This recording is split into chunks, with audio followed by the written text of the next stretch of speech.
In the year 2020, portals leading to another dimension began to appear all over the planet, and this led our quiet world to the beginning of something incomprehensible. Many countries have sent their troops into this gate to learn more about it, but not a single soul has ever returned.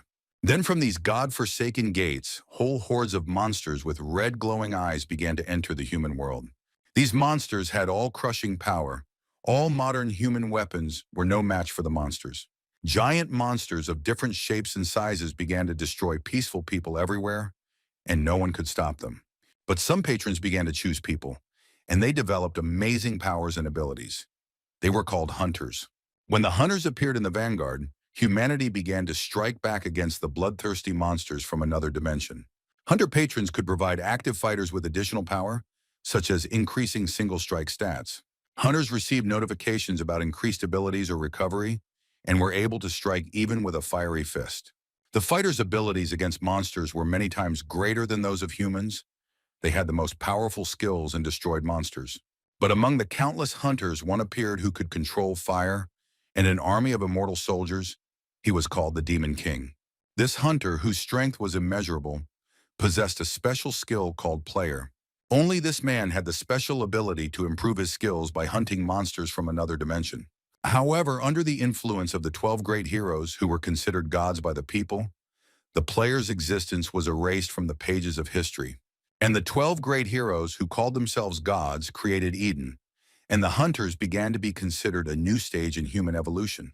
Those people who could not become hunters were equated with slaves, and the monster destroyers became the real rulers of the world. For almost 100 years, such a world order reigned on Earth, and the monster hunters were the most privileged people. Our main character was a boy who also dreamed of becoming a hunter, and now he was running through the forest, training to become faster. The guy in the green shirt ran with all his strength. The training was grueling, so his whole face was covered in sweat. The boy's strength was exhausted. He stopped and rested his hands on his knees to rest and catch his breath after running. A man sitting on a tree branch asked him if he was finished already, to which the guy said that he had reached his limit and had no strength left. The man reminded the boy that he wanted to change the world, and with such an attitude he would not become a hunter, because the patrons would not notice him. The hero asked if Song Gu-hyun had surpassed his limit when the patrons noticed him, to which he was told that they had simply started supporting him. The guy looked at the coach angrily, frowning, and said that it was unfair that the patrons just started supporting the man. Song Gu-hyun explained to the boy that life was unfair, and if the boy couldn't run now, they should do something else. The man held his hand out in front of him, and a weapon magically appeared in front of his palm. It emitted a bright blue light. It was a magical spear, which, judging from the grin on Song Gu-hyun's face, the man intended to use for his next training. The hero caught the spear, which had now become an ordinary wooden one, and was amazed that this simple tool was the hunter's inventory. Song Gu-hyun replied that there was nothing to be surprised about, and the guy would understand everything himself as soon as he also became a hunter. The boy said that once he found out that his parents were killed by hunters when Song Gu-hyun gave him the book, he wanted to make it right. Looking at the sky, the hero admitted that he thought he would never become a hunter, even though the man had helped him get through all these years. The bald man slapped the guy and said it was a lie when our hero said that becoming a hunter was the will of heaven. Song Gu-hyun asked the boy not to worry and assured him that he would definitely become a hunter, and then asked if he still had that book. With tears in his eyes, the boy replied that he kept the book because it was a memory of his parents and a story about a forgotten hero, wiped off the face of the earth by 12 deities. Clutching the book tightly in his hand, our hero said that if only this hero were still alive, the world would remain a better place. A mysterious blonde whose body emitted a pink aura observed what was happening on the forest path from the air. The girl stared at Song Gu-hyun and his protege. She clearly didn't come to them just like that, because she was looking for them. Having finally found the guys, the sorceress extended her palm forward and released a charge of pink magical light from it. Song Gu-hyun immediately felt something was wrong and looked to the side. He noticed that someone was using magic against them. The sorceress in the air attacked the boys with powerful streams of magical energy. Pink stripes of light were directed at the heroes. The bald man looked up at the sky and noticed this. He prepared to protect himself and the boy from the sorceress's attack. To prevent the flow of magical energy from harming the boy, Song Gu-hyun pushed the boy aside with his hand. Song Gu-hyun had a lot of strength, so his punch sent our hero flying back several meters, and the guy hit a tree. The most powerful streams of magical energy reached their target, and a large explosion thundered where Song Gu-hyun stood. The sorceress who had carried out the attack silently watched high in the air as the explosion that was supposed to destroy the boys occurred. The main character remained safe and sound due to the fact that the coach saved him. He stared in front of himself, not understanding what was happening. The woman who carried out the surprise attack decided to land on the ground after the explosion, which the guy saw. The blonde sorceress turned her gaze to the boy with hatred in her eyes, her body radiating a pink aura. The boy's eyes widened and he froze when he recognized the hunter in the girl in front of him. He didn't understand what a hunter could be doing here. The blonde looked sternly at our hero and, without even greeting the boy, ordered the young man to bow before her. The main character at that very second fell to his knees and bowed before the sorceress. His body also acquired a pink glow. The boy was terrified because his body simply did what she ordered, and the boy could not move of his own free will. Several more guys with magical abilities appeared in the forest clearing, and they all surrounded the girl. The men in black suits immediately fell to their knees before the Queen of Eden and loudly wished Lady Athena good health. Our hero was still lying on the ground, trembling with horror and fear, when he realized that in front of him was now the ruler of Eden of the highest rank. Athena's aura was so powerful that it filled all the space around her, and the boy did not understand what the goddess of Eden had forgotten here. Apparently, Athena was hunting for Song Gu-hyun, so she ordered her henchmen to find the man and bring him to her, since he couldn't have run far. Those who served the goddess of Eden still bowed their heads before Athena. They immediately agreed to carry out the girl's order. Athena stood motionless, watching as her subordinates instantly evaporated, leaving behind streaks of blue mana. The goddess was sorry that they only managed to sit on Gu-heng's tail, and he disappeared, and also did not understand what our hero was doing here. The founder of Eden was worried that she did not feel a drop of magic in the guy. She carefully analyzed his body. The boy understood that he had with him the autobiography of the Demon King, which concealed the dirty deeds of the 12 heroes. Fortunately, Athena did not find this book, snorted and called the hero an unfortunate slave, turned around and left him alone. The pink aura disappeared from the boy's body. The boy realized that the goddess had finally left, but he still did not risk getting up. Now the hero could control his body. He raised his head to look at Athena and breathed a sigh of relief because he was now saved. However, it was too early to rejoice, because when the guy raised his head, he saw the figure of the goddess hanging over him. The foundress of Eden returned because she sensed the magical power emanating from the youth, even though there was almost none left. The protagonist looked at Athena with eyes full of fear. His heart began to beat faster and his breathing quickened, which the woman noticed. Athena concluded that the boy had something that could not be revealed to her, so she ordered him to show it to her quickly and tell her everything. Our hero noticed that his body was moving again at the will of the voice of the gods. He ordered himself not to move, but his hand reached into his pocket.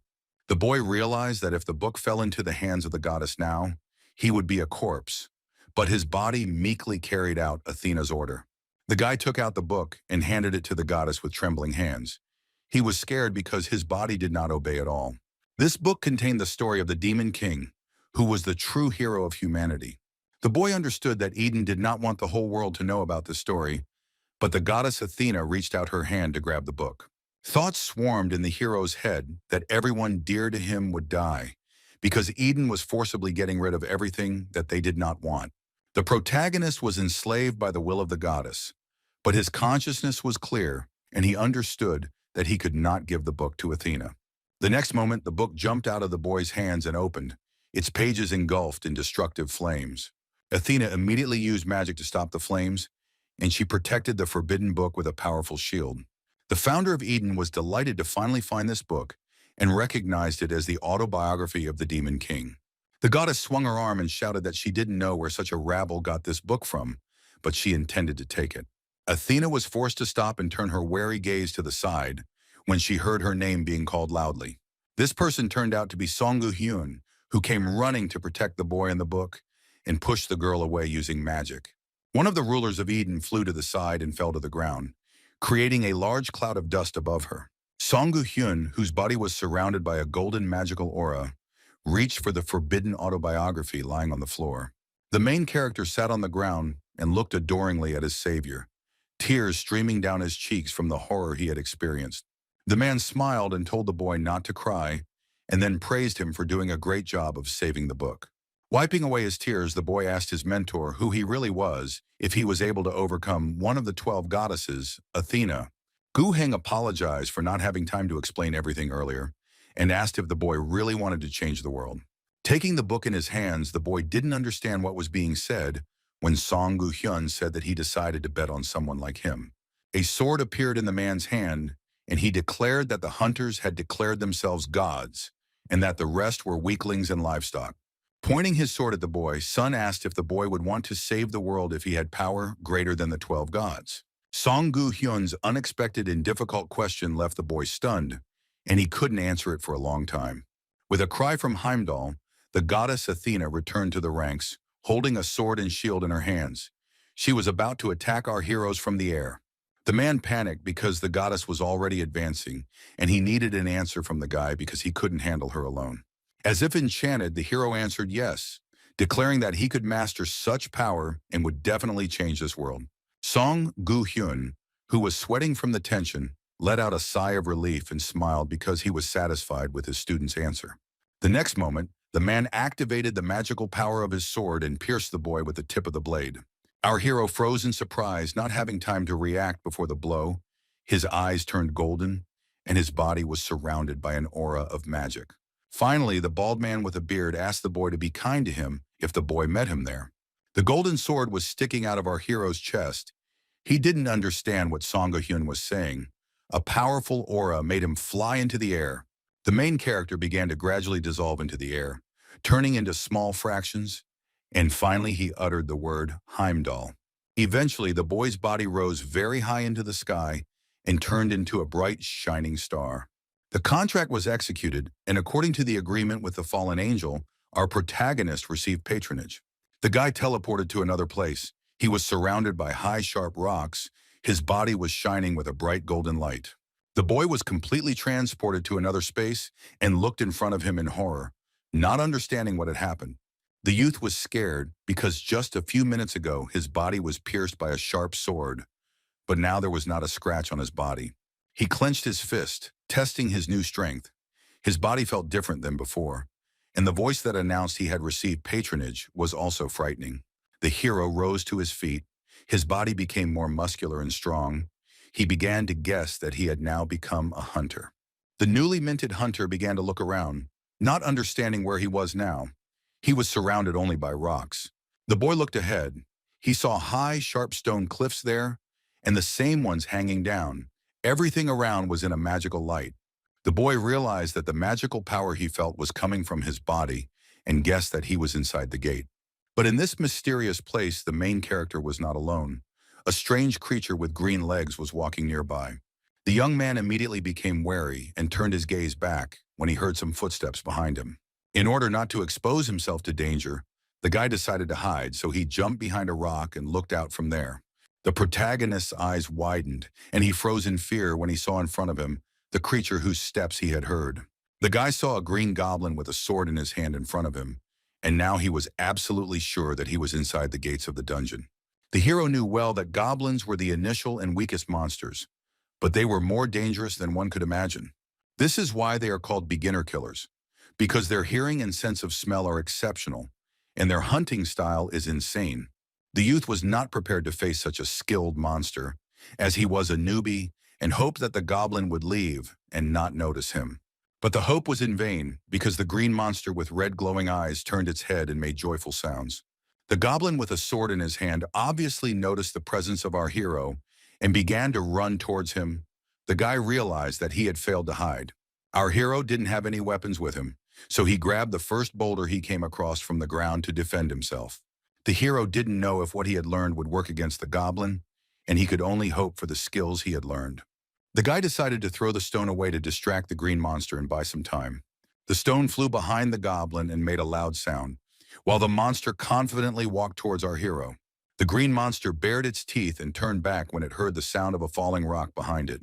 This allowed our hero to gain an advantage, and while the goblin was still unconscious, The boy ran up and grabbed the monster by the arm. In a rage, the boy with red glowing eyes decapitated the green goblin with one movement, giving him no chance of survival. The new hunter froze when he realized that he had such power that he could take the life of a goblin with his bare hands. He still held the monster's body by the hand and watched as the goblin's head bounced along the ground far ahead. Looking at his hand, the hero did not understand what was wrong with his new power because he just wanted to scare the goblin and take his weapon. The protagonist clenched his fist, took the sword from the monster, and looked up at the sky, wondering if he had really become a hunter. He became wary when he heard a mysterious voice saying that the fallen angel had turned its gaze on him. The goblin wasn't the only monster at the dungeon gates. A moment later, a horde of other monsters began to run towards the guy. These were other goblins who, with evil smiles on their faces and loud laughter, were about to pounce on our hero. Seeing this, the boy realized that these monsters react to any sound made, which is why they came running here. Looking ahead, our hero saw in front of him a whole army of green monsters with spears and other types of weapons. The guy started to panic, staring at the picture in front of him, because there were a lot of monsters with big green ears. And the worst thing, in the boy's opinion, was that behind them stood a guy with a mask on his head, the leader and boss of the goblin dungeon. Our hero dropped his hands, realizing that this was the end for him, because he had just awakened as a new hunter. The boy looked at the goblin leader with animal fear, realizing that he was no match for him. A drop of sweat ran down his face from the tension. But at that moment, the image of Song Gu-hyun appeared before my eyes, insisting that our hero was a man and held up very well. Afterwards, the boy remembered the man's question about whether the hero would try to change the world if he gained great power. The protagonist remembered that at that moment he made a promise to his mentor to change the world by gaining such power. Remembering his promise to Song Gu-hyun, the boy clenched his teeth tightly and tried to control his fear and panic. He grabbed the sword, his body began to emit powerful blue mana, and the guy gave himself the order that he could not die here. The fallen angel, aka the Demon King, set his sights on our brave hero, and he knew that such a chance would only come once in a lifetime. The protagonist heard a notification in his head that the fallen angel was applauding his fighting spirit and prepared to attack the goblin. At this time, a horde of green-skinned monsters were also ready to attack the boy, preparing their weapons. Magic power helped the newly minted hunter cut the goblin's body into two parts with one deft movement. The guy dealt more and more blows with the sword he had taken from the monster. He was merciless towards the monsters. One of the goblins decided to attack our hero from the air, so he jumped high into the air to do so. But when the monster swung to hit the boy with a spiked club, the boy immediately noticed it. The new talented hunter managed to quickly block the attack of the vile goblin and not take damage. But the green monsters were not called beginner killers for nothing, so the goblin's next blow with the club was successful. Fortunately, the monster hit his hand, and the blow was not fatal, but our hero noticeably tensed up and became less confident. With the next attack, the guy managed to destroy the goblin, and a notification in his head said that he was able to increase his level. The hero remembered training in the forest, when he deftly cut falling autumn leaves into several pieces. The guy then wielded a simple wooden spear. His movements were so intense that a cloud of dust rose up around him. At that moment, Song Gu-hyun praised him, saying that this is what real geniuses look like, and our hero can become an unrivaled hunter. Already now at the gates of the dungeon, the boy was living up to his mentor's hopes, destroying more and more goblins and raising his level. The bloodthirsty monsters were defeated. Their lifeless bodies lay everywhere, swords were stuck into the ground. The boy stopped after a fierce fight. He still held the sword in his hand, ready to continue defending himself. The protagonist caught his breath, but did not relax because there was still one monster left to kill. The new hunter looked to the side and saw that a wooden club was heading straight for his face, and now he would get hit on the head. But the boy managed to react, jumped high into the air, and swung to strike the goblin leader. The attack was unsuccessful. The goblin managed to break the guy's sword in half with his club, and our hero fell to the ground. The protagonist tensed up greatly and looked at his opponent with fury, recognizing him as the leader of the dungeon goblin army. The boy understood that even if it was just a goblin, it was still a boss, and its power was different from the usual one. The hero knew that the rules stated that in order to defeat the goblin chieftain, one had to be a C-rank hunter. Otherwise, there was no point in trying. The boy was confused because he had just awakened and was currently at E rank or F rank, which was not enough to fight the chieftain. But the newly minted hunter did not want to give up. He cast a mad glance down, preparing for a difficult fight. The young man no longer had a sword, so the hero grabbed a simple wooden spear and squeezed it with all his might.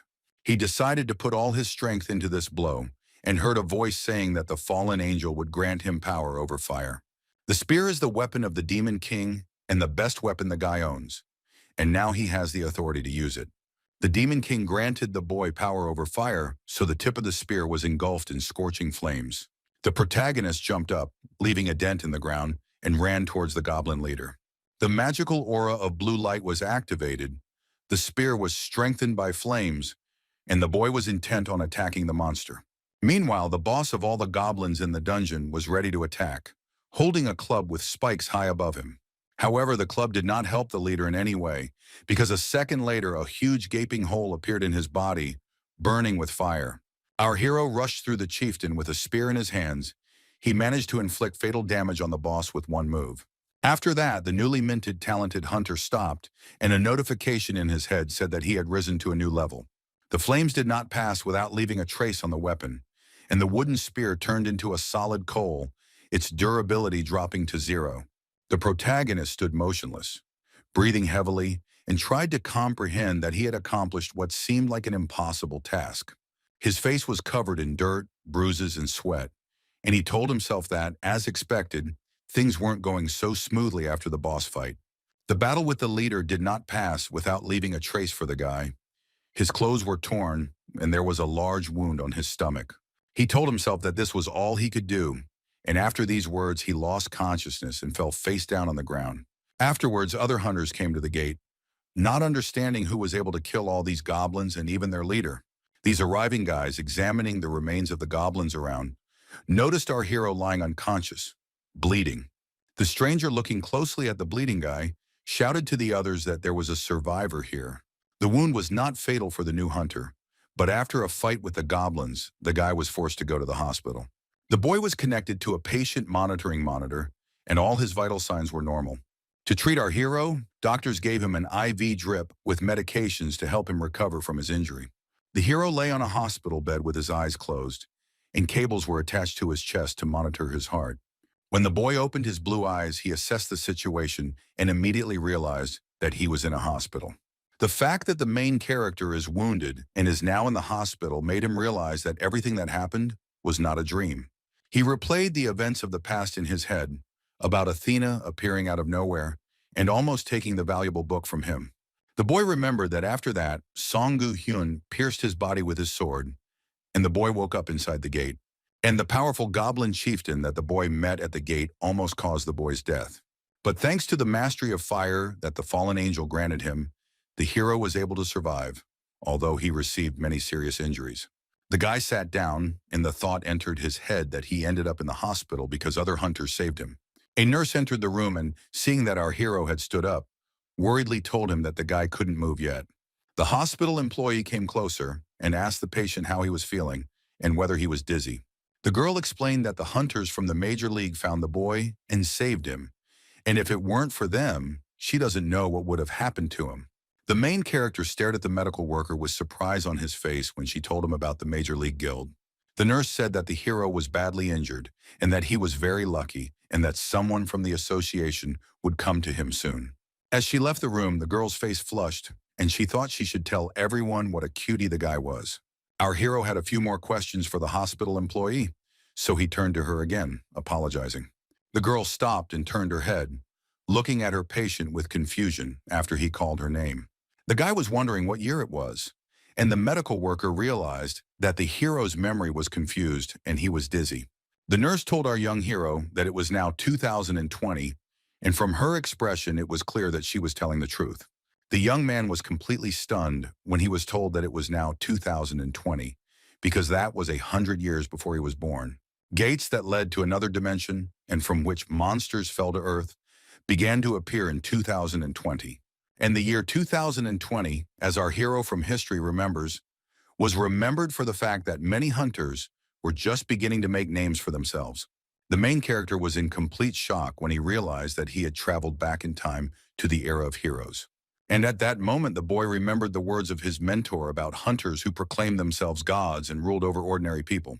The patient's heartbeat quickened as Song Gu-hyun's question about being ready to change the world by gaining power sounded in his head. The boy knew that in the era of heroes, unlike his time, talented fighters receive patronage directly from patrons. Now everything has changed dramatically because he does not need to be the chosen one of Eden, and the young man tore out the IV to start acting. The liquid medicine mixture that the protagonist was given to help him recover from his injury fell off the counter. The patient's monitor beeped and all vital signs disappeared as the guy removed the cables from his torso. The nurse began to panic watching this and tried to shout to the hero that it was dangerous to get up like that. Our brave hero assured the girl that he was completely fine and no longer felt dizzy as before. He asked a hospital employee where the bathroom was, which confused her because he was a tall guy, and she explained where to go. The new hunter needed to get himself in order as soon as possible, so he went into the bathroom and closed the door behind him. His eyes widened as he turned around and saw a mirror in front of him, the reflection in it knocking him out cold.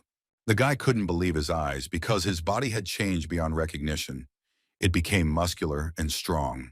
The young man did not have such muscles before the time travel, and his height increased to more than 190 centimeters. The hero was alarmed by the fact that his facial features were similar to the previous ones, but his body seemed to belong to a completely different person. The boy became wary and looked back when someone knocked on the bathroom door and asked if there was anyone there. The young man was disturbed by a fair-haired guy, and after the hero tidied himself up, they sat down at a table to talk. The stranger placed his business card on the table and introduced himself as Kim Soo-yeon, saying that he came from the association. He explained to our hero that after the incident at the gate, he was saved by the guild and asked if he had any memory lapses. The young man realized that this was the man the nurse had told him about, and he confirmed that he had memory lapses.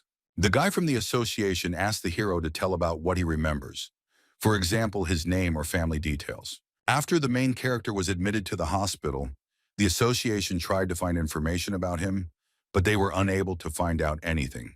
The hero did not answer right away, thinking about the words about how memory loss could have been the cause of awakening or injury in the gate. The boy decided to share some of his details with the person from the association, stating that he was 23 years old. But when it came time to reveal his name, the boy lied and said his name was Lee Jong-kyung, using part of the Demon King's name. For some reason, at that moment, our protagonist decided to mix his name with the Demon King's name. He didn't know why, but he had an intuition, and it seemed to the young man that it would be the right decision to do so.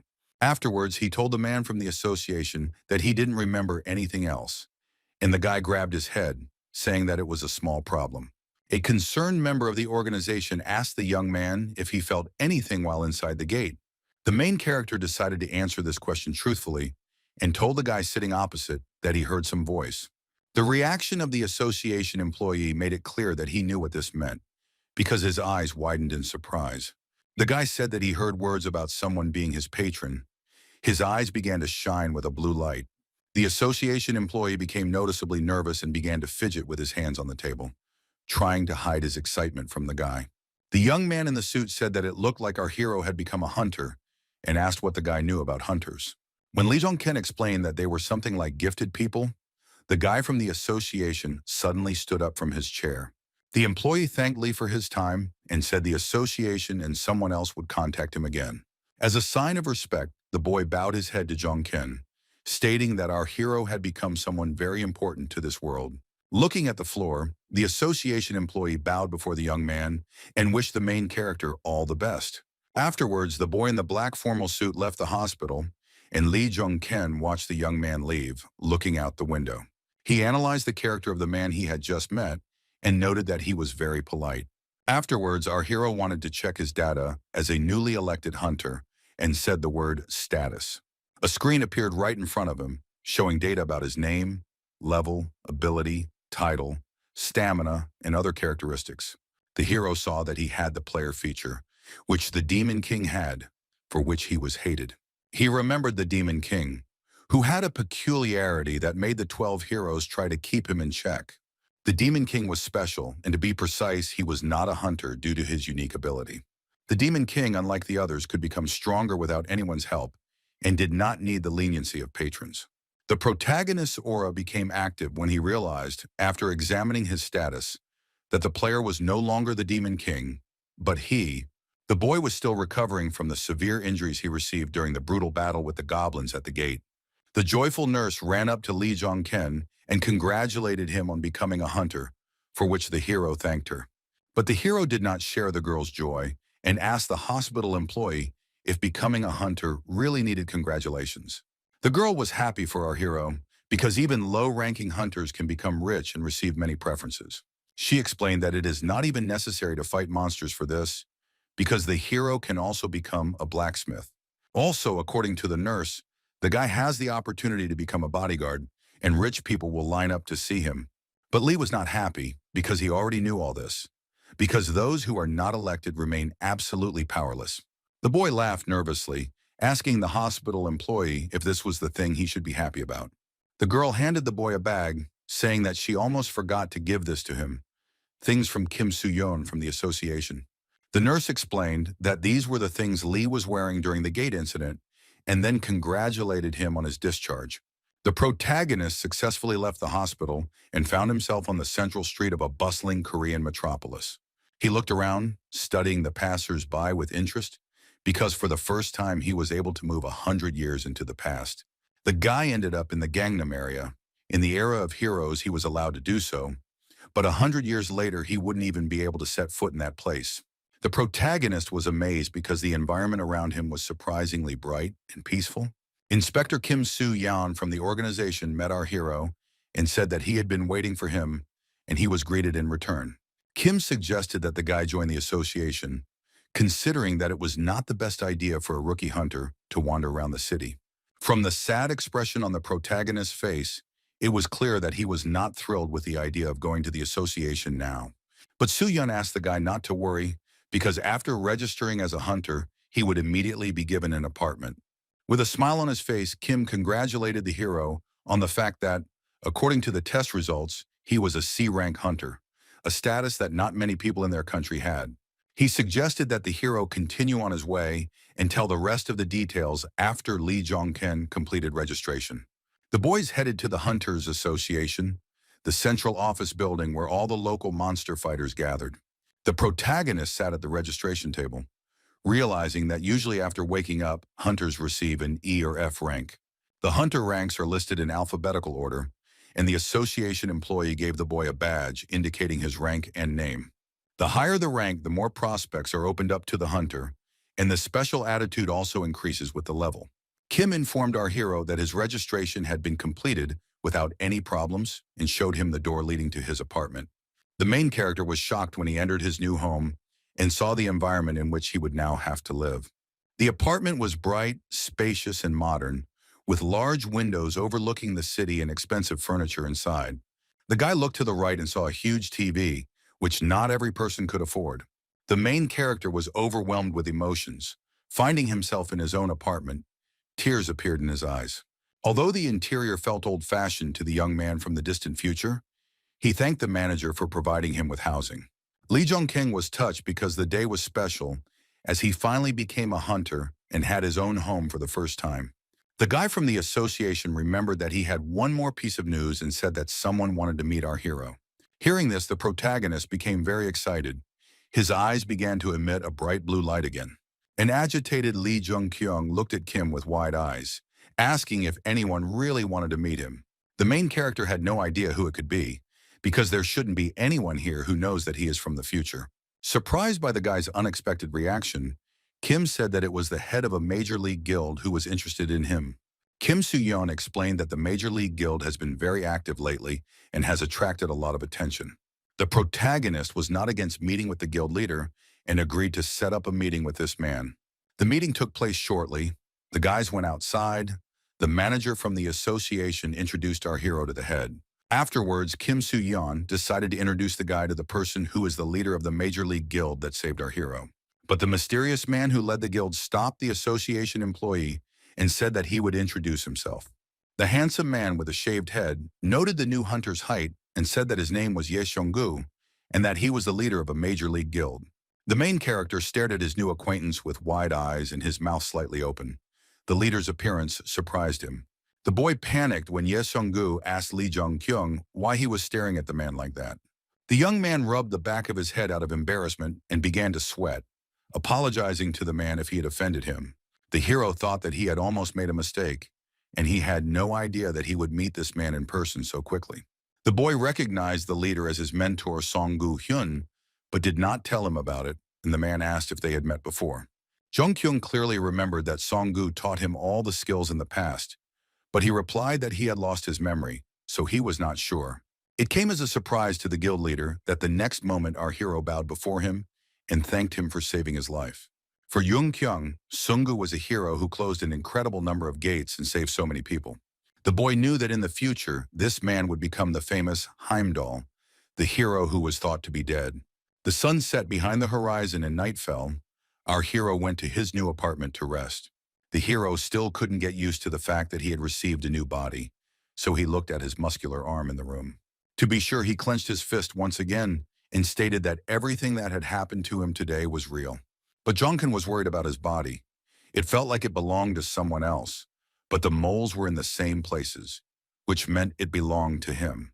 He wanted to check his status again, and the screen in front of him showed data about his stamina, strength, and other information. What interested the guy most was why the hero had the ability player, which the Demon King also had. He suspected that he had gained the ability because the fallen angel became his patron, but he did not understand what had happened to the Demon King then. The young man knew nothing more about this, and he realized that he would not receive answers to all his questions now. Lee Jong-king kept telling himself that he had returned to the past, gained strength, and obtained the most powerful ability. The boy's eyes began to glow with a magical blue light as he screamed that he now had the power to change the world. The sleepless night for our hero passed. A clear day came again, and the guy again went to the association's office building. This tall, modern building was visited by all the young hunters who studied there, sitting at desks as if they were in a real school. The main character also came to class, but unlike the others, he was not studying, but sleeping right at his desk. A strong man in a black formal suit entered the office, his face covered by large sunglasses. The man with scars on his face stated that his name was Bai Sang-soo, and that he was one of the people who would train the hunters. The hunters were shocked because San-soo is a B rank and he is an important member of the association, and newbies are not usually trained like that. The protagonist overheard a conversation about how, since Bai Sang-soo decided to teach them, it meant that the association had its eye on one of the students. The hunters' eyes lit up with a demonic light as they set their sights on attracting Sang-soo's attention and getting a good position. The teacher announced that today there would be a seminar about hunters, and after that everyone would choose a combat weapon and take a test. There was a deathly silence in the office when Sang-soo asked if they knew how the awakening of a hunter was done.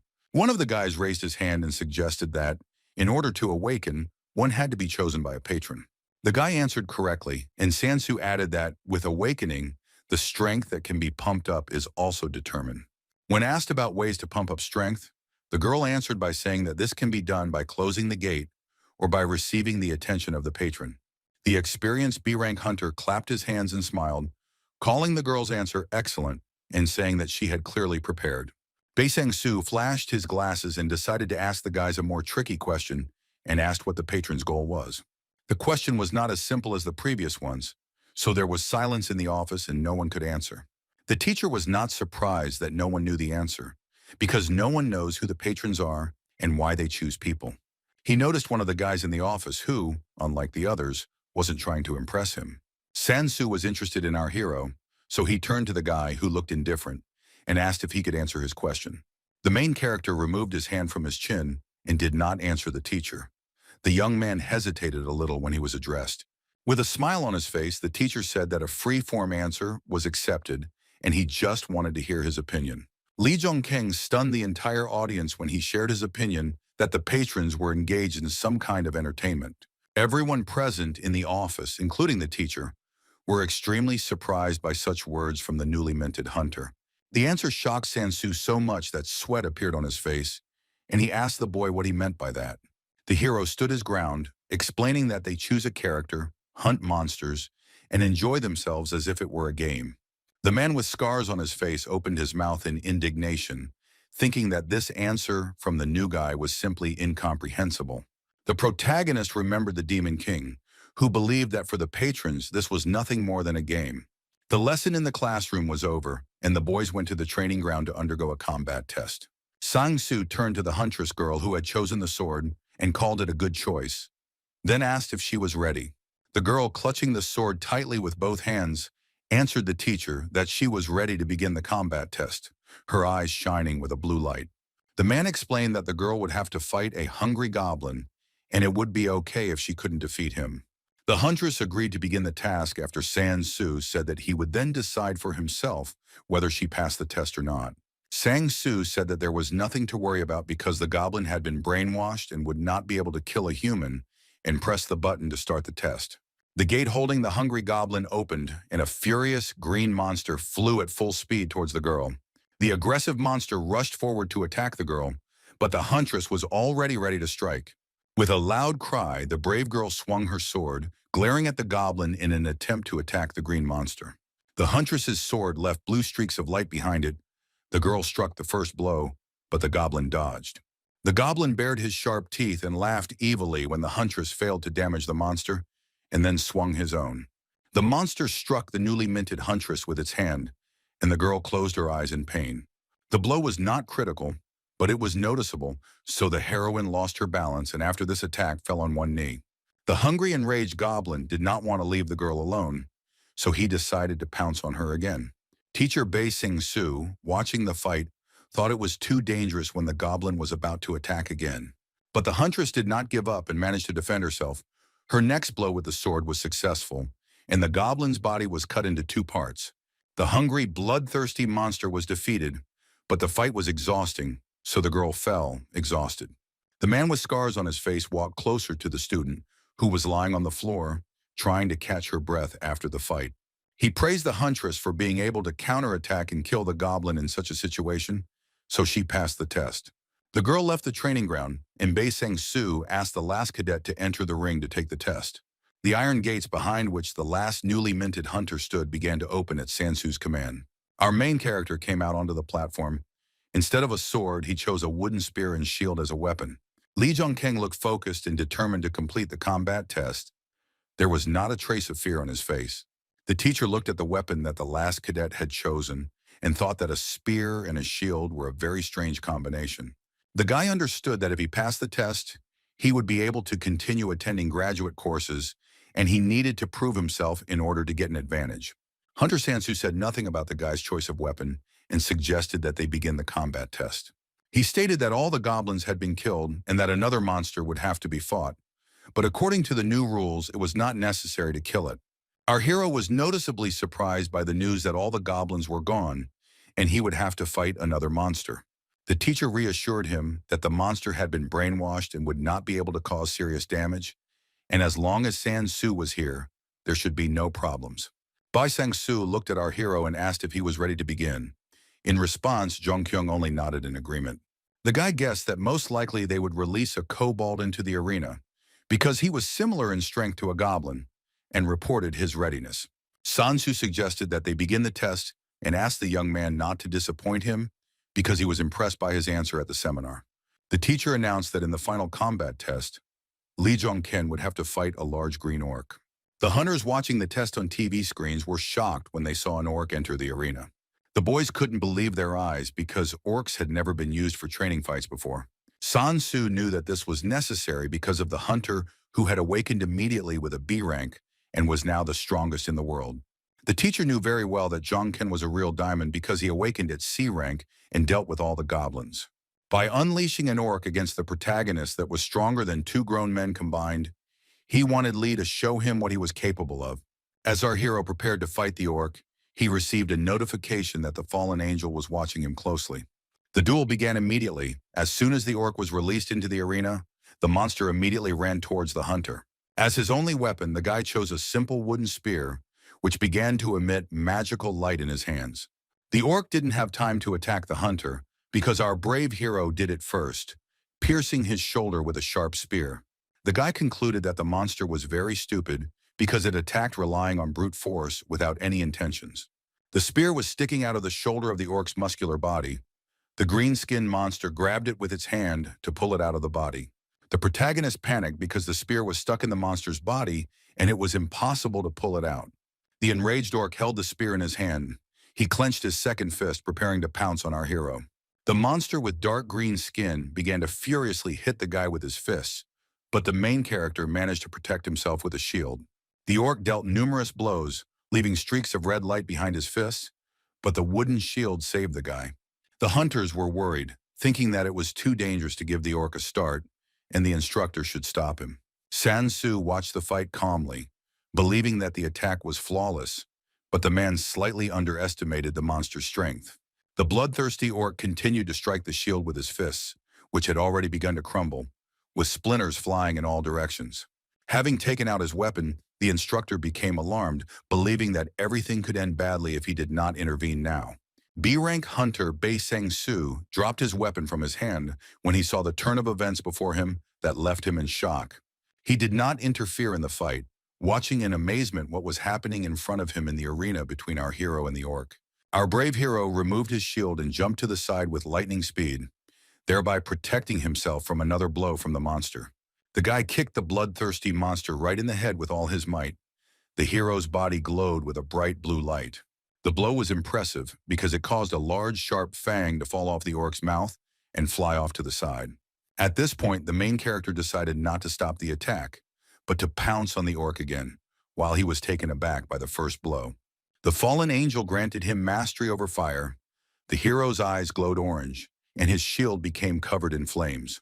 Having lost his spear, the hero did not lose his head and decided to use a burning shield as a weapon, cutting off the orc's head with it.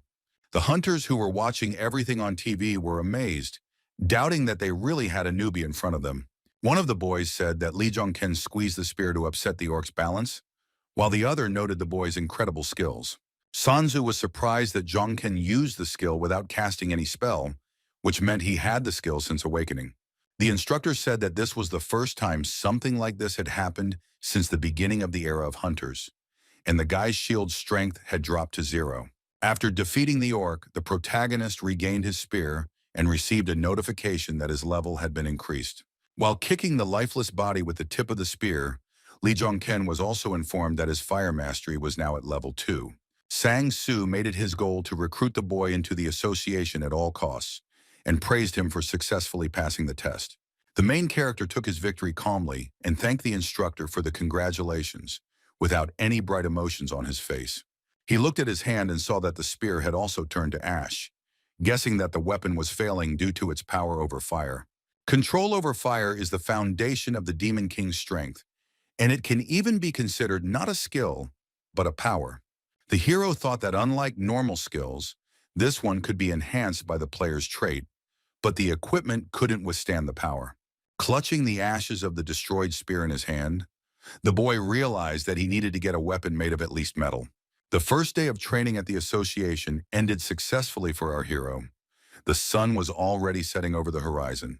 When it was already dark on the streets of the Korean metropolis, Lee Jung-kyung spent his free time in his new apartment. The boy was chatting pleasantly with the manager from the association in Songgu, the leader of the top league guild that saved him at the gate. Songgu shared with the protagonist his doubt that he, as the leader, should not be in the new hunter's apartment. The young man dismissed all of Sanggu's doubts and said that he had invited him to the housewarming party and also apologized for not being so rich. Over a modest meal, the men chatted amiably, discussed tomorrow's seminar and the upcoming test at the hunter's school. Kim Soo-yeon, who was appointed as our hero's mentor, asked if the final test of the seminar classes was tomorrow. The protagonist was surprised when Sang-gu suddenly asked about his plans for the future and whether Lee had thought about his proposal. Sang-gu opened up to the young hero, admitting that he didn't know why, but something inside him was telling him that he couldn't let the boy go. Kim felt awkward because the atmosphere at the meal had become tense, and the best hunters guild was trying to recruit a newcomer. The bald-headed man told our hero that, one way or another, he didn't want to pressure the guy into making a decision. The protagonist stared at the guild leader and his mentor in the past, not daring to give a definitive answer. The atmosphere in the apartment was tense. The association manager pressed his lips together and began to sweat, waiting for the guy to answer. Looking into Sang-gu's eyes, Lee Jong-kyung said that he had to refuse the man, not agreeing to his proposal. Kim Soo-yeon abruptly turned his gaze to the youth. shocked that the hero refused to join the best guild. It was clear from the expression on the bald-headed man's face that the hero's answer disappointed him. He sadly lowered his eyes to the floor. Songgu asked why our hero refused, because joining the guild would be a lucrative offer for the new hunter. Without admitting it, the protagonist understood that Songgu Hyun was absolutely right, and this would open up many prospects for him. But the hero decided that it was too dangerous to get close to Brother Gu so early, so he said that he did not want to join any organization. But Lee Jong-ken clarified that if his help was needed, he would always be ready to provide it in order to repay for saving him. For a few seconds, there was silence in the protagonist's apartment. Songgu silently pondered Lee Jong-kyung's words. The man looked at the young man with a smile on his face and said that he had taken note of this and did not refuse the boy's help.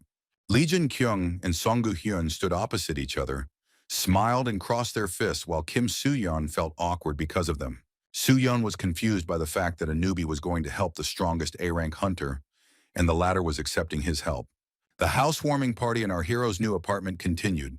Song-gu and Jong-kyung laughed among themselves, and Soo-yeon did not understand them. The next day has arrived, and the main character must pass the final test for the association's graduates.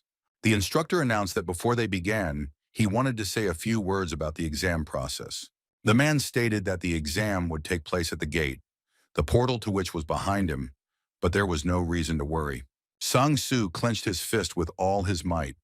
The power of a B-rank hunter was so powerful that a bright flash was formed behind his hand. In this way, the man demonstrated his power to the newcomers, reassuring them with the news that he would personally accompany them through the gates. The news shocked the new hunters present at the final exam. They stared at the instructor. The protagonist knew that in front of him stood an experienced B-rank hunter, whose strength surpassed all those standing here combined. The enthusiastic instructor said that they would leave the gate immediately after all the supplies were received. The protagonist, tightly clutching a new metal weapon in his hands, passed through the portal into the gate to pass the final test. As soon as he entered the new space, the guy became wary, because the air in the gate felt somehow viscous. The man guessed that the newcomers felt the air was thick, and explained that it was all because of the magical power in the gate. Sun-soo suggested that they move out since everyone was already gathered, and told the newcomers to follow his instructions when they encountered monsters. The instructor walked ahead of everyone, followed by our main character, holding a shield made of strong metal in his hand, and the rest walked behind. Bae Sang-soo must have sensed something was wrong because he made a gesture with his hand, silently signaling for them to stop. The experienced B-rank hunter noticed from a great distance that 3 bloodthirsty goblins were waiting for them ahead. One of the green monsters noticed that they were not the only ones in the gate and looked warily towards the hunters. Sang-soo loudly announced that the monsters were coming and ordered hunters 1 and 3 to prepare their weapons. The 2 strong guys immediately followed the instructor's order and firmly grabbed the sword and axe in their hands, their bodies already radiating magical energy. One of the named hunters, when the goblin approached, immediately began to attack, swinging his sword at the monster. The second blow was successful. The guy managed to slash the green monster's body with his sword, thereby killing it. Another hunter, a stronger guy who used a large axe as a weapon, also attacked the goblin. The boys did an excellent job with their task, so the instructor called the next ones, hunters number 8 and 16. The guys with swords in their hands ran towards the 2 goblins, who were also not unarmed and ready to attack. Hunters number 8 and 16 also coped brilliantly with their task and destroyed the green monsters with the very first blow. Next up was our hero. Instructor Bae Sang-soo called out the name of Lee Jong-kyung to fight the goblin. The other hunters froze in surprise when Lee Jong-ken, who had just been standing next to them, took off like lightning. The guys were amazed by the incredible speed of our hero. He moved as fast as no one else. The main character began to attack the monster with lightning speed. His body radiating blue light, he held the weapon and protection tightly in his hands. Moving quickly and deftly through space, in a matter of moments, the guy destroyed 2 goblins with his spear. A moment later, our hero managed to cut the 3rd goblin into 2 parts with 1 blow, leaving him no chance of survival. The main character moved quickly like lightning, leaving behind bright streaks of light and numerous corpses of monsters. A few seconds later, the battle was over. The body of the last green monster, cut into 2 parts, fell to the ground with a crash. The other hunters who were watching this fight opened their mouths and eyes wide in surprise, amazed by the hero's abilities. One of the boys began to doubt that Lee Jong-ken had only recently awakened and did not understand what the point of his training here was then. Sang-soo concluded that the boy was simply incredibly skilled with weapons, like a B-rank hunter, and they had to get him. After an intense battle, the protagonist stopped to catch his breath. The goblins did not cause him any damage. The horde of green-skinned monsters was successfully destroyed, and the team led by Sang-soo continued their journey through the gate. The instructor told the boys that they would soon meet a monster boss, and he was different from the usual ones, so they had to be careful. The man ordered the newcomers to prepare well, drink the potion, and check the condition of their weapons and equipment. The graduates immediately began to carry out the teacher's orders, drinking potions and inspecting their weapons for defects. The protagonist stood to the side. He thoughtfully looked down at the floor, remembering the Demon King and his special player ability. The boy thought about how the Demon King was killed by 12 heroes before he could pump up his power to the maximum. Looking at the fire above his palm, the hunter decided to act differently to avoid being killed like the Demon King. The flame in the hero's hand became stronger. He decided to do everything to become stronger than the 12 heroes and anyone else. Lee Jong-ken removed the fire from his hand and returned to his formation, preparing to face the dungeon boss. All the hunters prepared for a new battle, and the instructor said that they needed to move out and asked everyone to follow him. The gate had a gloomy atmosphere. The sharp rocks were surrounded by red magical energy emanating from the boss monsters. There was a hum inside. The hunters led by Sang-soo were getting closer and closer to the monster, and its energy was growing. The instructor and B-rank hunter led the less experienced guys. They came close to the cloud of magical energy. The monster boss's magic immediately began to act on the heroes. The instructor's body turned black and white, and he visibly tensed up. The same effect was imposed on the other hunters. The guys were very scared, not understanding what was happening. The encounter with the monster boss's magic surprised our hero too. His eyes widened, not understanding what kind of overwhelming energy it was. It was a serious matter, so B-rank hunter Sang-soo immediately shouted at the boys to retreat and run to the gate right now. The cloud of crimson magical light turned into a powerful charge of flame that caught up with our heroes. Like a fiery meteorite, the power of the monster boss rushed towards the hunters. Sang-soo ran away towards the exit. When the man turned around, he noticed a stream of powerful fire heading straight towards him. The distance was very small. A decision had to be made immediately. Sang-soo knew he had to dodge. But if he did that, something else would happen. The man screamed, "Damn!" as the monster came as close as possible, and he needed to dodge, but his boot slipped treacherously. There was no time to escape. The instructor and B-rank hunter decided to cast the Poisonous Fang spell. He raised his hands up, and a giant image of a magical monster appeared above him, shining with a bright blue light. With the help of this spell, the man with scars on his face began to counteract the power of the monster boss's fire. But the fiery power of the mighty monster prevailed, and it gradually captured all of the man's blue energy. The monster retreated, and after the attack, the man remained unharmed, but sat on his knees holding his knives in his hands. The enemy's strength was astonishingly destructive, even for an experienced hunter. His poison fangs were unable to completely repel the attack. Bai Sang-soo turned his head sharply, remembering his new recruits, not understanding what was happening to the guys now and whether they were okay. The man stood up, turned around, and saw the main character in front of him, holding a shield in his hand, and behind him were the rest of the guys. Around the main character, there were streams of orange and blue magical power at the same time. The guy silently looked at the instructor. Sang-soo realized that it was Lee Jung-kyung who helped him repel the attack and praised the boy, calling him incredible. But the guy started denying everything, saying that he only managed because Sang-soo blocked most of the enemy's attack. The protagonist froze when he suddenly received a notification that the fallen angel was requesting a guy. The next notice our brave hero received was that he needed to destroy the great goblin sorcerer. The hunters recognized the monster in front of them as a great goblin sorcerer who could destroy even a B-rank fighter, so they had to run. Sang-soo admitted that even for him, the sorcerer would be a difficult opponent, so he asked everyone to leave the gate and request reinforcements. The protagonist stunned the instructor by telling the man that he wanted to fight the great goblin sorcerer one-on-one. The other guys who heard such a bold statement from Lee Jong-ken were also shocked. The instructor asked the hero not to overestimate himself, even though he had previously managed to destroy a horde of goblins and even an orc. When trying to reason with the guy, Lee Jong-ken said that he knew that the goblin was strong and he knew how to resist him. The young man asked if the monsters here weren't designed for beginners to handle, and asked to give them a chance.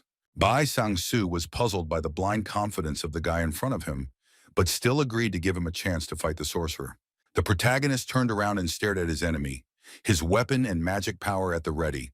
The great goblin sorcerer did not hesitate, and the next moment activated his magical abilities against the hero. In front of the bloodthirsty monster was a magic circle, with the help of which the monster sent charges of fire towards Lee.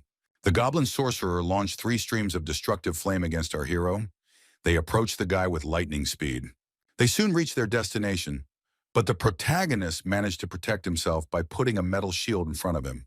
The first attack of the goblin sorcerer was successfully repelled. The hunter made the streams of fire swirl and change their trajectory.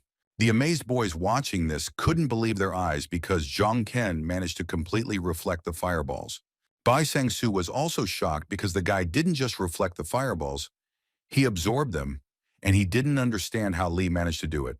Another blast of fire reached our hero, but the sorcerer failed to hit the guy. Zhang Ken absorbed the energy again. The shield took on the fireballs and carried the energy of the flame, after which the main character decided to counterattack the enemy. However, the experienced and powerful monster was prepared for this. He put a magic circle in front of himself for protection. The guy didn't have time to attack the goblin, as the monster struck again, causing a giant explosion in the gate.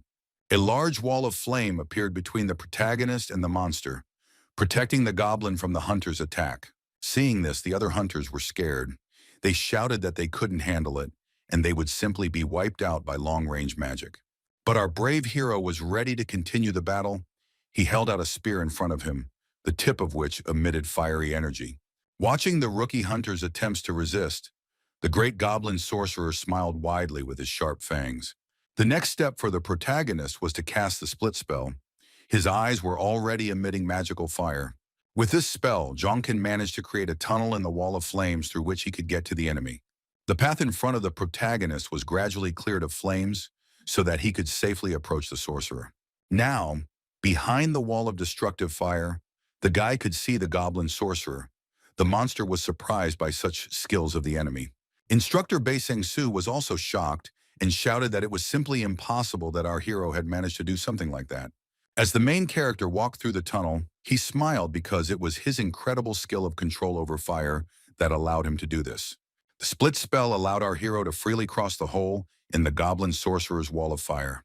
The evil smile on the monster's face instantly disappeared when he saw the hunter rapidly approaching him. The monster immediately put out a red magic circle in front of itself to defend itself and attack Lee Jong-ken again. But the main character's flame-charged metal spear was immune to this, and the guy managed to strike. Letting out a loud cry, the protagonist attacked the great goblin sorcerer, and the monster did not have time to do so earlier. Just one blow from the spear was enough for the monster's body to turn into a pile of smoldering ash. The protagonist held the weapon in front of him as what remained of the great goblin sorcerer flew past him. The other hunters were amazed at what they saw, shouting that the newbie had actually done it and began to praise him. The guy started calling him a super rookie, and at that time Lee Jun-ken received a notification from the fallen angel. The guy froze and his eyes widened in surprise when the notification said that the fallen angel would become his patron. He smiled when he learned that he was given the ability to perform the familiar summoning because the Demon King also had that ability. When the hunter's adventure at the gate was over, it was already dark, and the following events took place in the association building.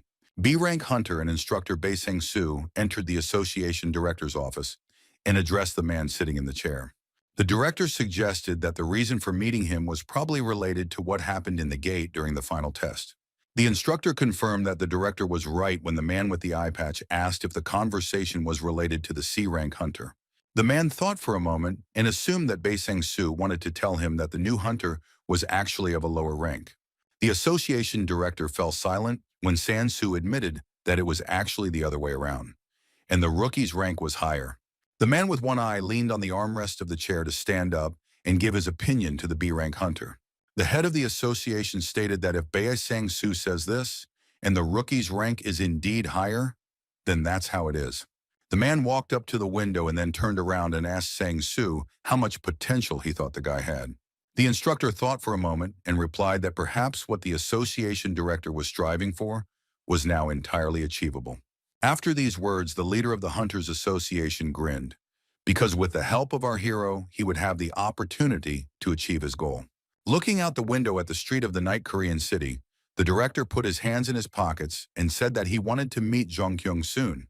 When it began to get light, our main character was no longer asleep, but had already gone to the association building on some business. Manager Kim Soo-yeon and the head of the Major League Guild, Song-gu, were waiting for the guy near the building. The hero's quick arrival was a surprise to them.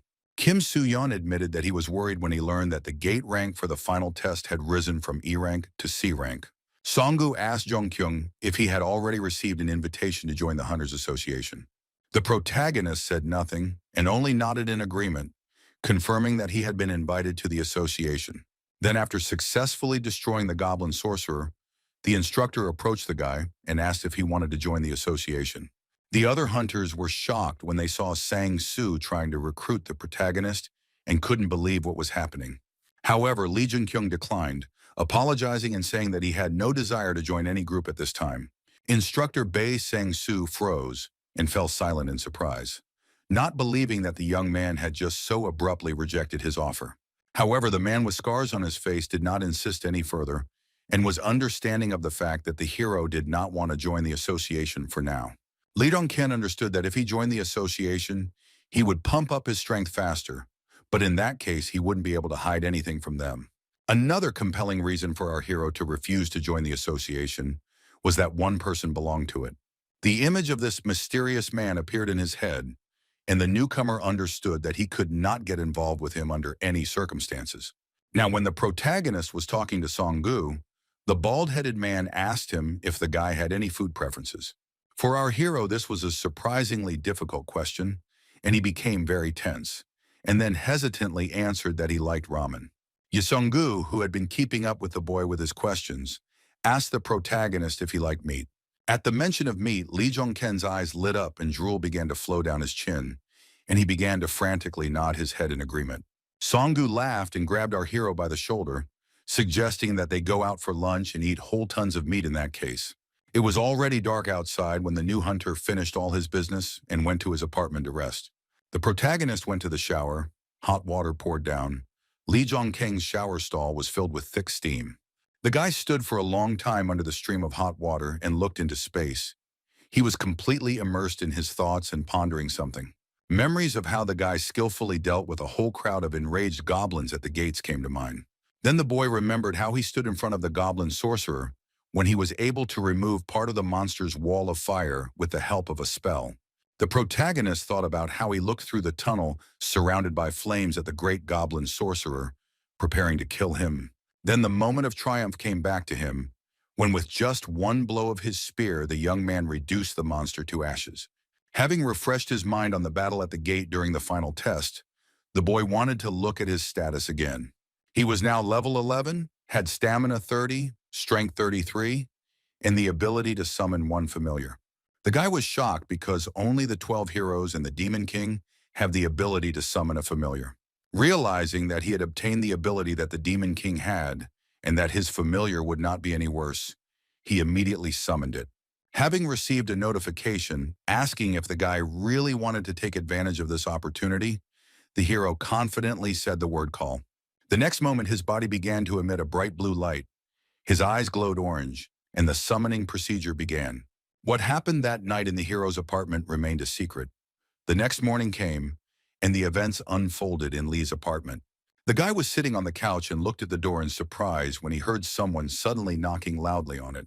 The man knocking on our hero's door was persistent, so the guy had to go and let him into the apartment. It was a joyful Kim Soo-yeon, who showed the phone to our hero, asking if the news on the screen was about him. Lee Jong-keng picked up his phone and read the news that some super rookie had awakened with a C rank and defeated an invincible boss. The hero realized that he had made it to the front page, but the news did not contain any personal information about him, but the higher ranks of the association were definitely already aware. Kim said that hunters have become more popular than many idols lately, but it was clear from Jun-kyung's face that he wasn't too interested. The protagonist said that what was more important was what he wanted to discuss with the manager now, and Soo-yeon asked what it was.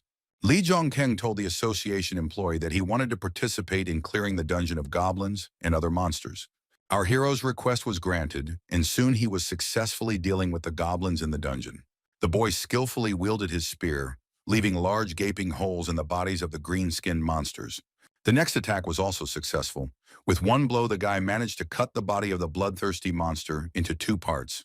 When the main character dealt with the small monsters, he saw a larger, more muscular screaming goblin in front of him. But the monster was immediately decapitated by a blow from Lee Jong-ken, and the boy received a notification that the fallen angel was satisfied with his actions. The protagonist was focused on the battle. His spear was charged with fiery energy, and his body was emitting a blue aura. The guy stopped and caught his breath when he received notifications that he had leveled up and managed to clear the dungeon. The young man was surprised that the bracelet with the skull did not react in any way after the monsters he killed and the death of the boss, and did not understand how he could use it at all. A message appeared above the accessory stating that the skull is a soul keeper, and not a single soul was absorbed, so activation is impossible. The protagonist knew that the familiar must be very powerful, but this thing has not yet managed to absorb a single soul. Lee Dong-ken began to suspect that he had been mistaken all this time, and that the familiar did not need the souls of monsters, but completely different ones. Our brave hero returned to his dimension through the portal, where he was met by Kim Soo-yeon, who congratulated him on the successful cleansing. The guy said that Jong-ken had already cleared the fourth dungeon, and if he had any items to sell at the auction, he could give them to him. The protagonist, without saying a word, extended his hand and dropped a whole pile of swords taken from the slain goblins onto the floor. The manager praised our hero for being a quick learner and said that as soon as the artifacts were sold, the funds would be credited to his account. But it seemed that the hunter was not very interested in money, and he immediately asked him when he could enter the next gate. The boy was surprised when Soo-yeon apologized and said that there were no gates left to reserve right now. The hero understood that something was wrong, because the world was literally being torn apart by gates that could not be closed, and the hunter could not be provided with new ones. The guy in the formal suit explained that a guild had recently appeared and had recently reserved about 20 low-level gates. The protagonist was perplexed in his mind by the fact that some guild was able to reserve all 20 gates for itself. The manager agreed with the guy, but the association had to approve the request because the guild had previously successfully cleared all of its gates. Lee Jung-kyung's mouth dropped open in surprise as he began to guess which guild Kim Soo-yeon was talking about. In a panic, he began to shake Kim by the shoulders, begging him not to tell him that this guild was led by a certain Choi Yeon's son. Kim Yeon-sung said that the guy was right, and that it was the Northern Army Guild founded by the super rookie Choi Yeon-seong.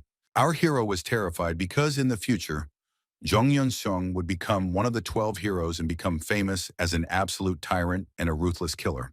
The guy was from the future, so he knew this person very well. The man was strong and muscular, ruthless in character.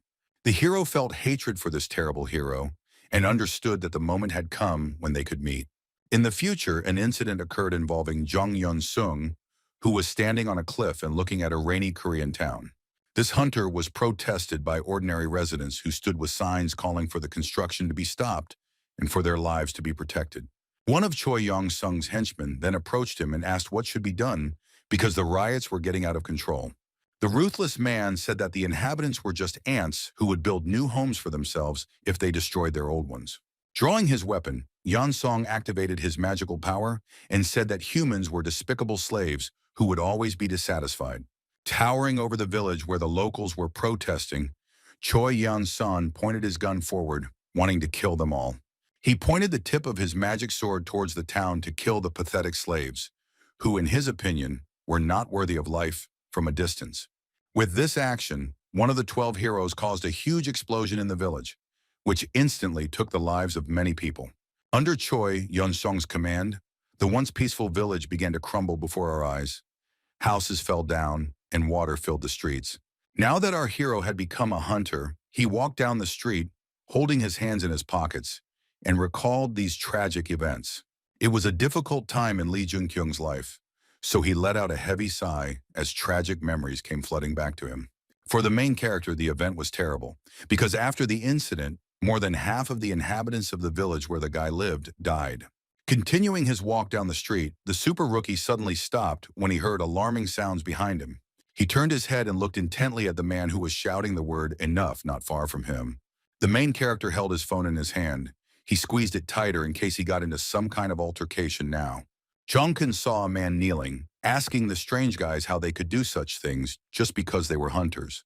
One of the young men, who was a hunter, approached the cart that belonged to the defenseless man and brazenly kicked it. The man sitting on his knees could not help himself in the situation when there were two strong guys against him and began to loudly call for help. Our hero approached the defenseless man, whose body was trembling with fear, intending to protect him from the villains. The main character, Lee Jong-king, looked sternly at the two hooligans and asked the boys what they were doing there. The unknown young hunters looked with contempt at the guy who decided to stand up for them and asked who the hell he was. Jungkin explained that he heard strange sounds, so he approached them and then asked if these guys were hooligans. One of the guys' bodies started to emit a magical aura as he called our hero a moron and asked how he dared to talk to him like that. Our hero did not lag behind and also activated his magical power, telling the guy opposite that he was the one who started all this. The two hooligans were no longer so bold when they saw Lee Jong-kin's blue aura and realized that the person standing in front of them was a hunter. The protagonist approached the man sitting on the ground, who looked at Lee with pleading eyes and asked what happened. One of the hunters intervened in the conversation and explained to the hero that this old man had injured his precious body with his cart. With an evil grin on his face, the bully told Lee Jong-kin that he was simply asking the man for compensation for this act. The man stood up and shouted that they were talking nonsense because the first ones kicked the cart and started beating him for nothing.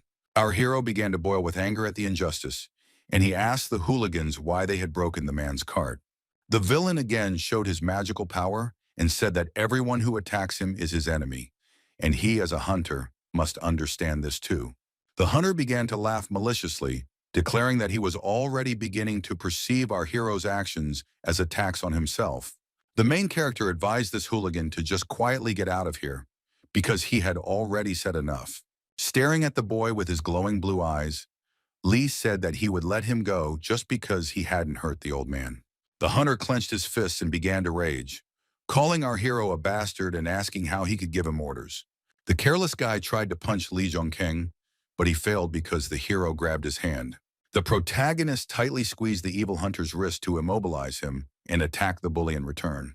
With a deft movement, Lee Jong-kin grabbed the guy and threw him over his back, and he screamed in pain and surprise.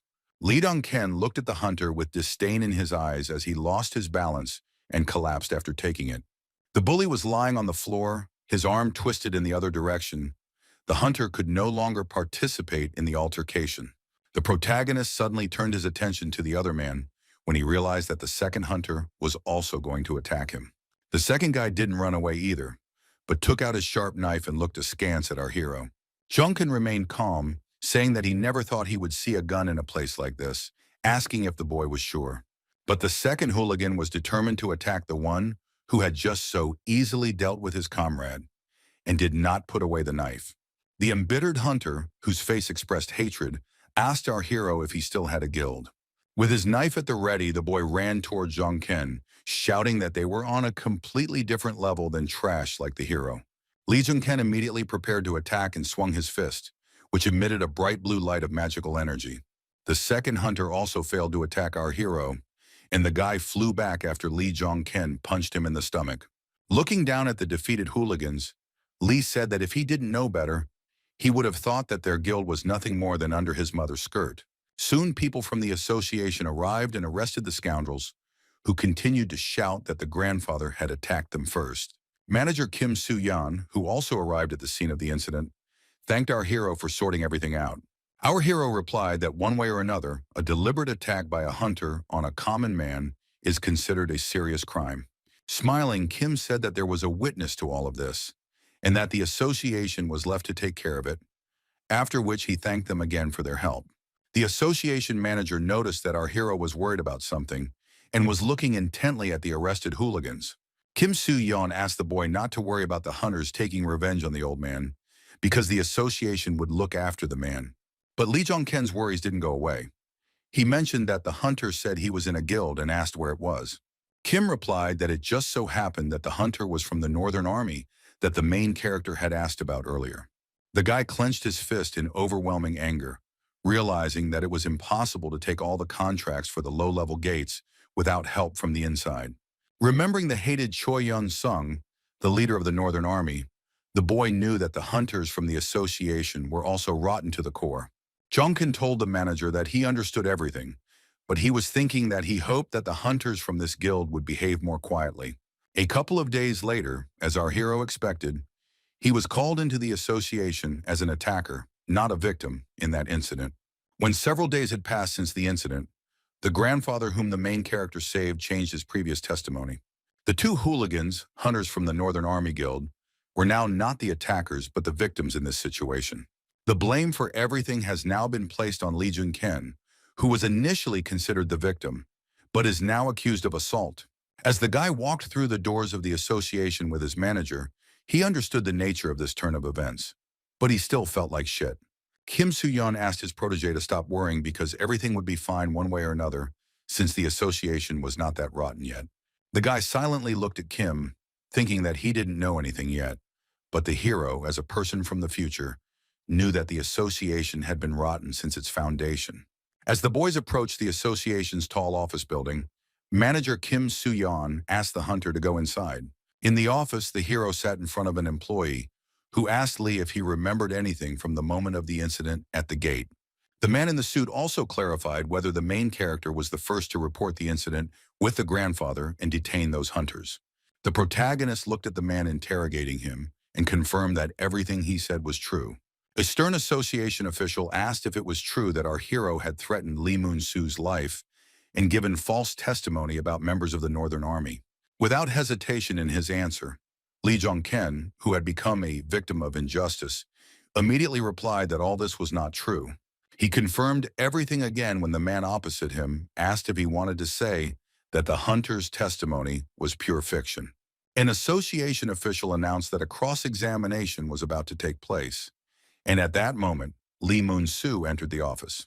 The man asked the old man if it was true that Lee Jong-ken had attacked him a couple of days ago, even though he claimed that it was members of the Northern Army who did it.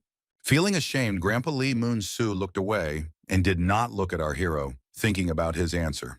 Without waiting for the grandfather's answer, our hero realized that he was being blackmailed by a rotten association and said that he could not worry. Grandpa looked down with his tear-filled eyes, trembled, and confirmed that everything was correct, and the man opposite attacked him. The man from the Hunters Association who was conducting the interrogation thanked Lee Moon-soo for coming. At this point, the cross-examination ended, and the conscience-stricken grandfather quickly left the office where our hero was sitting. The protagonist noticed the behavior of Grandpa Lee Moon-soo, who was clearly deeply saddened by everything that had happened. As the injured grandfather was leaving the room where the interrogation was taking place, the boy noticed a tear running down Lee Moon-soo's cheek. Lee Moon-soo said nothing more to those present and left the room, slamming the door behind him, and the interrogation of our hero continued. The man in the black suit glanced sideways at Lee Jung-ken and asked the new hunter if he had anything else to say. Instead of 1,000 words, the main character threw his phone right on the table in front of the stunned association employee. The interrogator clearly panicked when he looked at Jung-ken's phone screen and saw something there. It turned out that our hero had a video proving he was right, because the incident ident filmed it on his phone. Filled with anger at the injustice, he also looked at the video and said that this was exactly what he wanted to say. The interrogation in the association building ended. The guy was no longer bombarded with questions, and he successfully went outside. But he knew that the association knew why the testimony had changed, and that only Grandpa would get into trouble for giving false testimony. The main character was angry because he could not do anything else in this situation because he did not have enough strength. Outside, a worried Ye Seung-gu was already waiting for Lee Jun-kyung, who approached the boy and informed him that he already knew about the latest news. The hero was surprised by the man's appearance. He turned around, saw his friend from the past there, and greeted him. Kim Soo-yeon explained that he called Song-gu just in case, because he had no connections in the association, and the man was the most influential of all his acquaintances. The guy looked at the men in a friendly way and said that they must have been very busy and thanked them both for everything. Ye Seung-gu only said one thing, that it was good that Lee Jun-kyung was free, and at that moment, Grandpa Lee Moon-soo approached the boys. The main character noticed the old man, who, feeling ashamed and awkward, approached the guy to say something. Grandpa Lee Moon-soo unexpectedly fell to his knees in front of Lee Jong-kyung and began to ask for forgiveness many times. Trembling with fear, the old man confessed that those bastards had threatened to stab his granddaughter, so he could not allow it to happen. A shocked Kim Soo-yen shouted, asking if his grandfather meant to say that the Norse army was blackmailing him. Raising his head, the old man said that if he had confessed immediately, his granddaughter would have been in danger, so all he could do now was ask for forgiveness. Yesongu tried to convince his grandfather that his granddaughter would be fine, and that he, as the head of a major league guild, would take care of it. The man asked his grandfather to go home and not worry about those bastards, and Lee Moon-soo listened to him, stood up, and went on his way. The main character gave himself the order not to miss anything from that day on. Fortunately, he had long ago developed the habit of filming everything on video. The boy's eyes widened in surprise when he noticed the magical energy of a person he knew next to him. Lee Jung-kang turned around abruptly and looked at the person who had caused such emotions in him when he appeared on the horizon. Yesongu, who was standing nearby, asked our hero if it was him, and the guy confirmed that it was the person they were talking about. Choi Yun-seong, the leader of the Northern Army, was walking towards the heroes. He was dressed in a military coat, and his body was shining with a bright blue aura. Choi Yun-seong said that he didn't expect to see the leader of one of the most powerful guilds here, and asked if he was that close to the super rookie. Kim Soo-yen was shocked, not understanding how the leader of the Northern Army knew about everything, and whether the worm in the association was his informant. With a smile on his face, the man with his hair tied in a ponytail extended his hand and introduced himself as Choi Yun-seong, the head of the Northern Army. Yesongu stared at the man's palm in front of him, his expression filled with distrust as he paused before answering. Although hesitant, the bald-headed man decided to extend his palm and shake the hand of the leader of the Northern Army as a sign of acquaintance. With a smile on his face, the top guild leader looked into the man's eyes and told Choi Yun-seong that he was glad to meet him. But the smile on Songu's face instantly faded, and his eyes were filled with magical light, and he asked to let him warn the man. Songu warned the dumbfounded leader of the Northern Army that he shouldn't be arrogant if he didn't want to become an enemy to him and the super rookie. The top league guild leader was still tightly gripping the Northern Army leader's hand, causing Choi Yun-seong's eyes to widen in pain. The man with the tail jerked his hand back when he felt how hard and long Songu was squeezing it. The head of the top league guild was squeezing her so hard that Choi Yun-seong realized that he had managed to break her, but the man didn't show it. Songu asked to be allowed to rephrase and stated that Yun-seong was not even fit to hold a candle to him, and urged him to act carefully if he did not want to die. After a tense meeting with Choi Yun-seong, the protagonist and his manager from the association went to a coffee shop. The boy in the formal suit was completely furious. He slammed his fist on the table, shouting that this was absurd. Kim Soo-yeon was furious, not understanding how they could simply issue a fine to hunters who intended to kill a common man. Lee Jung-kang understood that in the future, hunters would be untouchable, but he told the manager that what was more important was what would happen to Grandpa. The manager reassured the boy, saying that because Lee had filmed everything, the hunter's actions were deemed incorrect, and the old man was simply given a warning. Jung-kyung guessed that Songu had a hand in this and asked Kim how things were going with the Northern Army now. Kim Soo-yeon, an employee of the association, told the protagonist that all the members of the Northern Army are not as active as before. However, the main character did not believe the manager's words, being sure that it could not be that they would not do anything. The guy was sure that the future god of war Gunther, namely Choi Yan-sung, is a killer who believes in retribution, so he will definitely take revenge on the hero. Lee asked Kim if the boy could continue to monitor all the actions of the Northern Army. Kim Soo-yeon looked at the guy in front of him with a smile on his face and replied that of course he wouldn't mind doing it. Our hero did not confess to this man, but he understood that he was not going to sit idly by either and would act. Like the cold-blooded killer and leader of the Northern Army, Choi Yun-sung, the main character believed in retribution and was going to take revenge on his offenders. After some time, the protagonist and his comrade, Songu, fully armed, met for a joint adventure. Songu turned his head and said that he never thought that the guy would contact him for the sake of traveling to the gate together. Lee Jung-ken said that the gate this time was much higher in rank, so he requested the support of the senior and asked him to take care of him there. The bald-headed man stated that it was an honor for him to fight side by side with our hero in this gate. The boy and his companion, Song-gu, turned their attention to the other hunters, who asked if this was the super rookie in front of them. The guys from Song-gu's guild told Lee that it was an honor for them to fight alongside him, and they had no idea that they would one day be able to go to the gate together. Song-gu introduced the guys to our hero, saying that they were members of his guild who saved him, and their names were Choi Chol-yeon and Lee Han-sung. The main character nodded and greeted the rescuers with a smile, saying that he was very glad to meet them, and then gave his name. The guy thought he didn't remember how the names of these guys somehow flashed in history, but this is not surprising, because their league was erased from all pages. Approaching the portal, the leader of the top league guild loudly announced that this was a C-rank gate and declared the start of the dungeon expedition. Yesongu extended his hand towards the portal. Behind him stood the protagonist, and behind him were the other guild hunters, watching everything. At the same time, Choi Yong-sun, the head of the Northern Army, was spending time in his luxuriously furnished headquarters with members of his team. Guildmaster Gunnar's vice leader Choi Yong-gu shouted that they couldn't just leave it like that because they had just started expanding their territory of influence. Another hunter objected, asking whether it would not be better to strengthen influence in the existing territories before expanding. Another vice guild leader, Jong In-chang, said that after the latest incident, it was noticeable that the other members were getting out of control.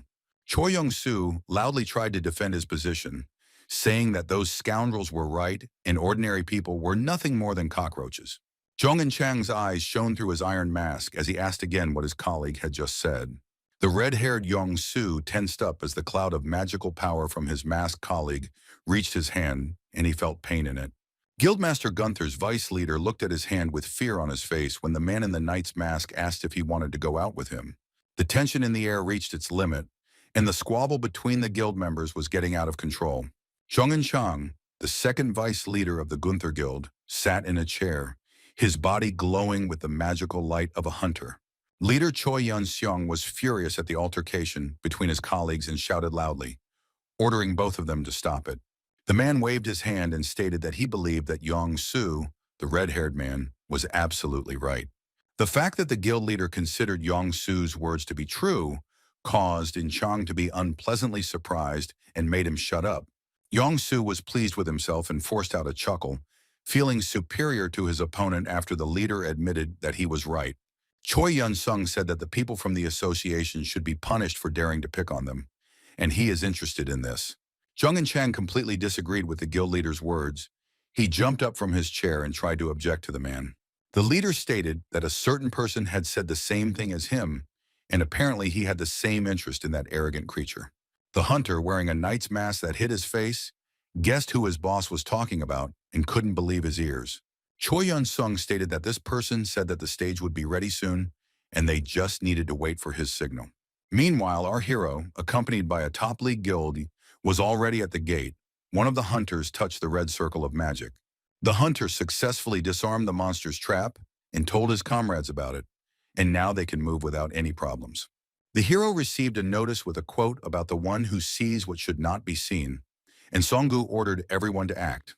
Yi Song-gu walked through the green forest clearing, holding a huge sword in his hands, and the rest of the hunters followed carefully behind him. But the boy's leisurely walk immediately ended, because enemy arrows immediately began flying at them from all sides. One of the hunters managed to protect himself and the rest of the guys when he cast the Earth Shield spell and surrounded everyone with a wall.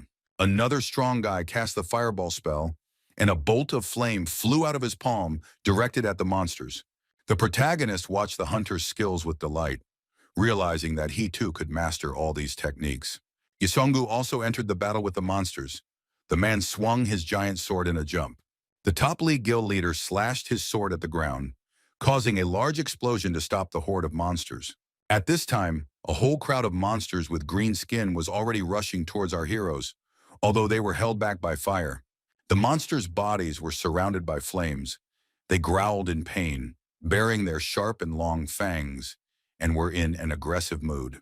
Standing before them was the fearless B-rank hunter, Yesongu, whose body was illuminated by bright orange magical energy. Our hero witnessed all this and enthusiastically told his comrade that it was incredible. Hearing Lee Jun-kyung's praise, Yesongu turned his gaze to the boy and smiled, thanking the super rookie for his kind words. The main character said that it was he who asked for help at the gate, so he should be thanked. The man asked to be honest with him and asked if the guy just wanted to see how strong Songu and his entire team were. The guy said that the top league guild is good and Songu is the most incredible, even though he doesn't show what he's really capable of. One of the team members joined the conversation and said that the guild would also like to see what the super newbie is capable of. Yosongu looked at his guildmate and agreed with his words, also wanting to see Lee Jong-kyung's abilities. The protagonist was not averse to showing off his strength, so he grabbed the spear, realizing that there was no point in hiding his abilities from Songu. At that moment, a crowd of strong monsters with axes and swords in their hands ran towards the hunters to attack them. Our hero used his mastery of fire. The tip of the metal spear was charged with fiery energy and was ready for use.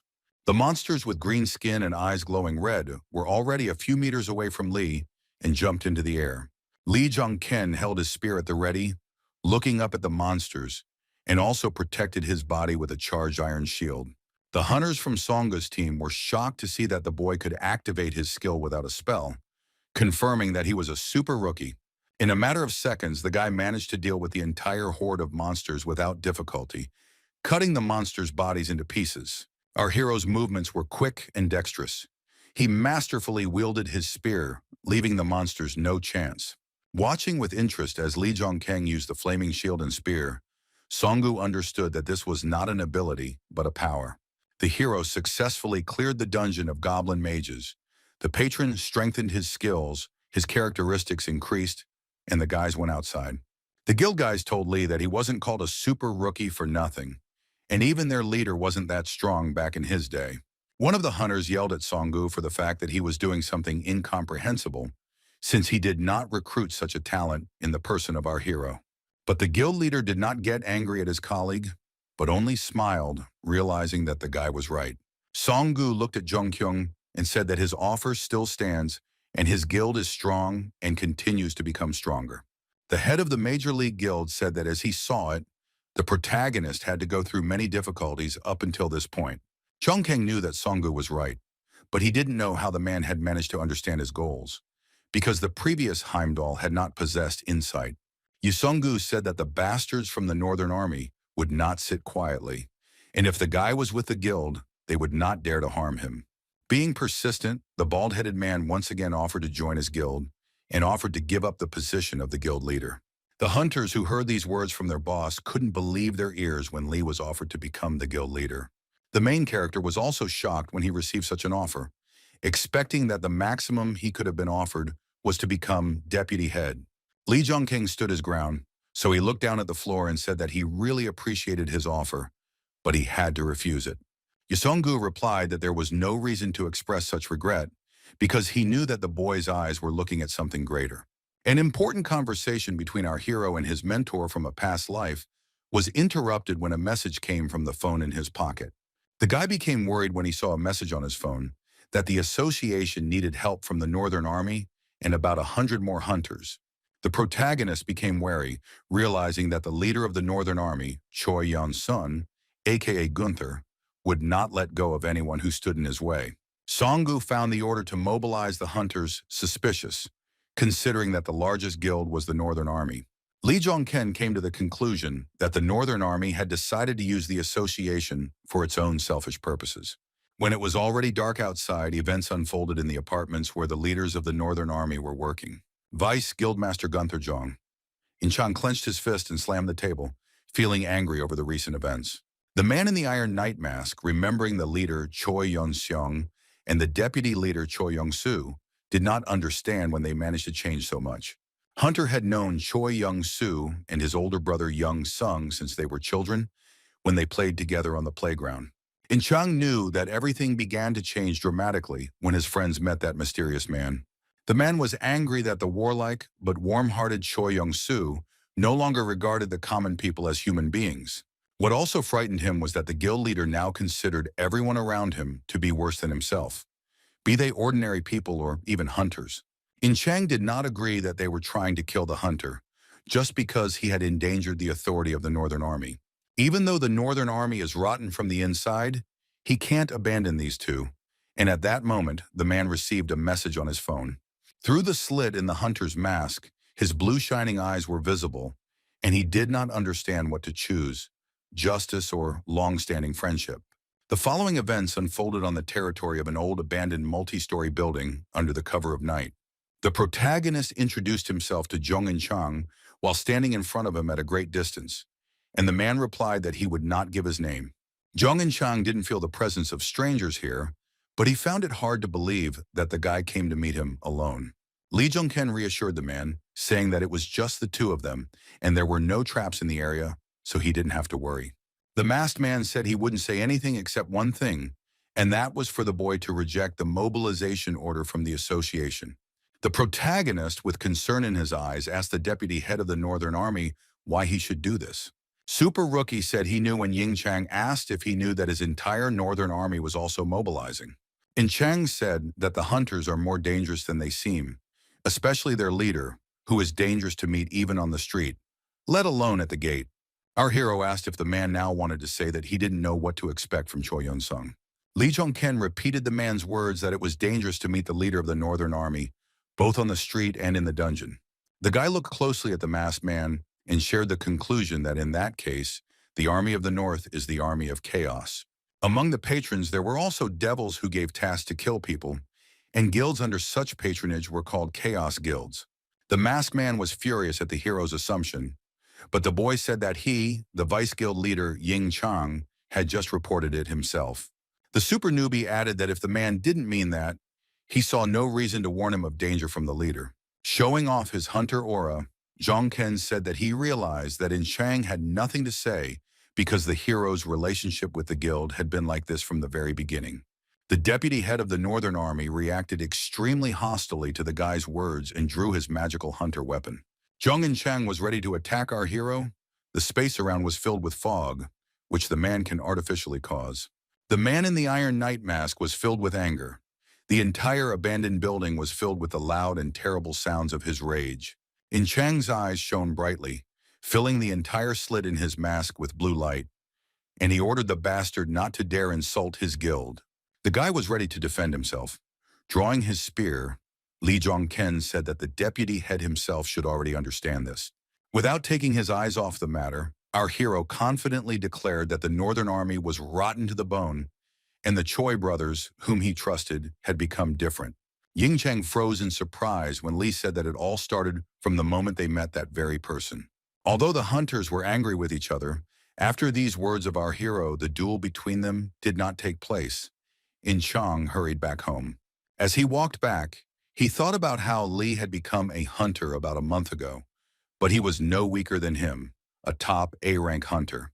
What amazed Ying Chang was that Zhong Ken knew that the man would not attack him, and also that that person existed. After looking at the super newcomer one last time, the question of who Li Zhongken really was kept spinning in the mind of the deputy commander of the Northern Army. Our hero was well aware of the events of the future, so he knew that Yong and Chang was also called Siegfried, the Dragon Slayer. But most often he was called the immortal Siegfried because it was he who managed to defeat the most vile monster of the Demon King. After this event, Siegfried received unprecedented power from his patron and was granted immortality. In the upcoming battle against the Demon King, after receiving orders from his friend Choi Yong-sung, the man was unable to become a hero because he was killed by Choi Yong-soo. To prevent this event from happening again in this reality, the boy understood that he had to lure Siegfried to his side. And the most important thing about In Chang was not his strength and skills, but his moral principles, thanks to which he maintained the balance in the Northern Army. After some time, our hero went into the dungeon again, where he successfully cleared the lands of the dead man from the swarming monsters. This dungeon turned out to be not an easy one, because after the battle the hero received a notification that the durability of his weapon had decreased to 0. Looking at what was left of Li Zhongken's spear, the super rookie realized that his weapon was no match for his growing mastery over fire. Now the guy had one more task to complete before mobilization, and he needed to get a new weapon. Soon the main character went to the building where he could get himself a stronger and more durable new weapon. He was invited inside, and when the guy looked around, he thought he was in some kind of medieval forge. He was surprised when he saw a muscular red-haired guy in front of him who was working by hand on creating some kind of weapon. The strong boy asked Zhong Ken to wait because he was in the middle of work. Junkin smiled because he never thought that he would ever personally meet the hunter known as the human who became a dwarf after awakening. The hero knew that this was Park Jae-hyun, aka Brach, the man who would soon become the hero of all hammermen and the wandering blacksmith. 4 hours later, Park Jae-hyun finished working on the weapon. The tired boy wiped the sweat from his face with a rag. He turned a surprised look to our hero, as if he had forgotten that he had previously invited Lee Jong-ken to enter his forge. The protagonist jumped in surprise when Park Jae-hyun pointed at him and asked who he was. Jung-ken was surprised that the guy was asking this only now and said that he came to order weapons, and also asked if Pa was the only blacksmith. The blacksmith was wary because everything looks extremely strange, because our hero came to a nameless blacksmith and asked to create a weapon. The boy explained that he was asking if he was the only blacksmith here because he saw someone else's blacksmith hammer over there. Park Jae-hyun was taken aback by the surprise and silently stared at the young man, although there was another blacksmith's hammer hanging behind his back. The red-haired blacksmith laughed and said that our hero had a keen eye and explained that the hammer belonged to another boy, but that was unimportant. The muscular guy still didn't understand why they were turning to him, because he hadn't created equipment before and his activity was for fun. The main character explained that it was all about his patron, who told him that the guy should come to Park Jae-hyun. The blacksmith was clearly shocked when he heard that the patron had brought Jong-ken specifically to him to create the weapon. The red-haired guy couldn't believe that in front of him stood a hunter with whom the patron was communicating directly. Jong-ken knew that the blacksmith had no choice but to believe him because Pa's patron was also interfering in his life. Park Jae-hyun in history was the man who created all the weapons for the Demon King and all 12 heroes. In his autobiography, the Demon King wrote that if only Park Jae-hyun had stayed by his side until the end, they would have changed history. The blacksmith told our hero that, given how strange the patrons were, he had no reason not to trust Lee Jong-ken. But the bad news was that Park Jae-hyun told the unexpected visitor that he couldn't create anything for him. The protagonist thought that the blacksmith was in a bad mood and asked the guy if there were any good reasons for this. Rubbing the back of his head, the blacksmith replied that he simply wasn't very good with fire, which is why he hadn't accepted orders from clients until that moment. Lee Jin-kyung smiled amiably when he heard Park Jae-hyun's true reason for refusing to create weapons for him. The blacksmith was confused when the main character suddenly extended his palm to him and looked at him without saying anything. Not understanding what was happening, the red-haired guy stared at the hero and asked Jong-ken why he extended his hand to him. The protagonist decided to help the blacksmith create weapons, so he said that he would create the flame that he would need. For the super newbie, this was no problem because he had control over fire, and a moment later a flame appeared above his palm. While demonstrating his skill, Jong-ken asked the blacksmith if he was already familiar with fire control abilities. Staring at the fire in fascination, Puck asked if the hero meant to say that he could control this small flame in his palm. The red-haired blacksmith Park Jae-hyun was shocked and stared at the fire when he saw something that amazed his imagination. By the will of the protagonist, the flame above Jong-ken's palm became stronger. Moreover, the fire turned from orange to bright blue. The blacksmith was amazed by the demonstrated abilities and cried out, asking how he managed to do it. Jong-ken explained to the boy that he had the power to control fire as he wished. And this was not just simple possession, but complete submission. Park Jae-hyun looked at our hero with delight in his eyes and a smile on his face, realizing that many opportunities were opening up before him. After a week of work, the blacksmith managed to complete the magic spear for our hero. The boy was already holding it tightly in his hands. Jong-ken looked at the black and red spear with 2 sharp tips and additional spikes in delight, his voice trembling with excitement. Park Jae-hyun said that he won't be able to create the shield that our hero asked for, but inside the spear there is the ability to control fire. The protagonist lowered the new spear down and hit the floor with it, the weapon emitting a bright purple magical light. The blacksmith looked away and admitted that he was uncomfortable talking about it, but that was all he could do now. Jong-ken looked at the status of the unique rarity level 1 Muspelheim spear, which increases control over fire. The protagonist, examining his weapon, understood that it was of a very rare type, and for anything more, the direct intervention of the patron would be required. Grinning, the guy remembered about the weapon, which can improve over time on its own, but the chance of getting it is small. Lee Jong-ken was taken aback when the red-haired blacksmith warned the boy that the weapon in his hands was still not completely finished. The guy explained that the guy, his partner, was not here yet, and the spear was too weak for Lee Jong-ken's fire, and he would need to go back to improve it. The protagonist bowed his head to the blacksmith as a sign of respect and gratitude, and said that in that case he would leave it to him. With his eyes wide open, the talented blacksmith noticed one little thing that was on our hero's body and was very surprised. Park Jae-hyun was shocked when he noticed that the main character was wearing a black bracelet with a small metal skull on his arm. The blacksmith asked our hero if his patron had given him this bracelet and concluded that the super newbie's sponsor was also not an ordinary one.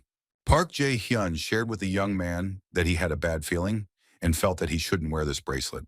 The protagonist checked the status of his familiar once again, where it was said that the Soul Keeper's skull had not yet absorbed a single soul. Looking closely at his magical accessory, Lee Jong-kyung knew that Park might be right in his words. After a while, our hero thought again about the Soul Keeper skull on his wrist, knowing that it would be difficult to use while he was mobilized. Using magical abilities, the main character materialized in his hand a spear that the blacksmith had recently made for him. The guy thought that, however, this was much more than what he had originally expected from his familiar. Jong-kun thought that if he could lure Ying Chang to his side, he would have a better chance of defeating the Northern Army. The protagonist reminded himself that he had only 2 weeks left before the mobilization of all hunters in the Army of the North. He knew that he needed to become stronger as soon as possible, so he came to the dungeon and now stood in front of a horde of monsters. A whole crowd of orcs, noticing the hunter in front of them, began to quickly run towards Lee, holding weapons in their hands. Using his new spear, the protagonist pushed off the ground to fly into the air and attack enemies from above. The boy flew high into the air, holding his spear above him to reduce the distance between him and the monsters and attack first. Below Lee Jong-ken was a crowd of green-skinned monsters that had gathered to attack the intruder. Our hero understood that 2 weeks was catastrophically short, and even the fact that he could become stronger through hunting did not improve the situation. All these 2 weeks, the guy worked hard on his strength, but soon they passed, and the moment came for the mobilization of the hunters. Choi Yong-seong stood in front of his army when he received notification that the Lord of the Rivers had set his sights on him. Clenching his fist, the man loudly announced to his team that all preparations for mobilization had been successfully completed. The man shouted to the soldiers that today was the day when the Army of the North would finally emerge from the shadows. The boys were inspired by their leader's words that everyone would know the name of the North's army, both in Korea and around the world. Choi Yong-seong stopped saying anything to his soldiers. His eyes began to emit a strong, magical blue light. The Northern Army leader's aura was activated. He suddenly stopped his fiery speech and looked into the distance. Jong In-chang was shocked when he noticed how much magical power his comrade had, indicating that Choi had advanced to A rank. Choi Yong-soo watched the scene before him with delight, realizing that all the requirements for becoming a hero had already been met by his brother. When the leader of the Northern Army demonstrated his full magical power, he once again loudly addressed the team. Raising his fist above his head, the man shouted that today the world would shake in the name of the Northern Army Guild. Choi Yong-sung charged his soldiers with fighting spirit, and they also shouted in response, raising their menacing fists above their heads. After finishing his speech, the leader of the Northern Army smiled slyly, because he understood that this would allow him to obtain the title of king. Meanwhile, our main character was riding in a car with an employee of the association, Hunter Kim Soo-yeon, who accompanied him everywhere. Kim Soo-yeon asked the guy sitting next to him if he really intended to go where they were going now. The manager warned Jong-ken that he might die because the bastards in the Northern Army were much more vicious than he thought. The hero silently listened to the guy's words about how the guild that went on a raid with the Northern Army last time was completely destroyed. The blonde-haired boy's eyes widened in shock when our hero told him that the Northern Army Guild was probably involved. The words so shocked the employee of the hunting association that he swerved the wheel and stopped the car abruptly on the side of the road. The fact that our hero knows about the involvement of the Northern Army in the destruction of the guild made the manager angry, and he covered his face to gain control over his emotions. The main character, without saying anything, looked worriedly at the driver, not understanding what was happening to him. Kim was furious and, unable to contain his emotions, began to shout that the hero was still going to go there, even though he was an important person for the association. The boy gripped the steering wheel tightly to calm himself down. His voice became very quiet, and he began to persuade Lee Jong-ken. Li Zhongkeng turned his surprised gaze to the manager as he bowed his head in helplessness and asked the boy not to go there. The main character smiled because he was pleased that Kim Soo-yeon was so worried about the fate of his ward. The hunter turned to Mr. Soo-yeon and asked if he was right in saying that nothing was more important than one's own life. Manager Kim looked at the protagonist, his face already covered in beads of sweat from the tension, and he confirmed his words. Zhongken said that he was also well aware of this, so he would not take part in the mobilization in hopes of the best. Anticipating retribution, the guy smiled and said that these bastards will learn that life is something precious and not an empty phrase. At this time, a huge portal had already opened above the Korean town on the coast, which led to a dimension teeming with monsters. A whole crowd of mobilized hunters gathered around this portal, and they were also accompanied by other employees. The strong, well-equipped guys were in a positive mood and were talking about something among themselves, awaiting further instructions. The event was so large-scale that even journalists came to the giant portal to report from the scene. Our hero turned to Song-gu and asked what the man was doing here if his guild refused to take part in the raid this time. Song-gu replied that he couldn't be anywhere else because he had already declared that the super rookie was his friend and the Northern Army was his enemy. Choi Yun-seong, the leader of the Northern Army, was also already there. Song-gu turned around and the two men met each other's eyes. When the head of the Northern Army Guild noticed the bald-headed man looking at him, he gave him a mocking grin. Choi Yun-seong was causing the Major League Guild leader to feel hatred and irritation, and he exhaled heavily, trying to control himself. Yesung-gu asked the super rookie if he would go into that portal, even if the man asked the boy not to. The guy confirmed Song-gu's suspicions, and then asked if the man had come here to try to dissuade him. A worried Song-gu warned Jun-kyung that this bastard Choi Yun-seong was much stronger than he looked. Choi Yun-seong's official rank was B, but the boy felt that he had already managed to rise to A rank, which he told Song-gu. The guild leader told our hero that he was amazed at how strong he had become and was sure that the guy had a plan for what to do there. The protagonist asked why he needed this when Song-gu sat down on the bench and said that he would wait for Lee Jung-kyung here. Showing his aura, the man explained that if the guy didn't come out of there, he wouldn't let the Northern Army get away with it. Surprised by Song-gu's recklessness, Jun-kyung thought what kind of crazy guy he was, planning to destroy an entire guild. While waiting for it to begin, our hero heard an announcement that the raid would soon begin, and everyone was told to complete their preparations and get ready. The boy already knew that Choi Yun-seong, based on history, would become the hero Gunther today, and the gate would kill countless people. Many hunters had already approached the portal and began to enter the gates one by one to begin the joint raid. The protagonist, who was watching this from the sidelines and waiting for his turn, knew that at this point history would change its course. It was Lee Jong-ken's turn to enter the gate and join the raid. He walked up to the portal and touched it with his hand. Hearing the announcement that they were entering the gates of the Rhine River, the hero thought that this was where he would be able to gain all his glory. All the hunters successfully crossed the portal. They found themselves in another dimension and ended up on a beach surrounded by rocks. Suddenly, the portal began to behave strangely. A stream of purple magical energy began to flow out of it, which many people noticed. The portal made strange sounds and grew larger. Purple lightning increasingly surrounded the transition to the real world. Choi Yun-seong watched all of this carefully.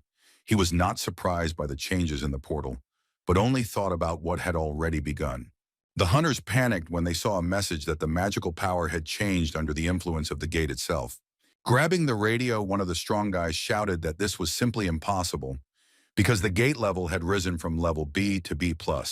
The protagonist remained calm but wary, silently watching from the side as the portal changed. The boys were in a panic as energy erupted like a volcano from the portal. The gate was blocked and it was impossible to get back. The portal leading to the real world has turned into a solid clot of powerful magical energy, influencing everyone around it. The dazed and frightened hunters screamed that this was complete madness and realized that they seemed to be stuck in the gate. The hunters were informed that the density of magical energy would increase, and the patrons turned their gaze to this place, and their bodies seemed to begin to burn. The guys received notifications that the patrons' attention to the place had increased, and the awakened had entered a special gate. The boy, who was holding a special device in his hand that showed the gate's rank and other characteristics, was shocked when the numbers started to increase. He shouted something about gate rank, trying to convey to the others that he had changed when he saw the shocking information on the screen. The tough guy couldn't believe his eyes when he saw that the letter B with a plus in the right corner of the screen turned into an A. The hunter dropped his gadget to the ground, frozen with panic and fear as he realized the gate's rank had risen again. Another guy walked up to this hunter and started punching him in the chest, trying to get a more coherent explanation from him. The young man, mad with terror, began to wave his fists and demand that he be let out of here, because this was an A-rank gate. Many hunters were in despair because it was believed that an A-rank gate could not be cleared without the help of a hero-rank hunter. Junkin, who remained calm, was not surprised by the boy's reaction, because this place could very well become their grave now. Turning his attention to the leaders of the Northern Army standing behind him, Lee noticed that they did not even move, which indicated that they knew everything in advance. The protagonist came to the conclusion that this was exactly the situation that Choi Yeon-sung and the other members of his team needed. The hunters received a message that the wave was approaching, and at that moment the leader of the Northern Army shouted for everyone to calm down. Raising his voice, the man said that he understood their confusion, but the gates were not yet well studied, and unexpected things happened there all the time. Choi Yeon-sung gave a motivational speech, asking the guys if the most important thing right now was to just give in to despair. He shouted that the most important thing now was to survive, and he, Choi Yeon-sung, intended to clear this gate side by side with everyone standing here. The speech inspired the hunters. They agreed with the leader's words and said that first they needed to survive, and they would do it. The protagonist looked at the status of the power of the current master, according to which all command skills are enhanced 3 times near rivers. Fortunately, Jung Kyung was immune to Choi Yeon-sung's influence, thanks to the fallen angel, and he realized that the hunters were simply being incited.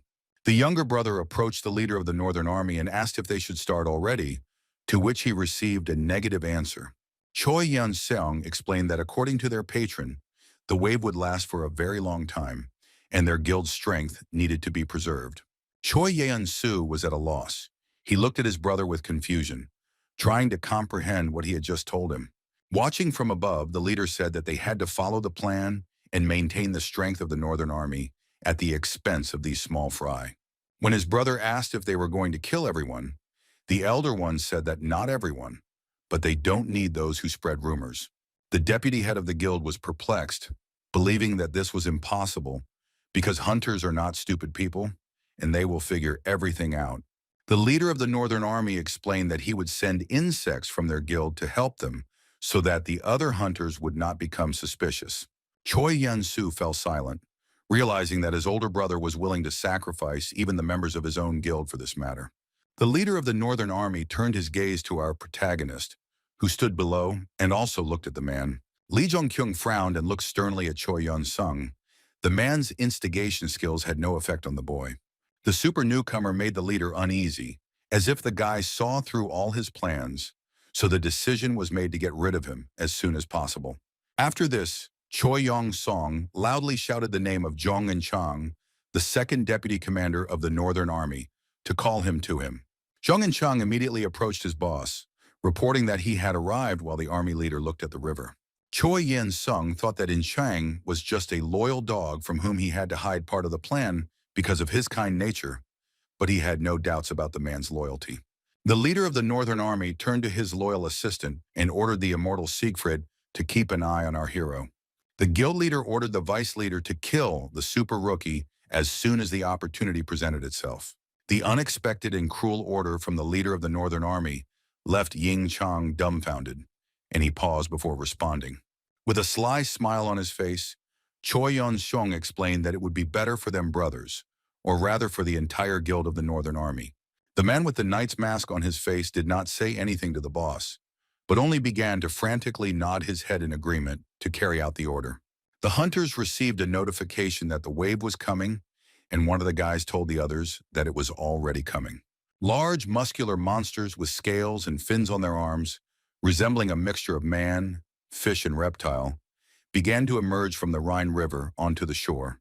Seeing the monsters, the hunters prepared to attack and realized that they were facing mermen, which meant that the A-rank gate was not so dangerous. The hunters started running, their heads broken, and one of the guys said that they needed to be destroyed as quickly as possible so that they wouldn't have time to group together. Our hero, who was watching this, began to worry because the hunters ran to attack without formation, and this is reckless even for weak monsters. The guy began to visibly panic when he realized that the situation was getting more complicated due to the terrain, because they were in a river. The mermen took a mouthful of water and puffed out their cheeks to use magical energy against the attacking hunters. Streams of glowing magical water began to erupt from the mouths of the monsters, which were extremely dangerous to the lives of hunters. The guys who ran to attack did not have time to defend themselves from these streams of water, so they were attacked and began to scream in pain. The protagonist decided to take the reins of government upon himself and ordered the wounded to be sent to the rear guard and the rest to take up formation. The rest of the guys started to listen to the super newbie. One of the hunters ordered the others to follow him into formation. But Lee Jong-ken knew that it was too early for him to intervene because he needed to properly understand the situation. Choi Yong-seong, grabbing his sword, spoke loudly to the Northern Army while his soldiers stood in a row as if spellbound. Pointing his sword forward, the leader of the Northern Army ordered the soldiers, who had lost their minds under his rule, to destroy the enemy. The hunters immediately ran forward at breakneck speed to carry out their boss's order without even thinking. Jung Kyung's eyes widened in shock when he saw that Choi Yun-sung had decided to involve all of his guild members.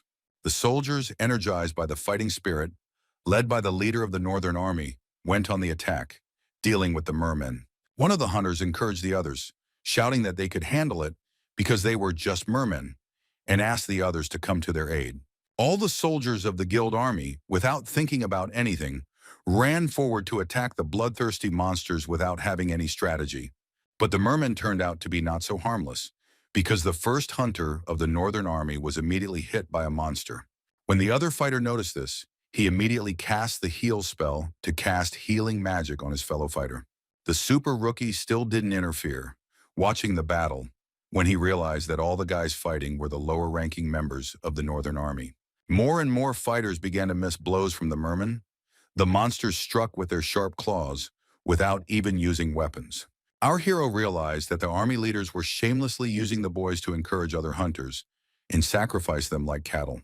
When Lee Dong-ken witnessed such injustice, he decided to intervene and materialized his spear in his hand. The boy prepared his weapon and shield to join the battle as well, and realized that everything was much better than he suspected. The protagonist activated the hunter's magical power. His brown eyes turned into glowing blue, and he decided to move forward. Standing to the side, Jong In-chang noticed how our hero quickly rushed past him, holding a weapon in his hands. The man with a knight's mask on his face silently and attentively watched the actions of our hero, remembering their previous conversation. Jong In-chang remembered the guy's words about the Northern Army Guild being rotten to the point of guess, and the head and deputy head being different. Now Ying Chang understood that our hero was not mistaken, and if things continued like this, many hunters from their guild would die. He remembered Choi Yun-sung's words before the battle began, when the boss told him that he believed in the man's loyalty and righteousness. In-chang shook off his gloomy thoughts, believing that his leader had some kind of plan if it was Choi Yun-seong, whom he had known all his life. The other hunters stared at our hero and started shouting for the others to look at this incredible guy. The man in the knight's mask was distracted when he heard the hunters' excited cries and turned his attention to Lee Jong-ken. The space was filled with flames and streaks from the super newbie's spear. One after another, the mermen began to die at the hands of our hero.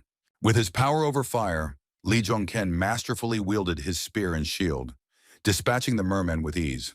The delighted hunters screamed, not understanding who this guy was in front of them, because they were sure that they knew all the cool fighters.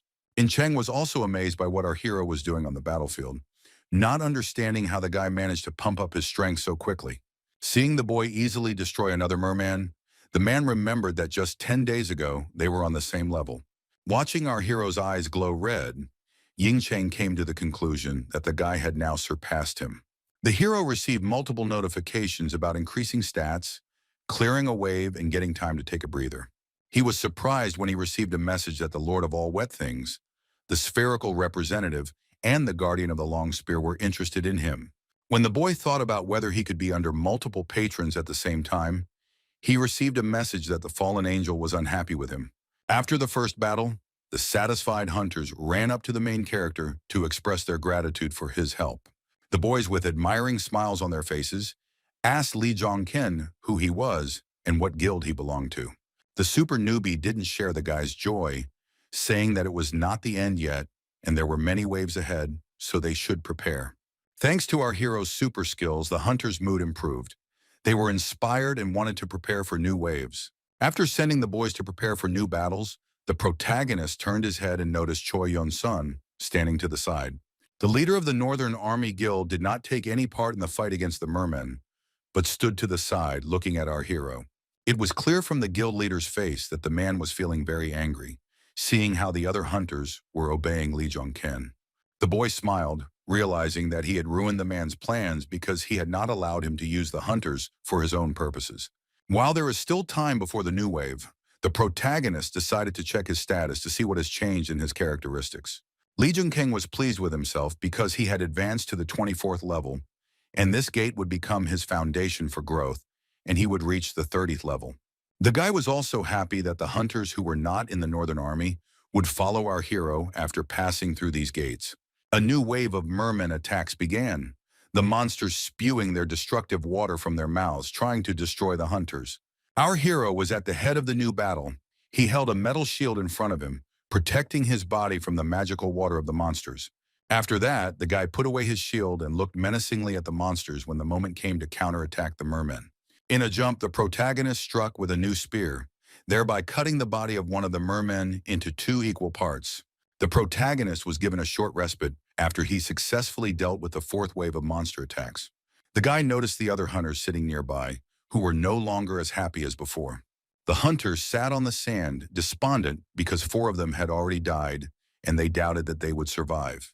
Lee Dong-keng felt sad because he originally wanted to leave the gate without any casualties, even though it was impossible. The protagonist clenched his fist tightly in anger as he saw ordinary hunters die while the rest of them did nothing. He shouted at the Northern Army leaders standing above him, asking why their guild had not yet taken part in the battle. The soldiers of the Northern Army immediately began to show aggression towards our hero, asking him to repeat what he had just said.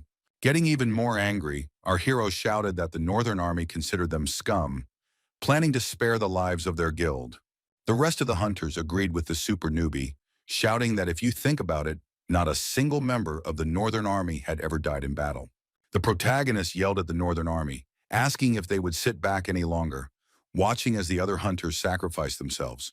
The younger brother of the leader of the Northern Army approached the leader and asked Choi Yun-sung if he thought this was okay. Choi Yun-sung was angry because the protagonist's actions had caused his plan to fall apart. He originally planned to attack the hunters once all the waves had been cleared by his guild's useless soldiers. The soldiers of his guild began to suspect that they too were being sacrificed, and were now also alarmed. Choi Yun-sung was furious when he realized that the plan that person had prepared for him actually worked to our hero's advantage. The leader of the Northern Army silently looked into the distance, wondering what to do next, when the vice guild leader turned to his brother again. The head of the army told his brother that they would continue as they were for now and watch for a little while longer. The man came to the conclusion that he could defeat Jong-ken because he had already spent a lot of energy in the battle, and Choi was much stronger than the guy. Yun-sung once again believed in his plan and took heart, realizing that our hero was continuing to waste his strength fighting in the vanguard. After some time, the 5th wave was successfully cleared, and the guys received a message about the appearance of the pre-final boss. The hunters, holding swords in their hands, were frightened when they saw in front of them a giant monster that rose from the Rhine River. The boys screamed when they saw that a water golem was going to fight them, and the size of the monster amazed them. A hole appeared in the chest of the huge blue monster, with the help of which he directed streams of magical power against the boys. The water golem used its powers to the maximum, attacking the hunters standing on the shore with a powerful stream of destructive water. The protagonist saw the water golem's power approaching, so he shouted to the others to move aside. Panicking, the hunters began to run back, trying with all their might to escape the destructive flow of the monster's magical water. Using a beam of destructive force, the blue giant monster left a strip of scorched earth, dividing the beach into 2 parts. The alarmed hunters, watching all this, were amazed, not understanding where the golem got such destructive power from. To attack the monster from a distance, archers entered the battle, pulling arrows to launch them at the monster. The hole in the golem's chest closed up, and the beam of destructive force disappeared as the charged arrows began to deal damage to the beast. The monster turned to dodge, but more and more arrows hit the water golem's body, leaving holes through it. The archer's actions did not completely destroy the monster, but they did buy time, and now the remaining hunters prepared to attack. The water golem, seeing a horde of fighters approaching him, swung his fist to attack the guys. One of the hunters jumped high into the air, swinging his sword, intending to cut off the water golem's arm. The guy tried to prevent the monster's attack by cutting off its arm, but the strength was not enough, and he left the monster with only a scratch. This angered the monster, and he waved the guy away, causing the hunter to drop his sword and fly many meters away. The huntresses came to the conclusion that attacks did not work against the golem, and now they did not understand how to deal with it. Our main character entered the battle against the water golem, running towards the monster, preparing his weapon. The fearless Lee Jong-ken looked straight into the monster's eyes, intending to attack the golem in close combat with his spear.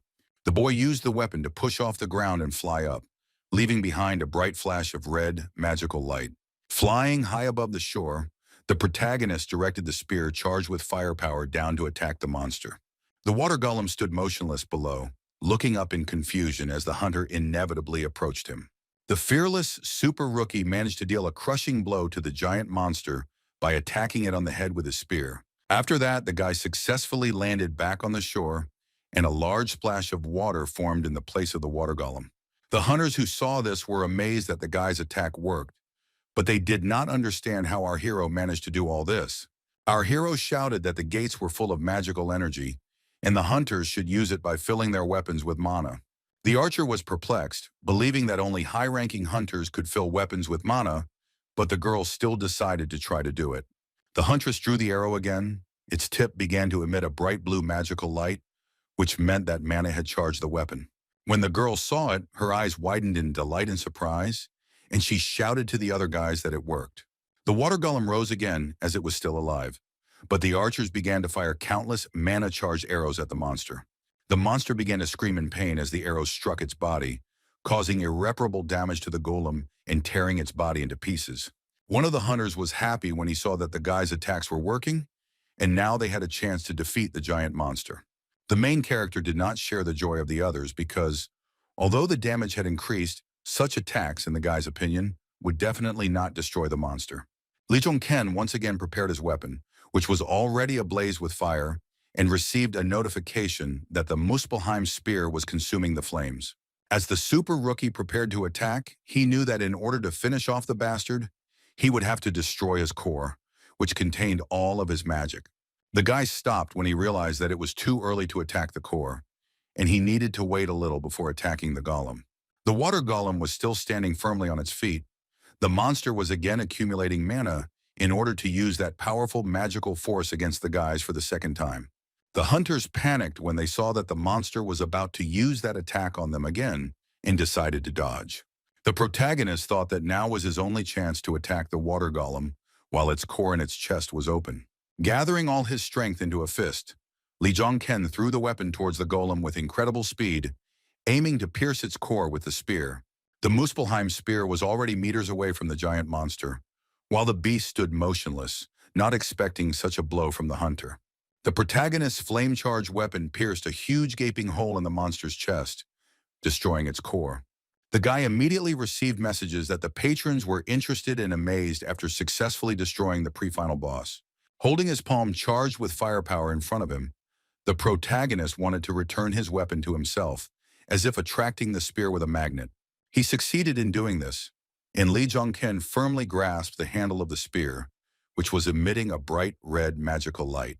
Our hero was delighted because the return ability, which he received not long ago, turned out to be very convenient. The other hunters were speechless when they saw how the protagonist masterfully dealt with the giant water golem. One of the boys said that now he remembered because there was a rumor about a strange hunter with a long spear and an iron shield. The boy's eyes widened in surprise when the guy shouted that this hunter was the same super rookie that was rumored. The short-haired fighter shouted that this hunter was almost a hero, and his skills showed that he was A-rank. The hunters began to rejoice, raising their fists in the air and shouting that now they could survive, and it was worth trusting the super newbie. The hero beamed with happiness when he received messages about the acquisition of the water gem, the increase in level, and the interest of other patrons. The boy became angry when he immediately received a message that the fallen angel was expressing his extreme displeasure, and the other patrons had lost interest. But he was not upset because the Demon King also had only one patron, but he still managed to become strong. Choi Yeon-sung was furious because he didn't understand what the hero was doing to increase his strength in such a short time. The man thought that the boy had only recently reached B rank, but from what he could see, the super rookie was already close to A rank. The Northern Army's guild leader could no longer hide his intense rage, seething with hatred towards the protagonist. From behind, Jong and Chang quietly approached and turned to his leader, suggesting that he make his move. The deputy head asked whether everything that had just happened was part of the leader's plans and said that they could not just stand and watch. Choi Yun-sung turned his gaze to his deputy, and the face of the leader of the Northern Army showed that he was extremely annoyed. And Chang said that if his plan was completely destroyed, then he should chart a different course and start moving anew. The eyes of the man in the knight's mask shone blue through the narrow slit, and he declared that he was asking Choi Yeon-sung to surrender in that case. Choi Yeon-sung gritted his teeth in anger when he heard his partner trying to force him to stop trying to finish off Jong-kyung. He began to shout furiously and accuse his friend of lying, declaring that he had created the Army of the North and raised it to such heights so he would not lose. The man was seething with anger and decided to act, so with the help of magic he materialized his weapon in his hand. The enraged guild leader shouted to his Northern Army soldiers to give them a new order. Raising his sword upwards with a stream of mana flowing out, Yeon-sung shouted that they were now going to take a full-scale part in clearing the gate. The soldiers of the Northern Army were delighted by this statement from their leader and were fully prepared to enter the battle. With a mad smile on his face, the leader of the Northern Army declared that the king would never allow his pride to be trampled. However, the smile on the man's face immediately disappeared when he heard a sound and looked away, seeing something that alarmed him. Choi Yun-sung was frightened when he saw that his partner's knight's helmet was lying on the ground behind him, and In Chang himself had disappeared somewhere. The man looked at the metal mask for a long time, realizing that the owner had decided to get rid of the helmet for a reason. A long-ago memory of handing Ying Chang this helmet and telling him that he was promoting him to Vice Guild leader surfaced in the leader's mind. Yong-sun then explained to his friend that with his timid face it would be difficult for him to control the hunters, so he hands him the helmet. Now that Ying Chang had taken off his helmet for the first time in a long time, the guild leader came to the conclusion that the dog was trying to bite its master. The man perceived the act of his loyal comrade as a betrayal, and in anger he kicked the helmet, breaking the strong metal mask. Then frowning, the leader of the Northern Army turned around to look for the one who had betrayed him, Jong and Chang. Watching the hunters standing below, the leader of the Northern Army said that Ying Chang was clearly asking for death. Meanwhile, the soldiers of Choi Yeon-sung's guild were inspired and charged with fighting spirit, shouting that it was time to show the power of the Northern Army. A new wave of gate clearing began, and Choi Yeon-sung's hunters used their swords to cut the mermen's bodies into pieces. The boys were very motivated. They attacked the monsters with fury, using all their strength against them. Having destroyed another merman, one of Choi Yeon-sung's soldiers smiled smugly and wanted to praise the Northern Army, but fell silent. The guy was speechless and froze when he saw how the super newbie instantly destroyed all the monsters, leaving behind many streaks from his weapon. The hunter from the Northern Army Guild was taken aback, and the smug smile disappeared from his face, realizing that our hero was on a completely different level. The other hunters bragged to the Northern Army about their super newbie, shouting that they would now clear this wave without any problems. The main character skillfully dealt with the horde of monsters. He struck the mermen with a spear at lightning speed, piercing them right through. When the super newbie successfully managed to destroy another horde of monsters, he stopped and received a message that he had increased his level. He was pleased because it seemed like he was wasting his stamina, but by leveling up, he was successfully restoring it. Distracted by these thoughts, our hero did not notice how a giant merman attacked him from behind, even though the others were shouting at him about it. But at the last moment the main character managed to react, he immediately put up a shield charged with fire, blocking the monster's attack. When everything calmed down again, the guy turned around and saw an unfamiliar girl in front of him who came up to address him. The mysterious stranger in the black robe told Lee Jung-ken that he seemed to lack the eyes behind him to see who was attacking from behind. Looking at the girl, the protagonist recognized her as Jong and Chang, who took off her mask and rudely told her that he did not need it. The boy pushed off the ground with his spear to fly up and begin a new attack, and the girl was left alone with herself. Jong and Chang's face showed sadness as she watched our hero leave, upset by his indifferent response. The girl looked down with sad eyes, suspecting that Li Zhongken was disappointed in her, and this made her feel annoyed. She exhaled heavily to gain control of her emotions, realizing that she couldn't give up because of something like this now. Zhezhong activated her hunter aura and prepared to fight, wanting to do her best to break the limit and protect the hunters. Full of determination, Zhong Enchang began to swing her sword, leaving bright streaks of blue magical light in the air. She cut the mermen into pieces, wanting to show our hero her determination by turning away from the Northern Army and the Choi brothers forever. The A-rank hunter demonstrated phenomenal abilities in clearing, easily dealing with large monsters. The girl was focused on winning at any cost, realizing that her justice could protect people from death. Another wave of clearing the gates of mermen came to an end. The lifeless bodies of the monsters were scattered along the banks of the Rhine River. One of the hunters was shaking his friend's body, trying to bring him to his senses while he lay on the sand, showing no signs of life. The boy panicked and screamed, looking at his friend's face. He begged Ken Su to open his eyes, but the hunter with abrasions on his face was unconscious.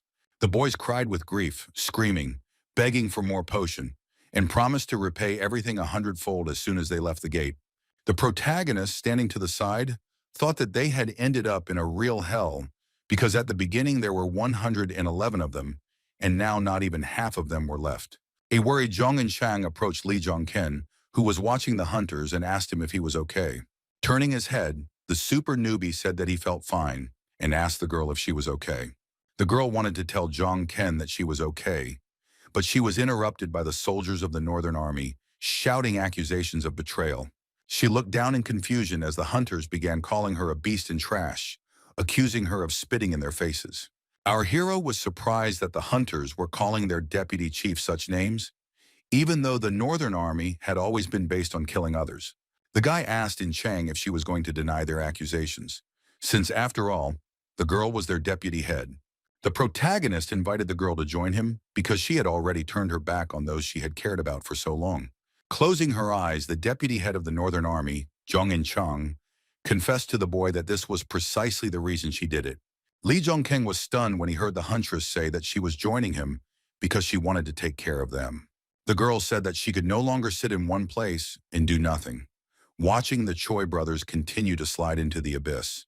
The super rookie shared his opinion that Choi Yeon-sung would make his move even if it was beyond his abilities, but Zhong asked him not to worry about it. All the hunters tensed up when they received notifications that the final boss named River Worm had appeared. The fighters watched as the body of a giant, the strongest monster in these gates, began to emerge from the Rhine River. The boys started screaming and panicking when they noticed that the river level had risen significantly due to the influence of this monster. The head of a giant monster appeared on the horizon. The river worm had a round mouth with many sharp fangs in a row. The final boss stood tall above the hunters, his blue glowing eyes staring down at the boys. The hunters froze in fear of the monster. They raised their heads up, watching the movements of the huge final boss. The guys were nervous and screaming. The monster turned out to be unexpectedly gigantic. Some began to lose their balance and fall. Panicking, the hunters called everything that was happening madness, not understanding how they could deal with monsters of such size. The size and power of the river worm surprised even our fearless hero, who looked at the monster and called it all just madness. The boy turned around abruptly and looked at Zhong and Chang when she said that Choi Yeon-sung most likely had a way to destroy the river worm. She admitted that the method of murder was shared with the man by the very person who possesses the method for destroying such monsters. The girl turned around and told the protagonist that before Choi Yeon-seong himself began hunting the river worm, something else would happen. She said that there are people who will prevent the completion of this raid, so the hero needs to deal with them first. A horde of hunters from the Northern Army surrounded the protagonist, and in Chang, the guy prepared his weapon to defend himself from the soldiers.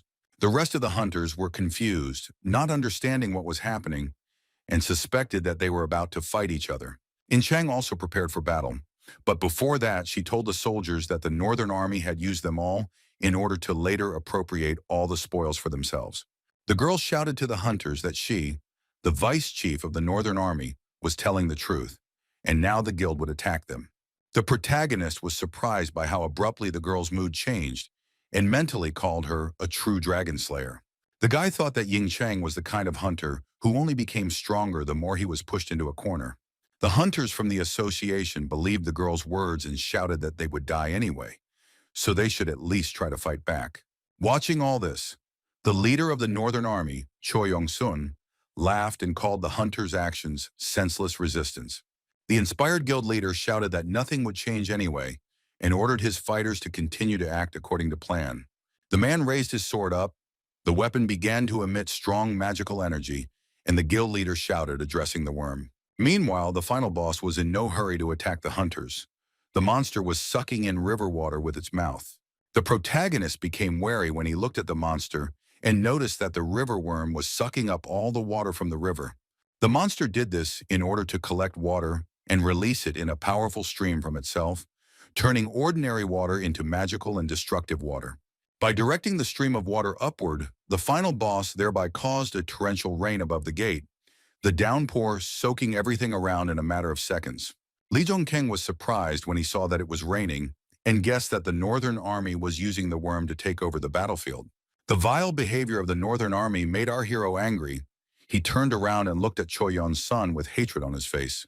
The boy understood that if Choi completed the raid of this gate, he would become another born rotten hero, namely the god of war Gunther. The protagonist had been pumping up his strength without rest for these 2 weeks, but he still doubted whether he would be able to win this battle. The leader of the Northern Army turned to the super rookie and said that the guy's flame was really strange because it continued to burn under this downpour. Choi Yun-sung was right because even though it was pouring rain, it had no effect on the super rookie's fire charge equipment. The main character understood that in this situation, the only thing left for him to do was to fight, even if there was no certainty of victory. The super rookie used his flame-charged spear to push off the ground and fly high above the shore. The leader of the Northern Army looked up and saw our hero, swinging his weapon, flying straight at him. The protagonist attempted to attack the man with a spear, but Choi Yun-sung managed to block the blow by holding his sword in front of him. Although the blow was blocked, our hero's attack was strong, and the spear did little damage to the man, causing a grimace of pain to appear on his face. Seeing that the first attack was not completely unsuccessful, a smile appeared on Lee Jong-ken's face because he was right. Taking advantage of the enemy's moment of weakness, our strong hero began to strike Choi Yun-sung with his spear over and over again. The leader of the Northern Army held his sword in front of him to protect his body from the destructive flames of the protagonist's spear. The super rookie took the initiative in this fight, once again swinging his weapon to strike. The new attack was even stronger than the previous ones, because the flame-charged weapon left an especially bright flash of mana in space. The blow was so strong that this time the head of the guild of the Northern Army was unable to hold the sword in front of him, and the man was taken aback. Choi Yun-sung began to panic when he took such a powerful blow. The man spread his legs wide to keep his balance. He shouted that the guy's abilities were simply impossible because they were on the riverbank, and Yun-san's strength should increase many times over. The protagonist was jubilant, feeling completely superior to the guild leader, and asked Choi Yun-sung if he knew about something. Lee Jong-ken confessed to the head of the Northern Army that when the boy first entered this gate, he was much weaker than a man. An enraged Choi asked if the boy now wanted to say that his patron had given him incredible support all this time. Our hero said that he had been saving his energy all this time, moving like a little child, and continued to swing while hunting. Choi Yun-sung was at a loss to understand what our hero was trying to convey to him, and Jong-kyung asked if the man had gotten it yet. But the guy decided not to admit why he became stronger here, in the gate, and said that he didn't say all this for that reason. The leader of the Northern Army began to feel fear of our hero, realizing that now he would not be able to easily defeat the super newbie. In desperation, the man began to scream loudly, asking the river worm to have the final boss protect Choi Yun-sung. Apparently, the man had some power over the monster, because the monster heard him and turned its gaze to the leader. The river worm immediately began to protect Choi Yun-sung. The monster released sharp fangs charged with mana from its mouth. The main character began to defend himself. He flew into the air and began to maneuver, dodging the sharp fangs of the monster. Choi Yun-sung shouted that the boy had become so bold after receiving a little support, but that same person had given him much more strength. With difficulty dodging the blows of the worm's fangs, the boy understood that the monster's instincts had awakened, and it was protecting Yun-san as if he were its own child. The final boss's head landed on the shore, and the river worm began to roar loudly, showing everyone its giant mouth. The river worm lay down right behind the leader of the Northern Army and was ready to protect Choi Yeon-seong from our hero. With a triumphant smile on his face, the head of the Northern Army's guild climbed onto the tentacles surrounding the monster's mouth to feel safe. The protagonist gritted his teeth and looked gloomily at the enemies in front of him, realizing that he needed to start the attack right now. The boy suddenly moved from his place. His entire body was charged with the mana of power over fire. He was intent on attacking Choi Yeon-seong. This stunt clearly took the leader of the Northern Army by surprise, and he stared motionless as the super rookie flew straight towards him. Meanwhile, in another part of the gate, another battle was taking place, with In Chang's pink mana clashing with Choi Yeon-soo's blue magic power. The girl attacked the younger red-haired brother of the Northern Army leader from the air, swinging her sword expertly, and the man defended himself. The red-haired vice guild leader stood on the ground and looked up, swinging his sword to overcome the girl. The second vice leader of the guild became even more angry when she saw that all her attacks against the man did not work. The girl grabbed the sword tightly again, pointing the tip towards Choi Yeon-soo to try to stab her former friend again. Jung In-chang gritted her teeth tightly, putting all her effort into this attack, and holding the sword in one hand, she tried to attack the man. Choi Yeon-soo was also ready to attack his ex-girlfriend. He raised his sword high above himself, the weapon emitting a bright magical light. Surrounded by pink mana, Choi Yeon-soo slashed forward with all his might to clear a path for his next attack. A loud noise erupted in space, and the man managed to split the sand mountain into two parts with his weapon. At this time, Jung In-chang watched as the deputy head of the Northern Army tried to get to her to attack. Surrounded by sand dust and a magical aura, the red-haired hunter ran forward to pounce on Ying-chang. The man shouted that he would spare her if the girl fell to her knees, and declared that the Army of the North was the only one who would emerge from the gates victorious. In-chang, raising her voice to a shout, asked what had happened to the man, since they had both sworn to protect humanity together until the end. The girl's attempts to reason with her friend were unsuccessful, and the hunters fought, leaving bright flashes and streaks of mana in space. Neither In-chang nor Yeon-soo were willing to retreat. They fought with swords, striking each other one after another, and did not spare each other. At some point, the girl briefly released her weapon from her hand, and the sharp sword began to spin around its axis, absorbing more mana. Afterwards, Ying-chang grabbed her sword again and swung it, intending to attack her friend once again to prove her point. In order to dodge and protect his head, Choi Yeon-soo hid his face and covered his hair with his hand, holding the sword behind his back. In-chang and Yeon-soo began to fight again, trying to strike each other with their swords over and over again, but their strength was still equal. At this time, the final boss river worm closed its mouth and raised its head from the ground when Choi Yeon-sung and our hero entered inside it. The protagonist climbed into the monster's mouth to fight the leader of the Northern Army, and inside the worm there were many sharp spikes sticking out. The boy stood in front of the guild leader who was ready to defend himself, and so far he hadn't taken any action against Choi Yeon-sung. The boss of the Northern Army accused Jong Ken of being simply crazy because he dared to climb into the mouth of a river worm. The boy didn't understand what the man was talking about because he was just waiting for this worm to eat him because they protect their offspring inside their body. The protagonist smiled as he told his opponent that no matter what kind of worm it was always dry inside. The super rookie grabbed his spear, charged with powerful flames, and pierced the tip of the weapon into the wall of the river worm's stomach. The guy was jubilant because the inside of the final boss was dry, and the lack of water only increased the power of the flames around his weapon. He told Yeon-seong that in the dry stomach of the worm, the power of the Lord of the River's patron would be reduced to 0, and his power over the flame would become much stronger. The hero was right, because the messages said that his attack power was temporarily increased, and the spear caused the worm to spew flames from its mouth. Hunters on the shore were shocked to see the river worm begin to spit balls of fire from its mouth, clearly suffering from it. Choi Yeon-sung was in a hopeless situation, standing motionless with his legs spread wide and watching as everything around him was engulfed in flames. In horror, he began to quietly repeat that this was simply impossible, because he was the king and, in his opinion, had been chosen to be king. The man did not lose hope of saving himself and defeating our hero, so he squeezed his sword in his hand with all his strength to attack. The head of the Northern Army was angry. He started shouting at the main character and swung his weapon to attack the guy. The guild leader jumped close to Zhongken and loudly asked our hero who he was while the boy stood motionless. But our hero did not respond, and with a single fatal blow to Choi Yan's son, he left a giant gaping hole in his body. Holding the flame-charged spear in front of him, the boy decided to take away the man's chance to become the war god Gunther in the future with one attack. The super newbie completed the task, but it was too early to relax because he was still inside the body of the river worm.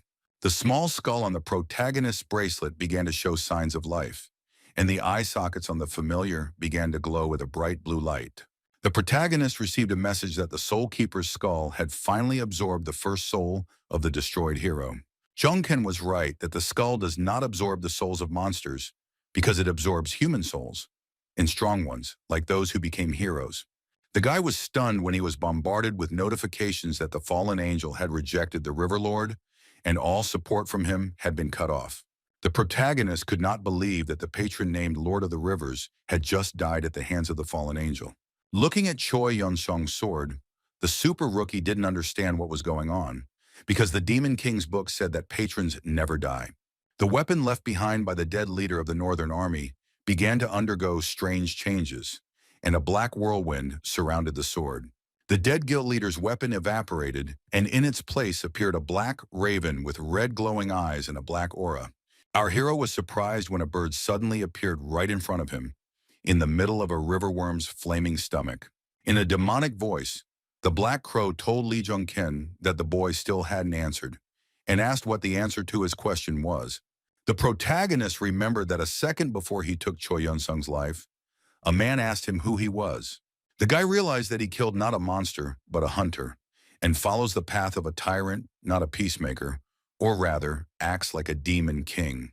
With his arms outstretched, the protagonist decided for himself that in order to change the world, he would accept any sin for himself and even surpass the demon king. Chungken, after thinking, answered the Black Raven that he was Agriel, according to history, a fallen angel who was stronger than Lucifer. The fallen angel supported the protagonist's decision, and the bird taking off called the guy's answer interesting and said that they would see each other again soon. The protagonist watched motionless and silently as the demonic black bird, flapping its wings, disappeared from his sight. Before she completely disappeared, the super rookie asked the raven to tell his master every little thing he saw. The next second, everyone received an unexpected message that the final boss of the River Wormgate had finally died. Our hero's body, engulfed in flames, fell with a crash straight into the river after losing its last drop of life. Our hero was bombarded with messages about how he had made the biggest contribution to this, received the essence of water, many achievements, and also increased his level. The hunters standing on the shore, their eyes wide open, watched without taking their eyes off the fall of the final monster in this battle. The hunters, who belonged to the Army of the North, also stood motionless on the shore, and were no less amazed than the others by what was happening. The lifeless body of the riverworm lay on the bank of the Rhine River, the giant monster still burning, raising a column of black smoke above itself. The super newbie emerged from the cloud of smoke and stood before the rest of the hunters, the protagonist emerging from the worm's body, safe and sound. The hunters were delighted to see that the super newbie had managed to deal with the riverworm, and their faces were filled with joyful smiles. The main character, inspired by victory, looked at the guys who had gathered on the riverbank with a smile on his face, shouting words of admiration. However, peace and quiet did not reign in the gate after this, because the boy heard the screams of Zhong In-chang, who was trying to warn him. Lee Young-kyung turned around and saw Choi Yun-soo flying towards him, holding a sword in his hands, shouting insults at him. Luckily, our hero managed to react in time. The guy put a shield in front of him so that Choi Yun-soo could not hit him with his sword. The deputy head of the Northern Army Guild, mad with rage, shouted, asking what Zhong-ken did to his brother, and accused him of destroying everything. Choi Yun-soo used all his strength against our hero. Jung-kyung tensed, trying to hold the shield in front of him to defend himself. The red-haired hunter did not give up trying to take revenge on the super rookie for killing his brother. He swung his sword one more time. The protagonist tensed up, realizing that he would have to fight back against the careless hunter, and decided to attack in response. The guy made a maneuver, changing his position in a flash so that the enemy would miss, raising sand dust underneath him. This time Li Zhongkeng, instead of using his spear as a weapon, decided to use a shield charged with fire mana, striking at Yonsu. The main character's blow was so powerful that the man immediately dropped the sword from his hands, and his body flew far back like a cannon shell. Choi Yonsu landed, creating a cloud of sand dust around himself. The man screamed in pain, and there were traces of the guy's fire mana on his body. Out of rage, his eyes shone with a magical light with renewed strength. Out of despair, he screamed loudly, cursing the main character. Now the super rookie decided to use his main weapon against the enemy, and Choi Yeon-su saw a fire-charged spear in front of him. The guy walked up to the deputy head of the Northern Army and pointed the tip of the weapon straight at him, and Choi Yeon-su was scared and sat motionless. The man was very nervous because he was in a hopeless situation, having lost his weapon, and was looking his death in the eyes. Our hero told Yeon-su that his guild only gained such enormous power to protect humanity from the crisis. Choi Yeon-su groaned in horror and hid his face as Jong-kyung brought the tip of his spear closer to him and declared that they had no right to call themselves hunters. Suddenly, the guy put the weapon away, and it began to gradually disappear as the hero said that he had seen too much blood spilled in vain today. Finally, looking at the vice chief of the Northern Army with contempt in his eyes, the main character declared that he had had enough for today. The super rookie left Choi Yeon-su alone on his knees and told him to repent and move on with his life. But the desire to avenge his brother did not disappear. Choi Yeon-su raised his head and looked at our hero with eyes sparkling with blue light. He moved his hand to the side and materialized his sword to pounce on Lee Jong-ken once more, while he was unaware. Wanting the protagonist to finally die, Choi Yeon-su suddenly stood up and swung his sword, intending to pierce the super rookie's back with it. The protagonist looked back in fear when he heard the man trying to attack him again, not wanting to repent. The boy saw how splashes of thick and hot human blood suddenly filled the air above the deadly Rhine River. However, the blood did not belong to our hero because Choi Yeon-su did not have time to attack him, being himself attacked by Jong and Chang. After being mortally wounded by the sword of his once loyal girlfriend, the man looked into her eyes and quietly asked how she could do such a thing. These were Choi Yeon-sung's last words, and after that, his lifeless body collapsed onto the sand, leaving a large pool of blood underneath. Meanwhile, the protagonist received another message that the Soul Keeper's skull had absorbed the hero's new soul. While it was still pouring rain, Lee Dong-keng asked Ying Chang if she was okay, and she replied that she was okay. But the huntress was devastated, stating that she should have stopped them earlier, and if she had done so, such a tragedy would not have happened. The hero encouraged her by saying that Chang shouldn't feel guilty about it because she is very different from the Choi brothers. Zhong and Chang thrust her sword into the ground and sadly informed our hero that it seemed like the end had come for her. Perplexed, the main character began to worry about the girl, trying to get an explanation from her, and asked what she was talking about. The girl thrust her weapon even deeper into the ground and declared to Zhong Ken that she had lost the right to touch this sword anymore. With fear in her eyes, Chang told the boy that from now on she would live, trying her best to atone for all the sins committed by the Northern Army. The protagonist thought that the girl seemed to have broken down, even though he knew from history that her destiny was to become a great hero. The boy felt angry about this because he knew that Ying Chang would become the immortal Siegfried in the future, and he couldn't let her give up. The super newbie and the other hunters successfully left the gate, and in their dimension, the guys were already met by journalists, blinding them with camera flashes. Two strong men intervened and shouted that they were from the Hunters Association and that people should refrain from taking excessive photos. The guys who wanted to interview started to worry when they saw that Choi Yeon-sung was not with the hunters, and Choi Yeon-su was also nowhere to be seen.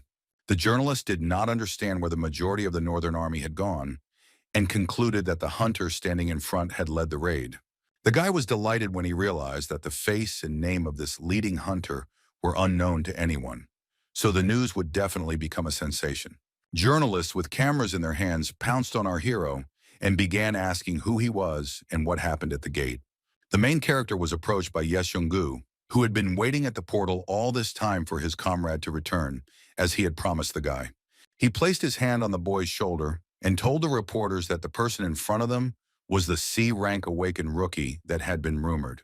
The reporters were shocked by this statement and started screaming when they saw Ye Seung-gu in front of them, and concluded that the guys knew each other. Covering his mouth with his fist, the leader of the Major League Guild coughed to make another statement in front of the excited reporters. The man shouted that these hunters had just returned from a hellish gate clearing, and the journalists should give them some time to rest. Ye Sung-gu spread his arms out and loudly asked the people to give a small honor to the hunters who had returned and to those who had not been able to do so. The journalists were moved by the speech of the head of the Major League Guild and began to applaud the heroes, looking at them with adoration. All the media personnel present followed each other's example and began clapping their hands in honor of the hunters. The returning hunters felt awkward because of the journalists' actions, and our hero understood that these gates had become special. Lee Jong-ken felt deep sadness because 110 people entered that gate, but only 39 hunters were able to return from there. The next action took place in a sunny Korean town on the seashore, over which seagulls flew and merchant ships stood on the water. A blackbird circled above the modern high-rise buildings, the raven that Choi Yun-sung had turned into after his death in the gate. A black raven with red glowing eyes and a dark aura flew towards one of the windows that belonged to the Hunters Association.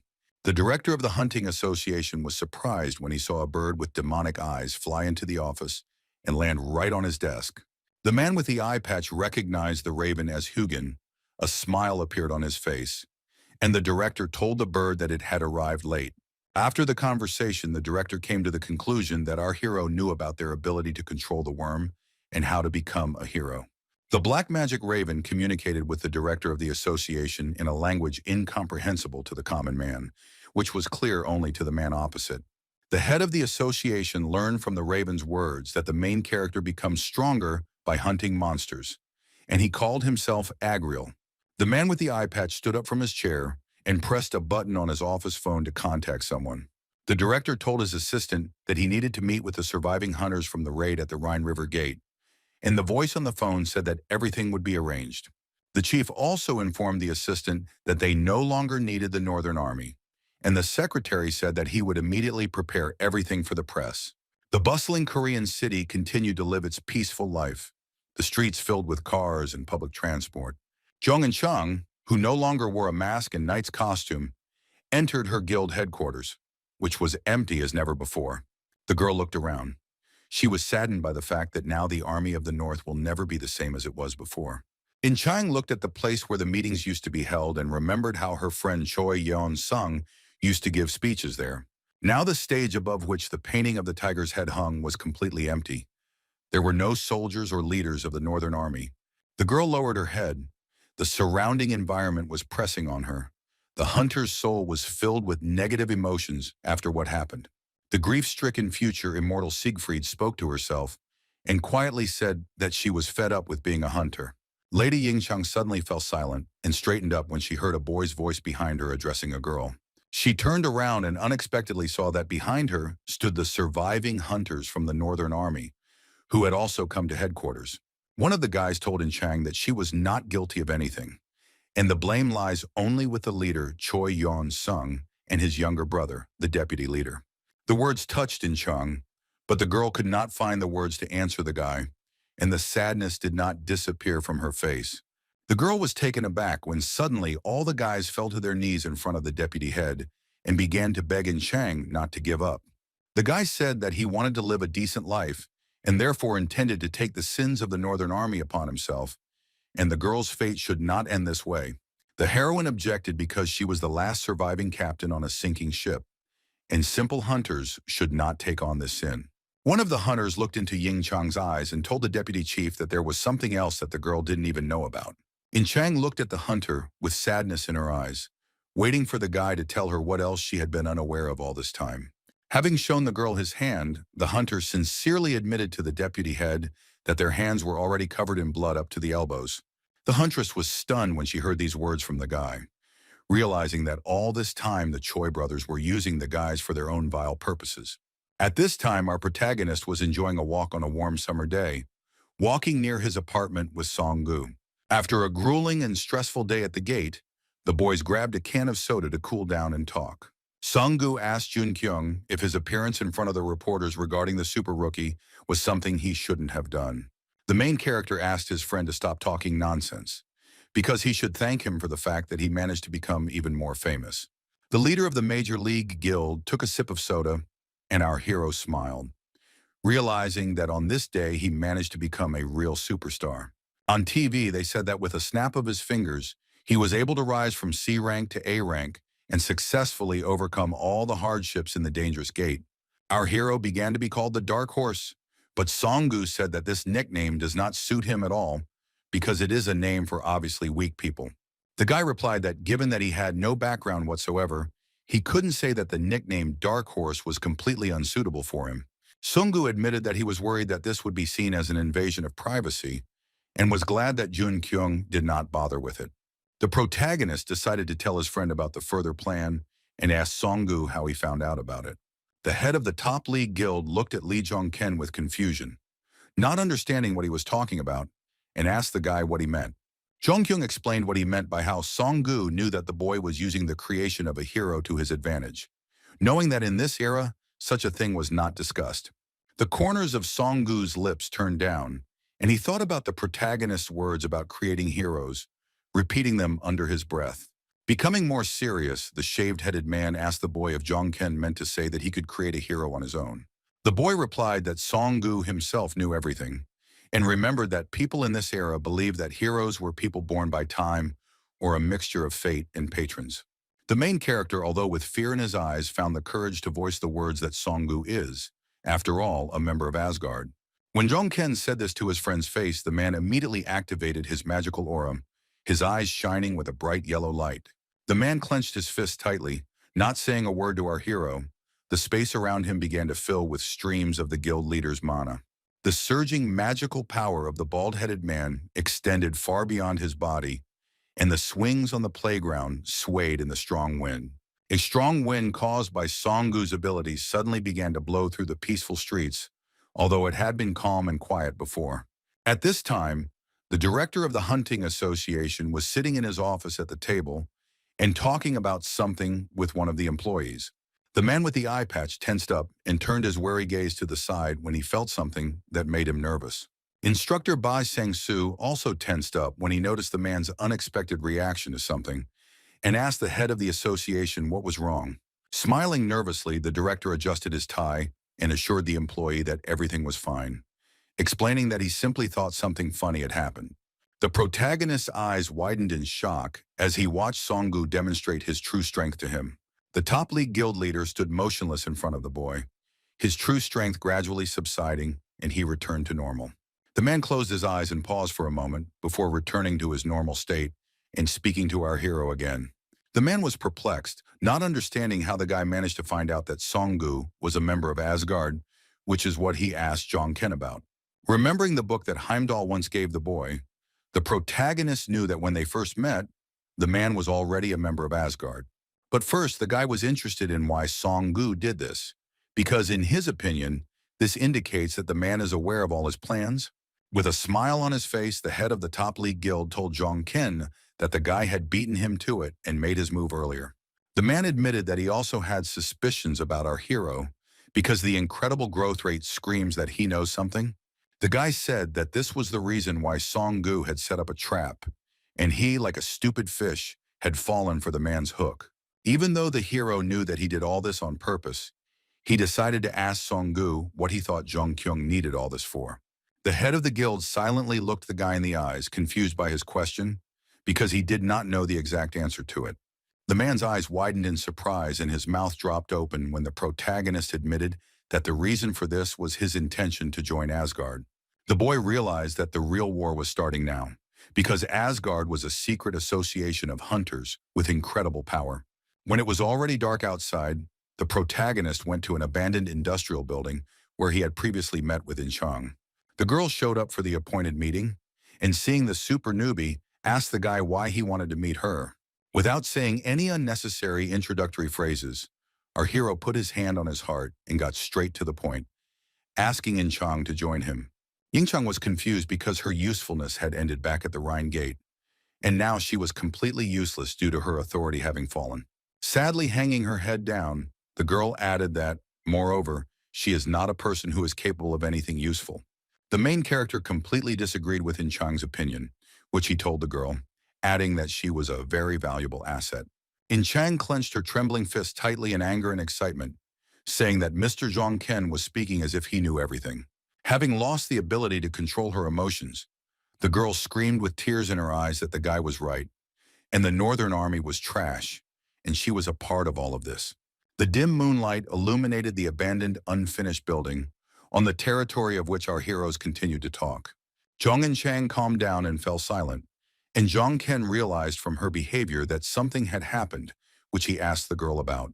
The huntress said that she had been in the dark all this time, and many atrocities, including murders, had taken place behind her back.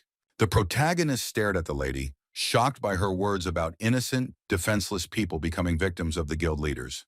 Zhong and Chang felt very depressed.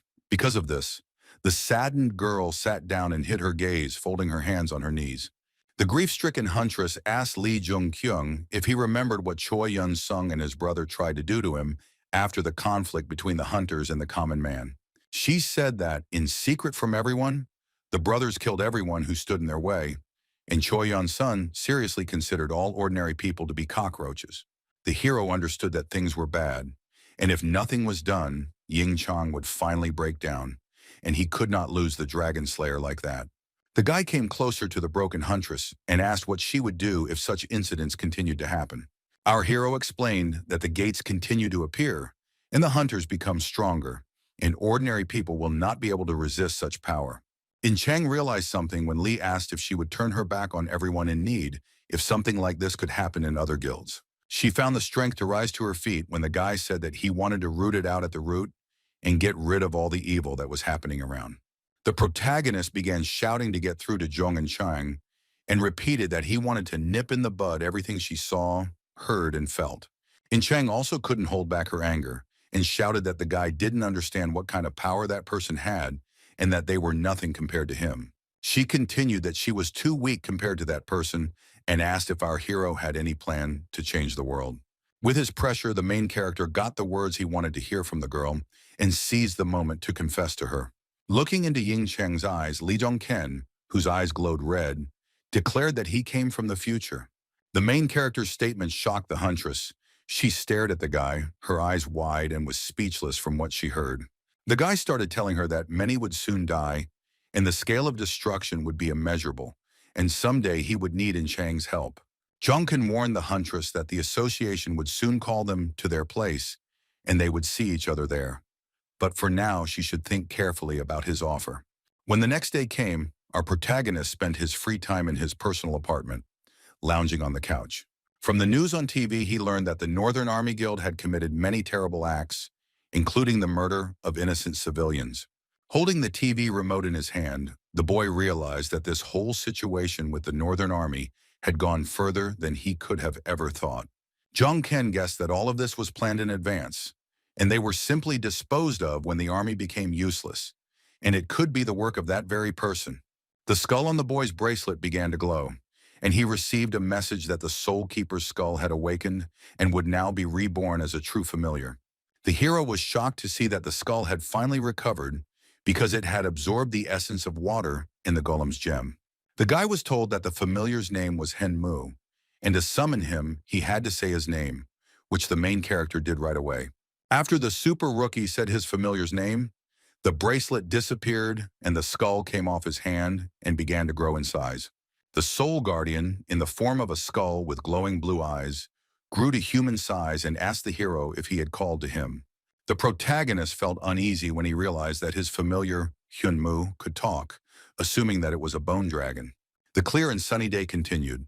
Li Zhongken was still spending his free time in his apartment. While meditating, he thought that magic was like air. Not only he, but other heroes thought so too, and perhaps they were not using the true potential of magic.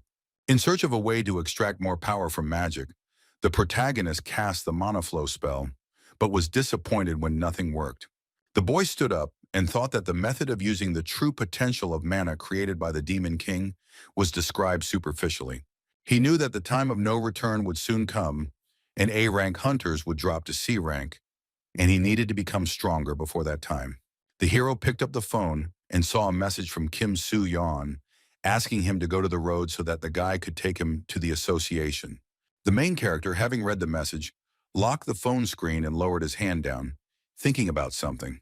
Lee Dong-ken guessed that the day had come when he would finally be able to meet the person he had been waiting to meet. The super rookie hurriedly left his apartment, and soon Kim Soo-yeon's car was already racing along the busy road towards the association building. The protagonist tensed up when the manager told the guy that it seemed like this was the first time he had seen the super rookie so nervous. Jung-kyung felt awkward about such a remark towards him, justifying himself to Kim by saying that he was also a human. Kim replied that he had not thought so before, and asked what the hero thought of it himself, because before he had not shown a drop of excitement even at the gates of the Rhine River. An association employee said it seemed like only a meeting with the association president could make him nervous. Soo-yeon tried to calm the guy down, saying that there was no reason to worry, and that he would only be given what he deserved, and they would chat a little. The protagonist disagreed because, according to him, more than 50 hunters died in those gates, including the leaders of the Northern Army. He shared his opinion that he does not think that he was called simply to congratulate him, and there will definitely be an investigation. Our hero's nervousness was now somewhat transmitted to Kim Yong-sun, and he agreed with the guy, saying that he hadn't thought about it at all. Sitting in the car, Lee Jun-kyung recalled Song-gu's words that helping to join Asgard was not within his jurisdiction. According to history, Heimdall had disagreements with Asgard because the organization's original goals were for the sake of humanity, but then many turned to the dark side. The super rookie knew that when Song-gu met the Demon King, he was already thinking of leaving Asgard. But there was no good reason, and only did so after his friend did. The hero decided to join Asgard faster than the Demon King in order to squeeze the maximum out of the organization. Jung-kyung and Kim. So-yeon successfully reached the Hunters Association building. Inside, the protagonist was asked to go to one of the rooms. The guy stood silently in front of the door that led to the office, where the man he had wanted to meet for so long was waiting for him. Upon entering, the super newbie saw the association's director standing in front of him, looking at the books on the shelf. The president turned around and gasped in surprise, admitting that he had completely forgotten that he was expecting a guest because he had been running around on business all day. The man said he was glad to meet him and introduced himself as Jang Hye-jin, a man who takes care of Korea's hunters. The boy knew that the man in front of him had been following the deeds of the Northern Army with great admiration and had been mentioned many times in the Demon King's book. He shook the director's hand, realizing that this was a powerful man who simply could not be ignored and who would not be easily defeated. Shaking hands firmly with the president of the Korean Hunters Association in greeting and introduction, our hero introduced himself as Lee Jung-kyung. After a simple introduction, a sly smile appeared on the man's face. He decided to put formalities aside and ask a direct question. The office filled with his magical energy, and the director asked how about dropping all the masks and getting straight to the point. The man asked the boy who he was, and then suggested that they already knew each other well enough that Jung-kyung knew that Hye-jin supported the Northern Army. The guy was silent, remembering very well the quote from the book of the Demon King about not believing a single word of Odin because he constantly lies. The main character decided not to fall for the tricks of the association president, so he answered all his questions briefly, saying that he understood everything. The answer disappointed the man with the eye patch. He became upset and dropped his hands, silently looking at the guy. Grabbing the book, Jang Hye-jin said that this was complete boredom, and now he was absolutely sure that he and Lee Jong-ken were completely different people. Looking at our hero's questionnaire on a piece of paper, the director of the association told the guy that he was quite an intriguing person. He began listing the super rookie's accomplishments, that he had fought monsters, defeated the goblin chieftain, and been invited to the major league. The president also stated the fact that 2 months after awakening with a C rank, the boy defeated the river worm in the A rank gate. The man admitted that he liked the fact that the super newbie's leveling speed was unimaginable, but asked to be allowed to ask him something. Holding the tablet with our hero's questionnaire tightly in his hand, the paper began to emit a bright, magical blue light because the director began to get angry. Looking at Lee Jung-kyung with hatred, Jang Hye-jin asked him why he killed him, insisting that he raise Choi Yeon-sung on his own. The young man replied that the president himself saw everything perfectly well through the Raven, and the hero killed the one who tried to kill him, and then asked if there were any problems with this. The director of the association, filled with anger, said that there were problems and what problems they were, because the guy had destroyed the part he had grown. The protagonist mentioned that Choi Yeon-sung was just a pawn in the director's game and suggested that the man get straight to the point. Jung Ha-jin was taken aback, and the magical aura disappeared from his body when the young man declared that he wanted to join Asgard. He laughed, saying that he could see that the boy had a talent for surprising people, and asked if the hero really knew what Asgard was. The protagonist said that Asgard is a group of first-generation hunters who united to save humanity. The guy confidently stated that Jung Ha-jin was actually Odin, the king of Asgard, and repeated that he wanted to join this organization. These words shocked the director, but Jong Ken knew that Odin had never been a good person, but even he had weaknesses. The president went crazy and started shouting that it was unthinkable that our hero had found out about all of this, from the presence of the raven to the controlled riverworm. The hero quietly rejoiced because he knew that Odin was a terribly curious person, and he was ready to do anything to satisfy his curiosity, and he could not refuse the guy. The man continued to shout that even his eye didn't work on our hero, and suggested that the young man knew about his special eye. Odin's interest in the boy only grew because his eye on Jong Ken wasn't working, and Lee asked if he was talking about the truth-piercing eye. Our hero received notification that the fallen angel had destroyed all traces of mental interference and warned the seeker of wisdom. Jung Ha-jin was amazed at how much the guy in front of him knew, and he laughed, calling the whole thing fascinating. The director agreed to accept the hero into Asgard, although initially the idiot Choi Yeon's son was supposed to take his position, but first the guy will pass a couple of tests. The man added that he would naturally impose a ban on Jong Ken, discussing with anyone what was happening here and now. A loud noise was heard from the office of the president of the Korean Hunters Association, and a bright light was shining from the window when they tried to ban the hero. After an important conversation with the director, the main character went to a local coffee shop to think about what happened. He thought that thank God Odin hadn't noticed that the guy's patron had blocked the ban he had issued and the piercing gaze. It dawned on the hero that perhaps the fallen angel had the ability to block any mental attacks, and this could be an imbalanced ability. The guy looked up sharply and his eyes widened in surprise when he had to interrupt his thoughts because of the girl's voice. He apologized to In Chang for not noticing her because he was completely lost in his thoughts, and invited the girl to sit down. Jong Ken asked if she had come to meet the head of the association, and the girl said that Jang had called everything that had happened in the army a disgrace. The huntress was sad because, when they met, she didn't even have the opportunity to ask the director why he did all this. Jong Ken explained that the president most likely just wanted to cut off all loose ends regarding the girl because she knows all his background. Lady Jong said that knowing the director, he would definitely come up with a new sin to put on the shoulders of an innocent person, so there was no point in it. The hero explained that the girl was only alive because Jung considered her useless, and the director would destroy the Northern Army if it suited him. The huntress began to shake, her eyes filled with tears, and she clenched her teeth to keep from bursting into tears right in the middle of the coffee shop.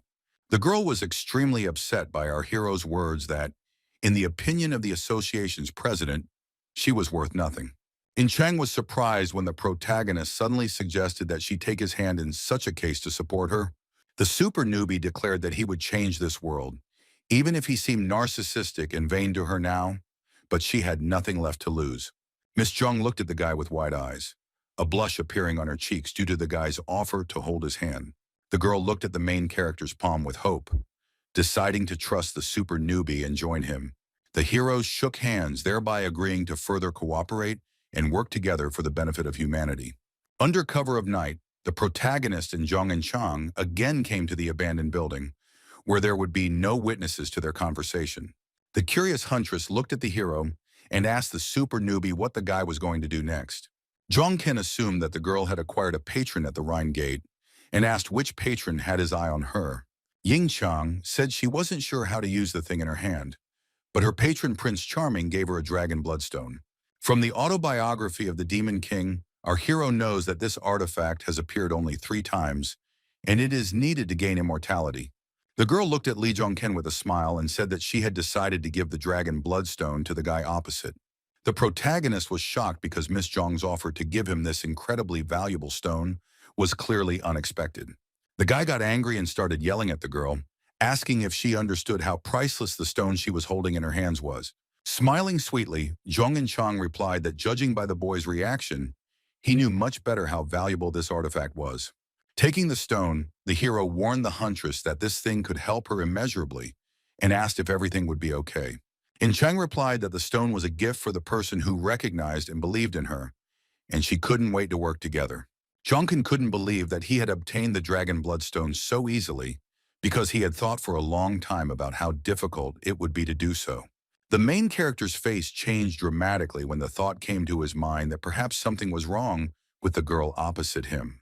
Looking at Ying Chang with a sincere smile on her face, who so easily gave away such a valuable stone, the guy thought that she might just be a simpleton. Soon the hero visited the blacksmith's workshop, saying when they met that they hadn't seen each other for a long time, and Park Jae-hyun asked what brought him there. The main character didn't answer the blacksmith, but only raised his head and looked at the wall behind the red-haired guy, which caught his attention. The stone wall in the workshop was decorated with a large number of handcrafted weapons with different characteristics, from swords to hammers. The guy turned his attention to another wall, where metal spears stood on a stand, and he looked at their characteristics too. Lee Jong-ken told the blacksmith that it was simply incredible when he looked around the workshop and saw how many weapons Jae-hyun had managed to create in that time. The blacksmith explained that all these weapons were not yet finished, although the guy's fire was what it should be, but the supply of materials was lame. The hero smiled knowingly, knowing that a blacksmith's skills in creating weapons were important, but the quality of the materials played an equally important role. The super newbie decided to show the blacksmith a little thing he had recently received as a gift, and took a dragon's bloodstone out of his pocket. Park Jae-hyun, putting his hand to his chin, began to stare intently at the sparkling red stone in our hero's hand. The unusual thing amazed the blacksmith. He excitedly hit his hand on the table. So amazed was he by Lee Jong-ken's artifact. The red-haired guy started screaming, trying to find out from our hero what kind of stone it was, because he had never seen such a mineral before. The protagonist tried to calm the blacksmith down by explaining to him that the dragon bloodstone in his hand was not a gift from Park Jae-hyun. The blacksmith shouted that he knew the value of the stone very well, and only a spineless rag could accept as a gift something so mystical and valuable. The boy thought that at least one such idiot was present here and grabbed the hammer, telling the blacksmith that he would borrow it for a while. The protagonist turned around and walked away, holding a hammer in his hand, and Park Jae-hyun shouted after him, trying to figure out what Lee Jung-kyung was up to. The super newbie asked the blacksmith to watch carefully what he was about to do and swung his hammer to hit the stone. As Jong-ken swung his hammer, he charged the weapon with his fire energy to make the blow even stronger. The blacksmith shouted at the bastard to stop right now when he saw that the guy was about to destroy such a valuable stone with a hammer. However, the protagonist did not listen to the red-haired guy, and a bright red strip of light appeared in the air when Jong-ken hit the stone. Lee Jong-ken struck the dragon bloodstone with all his might, his entire body charged with a fiery aura, just like the hammer in his hands. The blow allowed the precious stone to break into two equal parts, and from the inside the artifact began to emit a bright magical glow. A stunned Park Jae-hyun grabbed his face with his hands and opened his mouth wide when he saw that our hero had destroyed the dragon bloodstone. The blacksmith took the two halves of the stone in his hands and asked the protagonist if he was saying that this artifact should be used exactly like this. This was true because the dragon's bloodstone could often be duplicated, and the hero asked the blacksmith to place one piece in his spear. But Lee Jong-ken still had the task of finding a use for the second part of the stone, and he turned his head to give the blacksmith another task. The boy thought about it, because the gladius that was in the workshop was incredibly similar to the gladius of Siegfried described in the book. Jong-ken asked the blacksmith to place a second stone in the gladius, and Pa said he would do it for free as thanks for the opportunity to use the rare materials. When the work was completed, our hero took the weapon and went to the next gate, where he tried the artifact in a battle against monsters. The main character mercilessly dealt with muscular and large monsters, cutting off one of their hands with a spear. Another screaming monster approached the guy, but a moment later his life was over, because his body was cut into two parts. The guy received a notification that the dragon stone had absorbed the blood of an orc. Next to our hero stood Jong In-chang with a sword in her hand. The girl said that her new one-handed sword was very good, although she had never used such a weapon before. It was no surprise to Lee, because Park Jae-hyun creates the best weapons, and he asked how full the dragon stone was. In-chang said that the stone was about 2% full, and the hero explained that the filling would increase as the hunt progressed. The girl said that giving the stone to Mr. Lee Jong-ken was the right decision because she had no idea that it could be multiplied. The protagonist did not say anything in response to Jong and Chang, but only looked at the girl with a friendly smile on his face. When the hunters were resting after another wave of monsters, they noticed that another large orc was standing nearby. The large hairy orc let out a loud roar, baring his sharp teeth, his body emitting a red aura, and a necklace of bones hanging around his neck. The monster grabbed its hammer and, screaming, struck hard at the place where Lee Jong-kyung and his partner, Jong and Chang, were standing. There was a large explosion behind our hero. He cast the evasion spell and managed to jump to the side to avoid taking damage. The main character began to run forward, holding his spear and shield in his hands, trying to increase the distance between himself and the bloodthirsty monster. The guy tensed up because the strength of the boss of this ogre warrior gate was abnormal. Ying Chang was not around, and he started shouting the girl's name. At this time, Jong and Chang was bravely fighting against the gate boss, holding the monster's leg with a one-handed sword so that it wouldn't crush her. The girl was very tense. She clenched her teeth to squeeze out all the strength from herself because the monster was gigantic. The ogre warrior panicked as our huntress managed to almost make the beast lose its balance and fall with one blow. The fact that Ying Chang managed to successfully hit the ogre's body with her sword made the boss of this gate even more angry, and he yelled while looking at the girl. The hero was delighted, knowing that Siegfried's sword was capable of repelling even all the dragon's attacks, and he saw that even the ogre was shocked by the girl's abilities. Jong and Chang continued to bravely fight one-on-one with the giant ogre warrior. She swung her sword once more to strike the monster. The gate boss twisted his face in pain as the fragile girl managed to strike the giant ogre in the shoulder with her one-handed sword. He looked up with fear in his eyes as he saw Ying Chang leap up to swing and attack again. The heroine was merciless. She looked into the monster's eyes with contempt on her face before striking him with her sword once again. The last blow was the most powerful and fatal for the gate boss. With the sword, the girl was able to cut his body into two parts from head to toe. When the gate clearing was successfully completed, the hunters came outside. Ying Chang was sitting on the grass with her head down and was worried about something. Our hero approached the huntress and said that Chang could not even imagine how calm he felt when she covered his back. The main character's words made the girl happy. She turned around and looked at Lee Jong-ken shyly, smiling sweetly at the guy. The main character told his partner that they would be going there in 2 days, and she replied that this meant it would happen soon. Jong-ken said that they would spend these 2 days hunting to improve their teamwork, and thus their chances of survival would increase. Jong and Chang listened to her leader's instructions in silence and nodded her head in agreement as she sat on the green lawn in front of the boy. Our hero silently looked into the distance, thinking that the time had finally come for the test that Odin had prepared for Lee Jong-ken. Soon the day came to an end. When the sky began to be decorated with stars, the guy went to his apartment to rest. The super newbie was relaxing on his couch, but his mind was filled with thoughts that this moment had finally arrived. He knew they had done all they could, although it would be nice if Siegfried could earn her name now. The guy had to distract himself when suddenly someone rang the doorbell of his apartment. He had no idea who could visit him at such a late hour. It turned out that Ye Gu had come to visit our hero. The young man let his friend in, and the men sat down at the table opposite each other. The guild leader decided to tell Jong-ken directly that he shouldn't go there tomorrow, because otherwise he might die. When the man said that tomorrow's test would not be a walk in the park like the one at the Rhine River Gate, the boy realized that his words were quite sincere. Song-gu admitted that all this time he was wondering how Jong-kyung knew about Asgard, why he wanted to join it, and what his true intentions were. The bald-headed man smiled and said that he ultimately decided not to worry about such things because he trusted our hero. These words surprised the main character. He hesitated and asked Yeshongu where he got so much faith in the guy. The man did not have a clear answer to the question, and he said, closing his eyes, that his intuition told him to trust the main character. Standing up, Songgu once again asked the hero not to go there, because Odin would allow him to enter Asgard even if he did not show up. The worried guild leader said that the protagonist had not yet received the title, and if he went there tomorrow, he would only receive it posthumously. The main character, with a serious expression on his face, thanked his friend for his concern, but asked him not to worry about the guy. With a slightly crazy smile, the guy said that no matter what happens there, he will return alive, because he still has a lot of things to do. The day our hero had been waiting for so long had arrived, and in the morning he went to the international airport to take the test to join Asgard. Lee Jun-kyung and his faithful partner In Chang entered a spacious and bright building, from where they will board a plane and set off on a new adventure.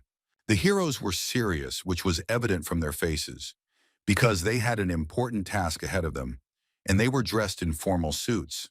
At the airport building, the guys were met by an employee of the association, Kim Soo-yeon, who waved to our heroes and invited them to come to him. The protagonist walked closer to his manager and congratulated Mr. Kim Soo-yeon on receiving a higher position in the association. The guy said he saw that the hunters were doing well, and it was incredible that they were going on an international expedition. As a sign of respect, the curator bowed to the hunters, telling them that the passage would soon open and he hoped for their safe return. The hunters said goodbye to Kim Soo-yeon, and the association employee turned around to head towards the exit of the international airport. Jong and Chang was delighted with the curator's behavior. Calling him a very good person, our hero agreed and said that Kim had not changed. A blue portal decorated with stars and other symbols opened in front of the hunters. It will lead them to their destination. The airport employee informed the boys that the gates to London had opened and that they could leave, and also wished them to return safe and sound. Lee Jong-kyung and his partner quickly used the magical portal to set off on a dangerous and exciting journey. Upon arrival in London, they were met by a blond man in a suit who said that it was a great honor for him to meet the famous Dark Horse. In Chang was surprised when the super newbie started speaking fluent English as he greeted the people across from him. The girl praised the main character for being so fluent in several languages at once, saying it was very convenient. Lee replied that it was simply fate that forced him to learn English. But he knew that in the Edenic era, people who did not know this language were not even considered human. The blond man in the suit told the boys that he would escort them to their rooms and that in the evening a party would await them in honor of the arrival of all the hunters. Lee Jong-ken and the huntress Jong and Chang were received in the capital of England as guests of honor and were housed in a luxurious royal building. In the evening, a party was held in this building, which was organized in honor of all the hunters who came on the expedition. Ying Cheng admitted that she was frustrated by not understanding what people were saying, and the guy said that some people were calling them racist names. When another hunter entered the hall, the others turned their attention to him. This man caused shock among those present. The hunters became very tense when they saw this unusual guest in front of them. They even began to sweat from the tension. The others began to move aside when a big guy walked through the room, who was at least several times larger and taller than the others. The big guy immediately declared that he expected to see two idiots here, who had arrived from Korea, but for some reason he saw two lovebirds in front of him. The main character and his girlfriend stared at the giant hunter, perplexed by his harsh and rude words towards them. After examining Jong-ken, the big guy said that it didn't look like he could land any punches and asked who they were anyway. The agitated Ying Chong didn't understand what the big guy was talking about, but it was obvious to her that the giant wasn't telling them anything good. Beads of sweat appeared on the protagonist's face from the strain, and he thought that this was different from what he expected from this trip. Asgard is a powerful secret organization that operates in the shadows of Korea and pulls the strings of its puppets. Besides Asgard, there are other organizations around the world that are run by hunters, and they constantly fight for power and control over the gates. According to the Demon King's biography, one such event was a dungeon battle, in which the organizations tried to prove to each other who was stronger. The big guy looked at our hero with disdain and concluded that he had nothing to answer, despite the fact that the guy asked him a direct question. The protagonist silently looked at the giant in front of him, not understanding what this big guy was doing here, because he didn't fit into the environment at all. The dungeon battle was originally supposed to be a place where Choi Yeon-sung would have been able to participate and would have received the title beforehand. According to history, after the victory of the leader of the Northern Army at the gates of the Rhine River, Choi Yeon-sun would have become famous throughout the world as Gunther. But our hero, having returned to the past 100 years, intervened in history, changed its course, and Gunther, not having received the title, died tragically. Odin originally planned to send Choi Yeon-sung to London, but the plans were ruined and Jong-kyung went on the expedition instead. The protagonist wondered why the guy didn't even compare him to Gunther, suspecting that it was because history had changed. A man approached the big guy with long blonde hair from behind, called out to the giant and asked him to leave our heroes already. All three of them turned around and saw a slender guy in a white shirt with well-groomed blonde hair approaching them. The blue-eyed blonde extended his hand to Jong-ken and said that he was glad to meet him, because it was a great honor to meet the dark horse who was on everyone's lips. The big guy realized that the little dove in front of him was that same dark horse, in his words, the delusional newcomer that everyone was talking about. The guy in the white shirt looked at the giant with irritation and told Demetrius that he was already going too far by insulting the heroes. The blonde apologized to the hunters and asked them not to pay attention to this mountain of muscles, introducing himself as George with the title Odysseus. The main character was surprised because he knew Odysseus from history. He was a hero who was unlucky because, in the future, he was killed by his partner Hercules. Junkin shook Odysseus's hand and said that he had heard of him, which confused the boy because, according to him, his name was not even close to Dark Horse. George told Demetrius to apologize, which only amused the big guy, because as an apology, he decided to shake the hero's hand. Demetrius showed everyone his hunter aura and extended his hand, introducing himself and stating his title, Hercules. The brute looked angrily at our hero and ordered him to hurry up and make him happy by accepting his apology. From the book, Lee knew that Hercules was an absolute monster, and meeting him gave him goosebumps, and Ying Chang decided to grab the big guy by the wrist. Demetrius turned his gaze to the girl, who decided to grab his hand so that he would not extend it towards the main character. Zhong and Chang looked at the big guy with angry eyes and angrily told him to take his hand away, because Lee would not accept his apology. Hercules became angry at the girl's impudent behavior, activated his aura again, and asked Ying Chang what she just said. A small confrontation began between Ying Chang and Demetrius, the girl trying with all her might to push Hercules' hand away. George was shocked to see that such a fragile-looking girl was able to withstand the huge Hercules without even trying. He looked with delight at the picture before him and said that he could not believe that she could so calmly restrain the brute force of Hercules. Ying Chang tensed as Demetrius clenched his fist and used more force against the heroine, trying to free himself from her grip. The brute clenched his fist tightly and struck at Zhong and Chang. The attack was so powerful that the fragile girl lost her balance and flew backwards. However, Ying Chang did not collapse to the floor, but quickly took control of her body and got into a fighting stance to fight back against the big guy. The girl grabbed her right thigh in horror when she felt pain in her leg after Demetrius's blow. The heroine tensed up when she realized that Hercules' blow had broken her leg, which only made Zhong and Chang even more excited. Demetrius started laughing loudly, shouting that they had another interesting dark horse here, and admitted that he was impressed.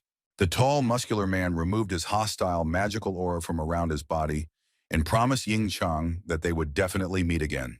George lowered his head and placed his hand on his heart, apologizing to our heroes and saying that they would see each other later. The big Demetrius and his faithful companion Odysseus hurriedly left the hall where the party was being held, loudly slamming the door behind them. Zhong and Chang took a bottle of potion to restore her health after the fight, and Zhong Ken asked the girl if she was okay. The girl admitted to the super newbie that she wasn't quite okay and asked if they were serious about taking on someone like Hercules. The protagonist sadly admitted that they needed to defeat someone like him, but they didn't even have a chance to win, realizing that Hercules was an invulnerable monster. From the book, the boy knew that Hercules had a weakness that prevented him from reaching the top, and he told Ying Chang that there was no chance only under normal circumstances. Parties continued every day in London, with members of secret organizations getting to know each other while gathering information on the strength of their opponents. However, the Dark Horse group, which included the protagonist and his partner Ying Chang, did not take part in the daily parties. The man accompanying them said it was incredible that the guys were cleaning the gates even when they were on a business trip abroad. The main character explained this by saying that he and his friend could do tourist things at any other time. The man said that he was still worried because they would need strength for the upcoming expedition to the gate, and added that he would wait for them. When the boys passed through the portal, they received a notification that they had entered the gates of the ogre horde, and the patrons turned their gaze to them. Jonkin explained to his friend that they would stay here until they got what they needed, and if it wasn't here, they would go to a similar gate. The huntress looked at the super newbie with adoration in her eyes and only nodded in response in agreement, without arguing with the main character. The guy told In Chang to act like she did in the Korean gates, and the girl asked if he meant training with an emphasis on defense. Jonkin said that with his current skills, he wouldn't be able to withstand even one attack from Hercules, which is why Ying Chang's role is so important. The main character turned around and went somewhere to the side, asked In Chang to wait a little, and left her alone with himself in the middle of the green lawn. The huntress was scared because she thought they would go together, so she asked the protagonist if they would go together.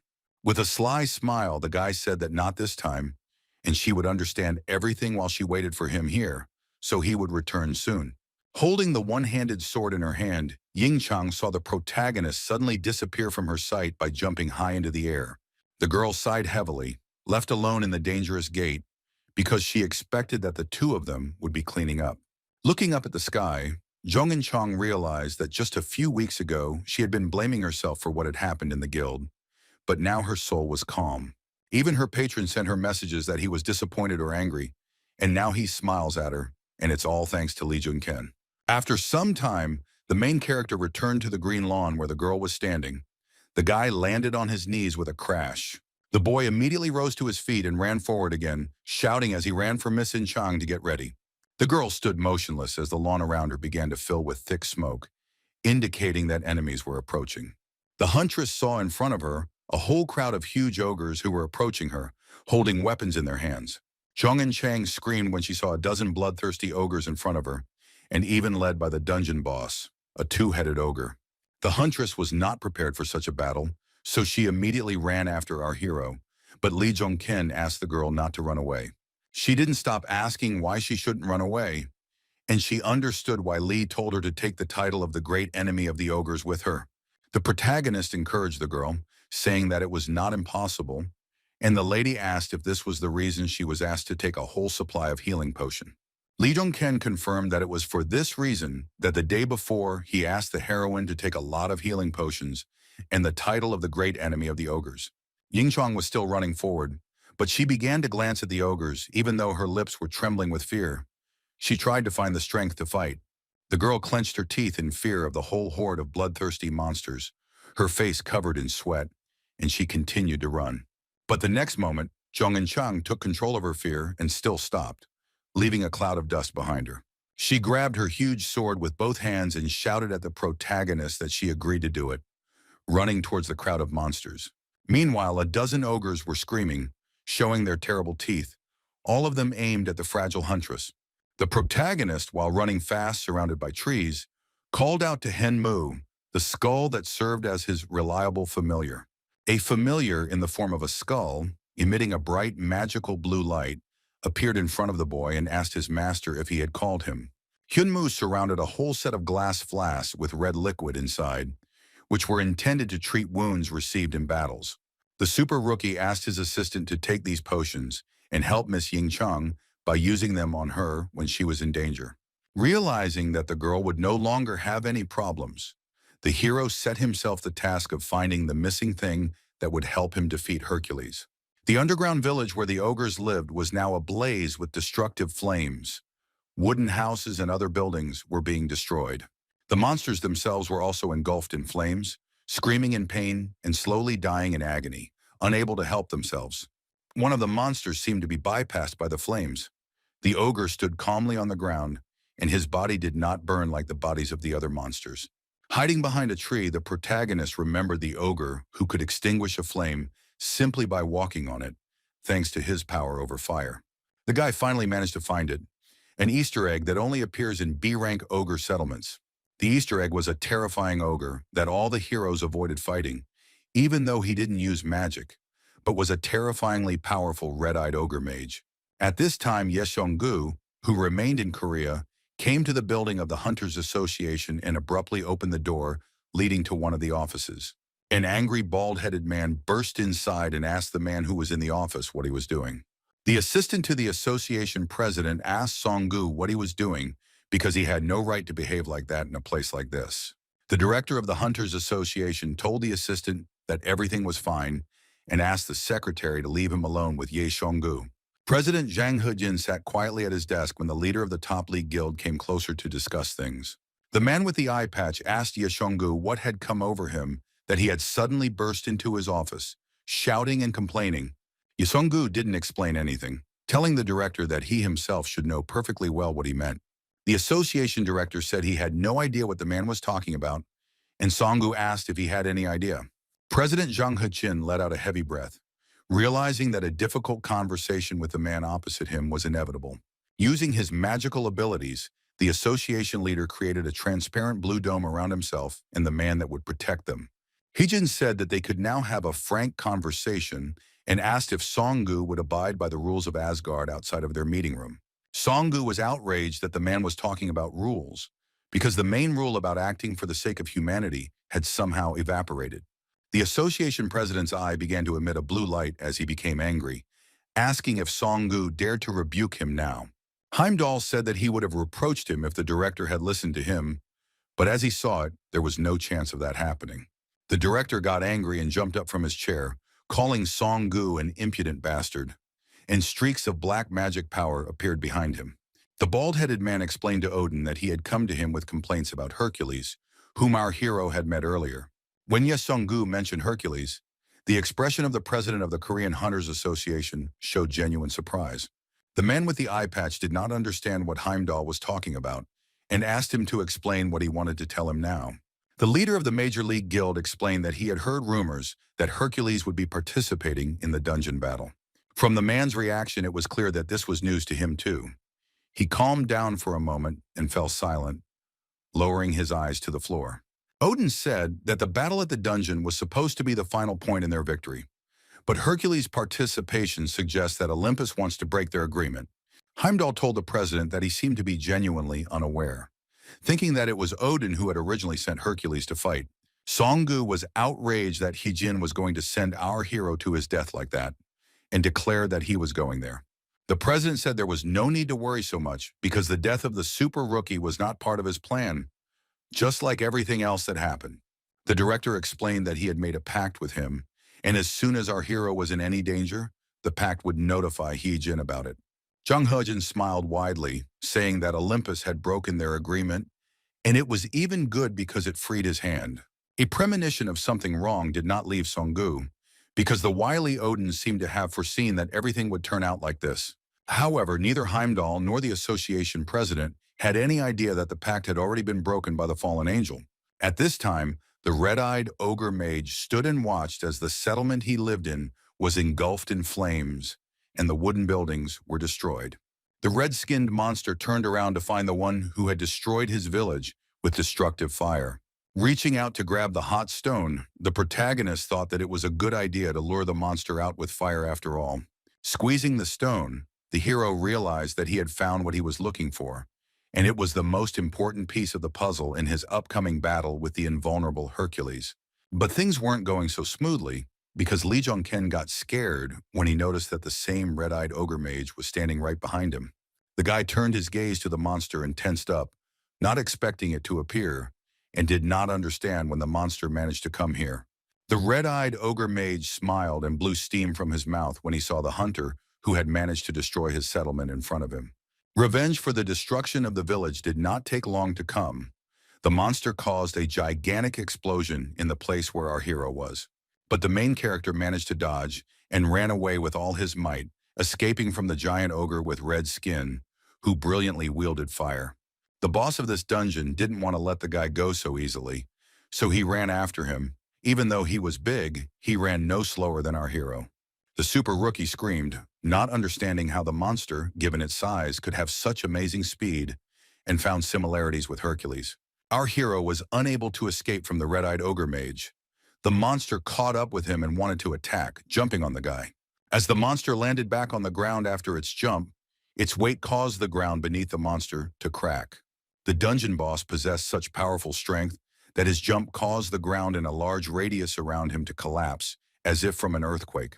Luckily, Lee Dong-keng managed to avoid this blow and managed to run away and find himself in a safe zone, watching the destruction. The protagonist realized that a direct confrontation with this monster was inevitable, so he materialized his spear in his hand to fight the ogre. He admitted that he wanted to avoid fighting the monster while he prepared for the fight with Hercules, but there was no point in doing so, and now he had to win. The red-eyed ogre was so strong that he didn't need any weapons. He swung his mana-charged fist to hit the guy. The giant red fist was quickly approaching our hero. Jongkin was already ready to defend himself with his spear. Suddenly, the guy received a notification that the gate had been cleared, and the giant body of the monster began to disappear. The protagonist breathed a sigh of relief and said that he had done it. until after clearing the gates, he was sent back to our dimension through the portal. He said that it seemed like Ying Chang had managed to defeat the boss, which was good, otherwise he wouldn't have been able to heal himself with potions before fighting Hercules. As the setting sun lit up the sky, the following events unfolded in a house that hosted hunters in London. In honor of the arrival of all the hunters for the expedition, another party was held. The fighters in smart suits were talking about something among themselves. Hercules told his partner that he hadn't seen a hair of our hero since that day, and George replied that the guy was most likely getting ready. Demetrius complained to his friend that at this rate he would die of boredom and asked permission to at least go to the gate. George refused, saying that there was no need to create more problems for him because Demetrius had already ignored the order from Olympus. Hercules replied that it was not his fault, and he saw no reason to throw the fight when he could win anyway. Clutching his head, George said that the battle was about to begin, and he had hidden Theseus well, but someone from Olympus would come and punish them. Demetrius asked his friend not to worry, saying that he would protect him and that the dark horse would not withstand even one of his blows in battle. Odysseus wondered how many opponents Hercules had recognized, since he looked down so much even on the dark horse. George's soul was not in place, because for some unknown reason, everything inside him was howling in anticipation of something very large scale. The next day, our protagonist spent time in a luxurious hotel where he and Ying Chang were accommodated upon arrival in London. Zhong and Chang asked the guy if he was going hunting again and if the girl should join the super newbie. The protagonist replied that everything was fine and that Ying Chang should not go hunting with him this time since she was not in the best condition right now. The girl felt awkward when she hinted to Zhong Ken that it was because of him that she was now in bad shape. Zhong Ken was optimistic, saying that thanks to this, she had gained the opportunity to further improve her stamina and physical resistance. When he offered to repeat it, In Chang awkwardly tried to refuse, but the hero calmed her down, saying that he was just joking and that she would rest today. The huntress smiled sweetly at her partner and asked Li Zhongken to contact her immediately if anything happened to him while hunting. But today, in addition to hunting at the gates, our hero had some other things to do, so he went for a walk along the London streets. The guy purposefully came to Alchemy Street, which he had heard about before, and began looking for the girl he had read about in the book.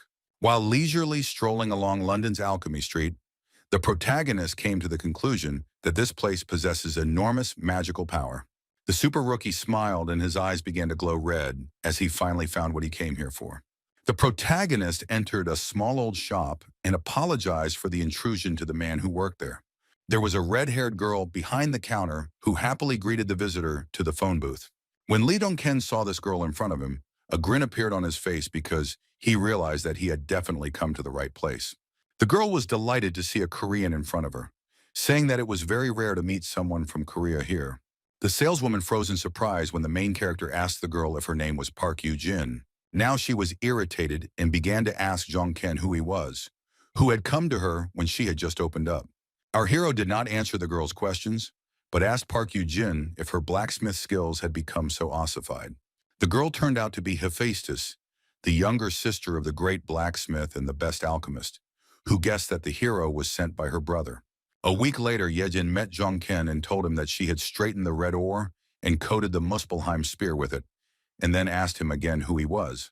What bothered her was that this was the first time she had seen such materials on his spear, and even the people of Olympus had nothing like this. She once again tried to find out who was in front of her, but in response, the hero asked Park Ye-jin to return to Korea.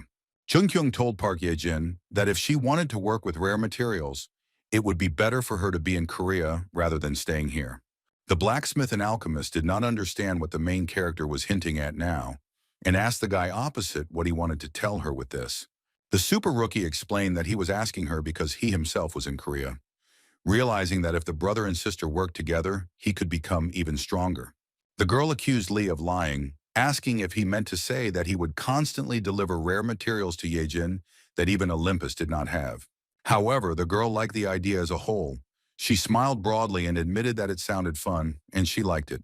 The long-awaited day has arrived when all the hunters gathered in the British capital will enter the dungeon to set off on a dangerous expedition. All the hunters who had arrived to carry out this task were already fully assembled and standing near the portal to the gate. The mood of the fighters was different. Some were very tense and worried, while others were waiting for the raid with impatience and a smile on their face. Hunters from different countries of the world gathered near the portal, which was noticeable by the variety of costumes of the fighters. The host of the event shouted into the microphone that the raid was about to begin and asked hunters of all nations to get ready for the start. In Chang asked if they would have to fight all these people, to which the hero explained that some of them were not at all interested in fighting in the dungeon. The girl smiled and admitted that she was glad that not all the hunters here were determined to simply kill each other.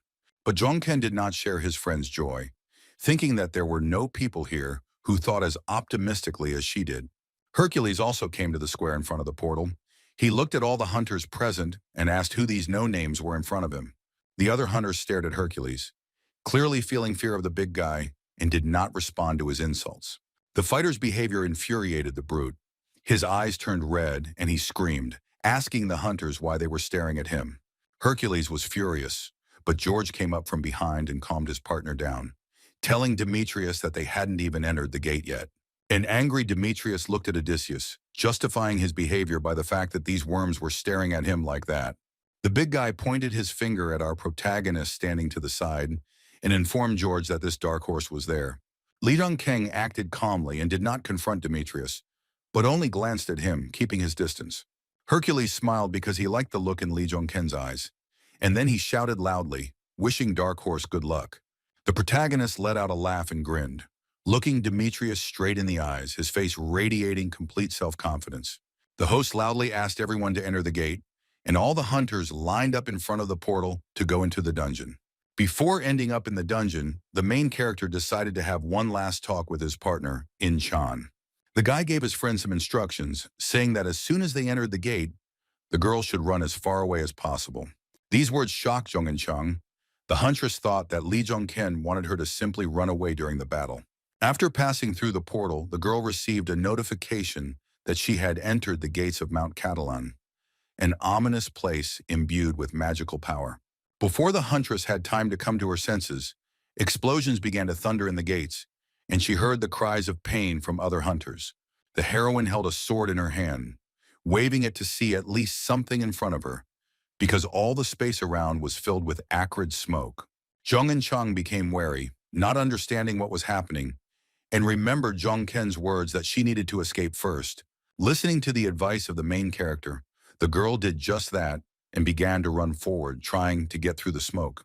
However, the huntress was forced to stop when she saw something in front of her that made her eyes widen in shock.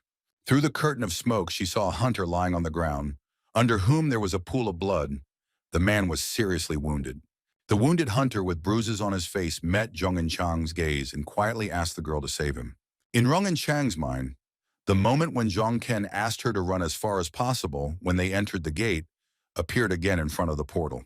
The girl began to be tormented by doubts. She understood that she needed to follow her partner's instructions, but she also couldn't help but help the wounded man. Her unwavering moral principles got the better of Ying Chang, and the huntress stopped to give a healing potion to the wounded man. In Chang asked the man what happened, but the healing potion did not work on the hunter, and eventually the fighter stopped showing signs of life. The girl was pierced by fear when she saw that the hunter was dead, and she thought, what the hell is going on in this gate? The huntress quickly looked away, frowning as she noticed some kind of monster approaching her. The heroine immediately swung her sword to fight back the red magical force that had overtaken her so unexpectedly. There was another deafening explosion, rocks flew in all directions, and a bright purple-red flash appeared in the air. Behind the curtain of smoke, the silhouette of Hercules appeared, his entire body glowing with red light, and he said that Ying Chang was still able to block this attack. Zhong and Chang stood in a fighting stance, clutching her greatsword tightly as she looked at Demetrius, who tried to attack her. The huntress's hand, which was clutching the sword, began to tremble from the strain of the powerful attack that Hercules had used against her. In the silhouette surrounded by smoke, the girl recognized Demetrius. She was amazed that the attack was stronger than the one of the ogre boss. The giant, charged with red magical energy, came closer and called the girl a chicken, who was hanging around near the dark horse. The battle in the dungeon continued. A tall column of smoke rose above the green mountain from the skirmish between In Chang and the giant Demetrius. Explosions continued to thunder in the area. Hercules used all his strength against the huntress. trying to destroy her with his power over fire. Demetrius was merciless against Yingchang, once again swinging his fire-charged fist to attack the huntress. A giant fist engulfed in flames flew right in front of Yingchang's face, as the girl managed to dodge at the last moment. Hercules continued to try to destroy the girl by swinging his fists, but so far Yingchang had managed to avoid getting hit. The huntress was very tense, because Demetrius' power, in her opinion, was simply incredibly destructive. Demetrius continued to attack, shouting at the girl at the same time, asking if she had swallowed her tongue since she had become so quiet. The brute caused another explosion with his fist, but the huntress managed to block it, protecting herself with her sword.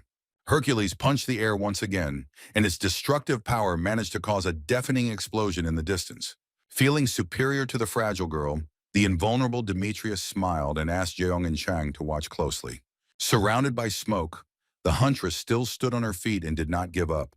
She gripped her sword tightly, preparing to defend herself. Spitting out blood, the girl thought that his power was terrifying, and her bones were already cracking at the seams, but she believed that all his attacks would be blocked. Jeong and Chang crouched down and raised her sword up, deciding that it was her turn to attack Demetrius. Hercules shouted that he heard that she was one of the huntresses who had not yet received the title, and it was an honor for her to experience this attack.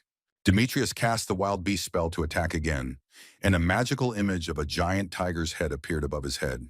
But something didn't go according to Hercules' plan, because the girl noticed a large fireball flying straight towards them in the sky.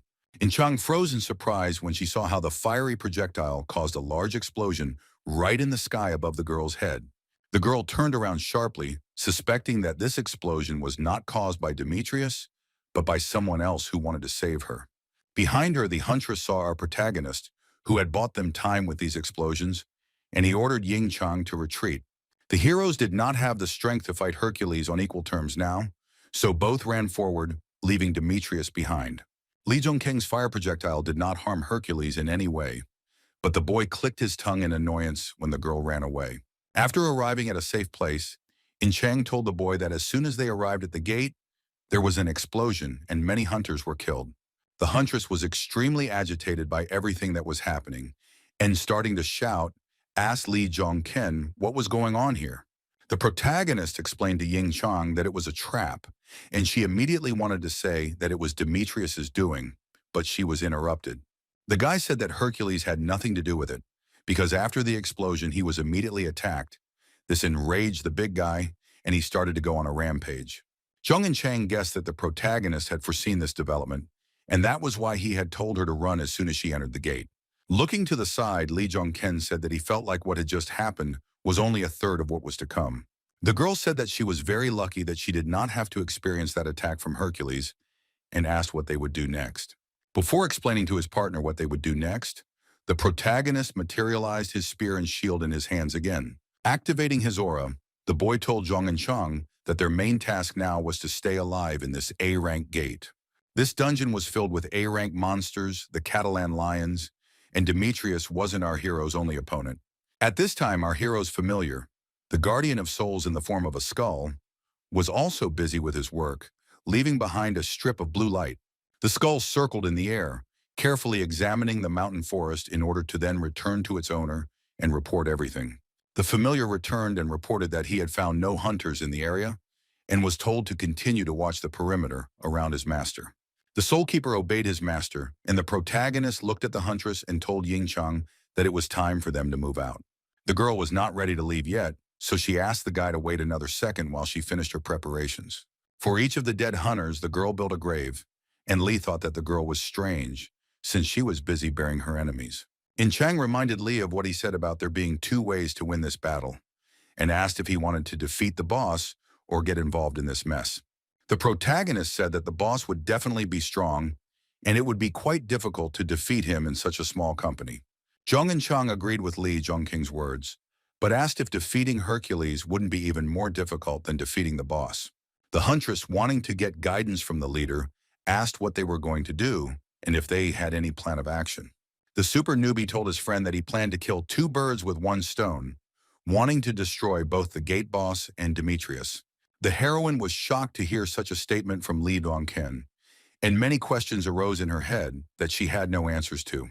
After patrolling the perimeter around the hunters, The Soul Keeper returned to his master to report some news. The skull told the protagonist that he noticed 3 hunters nearby who had skull tattoos on their bodies. Our hero immediately came to the conclusion that it was these 3 hunters who were stirring up trouble in this dungeon. The boy told Zhang and Chang to get ready because these were the hunters who had pissed off Hercules when they entered the gate. The girl was perplexed, thinking that it was better to avoid these hunters. But the main character has a plan that does not involve running away. In the forest in the middle of the dungeon, a powerful fire was raging, which was visible even from afar. A column of black smoke rose high into the sky. 3 hunters were sitting near a large tree pole. They were tightly tied up, which made them absolutely helpless. Hercules and George met these tied-up hunters, and Demetrius didn't understand who these idiots were because he was following the trail of Dark Horse. A worried Odysseus told his friend that he believed the 3 hunters were somehow connected to an organization called Borgen. The guy explained that it was a shadowy organization from North Africa that was involved in dark activities such as drug and child trafficking. George looked at his friend and shocked him with the news that these 3 were the ones who ambushed the thug at the entrance to the gate. Hercules cast a suspicious glance towards the men tied to the tree who were connected to the Borgen organization. Demetrius had not yet done anything, but the tied-up hunters began to scream and beg for mercy, repenting that they had made a mistake. Hercules made the men happy by saying that he had nothing against guys who do everything to win, and besides, he himself was one of them. The big guy's silhouette turned black, and his body glowed red as he shouted that this was for the guys who at least followed the rules. Ambushes were indeed officially forbidden, so Demetrius raised his fist, declaring that these hunters would now follow the rules in another life. Enraged, Hercules struck with such force that it not only destroyed the 3 tied-up hunters, but also caused a huge explosion. The big guy successfully dealt with his offenders and received a notification from the monster trampler, who approved of his actions. George said that it was not Hercules' place to talk about rules because he did not follow the orders of Olympus, and also beat Theseus half to death. With a smirk on his face, Demetrius asked his friend what was wrong with that, because this dark horse turned out to be a very funny guy. Odysseus' eyes glowed with a blue magical light as he asked his friend if he could now regard this as a gift. Hercules and George began to be surrounded by hostile hunters, wearing the same identification marks as the bound men. Demetrius and Odysseus were surrounded by a whole crowd of fighters. Their clothes had symbols in the form of skulls. They all belonged to the same organization. Noticing the approaching hunters, Hercules concluded that they were all accomplices of that guy, and he was not the only one who was on fire. The big guy smiled widely, realizing that he had the opportunity to fight again, and said that he was beginning to like it. After some time, another battle between Hercules and the hunters ended. The ground was strewn with the bloody bodies of dead men. George, looking at the bodies lying on the ground, told his friend that his hobby was indeed terrible. The guy suggested that Demetrius at least use a weapon once for the sake of decency, because he doesn't have a fighting class. Hercules replied that to get the taste of the hunt, you need to feel the crunch of your enemy's bones with your own hands, and a weakling like George would not understand that. Demetrius was not just a lunatic, but a real homicidal maniac who was thirsty for endless victories, so he suggested that George go and meet Zhong Ken. George was worried that Demetrius and Dark Horse would meet while our heroes were walking through the mountain forest. Zhong and Chang noticed that the place was filled with incredible magical power and concluded that they were currently in the boss's chambers. The girl was surprised when the main character stopped and put his palm in front of him, silently analyzing something. Li Zhongkeng informed his partner that there were hunters somewhere nearby, but they were not enemies because he did not sense any bloodlust from them. Soon our heroes met in person in a forest clearing with other hunters who did not look hostile at first glance. The huntress asked our hero if he was the same Dark Horse, adding that they had been waiting for him here for a long time. The guy was genuinely surprised when the girl said that they had been waiting for him here all this time, and asked what they were talking about. One of the hunters was confused when the hero did not understand what they meant and asked if Asgard had not sent him here. The protagonist confirmed to the hunter that the secret organization Asgard sent him to London to take part in this raid. The 3 hunters who had just been talking to Zhong Ken moved aside to discuss something among themselves. The boy approached Zhong Ken and said that he was Enev, who came from the lands of the Nile, and they were waiting for him to help Asgard win. The main character thought about it, concluding that this hunter belongs to the Egyptian Nile organization, similar to Asgard and Olympus. Enev said he didn't know if Olympus was to blame for the problem, but with their arrival, everything became much more complicated, so they were waiting for the guy here. Lee Young-kyung concluded that the reason Choi Yeon-soo won the war was precisely because of this. The hunter who came from the Nile said that he would help our heroes, because it would be difficult for the two of them to defeat the boss. The protagonist responded to the offer to help with a firm refusal, declaring to everyone present that he intended to defeat Demetrius. All the hunters who came here to help Jongken were stunned when they heard that the guy wanted to fight Hercules. The guys from the Egyptian Nile were also shocked when our hero told them such unexpected news. Our hero knew that winning by simply beating the boss would mean that he was nothing more than a puppet in Odin's hands, blindly following his orders.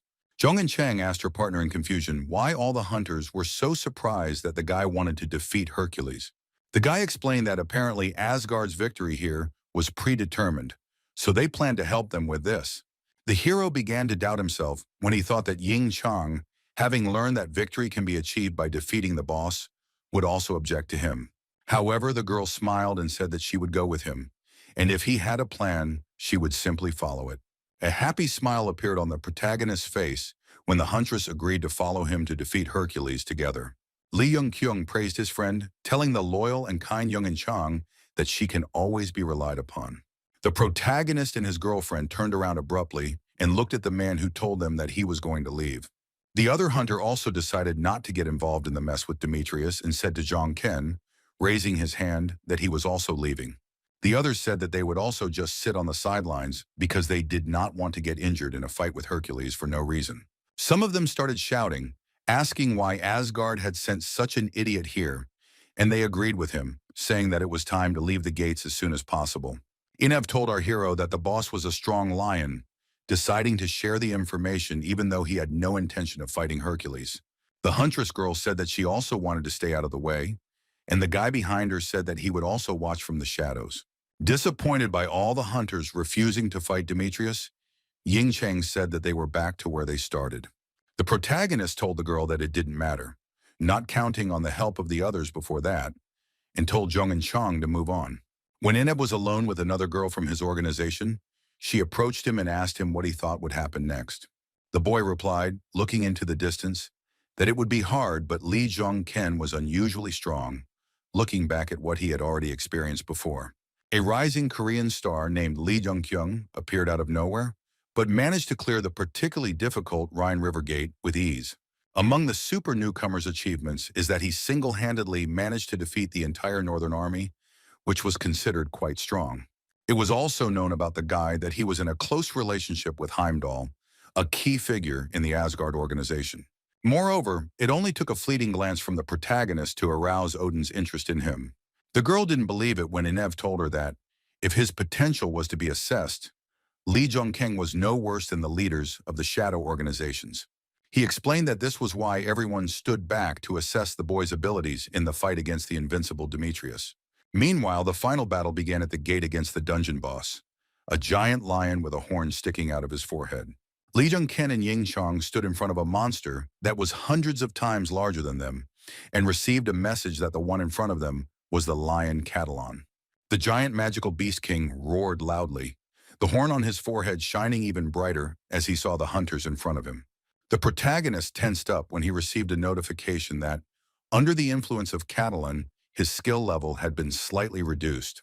The boy pushed off the ground, destroying the solid ground, and received messages that the resistance allowed him to restore his previous skill level. In flight, he shouted to his partner that the left flank was on him, and that Ying Chang needed to focus on the right and not forget to conserve her strength. Jung and Chang shouted that she understood everything and immediately moved to attack the lion dungeon boss Catalan from the right flank. The familiar Soul Guardian also participated in the battle against Catalan as an assistant, telling the boys that he would cover their backs. Skull distracted the giant lion by flying towards its face, while our heroes headed towards the monster boss to attack from the flanks. The first blow to the predator was dealt by Ying Chang.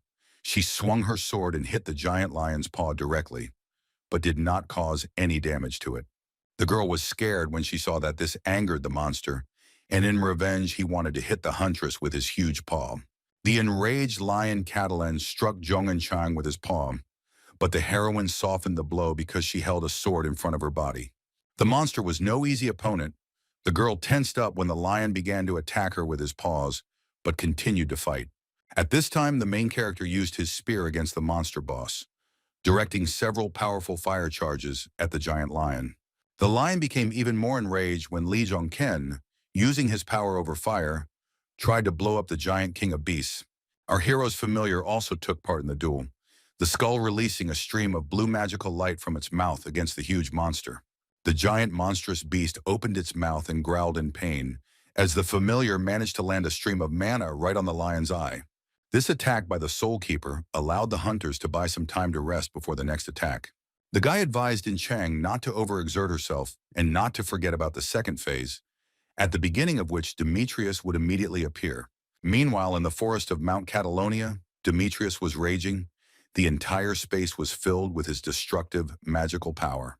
The forest clearing was strewn with the bloody bodies of hunters whom Hercules had mercilessly dealt with. Demetrius stopped, his bandaged fist covered in blood. Not his own, but that of the hunters he had mercilessly taken. The brute grabbed another hunter by the throat and told him that he would continue to meet his men in search of that guy's flame. He threw the boy aside, and George asked his friend to hold his horses, because the battle he so longed for would soon begin anyway. Odysseus' words made Demetrius lose his temper. The big man looked at his friend with eyes full of anger and hatred, and ordered him to close his eyes. George thought that the thirst for blood had finally clouded Hercules' mind, and was consuming him more and more with each new murder. Odysseus assumed that our hero knew about this peculiarity of Hercules, and therefore left these guys to be torn apart by him. But he put these thoughts aside because the secret of Hercules was unknown even to Olympus, and then he turned once more to his friend. The whites of Demetrius' eyes were completely filled with a bright red light. Hercules thirsted for even more blood, and the killings deprived him of his mind. When he heard his friend's voice, Demetrius turned his gaze to George, and the whites of his eyes began to return to normal. Hercules asked what George wanted from him, and the blonde wondered if the boy would be able to remain sane in the future. The big guy irritably replied that Odysseus should not worry about it, because the guy had become stronger and would no longer lose his head in bloodlust. Something caught Demetrius's attention. He turned his head and told Odysseus that it looked like the main course was finally ready. George knew that in front of him was one of the heroes supported by Olympus, as well as one of the rarest top S-class hunters. Odysseus smiled because he wanted to believe in his friend and his invincible power, so he suggested that Demetrius go there together. At this time, the lion Catalan was still standing on his paws. He did not move, did not attack our heroes, but was alive and in full health. In Chang noted that the monster was not moving and asked the protagonist if they had achieved what they had planned, and the guy replied that they had. But the giant king of beasts was not going to give up. He formed a giant magical dome around himself, preparing for a new attack. A gigantic stream of fiery magical energy, caused by the power of the monster of this dungeon, rose into the sky above Mount Catalan. Leo once again activated his magic power to its fullest, his previously red eyes filled with flames, as was his body around him. The demonic energy of the lion Catalan was a call for the other lions of this forest to come to his aid. Ineb, who was watching this, said that it was incredible that our heroes, together, managed to overcome the first stage of the boss of this gate. But what worried him was that usually before the stages, hunters tried to inflict as much damage as possible on the monster, but now the heroes do nothing. Zhong and Chang told Zhong Kyung that she could feel this demonic energy in her bones, and asked if they were doing it right. The main character was 100% confident in his plan, so he clearly answered his partner that they were doing everything right. The guy said that the protagonist, the hunter whom the main character most wanted to defeat in this gate, appeared to them just in time. Demetrius was racing towards our heroes at full speed. The entire space around Hercules was filled with powerful fiery energy. When the giant muscular guy landed on the ground, he left a crater underneath him, like a meteorite had hit. Hercules assessed the situation and told our hero that it looked pretty funny because the guy was inactive during the transition to the next phase. Following Demetrius, a disgruntled George ran there, complaining to his friend that he had asked him to wait for him. The hunters did not notice how one of the monsters pushed off the ground and jumped high into the air to attack one of the boys. Demetrius turned around sharply when he noticed a monstrous lion with long, sharp claws about to pounce on him from behind. For the big Hercules, this monster was a mere trifle, because he was able to destroy the lion with just one blow of his fist. Without even looking at the monster, Demetrius thrust his fist out to the side, causing the giant and bloodthirsty monster to turn to ashes. The protagonist became worried when he saw a monster in front of him that was many times more powerful than the lion that Hercules had just destroyed. It was the dungeon boss, the lion Catalan, who had already successfully moved on to the next stage. Now he had 3 horns and his mane was colored red. But Demetrius didn't notice the monster boss approaching them because all his attention was focused on the main character. Even an invincible hunter like Demetrius began to panic when he turned around and saw the giant lion Catalan behind him. Yingzhang and Zhongken took advantage of the moment and ran away, leaving Hercules to be torn apart by Catalona, causing Demetrius to become indignant. According to the plan, the protagonist and his partner ran away from the place as quickly as possible so that Catalan could attack Hercules. This action by our hero enraged Demetrius. He clenched his fist menacingly and began cursing at Li Zhongken. The big guy was more interested in defeating the dark horse than the dungeon boss, so he ran to catch up with the super newbie. Lion Catalan also rushed after the hunter. The dungeon boss and Hercules ran after our heroes, trying to catch up with them. Chang screamed that Demetrius and Catalan were right on their tail, but she didn't understand why the lion wasn't attacking Hercules. Zhongken explained that it was because they were the only ones damaging the lion, but soon his demonic energy would destroy all the enemies around him. The surviving hunters were shocked when they saw something in front of them that made them tense up. All the fighters who had gathered in the clearing to wait out our hero's battle with the dungeon boss widened their eyes in surprise. The boys saw Li Zhongken and his partner running straight towards them, and behind them the lion Catalan and the hunter Demetrius. With its mouth wide open, the dungeon boss, engulfed in demonic energy, leapt forward to pounce on the hunters. Lion Catalan landed on the ground, causing it to become covered in large cracks, and the stones flew in all directions from the force of the impact. The wave of power from the giant lion hit the rest of the hunters as well. The men began to lose their balance as the energy blew them off their feet. The monster paused briefly and closed its mouth. It looked at all the hunters to assess its victims before the next attack. The demonic beast king began to rage. He opened his mouth wide, showing his large sharp fangs, and roared. Lion Catalan began to walk across the cracked ground. The monster was accompanied by other animals who came to his aid. The hunters prepared to defend themselves and shouted that the boss had completely succumbed to demonic energy and had lost the last bit of his sanity. The Catalan lion began to rage, ready to destroy all the hunters with his destructive demonic power. Swinging its sharp-clawed paws, the boss of this dungeon caused explosions, filling the space with bright red flashes. The first hunter the giant lion targeted was Demetrius, who was standing closest to Catalan. Hercules went into direct combat against the gate boss, swinging his fists as he deflected multiple flashes of red light. The big guy didn't feel even a bit of fear in front of the demonic lion. The guy was excited and shouted how good he felt. Li Zhongken and Chang managed to escape to a safe distance, and the guy said that they managed to buy some time thanks to Hercules. The main character took out a bottle with an unusual liquid inside. It contained many small stones emitting a bright light. Zhong and Chang was surprised when she saw this unusual potion in our hero's hand and asked the young man what it was. Having started working with this liquid in the bottle, the main character briefly explained to the girl that this was his secret weapon. The guy opened the bottle and began to pour this mysterious liquid directly onto his spear. Small glowing stones began to affect the weapon. The dragon's bloodstone glowed even brighter, and the hero received a notification that the Muspelheim spear would become stronger for a short moment. The protagonist became wary when he received another message that the dragon bloodstone had absorbed the red ore. Not understanding what was happening, Li Zhongken grabbed his weapon, but he still didn't know what effect would follow from the dragon bloodstone absorbing the red ore. The way the weapon in the guy's hands began to change worried the girl, and she told the main character that it looked quite dangerous. The dark horse agreed with his friend's opinion, but he understood that this was their only chance to defeat Demetrius. Meanwhile, the lion Catalan continued his battle against the strong hunter Hercules, now using his 3 horns against him. Using the horns on his forehead, the lion Catalan released a giant stream of purple magical energy against Demetrius. In contrast, Hercules cast a spell that allowed him to release a huge stream of fiery energy against the lion. The magical powers of Demetrius and the lion Catalan collided with each other, deafening everyone around with a loud roar. Hercules' fire blast was stronger, and the stream of fire hit the lion Catalan right in the face, causing him to roar in pain. The protagonist, who saw that Demetrius had managed to deal damage to the dungeon boss, realized that the moment had come. A jubilant hunter, Demetrius, lowered his fist and asked the others how they liked his special move called the Beast Roar. The smile disappeared from Hercules' face. The boy looked away and became wary when he noticed the presence of someone else's magical energy. Demetrius began to become noticeably nervous when the purple magical light appeared in front of him, and he felt that it was not the right time.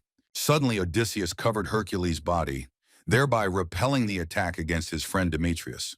Because of George, the protagonist was unable to attack Hercules, and his Muspelheim spear bounced back and flew back to him. Odysseus began to reproach Demetrius for having already told him that it was high time for the guy to acquire his own weapon. Hercules felt embarrassed that he had almost missed the blow. He rubbed his finger across his face and told Odysseus that he understood him. George laughed in surprise when he saw how embarrassed Demetrius was, because he had almost made a fatal mistake. The blue-eyed blonde said that what was more important was that our hero's spear looked unusual and most likely had an effect on it.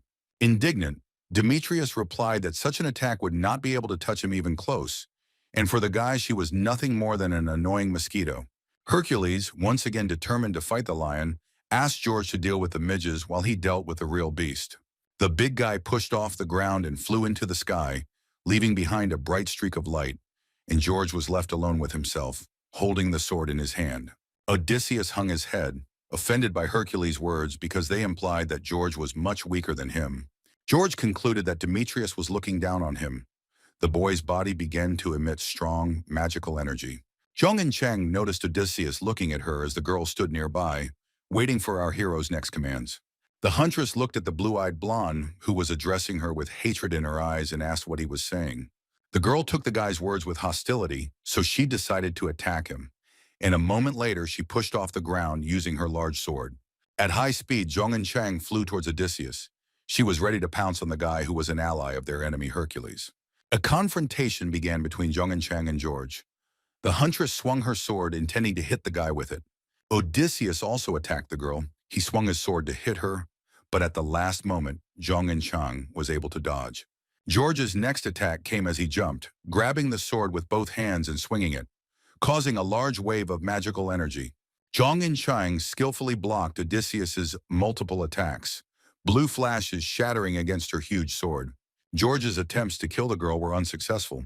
She was still standing firmly on her feet, holding her weapon above her head. George realized that Zhong and Chang didn't have enough experience yet when he saw her trying to concentrate so much energy from such a distance. Odysseus swung his sword charged with magical energy and looked at the girl with crazy eyes, thinking that the end had come for her. But the blue-eyed blonde from Olympus didn't know that our heroine had an assistant in the form of the Guardian of Souls, who released a stream of mana from his mouth. The guy screamed in pain when suddenly this stream of energy hit him straight. Fortunately, he managed to block it with his palm. Zhong and Chang took advantage of the moment when Odysseus was distracted by the Soul Guardian's attack and pounced on George with a scream. The huntress used her sword and magical skills to cause a deafening explosion that filled the space with smoke and pink light. This allowed the girl to disappear from Odysseus' sight, who stood there in confusion, not understanding where Zhong and Chang had run off to. The guy thought that she would attack him, taking advantage of the moment, but she hit the ground and also did not understand why the skull shot sticky liquid at him. George tensed as he realized what the sweet-smelling sticky liquid was that had gotten onto his body after the Soul Guardian's attack. Odysseus clenched his fist tightly, preparing for another battle as he was left alone against the monsters in the A-rank dungeon of Mount Catalona. As the demonic lions surrounded the blue-eyed blonde from all sides, he became convinced that the liquid was the monster's pheromones. George realized he had been caught because our heroes unexpectedly used a potion to turn the hunt into this path. Meanwhile, the battle between Demetrius and the dungeon boss continued, the hunter launching firebolts at the beast. The protagonist remained on the sidelines. Li Zhongken was completely perplexed by what was happening in this gate. Hercules fought bravely against the demonic giant beast, using countless fire blasts against it. Li Zhongken was shocked, not understanding how Hercules was confronting the demonic energy-filled lion Catalon, amazed by his strength. Zhong and Chang managed to successfully escape from Odysseus and approach the protagonist, who was watching the battle between the lion and Hercules. The guy looked at his friend with pride in his eyes and said that it seemed like she had managed to cope with Odysseus. The girl looked at the soul guardian with a smile and replied that Hyunmoo had helped her a lot in this by shooting monster pheromones at George. The protagonist told Jung and Chang that before Odysseus returned and found them, they needed to complete their task. At this time, on the battlefield where Hercules fought against the lion Catalon, the entire space was filled with bright flashes of fire and the laughter of Demetrius. Demetrius, judging by the expression on his face, was completely delighted with everything that was happening and shouted out joyful exclamations. The whites of Hercules' eyes began to fill with magma, indicating that the hunter was entering a new stage, the Berserker Demetrius stage. Our hero realized that this was starting. Although Hercules could still control himself, he was sure that soon the guy would completely lose his mind. Everything went according to Lee Jung-king's plan, and he told In Shang to stop the lion Catalon while he took on Demetrius.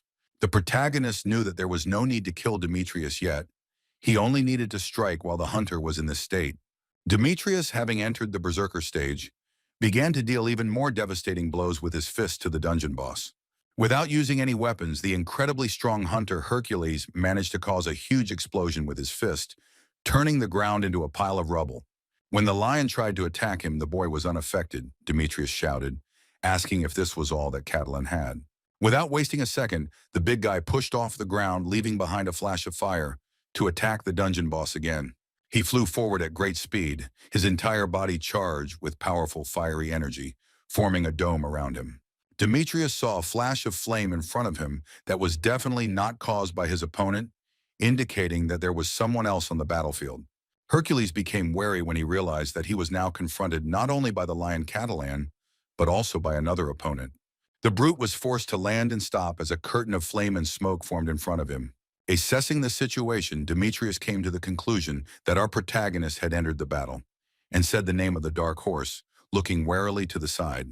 Lee Jung-ken appeared on the horizon, holding a fire-charged shield and a Muspelheim spear with an effect applied to it. The boy looked at Demetrius with a crazy face and asked the hunter why he didn't play with him too. Demetrius massaged his neck, saying that he had already started fighting against the lion, but then agreed to accept our hero's offer. The main character managed to provoke his opponent because Hercules looked at him with magma-filled eyes and agreed to play with him. Lee Jung-king prepared for battle, protecting his body with a fire-charged shield, and was glad that everything was going according to his plan so far. Hercules shouted that it was very stupid to charge his shield with mana to protect himself from Demetrius, and now he would prove that it was a stupid idea. Hercules' remark had no effect on our hero, as he filled his shield with even more mana, illuminating everything around him with yellow light. Inav suspected that Jung-ken didn't know anything about Hercules' strength because he would still have a hard time blocking his signature rhino kick. Demetrius moved from his place and ran at full speed towards our hero, leaving behind a bright strip of light. With a fist charged with mana, Hercules struck the protagonist's shield with all his might, which began to destroy the fiery metal disc. The big guy managed to completely destroy Jung-ken's mana-charged shield with the first blow, and it shattered into pieces.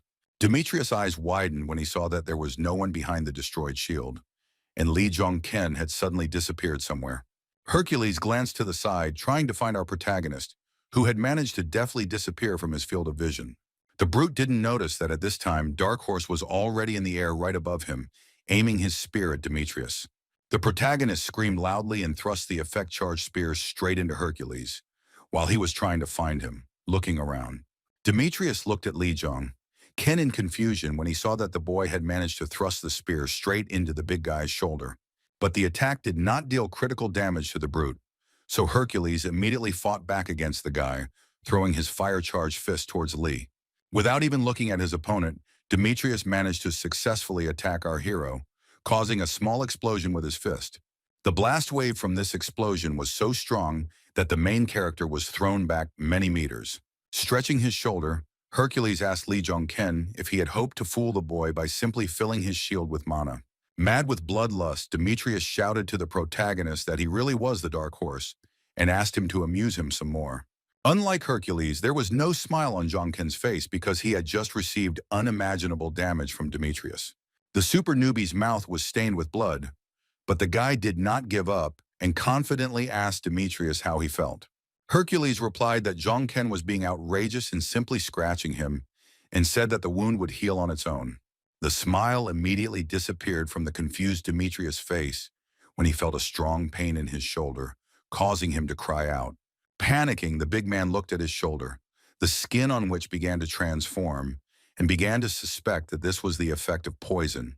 The protagonist answered the guy that it was not poison, but he knew that the red ore that penetrated Demetrius' shoulder gives life to the ogre magicians. Hercules' body began to disintegrate under the influence of the red ore, which is called the ore of emancipation or madness.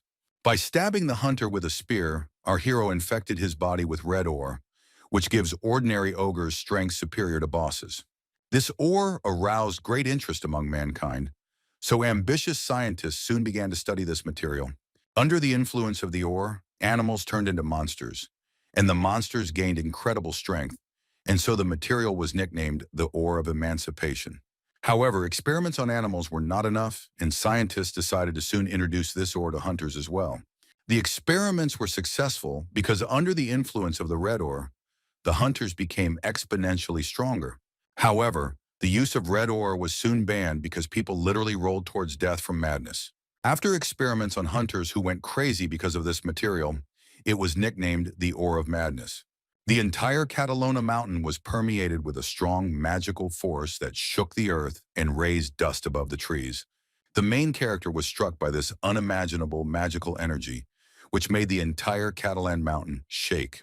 Li Zhongken heard Odysseus's cries, asking Dark Horse what he had done to his friend. The guy turned around and saw an enraged George there, clenching his fist in anger, looking at our hero with anger in his eyes. The protagonist warned Odysseus that if the blue-eyed blonde came even one step closer, he would inevitably die. But George, whose body was covered with bruises and whose clothes were torn, shouted that even knowing this, he would stand his ground. Using his mana-charged sword, Odysseus pushed off the ground, leaving a dent in it, and jumped high into the air. The boy shouted his friend's name and flew towards Demetrius, who was going crazy because of the red ore nearby. The main character did not stand aside, and also pushed off the ground, flying up when he saw that Odysseus did not listen to him. The boy flew after George, realizing that what had already happened once before his return to the past could happen again. Jongken remembered that in the future, the same thing happened as now. Hercules lost his mind, and Odysseus died at his own hands.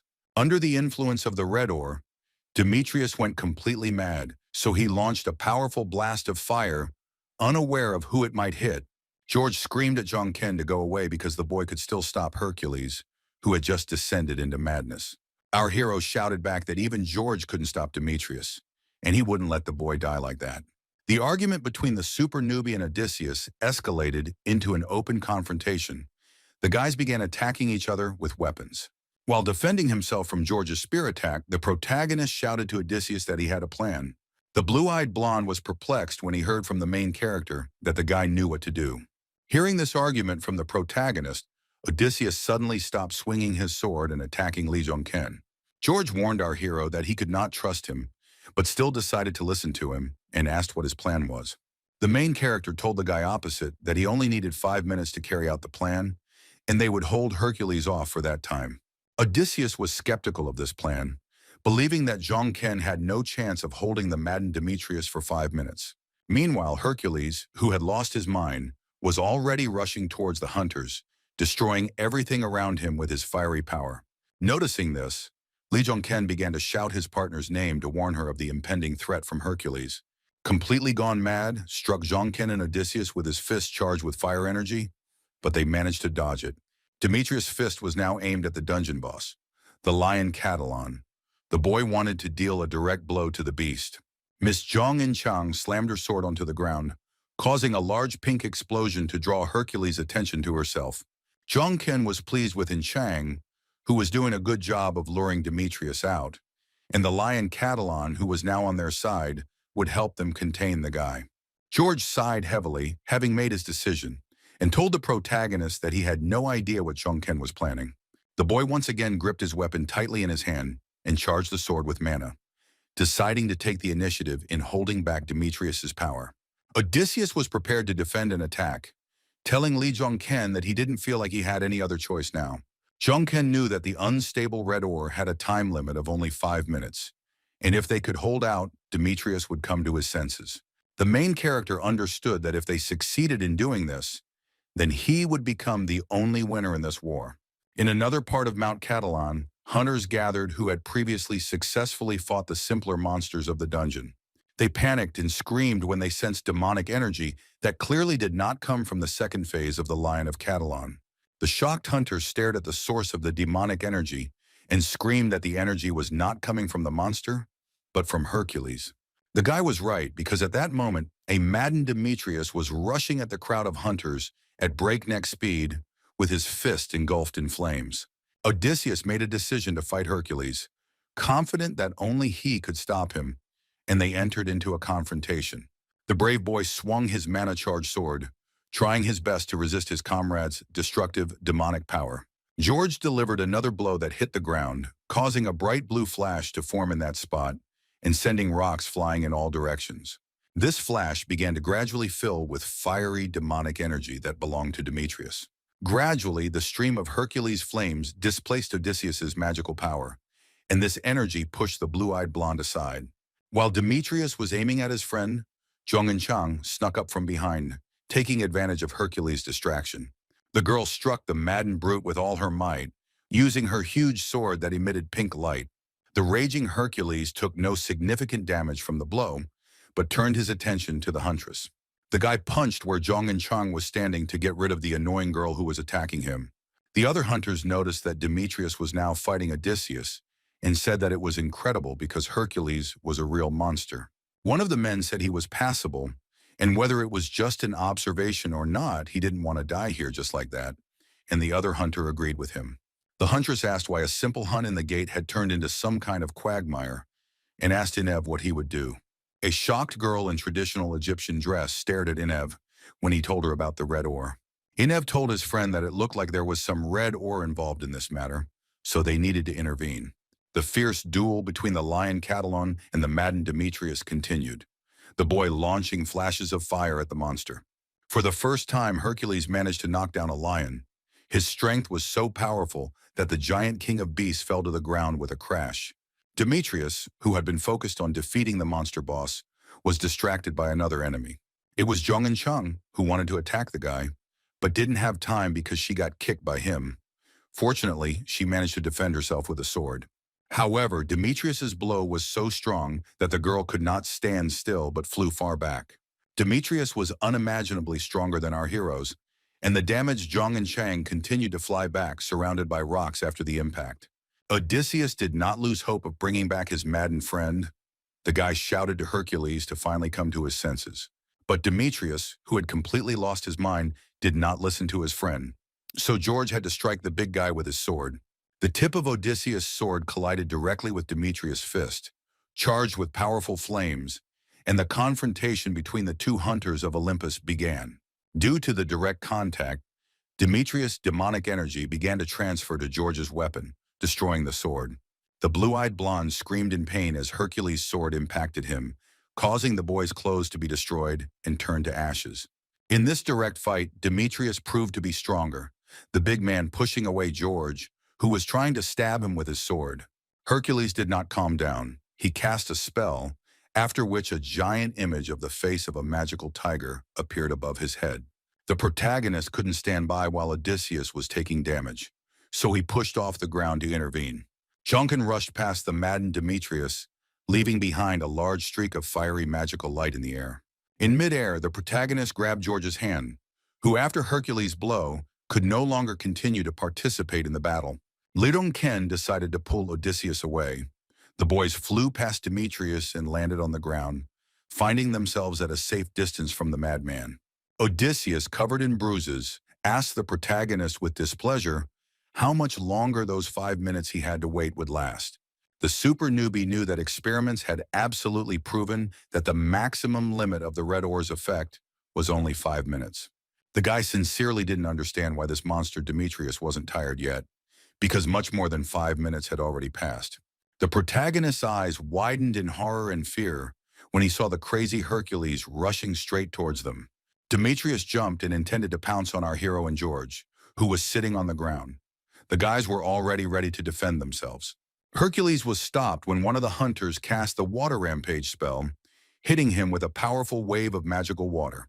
It turned out to be Enev and his girlfriend, who ran to the guys having decided to help the main character and the others in the fight against Hercules. When Lee Jong-ken had some free time, he approached his friend in Chang and asked her if she was okay. After the fight with Demetrius, the girl was barely able to stand on her feet. She was clearly in pain, and her face was covered in bruises, but she said that she was fine. The main character looked down sadly, realizing from the state of his friend that Zhong and Chang would not last long. The guy, out of anger and hopelessness, clutched his spear tighter, thinking that if he were at least a little stronger, everything would be different. Jong-ken was shocked when he received the message that the blood absorbed by the stone had reversed its flow. Regeneration increased to a small fraction of 1%. The guy became very ill. He began to cough, spitting out blood. Zhong and Chang became worried about her friend, who was coughing up blood on the side, and screamed, asking if Jong-kyung was okay. The boy's body became covered in large veins, and red spikes appeared on his gloves as his regeneration increased to 1%.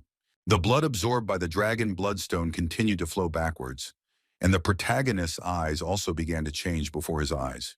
The boy screamed loudly, radiating incredibly powerful energy. His eyes began to shoot bright flashes of light. The huntress Zhong In Chang saw that something was wrong with the guy, so she shouted his name and ran towards him. The entire space around our main character turned into thick smoke in the shape of a ball, behind which nothing could be seen. Enev and his friend were shocked when they saw this and guessed that Jong-ken was in the same condition as Demetrius. The super rookie's clothes were torn due to his growing muscles. He was looking into the distance with crazy red eyes, and his regeneration had increased to 2%. The hero came to his senses a little, and again wondered why Hercules was still going crazy if 5 minutes had already passed. The muscular giant was still not calmed by the effects of the red ore, but now his body was surrounded by bright blue stars. The protagonist who saw this assumed that there was now a flow of mana around the body of the maddened Demetrius. An idea came to his mind, and Lee Jong-ken, filled with demonic energy, knelt down, placing his palm on the ground. The super rookie did this in order to charge his legs with magical energy, which would allow him to fly into the air. The protagonist succeeded, and Lee Jong-ken flew up into the sky quickly, like lightning, leaving behind a streak of light. Zhong and Chang, who saw this, widened her eyes in fear and screamed loudly, trying to attract our hero's attention. The guy closed the distance between himself and the mouth of the lion Catalan as much as possible and aimed his flame-charged spear straight into the monster's mouth. The main character began to fight against the dungeon boss. He waved his weapon in the air, decorating the space with bright stripes of flame. The guy's eyes were completely filled with a red glow. His body had changed significantly under the influence of the absorbed blood. Swinging his spear once again, the protagonist delivered the strongest blow, creating a powerful stream of fiery mana. Lee Jong-ken struck straight at the face of the lion Catalan. The monster was now engulfed in the fiery, magical energy of our hero. After the super newbie's fatal blow to the dungeon boss, a deafening explosion occurred, and stones flew in all directions. The guy was bombarded with messages about how he had killed Catalan, received the pure water of the forest, leveled up, and received many achievements. However, one of the notifications was marked with an exclamation mark, stating that the words of Jong-ken's patron had not been delivered to him. The protagonist looked at his weapon. The spear had changed greatly in its appearance. It was covered with veins of red ore. Lee Jong-ken's skin underwent the same changes. His hand became similar to Demetrius's hand and was also filled with traces of red ore. The hero screamed as he received notifications that he was weakened by demonic energy and the destruction of his body had already begun. The main character's body began to spew out an unimaginable and enormous flame. It burst out from Lee Jong-ken, filling all the space. The unusual fire, which was both orange and blue, spread and seemed to consume the entire Catalan mountain. The flames began to spread over a large distance, and other hunters also fell under its influence. The men began to writhe in pain as the magical blue fire came very close to the hunters' bodies. One of the hunters was in a panic, feeling that the flames that our protagonist was spewing were starting to suck out his mana. The boys were confused. The fire spread. They started turning their heads in panic, asking each other what was happening. Demetrius, still under the bad influence of the red ore, punched it, causing a powerful burst of flame. A direct confrontation began between the maddened protagonist and his opponent Hercules. Jongken blocked the flashes with a spear. Hercules once again swung his fist to attack the super rookie, his hand charged with powerful demonic flames. The protagonist felt no fear of the big guy. He raised the fire-charged spear above his head to strike back. As a result of this mutual attack, a huge explosion erupted in the place where Lee Jong-ken and Demetrius were fighting, destroying everything around. The flames caused by the explosion gradually died down, leaving only thick smoke, behind which the participants in the duel could not be seen. When the fog cleared a little, the silhouette of Demetrius appeared behind it. As a result of the attack, the big guy lost one of his arms. George, who saw that his comrade was now missing one arm, screamed in horror, shouting Demetrius's name. Odysseus screamed about Hercules' hand, but the mad thug was completely calm despite having lost it.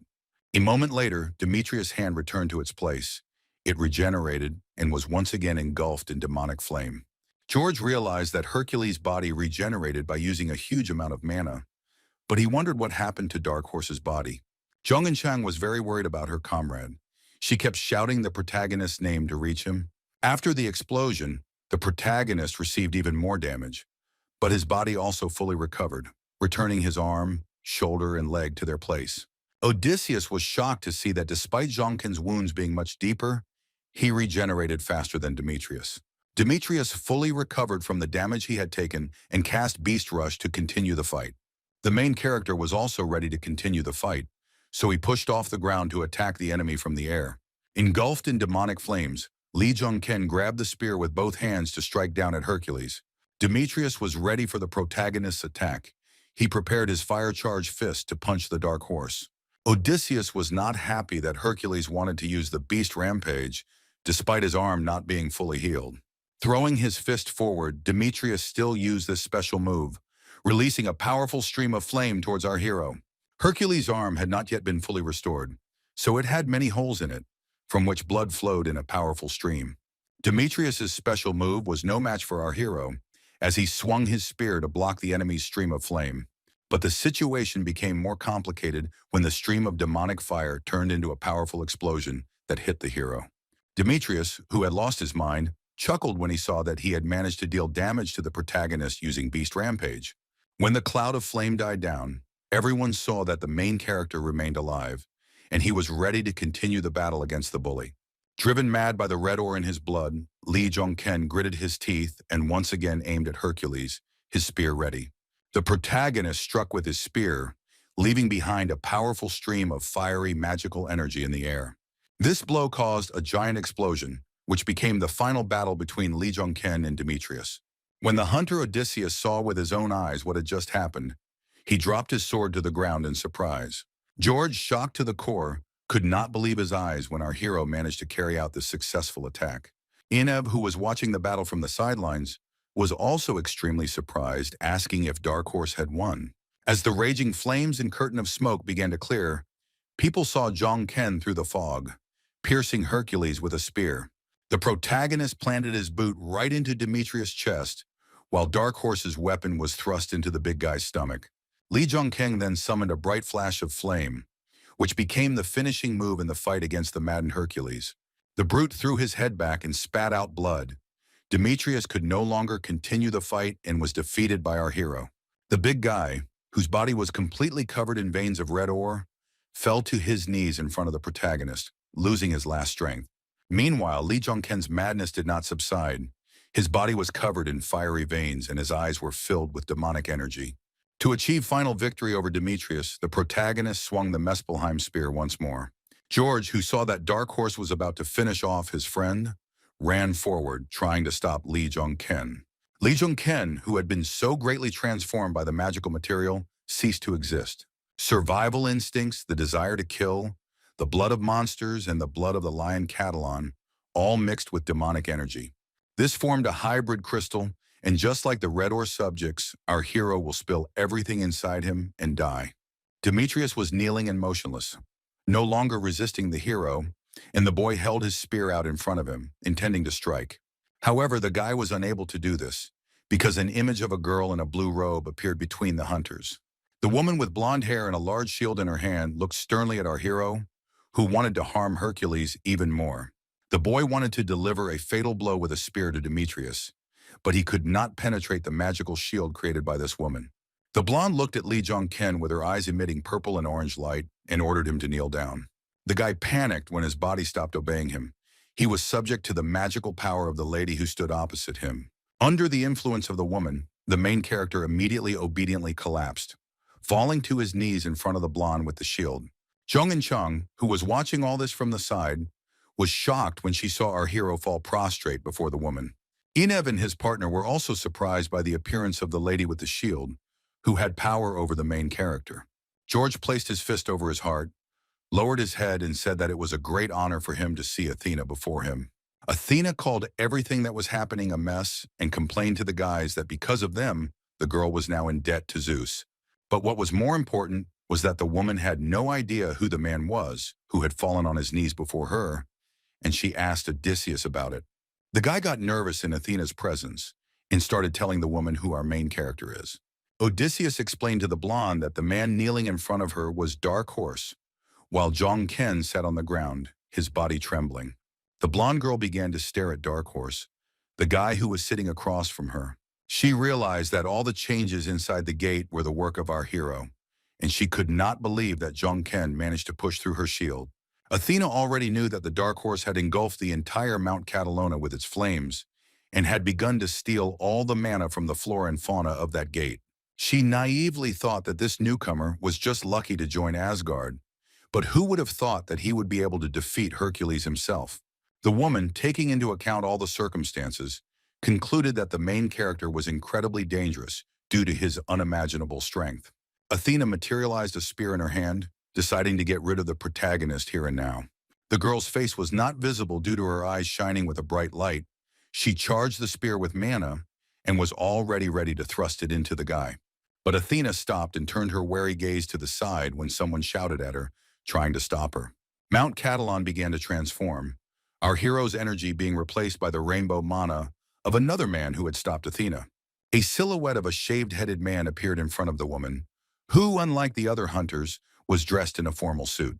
Athena recognized the man opposite as Heimdall. She was surprised by his sudden appearance and asked what he was doing in this place.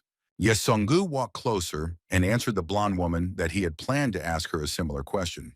The woman became visibly angry when she realized how Song-gu had gotten there and asked if he had followed her lightning. Athena was perplexed when Heimdall suddenly closed our hero from the woman, protecting the guy with his broad back. The woman began to boil with anger. She screamed for Song-gu to move aside because she had to kill Dark Horse right here and now. Heimdall stated that if Athena intended to kill the man would perceive this act as a declaration of war on Asgard. Athena calmed down and fell silent. She looked closely at the bald-headed man. His words about declaring war made her think.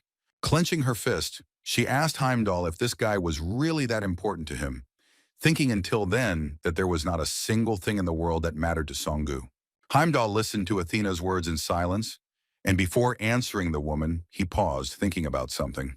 Another person appeared on the battlefield. It was Enev, who asked Athena to intervene in this situation. The blonde looked at Enev and said that he was the leader of the Egyptian group, and the woman knew about him. The boy bowed his head before Athena and placed his fist on his heart, saying that it was an incredible honor for him that she had heard about Innova.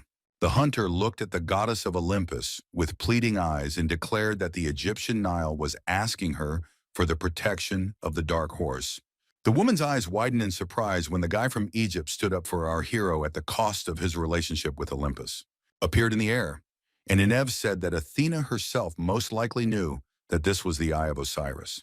The Egyptian hunter claimed that the eye proved his right to represent the wishes of the Nile, and he hoped that the woman would guarantee that this request would be fulfilled. When it was all over, Jong-ken received the blessing of the fallen angel and the achievement of one who forges his own path. When the surviving hunters left the gate, they returned to the royal house in London, where they were received as guests of honor. In the living room, Zhong and Chang was resting on a chair. The girl was worried and upset about something. She sadly lowered her head down. The huntress raised her head and looked to the side when she suddenly heard sounds indicating the presence of another person. It turned out that our hero Jong-ken had finally woken up. The girl ran up to the super hunter's bed and started shouting his name. Zhong and Chang's eyes were filled with tears of joy. She cried out how happy she was when she saw that her comrade was okay. The protagonist tried to answer something, but only managed to make indistinct sounds, and he realized that his vocal cords were not working. The girl explained to the super newbie that his body was currently in a terrible state and asked him to wait while she called someone. The huntress hurriedly left the room, slamming the door behind her, leaving Lee Jong-ken alone.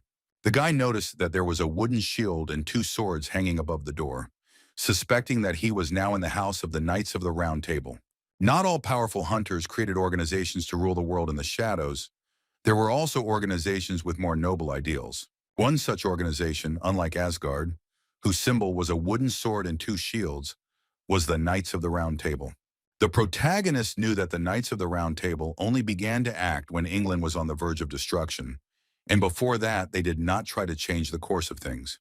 Even though this made the guy distrust the organization, he realized that his body was still like a pile of meat. Lee Jong-ken closed his eyes and listened to his feelings. He felt that his body was destroyed, his legs did not move, and his ligaments did not work. In this state, he definitely needed help, so he summoned his familiar by saying out loud the name of Hen Mu. But this didn't work out because the main character received a notification that his familiar was in a dormant state. The guy checked his status and realized that his level had dropped to 50. But fortunately, this was just a temporary effect from the red ore.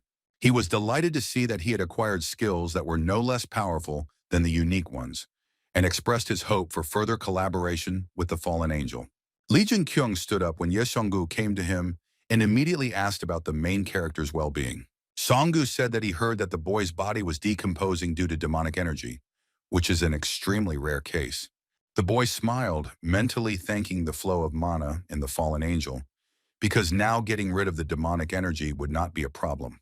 Heimdall advised the super newbie to focus on his recovery for now, and he would question him later. After Ye Sung-gu went to a spacious, bright hall, he stood in front of a pedestal on which a large magic circle was depicted.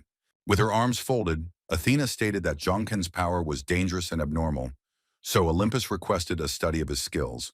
Heimdall countered the woman by stating that Asgard saw no reason to reveal the abilities of any of its hunters. The man asked if Olympus had not broken the secret agreement between them and Asgard because their hunters were not acting properly. Song-gu stated that if they had not known in advance that Hercules would break the agreement, Asgard would not have sent Jong-ken into the gate. Heimdall concluded that this is precisely why he sees no reason to explain anything here, but asked Olympus to explain all its actions. Ignoring all of Song-gu's arguments, Athena stood her ground and repeated once again that Lee Jong-ken's power was incredibly dangerous. The woman said that the guy covered the entire area inside the gate with blue flames and absorbed the mana of other hunters. Enraged, she stated that this is why she is requesting the transfer of the Dark Horse to Olympus. Otherwise, they are ready to go to war against Asgard. Heimdall, standing in the middle of the hall among the commission from Olympus, silently listened to Athena's demand to hand over our hero to Olympus. The man replied that he understood that the boy had previously unseen abilities, but the hunters themselves were dangerous. The hunters present in the hall looked sadly at the floor when Song-gu declared that they were all very dangerous in their own right. All the hunters who had gathered at this meeting began to listen attentively to the arguments of Heimdall of Asgard. The bald-headed man stated that before the gates opened, they were all unknown people, and the hunters still inspire fear in everyone and everything. According to Song-gu, this means that Olympus, who is trying to start a war over such a matter, are degenerate hunters. When Heimdall stated that Olympus should be held accountable for this, Athena gritted her teeth in anger and quietly said that it was all because of him. The woman asked Song-gu what he was doing there, and said that every time she saw him, she was filled with anger, and her mind was clouded. Heimdall looked with wide eyes at the fair-haired goddess of Olympus, who began to get angry at the man. The man wanted to interject in response to Athena's statement, but the woman interrupted him, not allowing him to finish his sentence. She stood up from her chair and turned away abruptly, saying that once this was all over, the girl hoped that they would never meet again. Song-gu did not continue arguing with Athena. Hearing these words from the woman, he looked down. His eyes became sad. When it got dark outside, the main character began to meditate. He activated the flow of mana in order to feel it and use it. The guy managed to understand all this when he observed the movements of mana inside Demetrius. The brute used all the surrounding mana to gain strength. Jong-ken realized that if he used it to attack, the blow would be many times stronger and the defense would be stronger, which was the power of the mana flow. Bright blue mana stars surrounded the guy's body. He received a message about a high level of synergy with regeneration. The body's recovery rate increased exponentially, but something went wrong when Zhongken took a mouthful of blood. While using the mana flow to restore his body, the super rookie suddenly spat out a pool of blood onto the floor. He saw that these were impurities of the dragon bloodstone that were rejected by his body, and now he would be able to heal those places with a flow of mana. The boy rose to his feet to continue using the activated mana flow to heal his body. He closed his eyes but realized that something was preventing the flow of mana from working on restoration, and he immediately guessed what it was. The black ball that was in his back was blocking the flow of mana, so the hero needed to change the flow and redirect it. The next day came. The hunters who took part in the expedition were still spending time on the territory of the Knights of the Round Table's house. There was some kind of duel going on in the training ground. The air was decorated with bright stripes of light from two swords. One of the participants in the training duel was Odysseus, who masterfully swung his weapon, leaving streaks of light in the air. George was opposed by Zhong and Chang, who, screaming with tension, tried to block the guy's blows with her one-handed sword. Odysseus, who was training the huntress, saw how she blocked his blows and shouted at the girl that she was doing it too slowly. Zhong and Chang was clearly outraged, and even asked George again when he began to point out her mistakes during the fight. The girl swung her one-handed sword with renewed vigor, trying to attack George, but Odysseus successfully dodged it. The huntress decided, in this case, to strike the guy from the air, so she jumped, pushing off the ground with her sword. Zhong and Chang attempted to attack Odysseus in a jump and swung her sword, but the boy managed to dodge at the last moment. George praised the girl for this blow and explained that the attacks of people and monsters are different, and the huntress needs to understand this. The girl, whose face was sweaty from fatigue, answered Odysseus that he spoke in too long sentences, so she did not understand anything. She thus distracted the guy, and once again swung her sword right over George's head, because the hunter managed to duck. Zhong and Chang was greatly frightened when Odysseus suddenly counterattacked, his sword flying millimeters away from the girl's face. The huntress then landed on the ground and jumped back to put some distance between herself and George. Seeing that Chang had stopped attacking, the muscular hunter Odysseus asked the girl if she had enough training for today. After training, Zhong and Chang felt depressed because she was completely useless during the battle at the Gate of Catalan.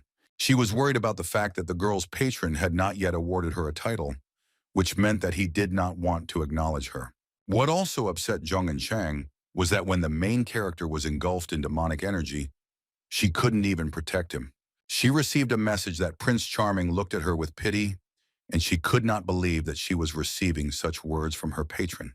Even though Zhang Qin was initially at her level, he has already managed to surpass her by several heads, so she wants to become stronger. Zhong and Chang blamed herself for the main character almost dying in the Catalan Gate, believing it was because she was so untalented. As George wiped his face of sweat after his workout, the heroine approached the guy to address Odysseus. The young man turned around and unexpectedly saw Zhong and Chang there, who had previously said that she wanted to finish training. The huntress wanted to earn the right to be called Zhong Ken's comrade and was determined to become stronger, so she asked Odysseus for another round. Looking at the girl's eyes, George realized that they seemed to be a reflection of him, because she also regretted that she could not protect others. He believed that Zhong and Chang would soon become much stronger, so he put the towel aside and agreed to another round. The huntress was determined to train hard because she knew she needed to become much stronger to be able to protect others. When the training was over, George, having changed into more formal clothes, went inside the building, keeping his hands in his pockets. He came into a room furnished with medical equipment, and next to it stood a stand with a bag of liquid medication for an IV.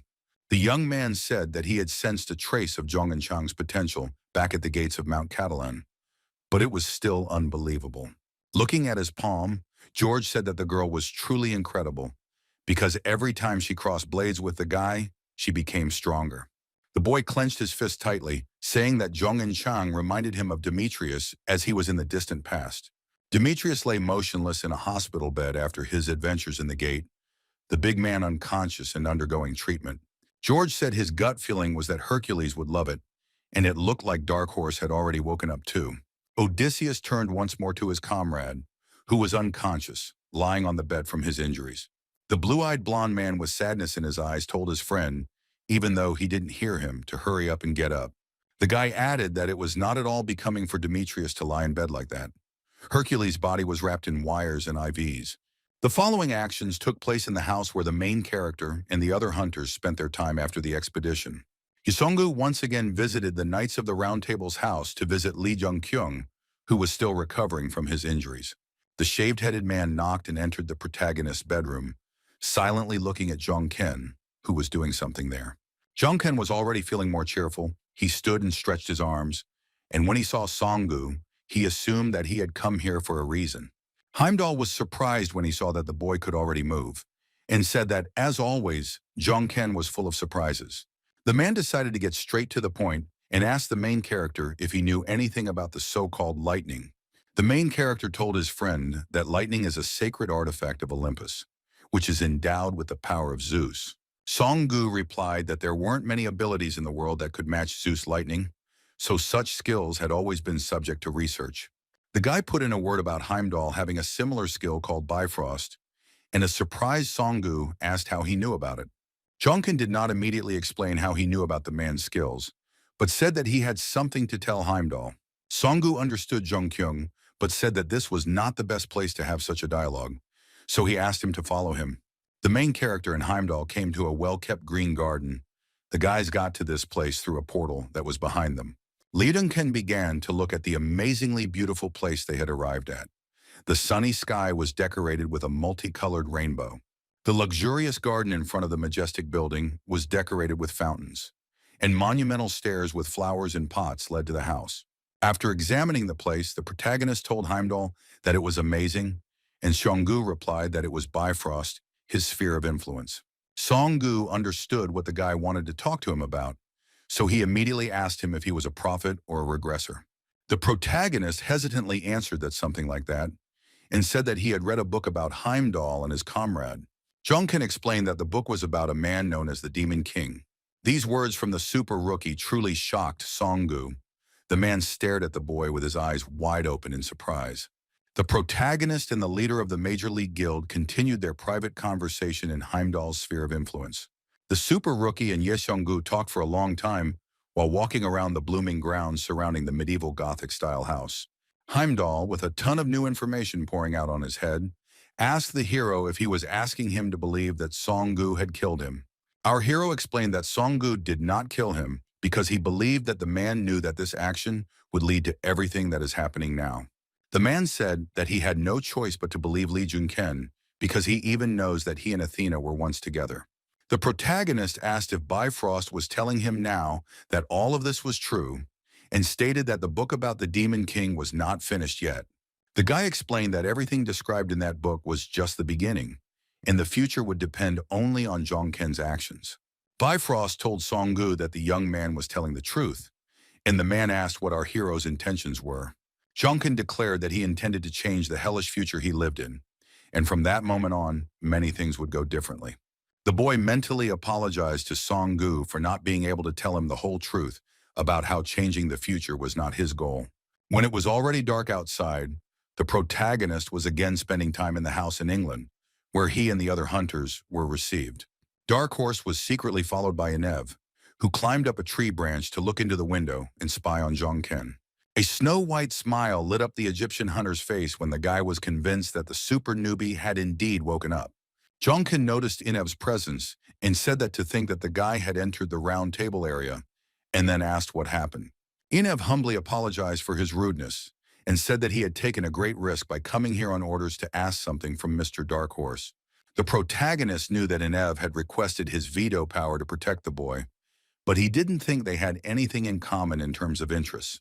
The Egyptian hunter knelt down before our hero and bowed his head, asking him to go to the Nile, which was his request. Jong-ken was shocked when he saw the head of the Nile asking him for something on his knees, and found it all very strange.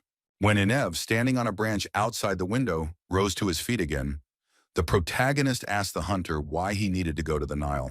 The head of the Nile panicked when someone shouted about an intruder and told our hero that he had been discovered. Before running away to avoid being caught, Enev shouted to Jong-ken that it was related to the red ore and asked him once again to go to the Nile. After these words, Enev jumped from the tree and began to jump high between the trees so that the Knights of the Round Table would not catch him. The main character looked after the Egyptian hunter for a long time, thinking about the dialogue that had just taken place between them. The boy began to suspect that the phenomenon of red ore had already been studied in Egypt, although he knew that no hunter should know about it. While Jongkin was thinking about how the Egyptian hunters acted when they saw Hercules' madness, the door to his room suddenly opened. A frightened Jong and Chong ran into the room, ran up to the guy and asked Mr. Lee Young-kyung if he was okay. He turned his head to look at his partner and replied that he was fine, clarifying that at least for now. Jong and Chong looked at the protagonist with genuine confusion on her face, expecting to hear some kind of explanation from him. The protagonist stated that he had only just reached the top of the cliff, but everything inside him tells him that an even higher peak awaits him. Soon the meeting organized by the Knights of the Round Table was concluded, and Athena was accused of starting the war. This was not surprising, because Olympus had broken all the agreements, and now they must be held accountable. When our heroes left the house of the Knights of the Round Table, they were very happy that they would finally return home. Jong and Chang and the protagonist stopped walking when they heard a voice behind them calling for them to stop. The girl became very wary when she turned around and saw Odysseus behind her, calling the boys from the stairs at the entrance to the house. She shouted at Jongkin to stay behind her as she jumped forward, materializing a sword in her hand. Jong and Chang was very disturbed by what she saw in front of her. Her eyes glowed with a bright purple light, and she did not understand what was happening. Dressed in a formal suit, George stood nearby, silently looking at our heroes, his body filling the space around him with dark energy. Odysseus stared at Jong and Chang and Jongkin. The guy was radiating magical energy, which caused the girl to worry.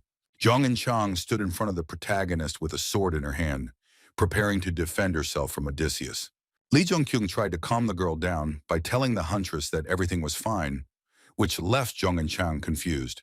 The guy explained to his partner that although George looked quite hostile, it seemed that Odysseus just wanted to talk to him. Jong and Chang listened to our hero in silence and finally calmed down. She breathed a sigh of relief and agreed to retreat. The protagonist came closer to George, who no longer looked as hostile as he had when he asked the boys to stop. Odysseus told the boy that given that Lee Jong-kin was already standing on his feet and Hercules was not yet, this meant that Demetrius was completely defeated. George thanked Jong-kin for everything, saying that he had learned a lot, but that he was still confident that Demetrius would not lose next time. The protagonist told Odysseus that he understood him, but stated that he was not the type of person to leave things unfinished. These words made George angry, and he called our protagonist a fucking bastard through his teeth. Odysseus said that he felt his words were unable to reach her, so Jong-ken needed to help him get them to her, and the hero asked if he meant Ying Chang. The blue-eyed blonde pointed his finger at the girl and told her that she absolutely had potential, so she was capable of becoming stronger. He asked her to remember that her patron's reputation and goodwill towards Ying Chang were very important, so she needed to study her patron better. Jong and Chang looked at Odysseus with puzzled eyes, not understanding what the guy was talking about when he talked about his patron. The main character explained to the girl that George says that she herself needs to become a handsome prince on a white horse. The guy's words seemed like complete nonsense to Chang, and Odysseus turned around and left, telling the guys that they would see each other again. However, Lee Jong-ken still had something to say to the blue-eyed blonde, so he called George over to continue the conversation. Odysseus stopped and turned around, looking at the protagonist, asking what else he wanted to tell him. With a smile on his face, Jong Ken-woo reassured the boy, saying that Hercules would become an even stronger monster than before and would definitely get back on his feet. George was very surprised and looked at the main character with interest in his eyes when he instilled in him hope that Demetrius would come to his senses. Lee Jung-kyung reiterated his recent words that he is not the type of person to leave things unfinished. He said that he hoped that next time he, Odysseus, and Demetrius would fight on the same side, shoulder to shoulder. That was all our hero Odysseus wanted to say, so the boy and his partner turned around, leaving George alone with himself. The main character's statement caused a storm of negative emotions in the blue-eyed blonde. The guy clenched his fist in anger, but he managed to gain control of his emotions and leave the guy alone without starting an argument, and Odysseus relaxed his hand again. Gloomy George thought that it would be wonderful if everything were as Jong-ken said, but Hercules was in critical condition and urgently needed to be sent to Olympus. After the protagonist left the house of the Knights of the Round Table, he went to a small pond to be alone. Lee Jong-ken was throwing stones directly into the water, but he was not just entertaining himself, He was doing it with a specific intention. A small, large stone fell into the pond, causing a splash of water, which was what the guy needed in order to meet one person. But he was unable to summon the one Jong Ken wanted to meet, so standing on the bridge, the super rookie threw another stone. The main character took another swing to throw a stone into the pond, and then heard a voice asking what kind of bad joke this was.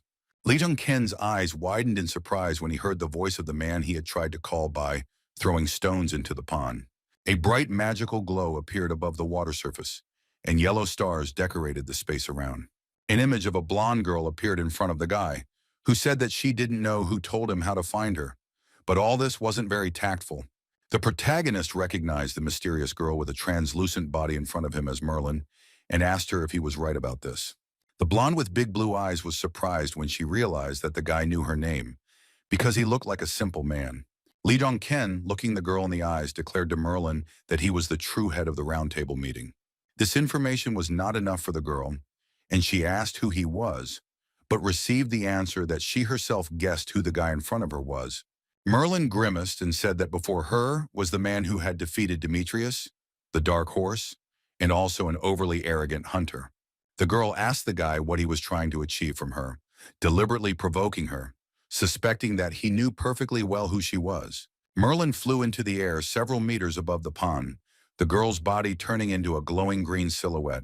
Merlin's image changed dramatically after the transformation. Now a guy in an officer's uniform stood in front of our hero. He said he was sure that all the members of the round table knew that he was not someone to be angered, and asked again who Jong Ken was. The main character didn't try to hide his identity from the guy opposite him, so he immediately began to answer the question asked.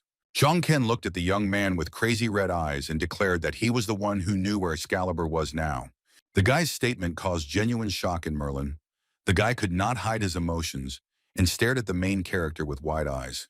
When the protagonist finished the conversation, he soon went to London International Airport to return home. When the guy entered the waiting room, Jong and Chang was already waiting for him. The girl was sitting on a chair, doing something on her phone. The girl waited for the main character for a long time, and when she noticed that he had finally arrived, she asked Jong Ken where he had been. The protagonist explained to Ying Chang that he had met with a person they needed to see in London. The huntress was displeased. She looked at Jong Ken with resentment, making it clear that the guy's actions upset her. Then the girl noticed the amulet that was hanging on the guy's neck. It was a lilac crystal wrapped in wire. An indignant Ying Chang jumped to her feet and asked Jong Ken what the necklace around his neck was, assuming it was a gift from the girl.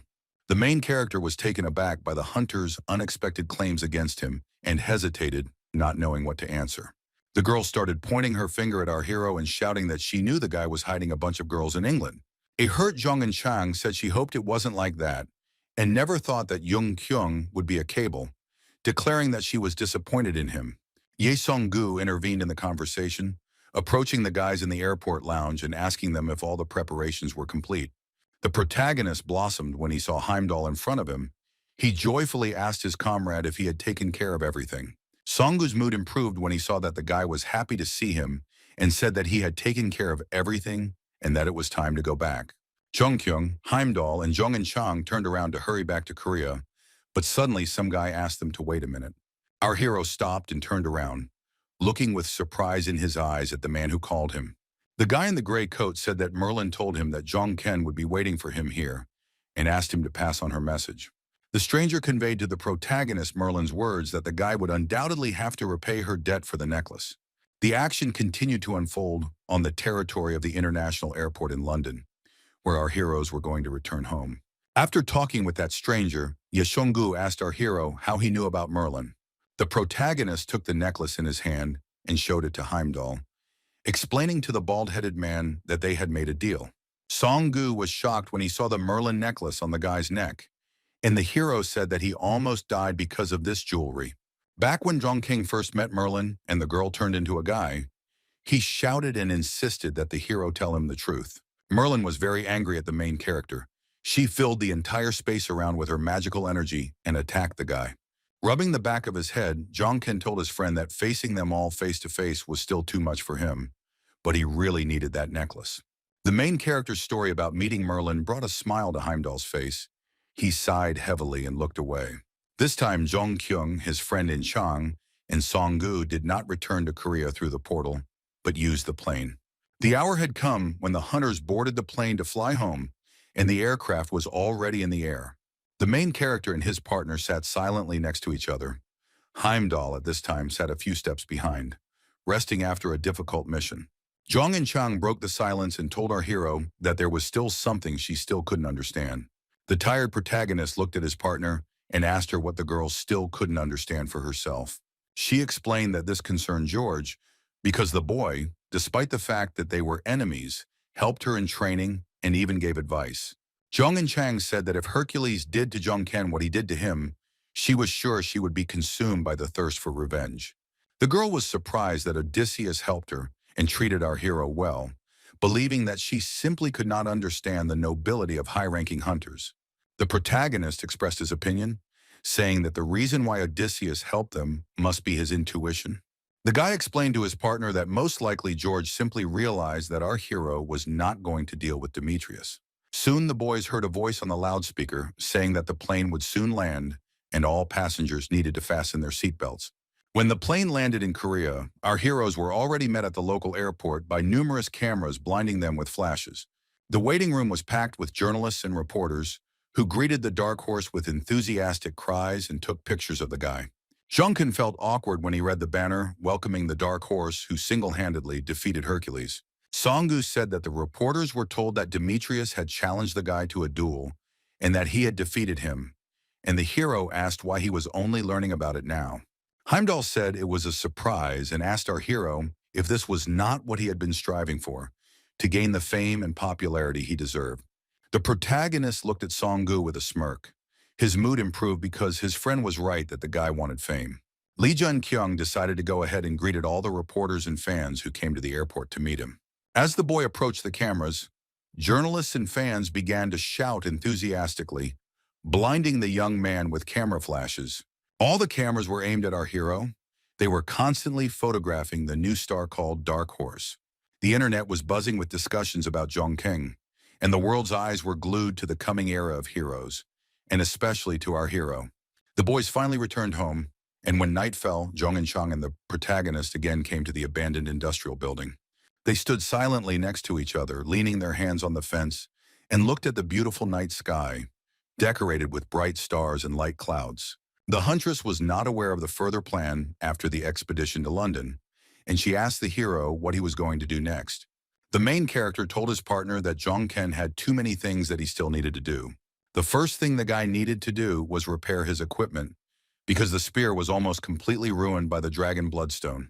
Remembering how difficult it was for him to recover from that gate, the guy was also worried about the fact that his familiar hen Mu still hadn't come to his senses. Our hero was also very busy because the day before Inev had asked him to go to the Nile, and he was going to do it. However, there was one thing that the protagonist wanted to do first, which he told his partner In Chang about. With a smile on his face, he told his partner that he wanted to move because he had dreamed of having his own home since he was a child, and she was surprised that the move was an urgent matter. The girl said that it was good, but it didn't look like the guy would need Jong and Chang's help anytime soon. Jong and Chang told the guy that there was one thing she wanted to tell him, and the protagonist was willing to listen to her. The smile disappeared from the heroine's face. She looked at the hero with concern and declared that from now on she wanted to act alone. It was clear from the protagonist's face that he did not expect to hear such a loud statement from his partner, In Chang, today.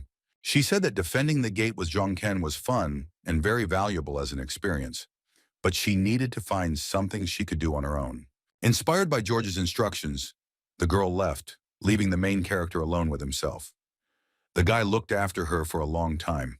After saying goodbye, the heroine went to find a task that would be within her capabilities and that she could handle on her own. The protagonist smiled, realizing that the girl had finally begun to reveal herself, which would allow her to soon become much stronger. The next second, Lee Jong-keng was disturbed by a phone call. He put his smartphone to his ear and said hello. The dark horse tensed up when he heard Kim Sun-young's voice from there, saying that the head of the association was calling him and that he would come pick him up tomorrow. The protagonist hung up the phone and dropped his hands down. This unexpected call caused anxiety in Lee Jong-ken's soul. The guy realized that while planning the near future, he had been careless enough to forget about the most important thing. namely about Odin, the president of the Korean Hunters Association, and concurrently, the leader of the secret organization Asgard.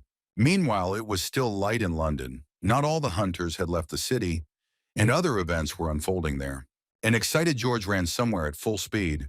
He couldn't believe what had happened. The guy was even sweating from the tension. Odysseus was rushing somewhere very quickly, trying to get as quickly as possible to where the young man so needed to go. At this time, the training ground near the house of the Knights of the Round Table was filled with bright, fiery, magical flashes. The reason for this was Demetrius, who had already recovered from his injuries and was already fully engaged in martial arts. Hercules felt quite cheerful. He stood firmly on his feet and had the strength to swing his fists, although there was still a scar on his torso. Demetrius trained hard, even though he had recently been lying unconscious in bed. The big guy was practicing techniques that caused flashes of light with his fists. A sweaty George finally reached his destination, stopped, and saw a quite cheerful Demetrius in front of him. The big man with the scar on his stomach stopped and looked at his comrade, greeting Odysseus with a slight smile on his face. George asked when the boy had managed to come to his senses, and Demetrius was curious why Odysseus was acting as if it was all his fault. Hercules asked if this was the first time George had seen a defeated hunter, and the blonde explained that it was simply that Demetrius had never lost before. Demetrius admitted that he had never been defeated before, but he didn't seem to be upset by the loss. Odysseus became wary, realizing that something was wrong with his friend, because Hercules had always been on edge and very aggressive before. Looking at the big guy, who looked very calm and peaceful, it seemed to him that his soul had finally found peace. George asked Hercules what happened, and Demetrius explained that it seemed like Jong-ken had not originally planned to be their enemy. Odysseus was shocked when he saw that the eyes of the guy in front of him began to change. He pointed it out in a stuttering voice. Demetrius asked his friend not to be surprised, stating that he had completely subdued his madness and could now use this power without side effects. With a satisfied smile on his face, Hercules said that he felt like the protagonist had handed him this gift on a silver platter. George remembered Lee Jong-ken's words that Hercules would definitely become even stronger than before and would definitely get back on his feet. He also recalled the protagonist's statement that he hoped that one day they would fight on the same side, shoulder to shoulder. A smile appeared on Odysseus's face because he didn't believe the guy then, but now he could see for himself that Jong-ken was telling the truth. The following events took place in the gate. The terrain was rocky, and the entire air was saturated with magical energy. Many of the monsters had already been defeated by the hunter. The ground was strewn with their lifeless bodies, and the soil was soaked with blood. However, the clearing of the monster-infested gates continued. The battle was in full swing, and Zhong and Chang was participating in it. After the girl inadvertently took damage from the monster, she was forced to land on the ground. The enemy was not an easy one, but the huntress stood firmly on her feet, holding a one-handed sword in front of her, and was ready to continue the fight. In front of the heroine stood a giant ogre with red skin. This monster was tens of times bigger than her, and the girl reminded herself that 3 days had already passed. Zhong and Chang was outraged by the appearance of this monster-like guy. She had a strong feeling that she was fighting against Demetrius again.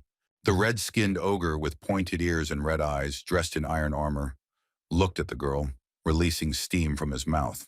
The girl received a message that her patron, Prince Charming, had restored her life points a little. But even with this support, she was barely holding on. The enraged giant ogre decided to attack the fragile huntress. He struck with his weapon, leaving behind a bright red light. With this attack, the monster managed to cause an explosion, destroying the ground above them. But Zhong and Chang managed to jump back without being destroyed. The huntress jumped high into the air to attack the giant and swung her sword to damage the ogre. This counterattack was successful for our heroine. Zhong and Chang managed to make a deep cut on the monster's shoulder. As she continued to fight the ogre, the girl shouted to herself that she didn't quite understand what it meant to save the princess. She bravely swung her sword back to strike the ogre again, launching an aerial attack on the fearsome beast. At the same time, Zhong and Chang continued to shout about saving the princess, saying that she herself could kill the one who was dangerous to her. The girl used all her strength to deliver a fatal blow to the ogre, her weapon leaving a bright purple trail in the air. The heroine managed to plunge her one-handed sword straight into the chest of the red-skinned monster, depriving the giant ogre of life. The helpless ogre winced in pain after the blow, and the monster began to spit out chunks of ash from its mouth. But the dungeon boss still had the strength to fight back against the huntress, so he decided to strike with a flame-charged fist. Even though the sword of Zhong and Chang was sticking out of his chest, the ogre had the strength to hit the girl, which he did successfully. The attack was successful.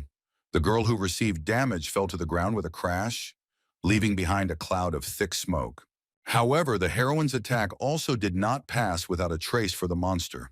The red-skinned ogre fell to the ground, losing its balance. Zhong and Chang was still alive after that blow. Although her entire body was covered in bruises, she began to crawl on the ground. The brave girl looked at her opponent, her pupils turning into two small, glowing pink dots. The huntress saw that the dungeon boss was no longer able to continue the fight. He was lying on the ground, showing no signs of life. But our heroine also received heavy damage.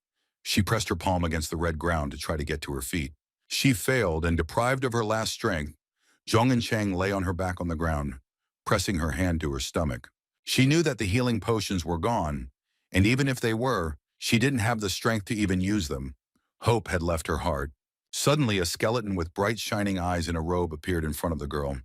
He asked Ying Chang if she wanted a potion. The wounded heroine looked at the skeleton, standing nearby with eyes wide in shock, and realized that it was a black warrior. The battle ended with Prince Charming granting Zhong and Chang a title, and she now had the right to call herself Siegfried. When Zhong and Chang came to, besides the black warrior, she saw our hero in front of her, asking her if she was awake. The huntress opened her eyes and was very confused. The girl asked Zhong Ken in a trembling voice where she was. Smiling, the protagonist replied to Zhong and Chang that she was in the gate, surprised that she herself did not know this. The heroine said that her body felt much better, but the sensations were rather strange, and asked where they got the elixir. The protagonist said that they did not use any elixirs, but asked Zhong and Chang to accept his congratulations. The huntress found the strength to rise to her feet, not understanding what kind of congratulations the guy was talking about when his familiar began to spew magical power. Zhong and Chang looked around, trying to find her weapon with her eyes, and asked the protagonist where her sword had gone. Zhong Ken confessed to his partner that he was pretty close to stealing that ogre kill from the girl. But the guy just had this thought, and he didn't do it, because he's not some kind of monster who could do something like that. Not far from our heroes lay the giant body of the dungeon boss, with red skin, the monster no longer showing signs of life. Taking the sword out of the dead monster's chest, the girl thanked the monster because thanks to him she was finally able to gain her title. She tightly grabbed the hilt of the one-handed sword to pull it out of her body and received a message that she had managed to save the princess. A bright green beam shot into the sky as Zhong and Chang received a notification that Ogre Prince Siegfried was defeating the Ogre Mage. A lot of questions appeared in the puzzled in Chang's head. After the messages, she guessed that her patron had been a girl all this time. When Yingjiang looked down, she saw the same ogre mage surrounded by fog, but the monster was already very tiny and did not look hostile. The miniature monster immediately jumped onto Zhong and Chang's shoulder, and the protagonist explained to her that he now belonged to her. The ogre mage, reduced to 1,000 times smaller, sat peacefully on the hunter's shoulder until she understood why this monster was now hers. The guy explained that he was something like his familiar Hyun Mu, and once again congratulated In Chang on receiving the title and becoming a true hero. She was startled when the ogre mage sitting on her shoulder began to scream in triumph and raised his small muscular arms to the sky. She felt embarrassed, suspecting that she had become attached to the monster while they were fighting, and admitted to herself that he was quite cute. The main character asked the girl, calling her a prince, to protect the princess, and she was surprised that he called this monster a princess. Yingjiang admitted that she had not yet chosen a name for the miniature scary princess, and he said his name was Gongs. The huntress did not immediately understand what her new assistant had just said, and he, raising his hand up, shouted out in a drawn-out voice that his name was Gongs. The handsome prince smiled and the fallen angel laughed at the absurd situation, while our hero rejoiced that In Chang single-handedly defeated the ogre mage. The girl asked Zhong Ken how he ended up in the gate, but the guy replied that it was quite a long story. The protagonist explained that Ying Chang usually needed 1 or 2 days to clear the gate, and when she disappeared for 3 days, he began to worry. The fact that Zhong Ken was worried about the girl's disappearance made In Chang feel embarrassed, and a blush appeared on her face. He told his friend that he still had something to tell her, but looked away and said that first he needed to deal with that big guy. There was an ogre with two heads standing in front of the hunters, and Jongken advised the girl to check if she had cleared the gate completely. The heroine smiled and agreed with our hero, preparing for another battle against the giant monster.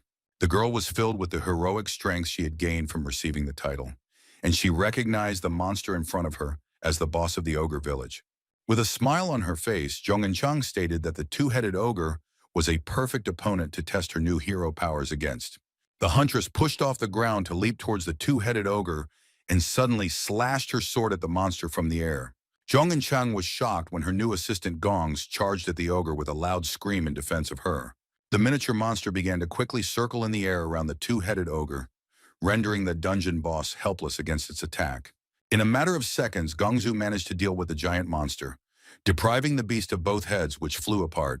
Ying Chang's new assistant was small, but his fists had incredible strength, capable of easily killing a giant. The girl received a message that she had defeated the dungeon boss, and our hero said that he didn't think Gongzu needed a prince at all. In Chang received a message that the gate had been cleared, and Prince Charming was looking at them with a smile and asked Zhong Ken what brought him here. The protagonist said that he needed to go to China and asked the huntress if she would like to accompany him on this trip. The huntress was very surprised, staring at our hero with wide eyes because the offer was unexpected for her. The test that the leader of Asgard, Odin, set for the main character was successfully passed, despite how difficult it was.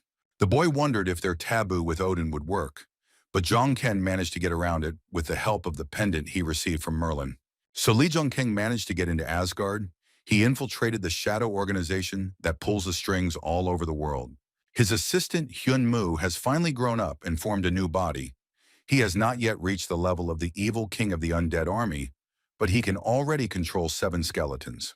Moreover, another skull appeared on the protagonist's bracelet, the soul of a skeleton, which was not yet active. The guy managed to restore the Muspelheim spear after it broke at the gates of Catalan, turning to Park Jae-hyun with this request. But now the weapon has a new characteristic of the demonic spear, which absorbs its own user.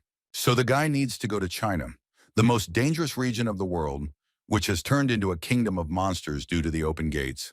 The hero needs to go to China because there is a man there who can clean the black marble in a place that will soon become the center of a catastrophe. The boy knew from history that this place in China would later become the Northern Front, the epicenter of a gigantic catastrophe. A whole crowd of orcs dressed in skins ran towards the hunters, holding swords, axes, and other weapons in their hands. The hunters screamed as they saw the horde of northern orcs in front of them to warn the others.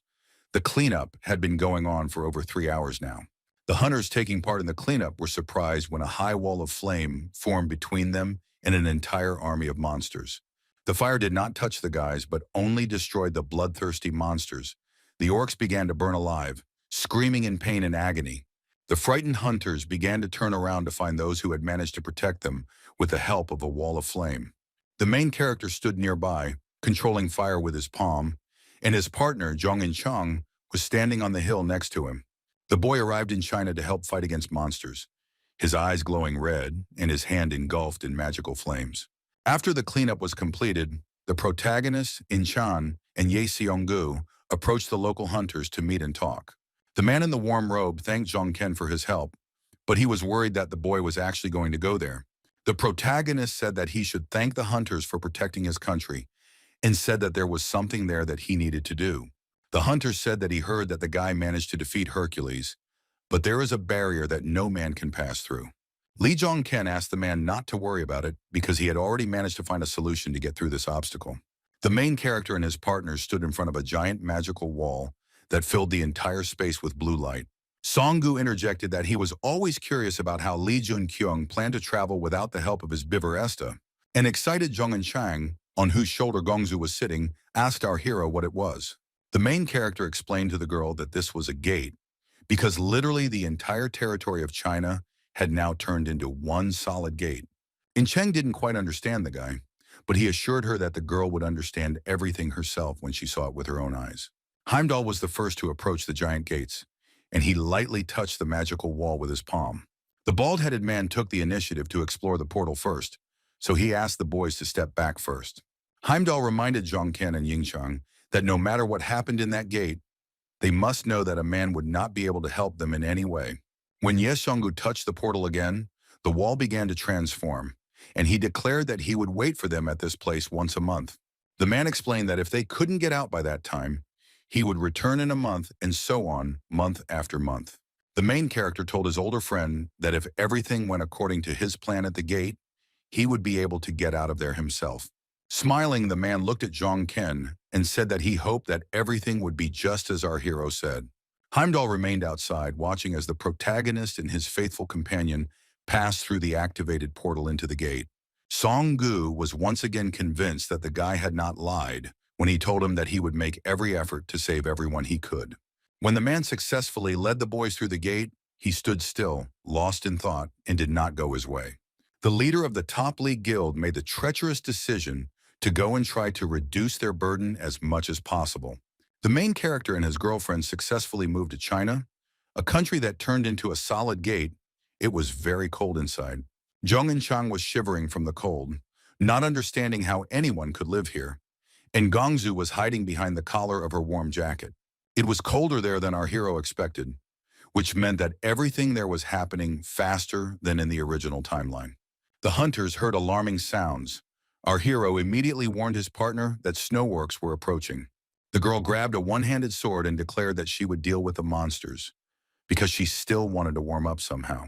Zhong and Chang, having become more confident after gaining the title, began to easily deal with a whole crowd of snowworks. The heroine swung her sword, leaving wounds on the monsters, and instead of blood, a mysterious bright green liquid flowed from their bodies. There was no end to the monsters in these gates, and a couple more orcs rushed at Zhong and Chang with screams. However, the huntress did not feel the slightest fear of the monsters, but only egged them on, shouting for them to attack. She was already ready to tear the monsters to pieces, but was surprised when the frightened monsters turned around and ran in the other direction.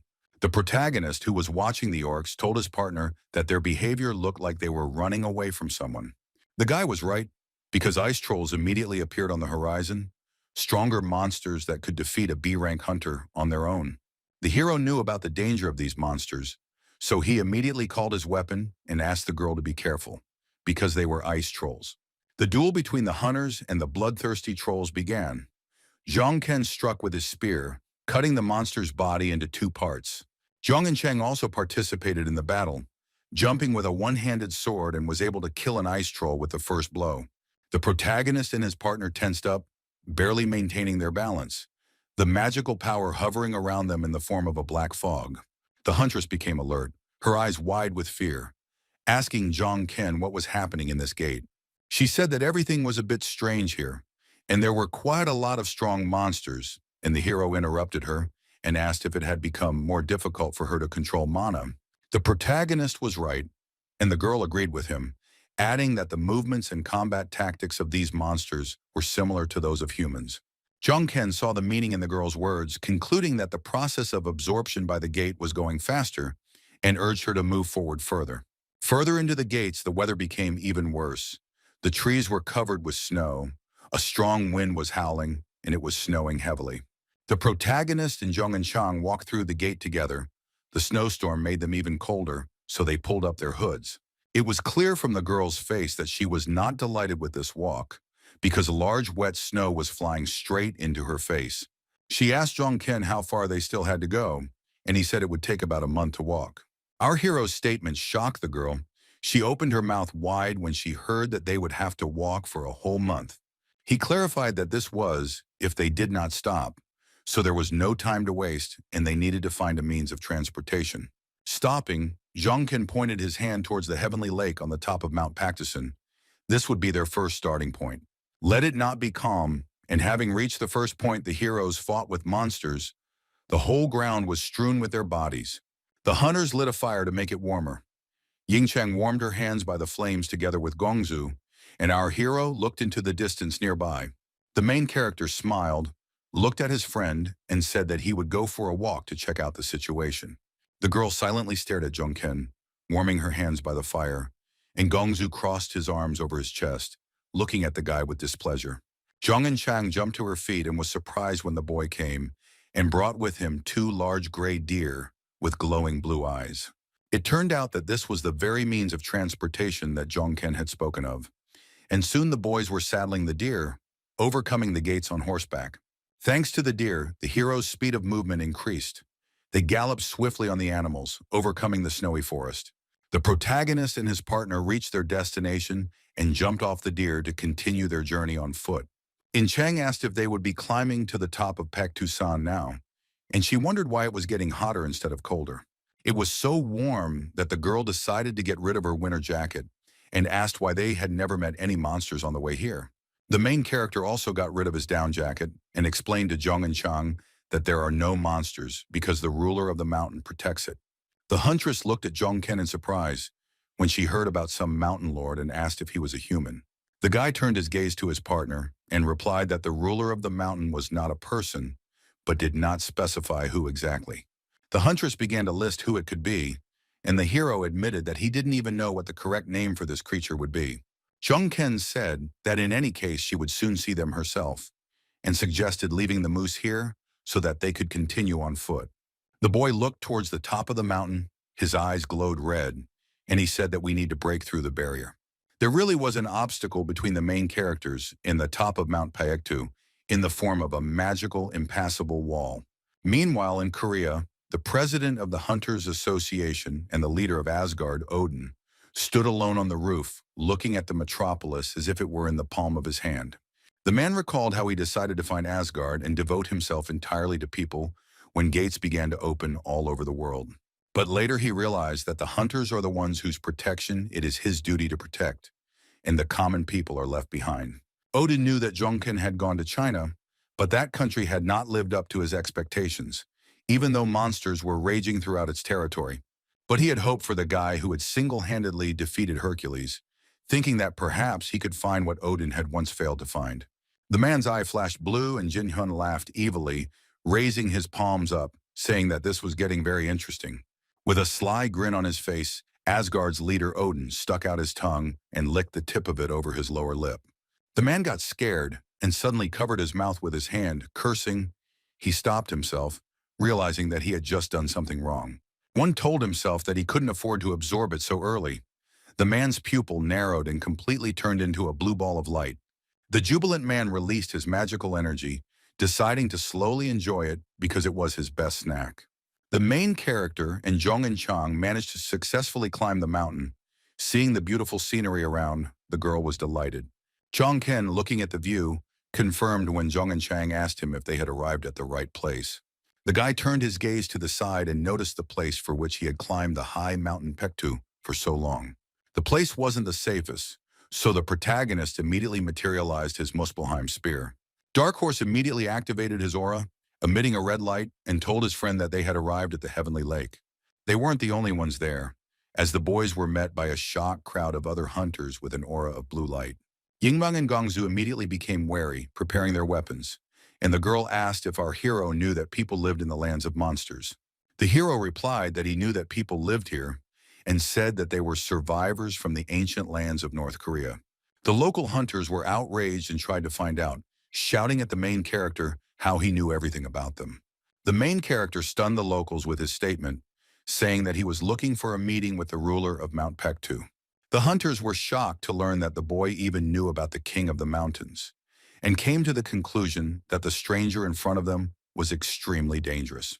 One of the locals raised his fist menacingly and shouted to the others that these were invaders, so they needed to prepare for battle.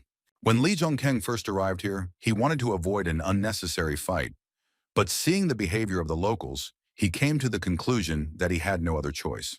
One of the hunters turned around sharply when he heard someone's voice addressing everyone present on the mountain. It was a little girl who waved to the hunters and said that the king of the mountain had told her to bring the guest to him. North Korea disappeared from the face of the earth long ago after failed nuclear experiments, and many refugees from there moved to China and South Korea. One of the hunters asked the protagonist how he knew about them, and Zhongken thought that this was a very difficult question for him. The girl put her hands on her hips and started scolding the man because he decided to behave like that with the guests of the mountain owner. The man began to justify himself to the girl, explaining that these mysterious guests could be accomplices of that bastard. The hunter approached the rest of the locals to consult with them on what to do next with the uninvited guests. The girl asked our hero not to take it personally. It's just that one day bad people tried to kill the owner of the mountain, so people are on edge. The main character came closer to the girl in the pink dress and addressed her. She was ready to listen attentively to the guy. Lee Dong-keng looked at the girl with an angry expression and told her that he was not an old man when she started calling him uncle. The girl pressed her lips and became very frightened, becoming silent from awkwardness when she heard such rude words from the guest of the owner of the mountain. The boys went to a settlement on Mount Pactuson. The village consisted of many well-kept buildings. Shops and stores were open. The locals were surprised when they saw the guests, and their clothes indicated that our heroes came from outside, which was even more surprising because they thought that the outside world had fallen. Assessing the surrounding environment, In Chang concluded that there were about 200 people in the settlement, and most of them were hunters. The guy clarified that these were people who had managed to survive in the most difficult conditions, and then stopped when something caught his attention. It was one of the locals in traditional dress who stood in the way, holding out a spear, and said that our heroes were not allowed there. The hostile man pointed his spear at the boys, and Jongkin asked if this was their custom of receiving guests. The main character sternly asked the local resident if the owner of the mountain had not ordered him to personally bring the guests to the ruler. The guy with long hair continued to stand his ground, saying that even if that was the case, he still wouldn't let them go to the owner. A girl in a pink dress intervened in the situation and ran to her uncle, who was not letting Jongkin and In Chang through. The man did not want to agree at all, telling the girl that she herself knew perfectly well what state the ruler of the mountain was in now. The protagonist showed his red aura, saying that apparently something happened to the master of the mountains, but the man's opinion still doesn't matter. Noticing this, the local hunter also showed his aura and grabbed the spear tightly, calling the guy an insolent bastard. Seeing that the situation was getting out of control, the girl in the pink dress also activated her aura and screamed loudly.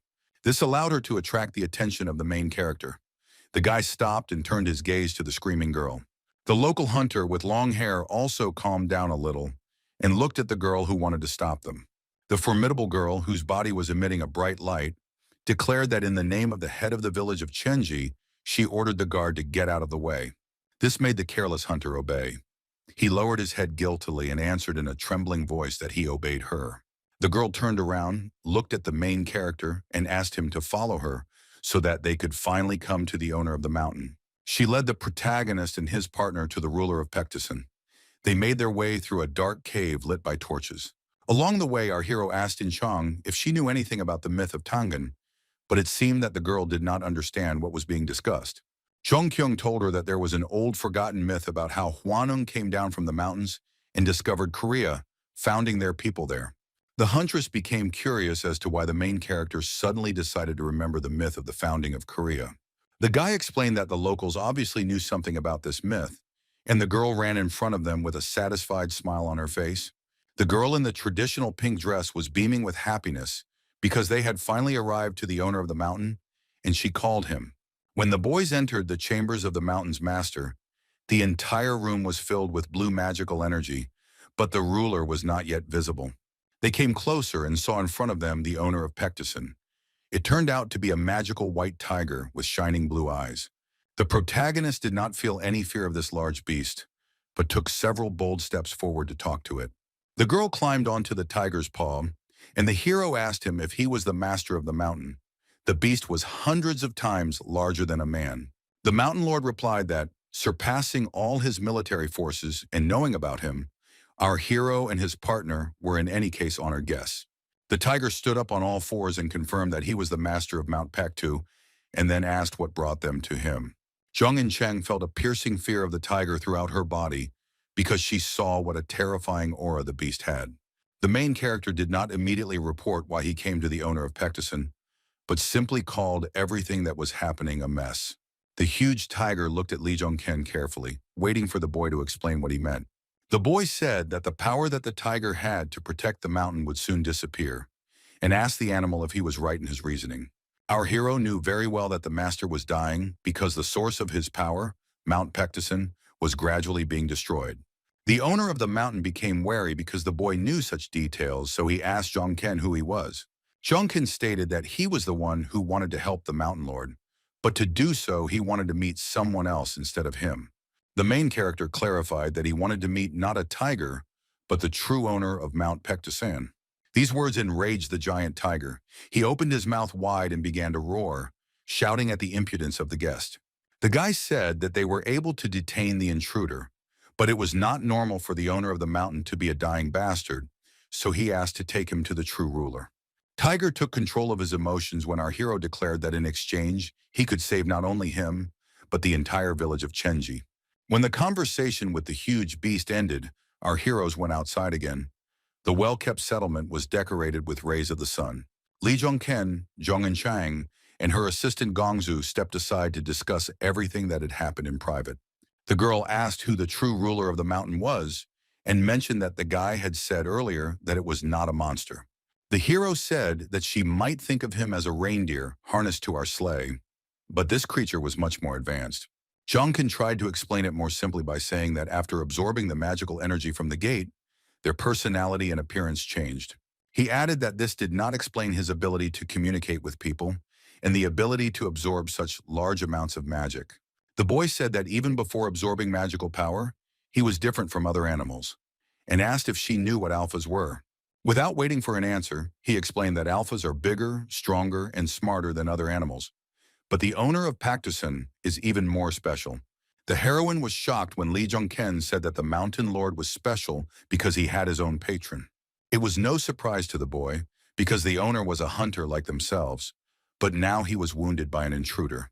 He stated that this is why not only the owner of the mountain is their target now, but also the intruder who has penetrated here and wounded the ruler. Soon the head of the village, Chenji, demonstrated her magical abilities. The girl put her palms out in front of her. Her eyes glowed with a bright, magical blue light as the girl shouted two commands, saying the words open and peace. After the spell was read, a bright blue star appeared in the blue sky, surrounded by white fluffy clouds. This star turned into a large beam that shot from the sky straight down to the ground, between several green mountains. In doing so, the girl created a portal for our heroes to pass through, and In Chang and Zhongken were already ready to do so. The fearless huntress Siegfried pushed off the ground and jumped down to enter the magical portal created by the village chief. The main character got ahead of her and also flew down at incredible speed to overcome the gates that appeared in front of him. The hunters successfully managed to pass through the portal. Stains appeared on the magic screen after our heroes jumped. When the girl in the traditional pink outfit saw that the boys had managed to do this, she waved her hands and gave the command to close the portal. It began to gradually disappear, and the beam became thinner and shorter until it turned into a small star and disappeared from the sky. The girl sighed with relief, wishing for Li Zhongken and Zhong Chang to return from there, safe and sound. The protagonist received a message that they had entered a time gate, the so-called sealed territory. It was dark inside, like a cave, and Zhong Chang was surprised when she read that they had been transported to some kind of time gate. The guy explained that these are gates that appear inside other gates, and since China and North Korea are all the gates inside those countries are temporary. In Chang complained that it was terribly hot here, and Zhongken asked them to take it as a training that would allow them to become stronger and more resilient. The boy smiled when Prince Charming blessed the girl with heat resistance, knowing that her patron was generous with such gifts. It was restless inside this time gate. Soon Zhong Chang was already swinging her sword, dealing with the red-skinned monsters. The protagonist stopped in front of a large stone monster with a gaping hole in its chest when the fight ended. Huntress Siegfried, tired after the battle, breathed a sigh of relief and was glad that the cleanup was finally over. The guy managed to increase his overall level and level of fire mastery, which was expected because this gate with strong flames is ideal for this purpose. In Chang asked Zhongken who the child village leader was and wondered if she had created this sealed territory. The hero explained that the girl did not seal the territory, but lured the intruder here, and they ended up in the place of concentration and the source of the mountain's master's powers. He told the girl that the girl was the bear from the myth of Tangun, who could also use this energy, and she would give it to the ruler of the mountain. Our hero's story about this girl feeding the mountain's master with power shocked Zhong Chang, and she couldn't believe her ears. She asked Zhongken if it meant that the strongest person here was not the owner of the mountain, but a girl named Una who ruled the village. The protagonist stated that the invader locked inside the mountain was even stronger than Uni, and most likely stronger than anyone they had ever met. Siegfried asked Zhongken if the girl's name was really Una, because the name seemed quite unique to her.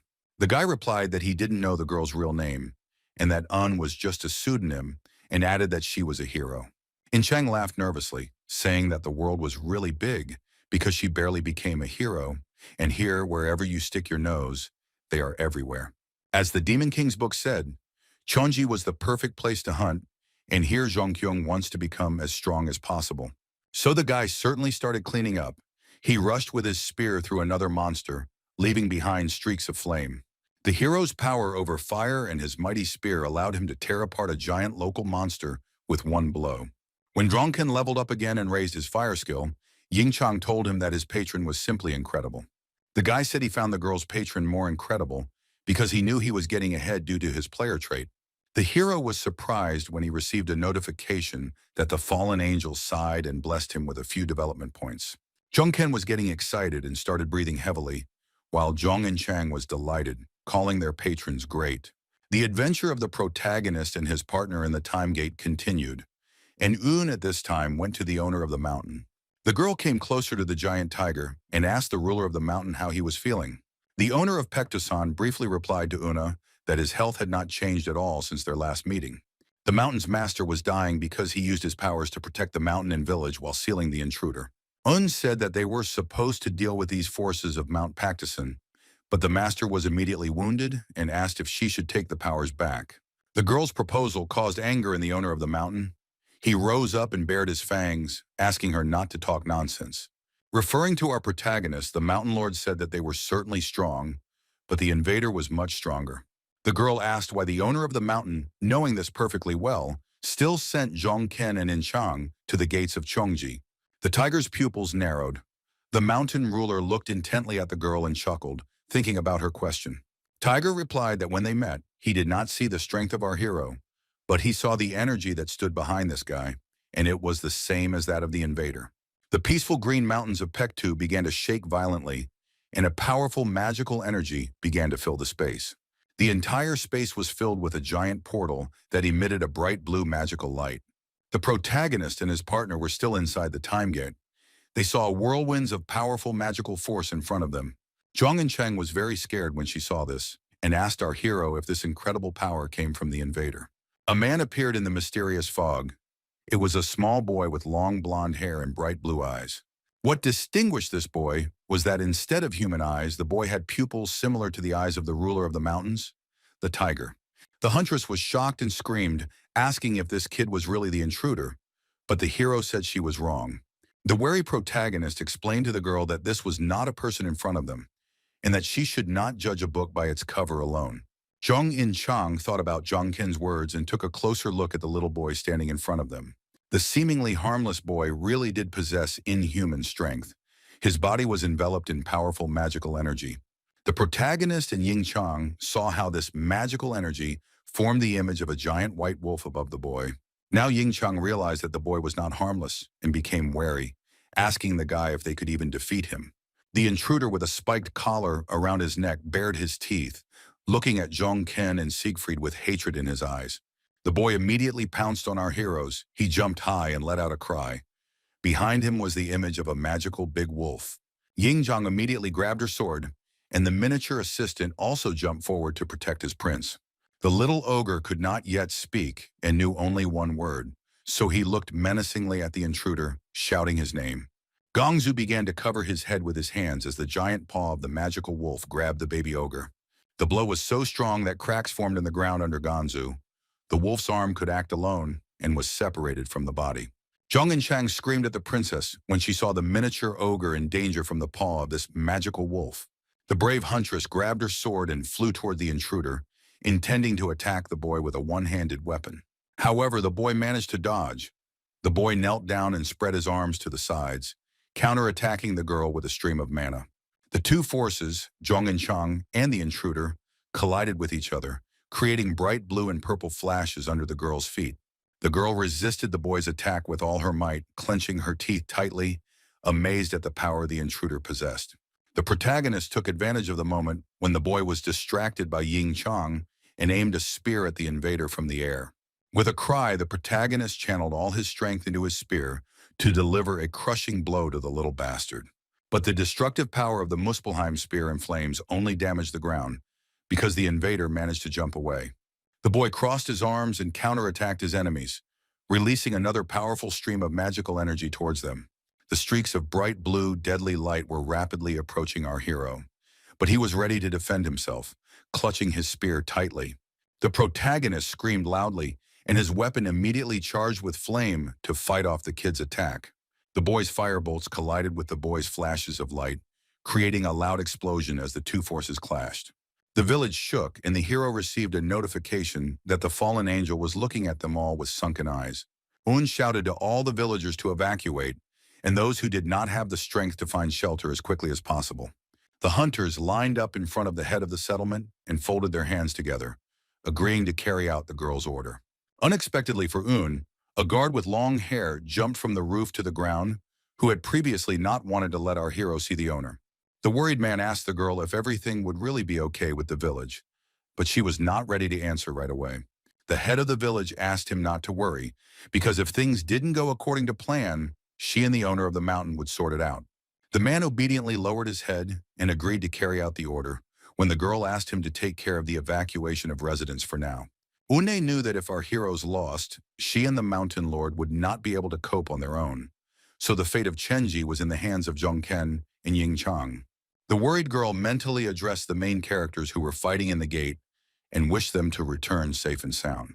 Meanwhile, the giant portal that led to the time gate was still open, swallowing up the green mountains of Pektu. Gongzu was lying on the ground inside this gate, unconscious after the giant paw of the magical wolf attacked him. Zhongchang was also exhausted from trying to get to her feet. All of her clothes were torn after the fight with the intruder. The boy controlled the wolf's paw with his hand, which at that time was squeezing the main character, holding him above the ground and tearing his clothes. The huntress noticed that her friend had been captured and became very worried about the boy, shouting out Li Zhongken's name. The invader was merciless towards our hero. Gritting his teeth, he clenched his fist even tighter to cause the guy more pain. Our hero was already sweating from the strain. The fight was not easy for him. He tried to pry the wolf's paw apart with his own hands. Li Dongken clenched his teeth tightly, trying his best to break free from the shackles of the giant paw of the magical wolf. The veins on his face bulged. At that moment, the guy remembered his status, the last time he checked it, and something in his characteristics had changed. He remembered that now the growth of his magical powers was blocked, although before they grew perfectly due to the flow of mana. At that time, he was worried that the mana flow was still at the first level, and the firepower was no longer increasing, concluding that in Chenji, he would not increase his power any further. And now when he was in the wolf's paw, the boy received a notification that his mana flow had moved to the next level. The increase in characteristics allowed the main character to easily escape from the shackles of the paw, and it shattered into thousands of pieces. The intruder was visibly surprised when he saw that Li Zhongken had finally managed to break free from his shackles with a single movement of his hand. After this, the main character landed on his feet, all his clothes torn by the claws of the magical wolf. Placing his hand on his amulet, Zhongken admitted that it was close, meaning that he almost became the kid's victim. He knew that the mana flow was activated in near-death situations, but it was difficult to sense anything like that from the monsters he had encountered before.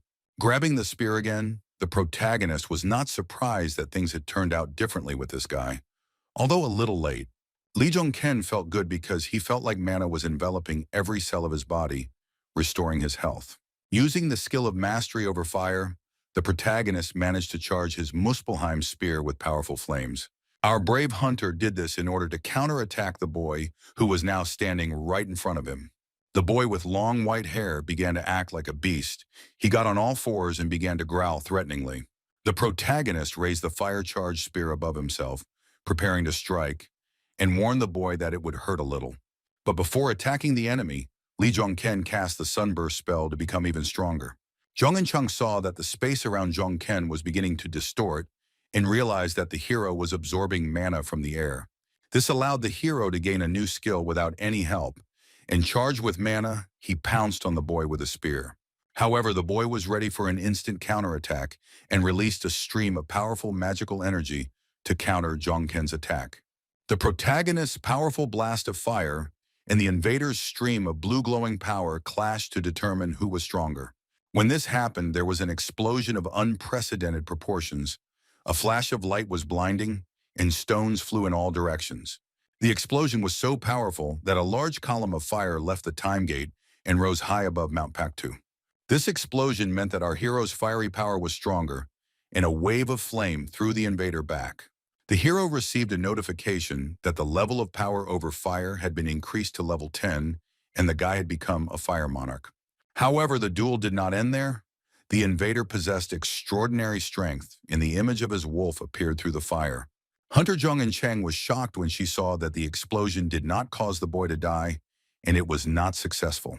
Before our hero appeared the image of a giant magical wolf, which was hundreds of times larger than an ordinary animal.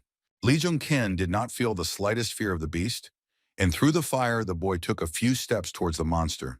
Through the blazing tongues of flame, the protagonist approached the wolf, and in response the beast bared its teeth at him, showing its sharp teeth. Thanks to this act, this beast could not go against the will of our hero. This was explained by the origin of this giant wolf. In front of the guy stood only a wounded animal, his eyes filled with anger and pain, turned into eyes full of sadness. The look of the magical giant beast changed because he knew that he would soon be able to meet his master. The main character, who was surrounded by raging flames on all sides, boldly looked straight into the eyes of the huge wolf opposite him. The beast took a step forward, and Jongken received a message from the fallen angel saying that the patron was watching him closely. The fallen angel blessed them with a bond, and when the wolf had closed the distance as much as possible, he lowered his head and allowed the boy to pet him. The patron looked at his lost child, once a demon and also an ally, follower, and like a son to the demon king. This beast had many famous nicknames, including the Snow King, the King of Beasts, the Saber-Toothed God, and Fenrir. Meanwhile, in the settlement, Un bent down to touch the ground with her hand and check if everything had stopped there, underground. Feeling that there were no more vibrations from underground, the girl assumed that everything inside the mountain was already over. She was delighted when she saw the silhouettes of Jongken and In Chang in the distance, and said that the boys had returned safe and sound. Une noticed that the hunters were not alone. Lee Jongken was also carrying a small boy in his arms, who was no longer hostile. The girl's eyes widened in shock when she saw the invader in the protagonist's arms, and she was very scared. The village head immediately activated her magical aura, and she shouted loudly to call the master of Mount Pektusin.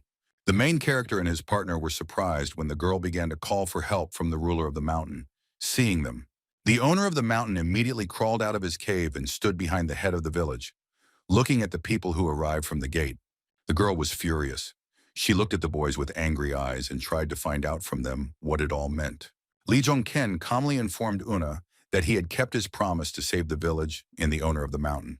The ruler of Pektu asked the protagonist if he had deceived him because he had promised the tiger to destroy this invader. Holding the boy in his arms, Jongken explained that there was no talk of killing him because he said he would save his master and the village. The protagonist told the ruler of the mountain that the boy who was now resting in his arms no longer posed any danger. The boy with long white hair opened his eyes. He was no longer hostile towards the others. Lee Jongken let go of the boy, and the boy jumped to the ground, making no attempt to attack the hunters surrounding him. The intruder, without saying a word, looked at the mountain lord and Una, standing in front of the tiger, his body emitting a bright blue light. However, Uni and the owner of Pektusin still did not believe in the boy's integrity, so they were hostile towards him. The boy turned around and silently looked at our hero with his big blue eyes. The gaze of the intruder and Jongken collided. To show that he was no longer a threat, the boy abruptly bowed his head to the village chief and the master of the mountain. The main character put his hand on the head of the harmless boy and asked the tiger and the girl if they were convinced of his words. When it was finally over, Lee Jongken and the others stayed behind to spend some more time in the mountain village. Jongken took up the boy's training because the feral boy could not even pronounce basic words. The hero tried to teach the boy to pronounce the name Jongken, but instead of Zhong, the boy repeatedly made mistakes, saying Zubit. Lee Jongken, whose face was already covered in sweat from the strain, concluded that the boy was completely unable to speak. The guy was distracted and turned his attention to Zhong and Chang, who approached them together with Gongzu and called out to our hero. The boy immediately began to growl at the girl, showing her his teeth, but she tried to convince Fenrir that she was not his enemy. The boy's interest in Zhong and Chang faded when he looked up and saw a miniature ogre with red skin behind her. Fenrir immediately grabbed Gongzu in his arms. The frightened ogre began to scream, and Zhong and Chang screamed at the boy to stop. The main character tried to calm the girl down, saying that they were children and could be played with, but she replied that that was hardly the case. The hunters received messages from their patrons that Prince Charming had turned to tears, and the fallen angel was smirking in his victory. Soon Li Dongking came to the magic gate at the top of the mountain and took Yun with him, and the girl asked him why he called her here. He told the girl that he had made a promise to the ruler of the mountain not only to deal with the intruder, but also to help with his restoration. The village chief froze in shock when the boy said that if he helped the owner with this, he would get the right to take her with him. The girl stared at the main character with wary eyes, not knowing what to answer him to this loud statement. He reassured her that he would not pick her up now, but after he had sorted out the rest of his affairs in China, so she needed to prepare herself. After these words, the main character materialized a simple sword in his hand, despite the fact that there was no obvious threat nearby. With a deft movement of his hand, Li Zhongkeng threw the sword somewhere far away, standing with Un on the top of the green Paktosan mountain. The protagonist asked the girl to look after this sword until he returned, and said that it would be great if she performed a ritual here. Uni looked at the hunter in confusion, not understanding why he had thrown down his sword and asked her to look after the weapon in his absence. Li Zhongken said that this was very important to him because he wanted to give the discarded sword to one person. The time has come when our hero and his faithful companions will leave the mountain village to go on further adventures. Zhongken, Yingchang, Fenrir, and Gongzu stood in front of a crowd of locals who had gathered to say something to them. The man apologized to the boys on behalf of everyone, explaining that the foreigners who had come to them before were only trying to plunder their settlement. The protagonist accepted their apology, saying that he understood everything perfectly and everything was fine, and In Chang smiled at the locals. Wen asked the gentleman if he was leaving already, and Zhongken said that he didn't have much time, but he would be back soon and pick her up. The girl was completely perplexed. She looked at the guy with big eyes and asked him what it all meant. He asked her to ask the mountain master about it, concluding that she did not remember yesterday's conversation, meaning her side effects had worsened. Zhong and Chang tried to hurry her partner. She distracted the guy's attention and asked him to leave already. Finally, the main character addressed all the local residents so that they would take good care of their mountain master. The ruler of Mount Pektu did not come to meet the hero to say goodbye, but spent his time in the cave. It was completely dark inside, and only the beast's eyes emitted a bright blue light, and the ruler of the mountain urged the hero to hurry. The super rookie and his faithful partner left the village and found themselves back in the snowy, frosty mountain forest. The temperature dropped below freezing again, so the boys had to put on their jackets as they moved through the forest. Unexpectedly for everyone, Zhong and Chang stopped. The girl was tormented by some feeling, because of which she could not continue walking. The main character looked in surprise at his partner, who suddenly stopped in the middle of the frosty forest. In Chang told the boys about her experiences, because the girl felt somehow heavy in her soul to leave all those people in the village. The girl was surprised when Zhongken reassured his compassionate friend that they would return to that mountain settlement. Zhongken told Yingzhang that once they finished his business in China, the boys would go to that village again. She asked if the guy hadn't come here to sort out the gate problems, and it would be much easier for them to return by plane. He was surprised when the girl said that he had come to sort out the problems with the gate, calling him a man who always performed incredible feats. Yingchang said that Zhongken defeated Hercules and tamed Fenrir, and asked if he was in China to solve the gate problem. With sadness in his voice, the protagonist said that he was not able to solve a problem of such a scale, which surprised Yingchang. The guy said that he couldn't close the gate on his own, and there wasn't a single person in the world who could solve this problem. Zhong and Chang was upset to hear such hopeless words from the young man, and stuttered as she replied that she understood everything. The huntress asked the boy why they had come back here then, because although she liked the mountain, she was too cold. The protagonist asked with a smile on his face, didn't he say that they needed to find something to travel on? The girl agreed with him, but the deer on which they had arrived at the foot of the mountain had long since run away. Unexpectedly, our hero turned to Fenrir, who, having turned into a harmless boy, went on a journey with them. The boy standing nearby answered hesitantly. Next to him was his new friend Gongzu, Ying Chang's assistant. The main character asked Fenrir to do them some favor, but the guy did not specify what exactly was required from the boy. The boy silently stared at Zhongken with his big green eyes, not understanding what service the hunter wanted to receive from him. The hero's request was that he and Ying Chang use Fenrir as a means of transportation, and the boy turned into a giant white wolf. Soon our heroes set off again. Now they were crossing the snowy forest much faster than just on foot. A giant snow-white magical beast quickly rushed through the forest, with Zhang Ken and his partners sitting on its back. It was clear from the protagonist's face that he was enjoying the trip.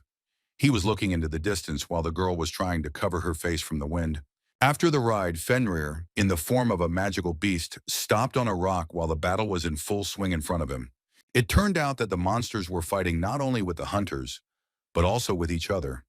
Monsters of different types fought with spears and axes.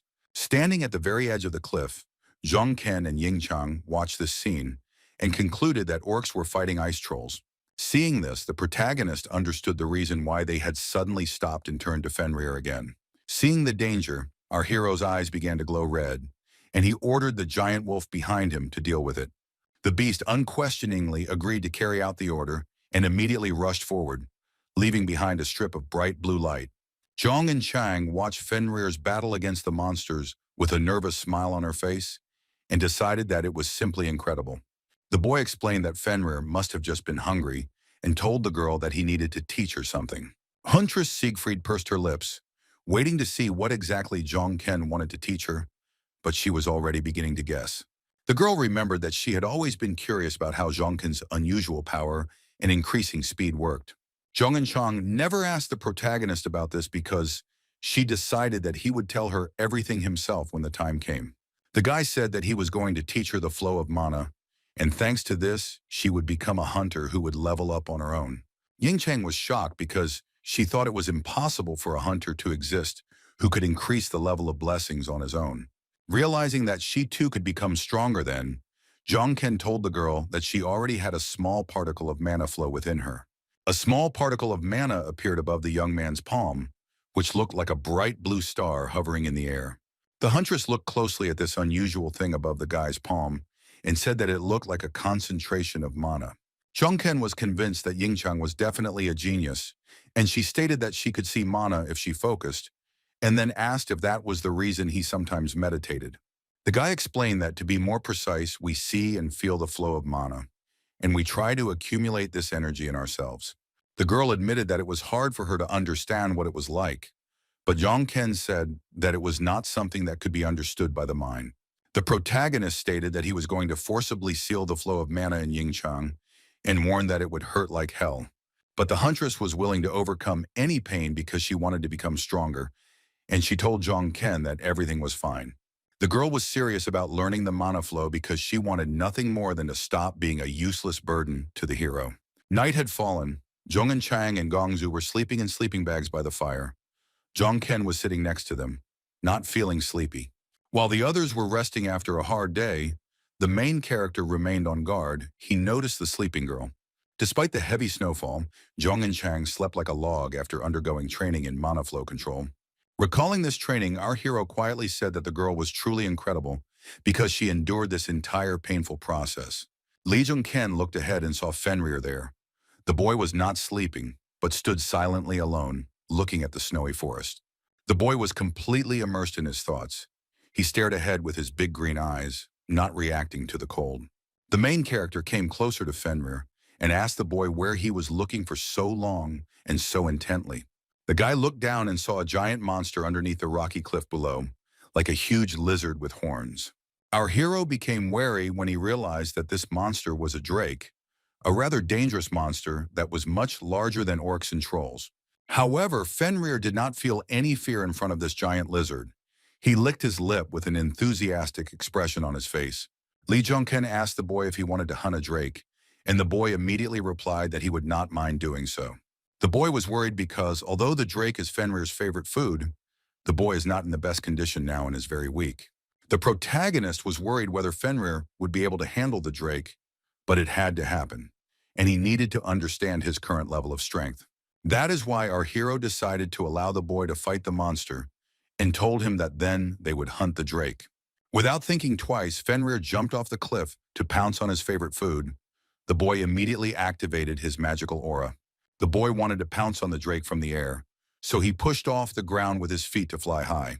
The enemy was not an easy one, so Fenrir surrounded himself with strong streams of magical power to deal with the prey. The drake was a large monster, and in order to deal with the monster, Fenrir transformed himself into the form of a giant magical wolf. The monster immediately noticed the approaching threat, opened its mouth wide and attacked Fenrir, releasing a charge of magical power at him. The energy flow emitted a bright blue light. The drake turned out to be no simple opponent, and definitely not a weak monster. Fenrir raised his head up, showing his sharp fangs, and howled loudly, preparing to engage the drake in battle. The giant wolf's strength was greater than that of the drake, and he sent a huge stream of magical energy towards the large lizard. Fenrir's magical power was so powerful, despite his weakness, that it filled the entire mountain forest. The night hunt was a great success. The wolf managed to easily deal with the drake, and he approached the prey to feast. The protagonist chuckled, realizing that he was wrong about Fenrir's weakness because he dealt with the drake so easily. The smile disappeared from the boy's face as he looked away and realized that all the preparations were already completed. The snowy forest at night, surrounded by mountains, was restless, and our hero still had a lot of unresolved matters. In one of the reservoirs, our heroes encountered the bodies of ordinary residents who were immortalized in ice. Lee Jung-ken and In Chang walked to the edge of the pier where the boat was moored and saw many frozen bodies in the water. Seeing this, In Chang's eyes filled with tears, and she asked Jung-ken if the rest of the world would end up like these people. The protagonist confirmed this, but said that things would get much worse, but they were still able to save many people and minimize the damage. The guy stated that there are many heroes and hunters who will do everything to protect themselves and survive, just like Lee Jung-ken. The girl smiled and wiped the tears from her face, saying that his words were very calming and that she would also do her best to help people. Our hero said that the ice on the river was strong, so they could safely walk along it, and as soon as they crossed the reservoir, they would reach their goal. Jung-ken stated that they needed to get to Guangdong province to find someone there, and the girl was surprised that there might be survivors there. In Chang doubted that there could be living people in such an environment, but the guy assured her that he was sure that they would meet someone there. The hero knew that he was holding back the black marble with his mana flow, but at the same time he felt how the black marble's powers were becoming stronger. The protagonist clenched his fist, realizing that he had now reached his limit, and he began to doubt that he would be able to hold back the black marble any longer. He suggested that Zhong Yingchang cross the river as quickly as possible because he understood that those people in Guangdong province needed to be found immediately. When the boys successfully crossed the river, Fenrir dropped down so that the main character and his partner could jump to the ground. Jung-ken explained to his partner that they could no longer ride Fenrir because they didn't want to attract too much attention. The girl liked the new place because the weather here was not so cold, and she was also glad that there were no monsters. The protagonist was also happy about this because it meant that Jung-ken and In Chang were moving in the right direction. They turned their attention to Fenrir, who had already turned back into a boy when the boy began pointing at something. The boys turned around and saw in front of them a mysterious image of a large, bald-headed man holding a sword in his hand. At first, the girl was glad that they had met a living person here, but our hero ordered her to immediately prepare her weapon. In Cheng was surprised when she was asked to draw her sword because she saw the image of a human being in front of her, not a monster. The main character knew perfectly well that it couldn't be a person and explained to his partner that in such a place, people couldn't be seen. Jung-ken told the huntress that there was a giant in front of them, and he was right, because the large man's body began to emit a demonic aura. But our heroes easily managed to deal with this giant, and after some time his gigantic bloody body lay on the ground. Jung In Chang confessed to her friend that it was all a bit strange, because the giant on the horizon seemed like an ordinary person to her. The girl said that the monster acted like a starving animal, and the guy assumed that the giant had simply broken away from his group. Jung-ken explained that giants who were driven out due to weakness or illness often ended up like this, which is why he was weaker than the others. Siegfried said that she was afraid to even think about it, as the boys stood surrounded by the lifeless bodies of giants who were hundreds of times larger than themselves. Jung In Chang was very scared and stared somewhere, with her eyes wide with fear when she noticed something was wrong. The girl looked into the distance and saw a thick, snowy fog in front of her, and what bothered her most was the loud noise. The protagonist concluded that there was clearly more than one giant there, and the heroine complained that they weren't even given time to rest. A giant red-haired man with a beard appeared on the horizon. He held an axe in his hand and rode on a drake. Our heroes watched silently as a whole crowd of huge men riding on monsters approached them. Zhong and Chang was even more surprised when she saw the giants riding on ice drakes, calling the performance incredible. One of the giants with a tattoo on his forehead asked the boys who they were and why they were hunting this small fry. When the giant took a closer look at the boy in front of him, he shouted that Fenrir was not an ordinary person, but special. Jonkin looked at Fenrir with a grin when he saw that the boy, even in such a situation, was not against tasting the drake. The giants perceived the pair of hunters in front of them as a danger. They decided to attack them, throwing a large net at the heroes. Zhong and Cheng became wary when she saw one of the giants trying to throw a net at them. She immediately activated her aura. The girl ducked sharply to avoid falling into the giant's trap and was ready to fight the giants on the drakes. The heroine was already engulfed in her magical aura, but the protagonist suddenly grabbed her by the shoulder to pull her back. He was against In Chang fighting the giants, explaining to the girl that he did not sense any bloodlust from them. Therefore, the main character decided not to resist, and the giant put him in a net, lifted the guy up, and began to examine the prey. The red-haired giant with red shining eyes looked at Zhongken, who was sitting in the net, and told him that he would go with him. The 5 giants rode on the drakes and headed to their base, taking with them not only Zhongken, but the others as well. When they arrived at the place, it was already dark.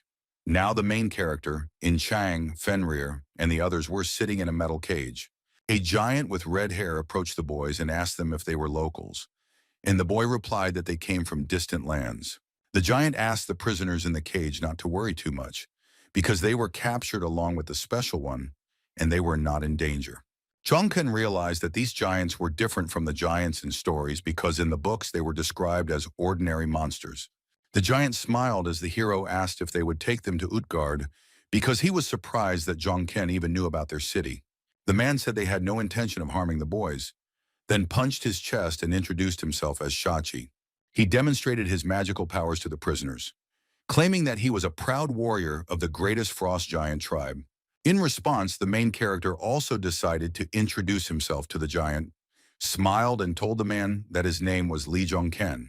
Soon the place that had been a transit point for giants and boys turned into a fierce battlefield. Many giants died in this battle. Their clothes were torn to shreds and blood flowed in powerful streams from deep wounds. The entire snow-covered field was now soaked in blood. The ground was strewn with the lifeless bodies of many giants. And a giant named Shachi dealt with them all. The man held an axe in his hand, and his body was surrounded by red, magical energy. The main character was still not free. He was sitting in a small iron cage and silently watching the fight in front of him. When the battle between the warring giants ended, Shachi turned around and looked straight into Li Zhongken's eyes. Shachi looked at our hero with a slightly crazy smile on his face. The man didn't say anything to the super newbie. The main character also stared at the red-haired giant with eyes full of misunderstanding. The giant's behavior made him wary. After the battle, Shachi stood for some time right in front of the cage, where Zhongken, Yingchang, and the others were sitting, looking at it. The giant asked the boys to let him ask them a few questions, and then, if they wanted, the man would set them free. Our hero began to suspect something, believing that the giant was hiding something from them, but in the city of giants itself, there should be survivors. Shachi put his fist to his forehead and swore on the honor of his name that the boys were free to make a choice, and he would not do anything to them, regardless of their decision. The giant swore once again on Shachi's honor and removed his gloved fist from his face, lowering his hand down, waiting for the protagonist's decision. The guy smiled slightly, realizing that they would probably reach their destination even faster because they were heading straight there. When the ride finally came to an end, Zhong and Chang, sitting in her cage, looked around and was delighted with her surroundings. Smiling, the red-haired giant solemnly announced to those imprisoned in the cage that they had arrived and that their city was before them. The heroes were several hundred meters from the city, but they could already see on the horizon a large medieval settlement surrounded by a high stone fence. The giant said to Zhongken and the others, "Welcome to Utgard." He crossed his arms over his chest and admired his city for a while. The settlement where the surviving giants lived was built in a knightly style. The city was surrounded on all sides by high walls. The entrance to Utgard was securely protected by large wooden doors, through which Shaki rode inside on his drake. The rest of the villagers beamed with joy when they saw that Shachi had finally returned and began to greet him. The protagonist and his friends were still sitting in the cage, cautiously examining their surroundings when they drove into the city. They saw that many of the inhabitants of Utgard were very happy to see Shachi again. Everyone was smiling at the sight of the red-haired giant. In Utgard lived not only warlike men, but also fragile women who were busy with their household chores. Cheng admitted that she felt as if they had entered the Middle Ages, as if they had traveled through space and time. The smile disappeared from the girl's face, and she looked away with interest when she heard someone already discussing their arrival. The giants standing nearby were surprised that Shachi had brought people in a cage with him, asking if they had done something wrong. Fenrir was no longer happy with being kept in a cage for so long and began to scream, demonstrating his magical energy to everyone. The giants were shocked when they saw the special one in the cage and guessed that Shachi had managed to capture the werewolf. Shachi told the astonished villagers that everything was fine and they just wanted to visit the chief, so he ordered everyone to get out of the way.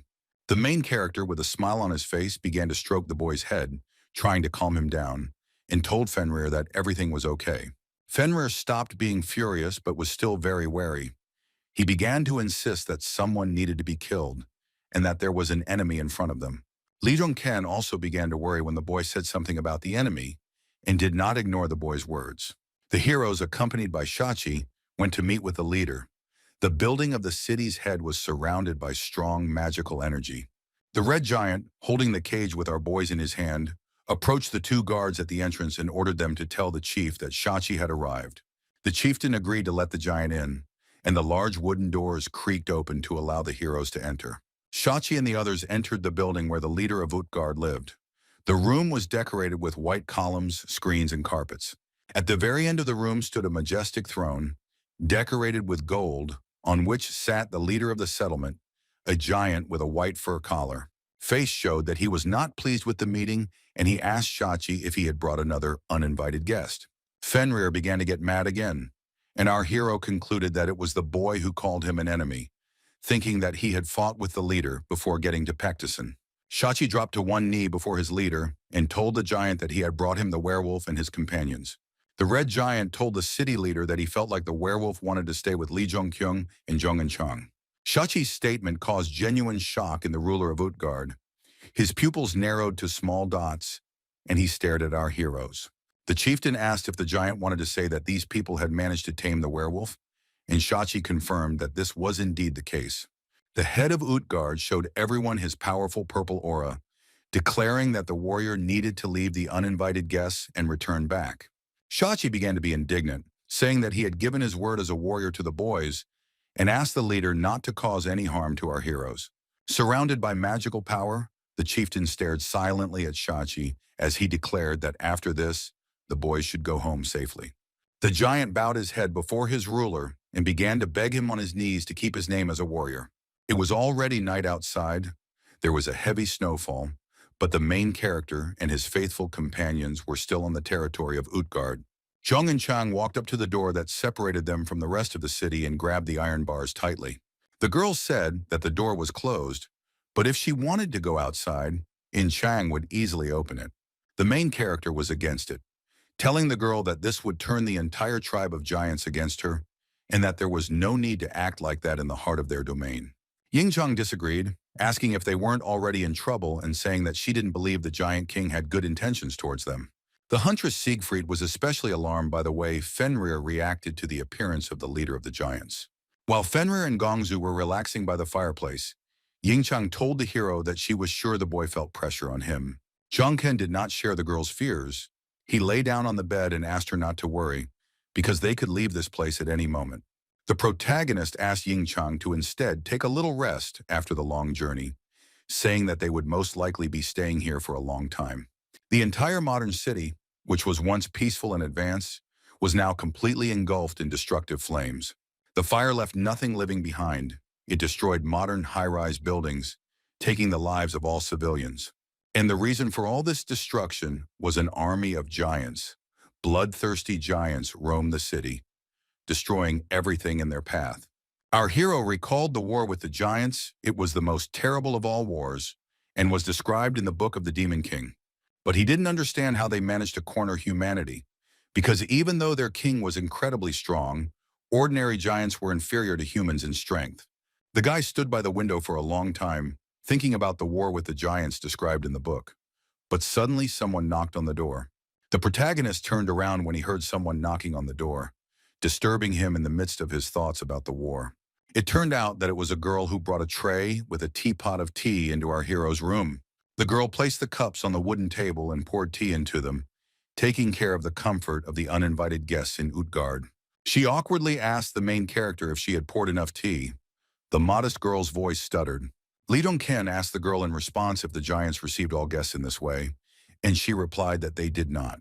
The main character asked the girl what he and his partners had done to deserve such a caring attitude towards them. The girl in the long white skirt felt awkward in front of the main character. Stuttering, she tried to explain everything to him. The guy noticed that she was afraid to talk to him and told her that everything was fine and that no one was following them anymore. The girl was genuinely shocked when she realized that the main character knew that they had been under surveillance all this time. She said that no one had noticed them before, referring to the magical hourglass standing on a shelf under the ceiling. Junkin knew that it was a magical tool for observing the room. Otherwise, he would not have noticed it. But Merlin's necklace helped him. He dropped to one knee in front of Seun and told her that she could speak freely here, but outside the room she needed to keep the conversation a secret. Seun said she had been here for over a year, and most of the others said they had been here for a year or a year and a half. The guy realized that in that case, more than a year had passed since the discovery of Utgard, and once again asked about the reason for such a good attitude towards them. The girl, clenching her fist, explained that it was all because of the guy's strength, because giants like strong people, and that person there was special. Seun explained that Utgard had recently been attacked by the Nars, and that the child had instantly turned into a monster and killed many giants. She said that then the king fought with Fenrir. He fought shoulder to shoulder with other giants and won, and this monster ran away. The protagonist concluded that Fenrir, for some reason, entered into confrontation with the giants, which is why he ended up on Mount Pectison.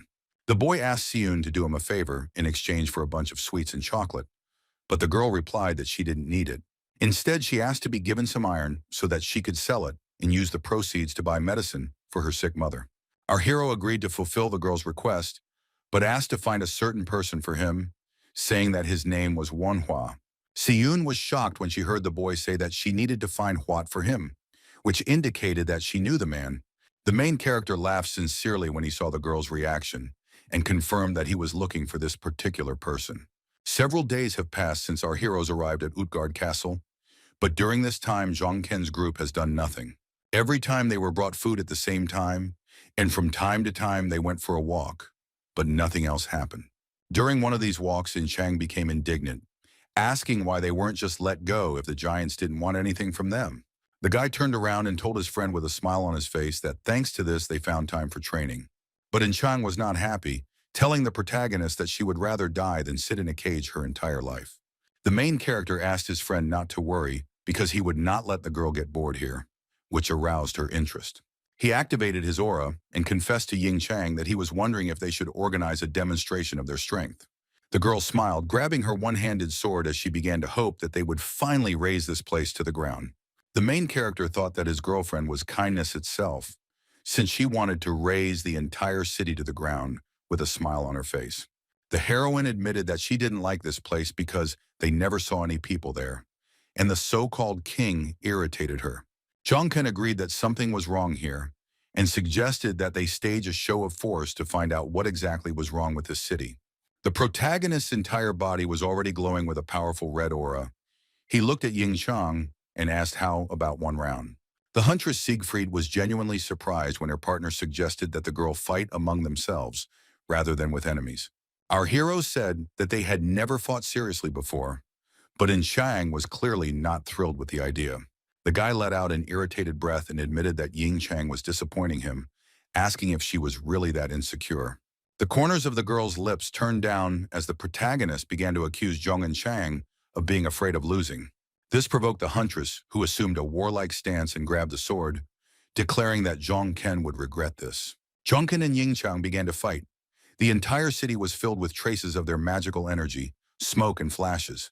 At the very height of the fight, the main character told the girl that if he won, then Yingchang would get what he deserved. The boy gritted his teeth and swung his sword with all his might, cutting through the air with bright stripes of fiery magical energy. Zhong and Chang was also very serious, raising her one-handed sword above her head to fight back against the guy. The huntress, whose eyes were emitting a bright purple light, shouted at our hero that the same thing was happening to him. Utgard was decorated with large winter gardens in which green plants were securely covered by glass walls and ceilings. But today the city's residents have lost this highlight because our heroes, during a friendly battle, carelessly destroyed the gardens. When Shachi heard the news that the greenhouses had been destroyed, the giant only laughed loudly that the castle was in ruins. Li Zhongken and his partner had caused great damage to Utgard. The large winter gardens were now cracked and the glass needed replacing. The boys were embarrassed that they had destroyed almost half the castle, but Shachi's reaction was surprising when he heard what the guests had done. Shachi told Zhongken and Yingchang that it would be nice to see the chief's reaction, and he was very happy that he brought the boys here. This attitude of the red giant towards the leader is explained by the fact that when the giant began to unite the tribes, he began to change greatly. The leader began to demand that he be called not a leader, but a king, and as soon as he began to mine iron, he immediately began organizing an army. But then no one yet guessed against whom the newly minted king was going to go to war, and Shachi could not understand the leader's motives. Standing in front of the castle, the red-haired giant thought about how he had previously hoped that the leader chose his enemies wisely. Then another giant shouted to Captain Shachi to tell the news that the way was closing and they had to act. Captain Shachi, feeling hatred toward the negligent king, prepared to fight and gave the command to his men to go forward. The city of giants Utgard was covered in snow. The main character and his companions still spent all their time on the territory of this castle.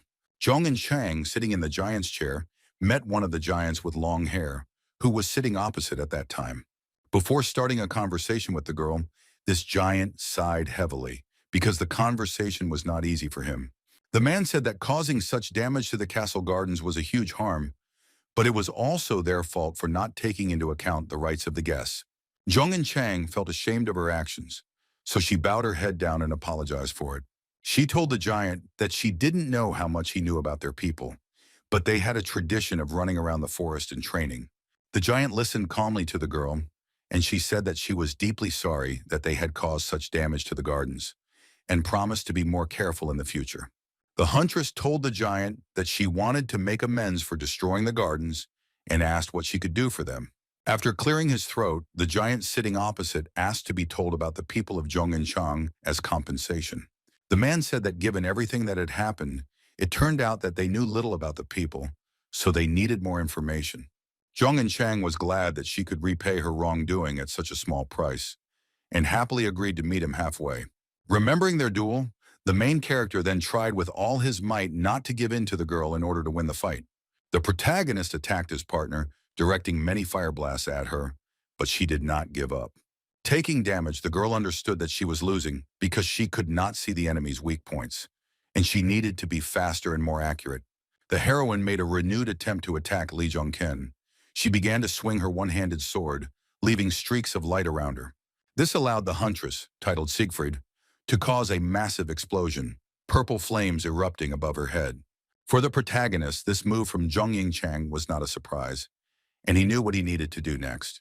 Zhongken charged the spear with fire and made it so that the entire space around our hero was completely filled with flames. The girl saw that her opponent was open, and this was the right moment to deliver a crushing blow. To do this, Zhong and Chang pushed off the ground to fly into the air and pounce on the protagonist using her sword.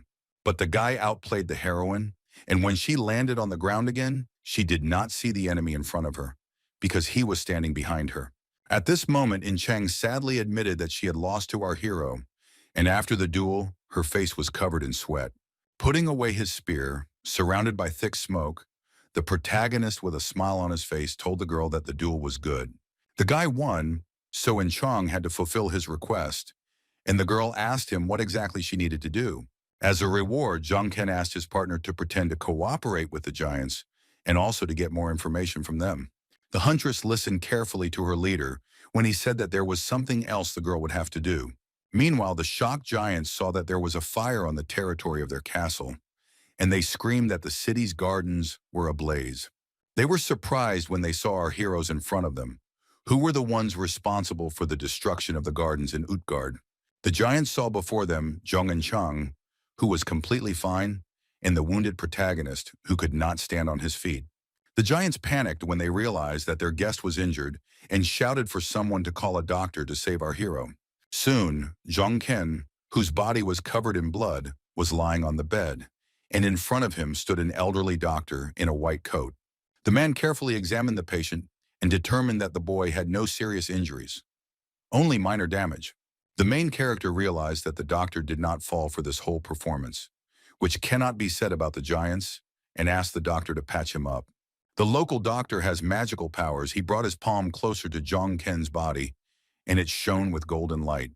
The healer began working on healing Li Zhongken. His torso, completely covered in blood, began to glow with a golden magical light. The boy was completely cured, marveling at how the doctor managed not only to stop the bleeding, but also to completely remove all the wounds. The main character thanked the doctor for his help, but the elderly man with a long beard began to be modest, replying that he was not worth the thanks. Li Zhongking told the elderly doctor in the lab coat opposite him that it was a great honor for the hero to meet Quada. The man in glasses was stunned with surprise when the main character called him by name, not expecting that the guy, as it turned out, knew him. The doctor in the white coat became very tense, but adjusted his glasses and asked Li Zhongken if the guy knew about him. The boy replied that he knew nothing about Quad, and the doctor assumed that Zhongken had heard about him from Seun. The protagonist replied that he had not learned about it from Seun, and suggested that the doctor get to know each other better, to which he was called a stupid young man. Dr. Quada was categorically against meeting our hero. He turned around and ordered Seun to follow him. Li Junkyung attempted to stop the mysterious Dr. Huat, telling the man that the boy was still sick. The guy got out of bed and asked the doctor if he was really going to just leave a patient here who he hadn't treated properly. Kvata stroked his long beard, looked at the boy suspiciously, and said that it didn't look like he was sick yet. Li Junkyung explained that he had an internal wound and asked why the doctor would make a diagnosis without even examining the organs. The protagonist's argument was compelling. Dr. Kvata thought for a moment and admitted that he was guilty. When Rongken extended his palm to the doctor to point to the place where the wound was, Dr. Huata took hold of his wrist to examine it. The doctor began to silently examine the protagonist's wounded wrist, saying nothing. But the doctor's face revealed that he was hiding something. After examining the boy's hand, which showed no obvious damage, Quada said that he still didn't see any problems and was about to leave. When the doctor left, the hero realized that Kvata was definitely a hunter because he felt magical power from him. However, perhaps the doctor had not yet received his abilities. The doctor's behavior surprised him because it was impossible for Kvata to check the organs and not notice the wound inside the guy's arm. Quada was a surviving hunter from China who cured the Demon King, who activated the mana flow in the Land of Giants. It is said that the Demon King experienced a surge of mana at the beginning of the activation and was able to get through it with the help of Quada. Zhongken began to suspect that he had met Quada too early, since the man had not been able to achieve that power due to a lack of time. The protagonist had to stop thinking about that doctor when Zhong and Chang entered his chambers and shouted his name. He smiled when he saw that Ying Chang was unlikely to have any problems with the fuss about the garden and asked her how it went. The girl was in a good mood after meeting the giant and told her friend that everything went well. With her fists clenched, Zhong and Chang told the boy in an excited voice that the giants wanted the huntress to become their hired warrior. The action was still taking place in the territory of Utgard. It was snowing heavily while our heroes were talking inside. Chang told Li that the frost giants of Narsa were building a city nearby and wanted to attack Utgard, so the locals wanted their help. Zhong Ken thought that the number of giants was much smaller than he suspected, and this could save humanity from a war with the giants. The heroine said that the giant asked her about the outside world, its population, culture, characteristics, and armed forces. The guy praised her for doing well, and Chang asked if Zhongken had managed to find out anything too. The protagonist replied that he hadn't found out anything, but that was only a plus, and Zhongken needed to find out something else. Zhongken said that they should return immediately once they found the right people, and asked if she wanted to stay here. In Chang explained that she wanted to find a way to help the people who live in this city without leaving it, because otherwise they would die. The protagonist was genuinely surprised when the huntress said that she wanted to stay in Utgard in order to help the local people. He admitted to the girl that she was much kinder than him, and thanked her for this, knowing that in her place he would have fled from Utgard, taking only a couple of people. To Jongkin, the idea of sacrificing the minority to save the majority sounded good, but he almost did what he hated the most. Not only Jung and Chang, but also our protagonist decided to sign a contract as a mercenary warrior, staying in the city with other people. When the boy was released into the wild among other people, the locals were skeptical about the stranger, recognizing him as the wolf's owner. The villagers were clearly not happy about Zhang Ken now living with them, claiming that the young man looked quite dangerous. The main character was walking down the street with his partner, realizing that strangers were clearly not liked in Utgard, and they were not happy with the new residents. However, there was one resident who treated Zhang Ken positively. A joyful Siyun ran up to the guy. The happy girl thanked Zhang Ken for his help, saying that her sick mother had become much better. Li Ken's eyes widened in surprise when he saw another person behind the girl, someone he didn't expect to meet. It was Dr. Kavada who approached our hero, stroking his long beard, and asked about his well-being. The guy said that he already feels much better, and all thanks to Dr. Kavat, who helped him. The protagonist extended his hand to the doctor to shake it as a sign of gratitude, and Quata agreed to do so. The elderly doctor suggested that our hero find him if the guy suddenly felt better, and then he would see what was going on. After this sentence, Dr. Quata turned around and left, taking the girl Siyun with him, and left Zhong Ken and In Chang alone.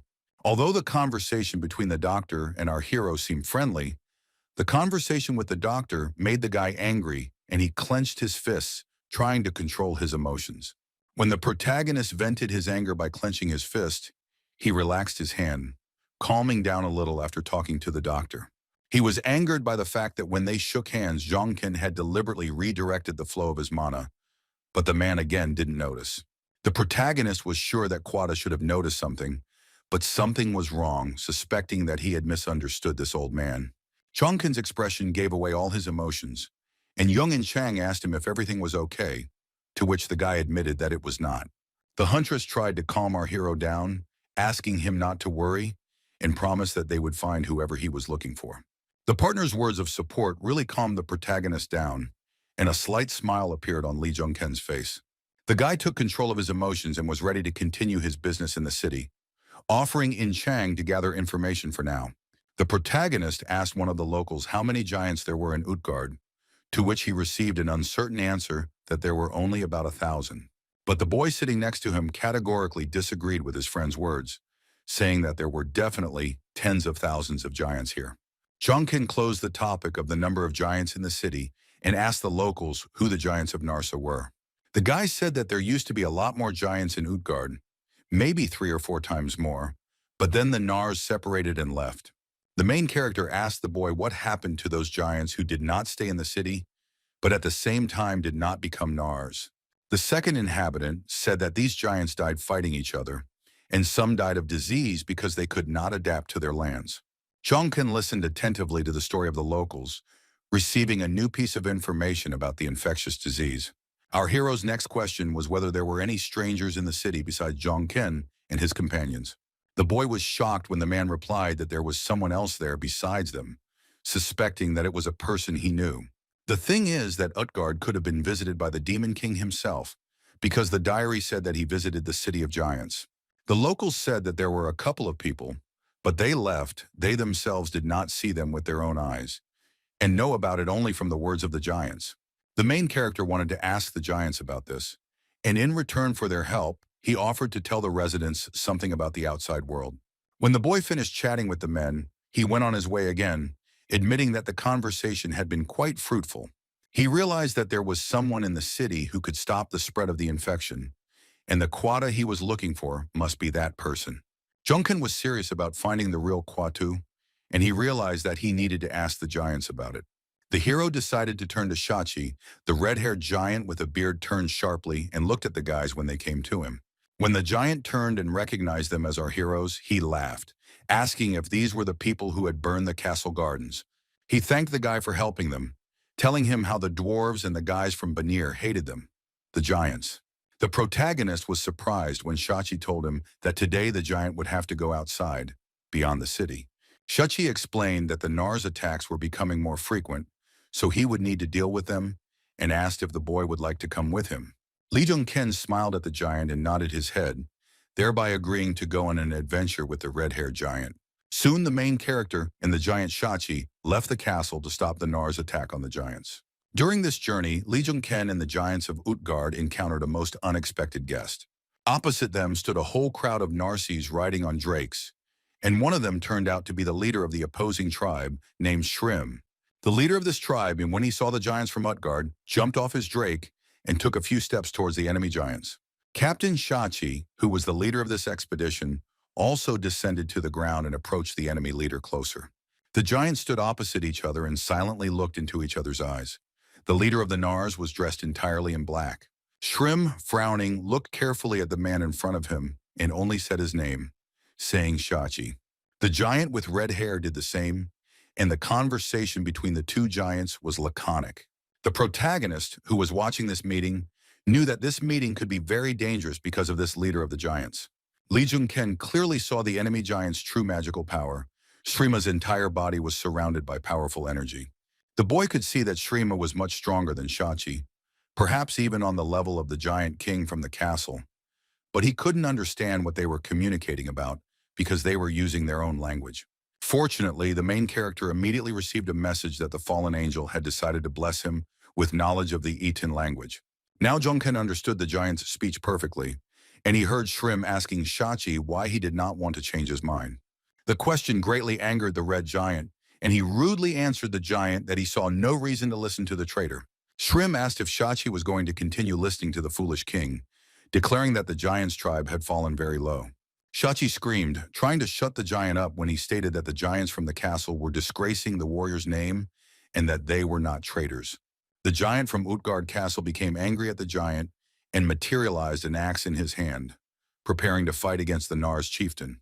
Shri also demonstrated his magical power, saying that they solved their affairs differently, and his hand glowed with a golden light. The leader of the Nars tribe looked away and became wary when he noticed the presence of not a giant, but another creature nearby. He recognized the special one in the boy standing below, and was surprised that he not only obeyed people, but was also a person himself. Shrim rubbed his chin, calling it all interesting, and told Special that they would see each other next time. Shachi was seething with rage. He shouted at his opponent to stop talking and immediately swung his axe. The Nars chieftain realized that a duel was inevitable and swung his weapon to defend himself from the red-haired giant from Utgard. The giant from the castle attacked first. He swung his axe, leaving a bright light of magical energy in the air. The head of the Nars tribe became angry at the man and wanted to hit him with his fist charged with golden magical energy. When Shachi saw the enemy's powerful fist coming straight towards his face, he froze in surprise, his eyes widening. The red-haired giant didn't have time to react to the blow from his opponent, and Shrima's fist landed right on Shachi's nose. The attack was so powerful that the giant from Utgard lost his balance and began to fall backwards, flying several meters away. At this point, the skirmish between Shachi and the leader of the Nars stopped, and Shrim, pleased with himself, told the man that they would see each other again. Then the man with black braids looked at our heroes and said goodbye to the special one and his special person. When the fight was over, Shachi stood for a long time, looking into the distance, and one of the fighters asked him if they were going to pursue the Nars after this. The man with the red beard sighed heavily when he heard such a question from his fighter and was not able to answer him right away. Shachi explained to the giant that Shrima was with them, and if they entered into battle with them now, they would only lose their warriors. The red giant followed his leader's orders to avoid clashes with the Nars, so after that, the giants rode on. After Shrim had so publicly humiliated their leader, many of the warriors on Shachi's team were very depressed. The giants dressed in white fur were very upset because they did not have the opportunity to fight with the Nars now. The protagonist saw that all the giants looked broken, but Shachi was right that there was a very big difference in strength between them now. Thinking back to when Shachi and Shrima met, Lee Jun-kyung felt like they looked like they used to be very close, like brothers or friends. Standing in the middle of a snowy forest, the protagonist's eyes widened in surprise when he noticed a man in front of him. There was a guy in a white coat standing on one knee. The giants should have noticed him, but it seemed they didn't care about this man. Li Jingken, who was sitting on the drake in front of Shachi, asked the red giant who the man nearby was. Shachi told Zhongkin that the guy was a hired warrior, like our heroes, and he worked for Utgard Castle. When the boys rode closer, the red giant asked the man if he was again prowling the forest in search of medicinal herbs.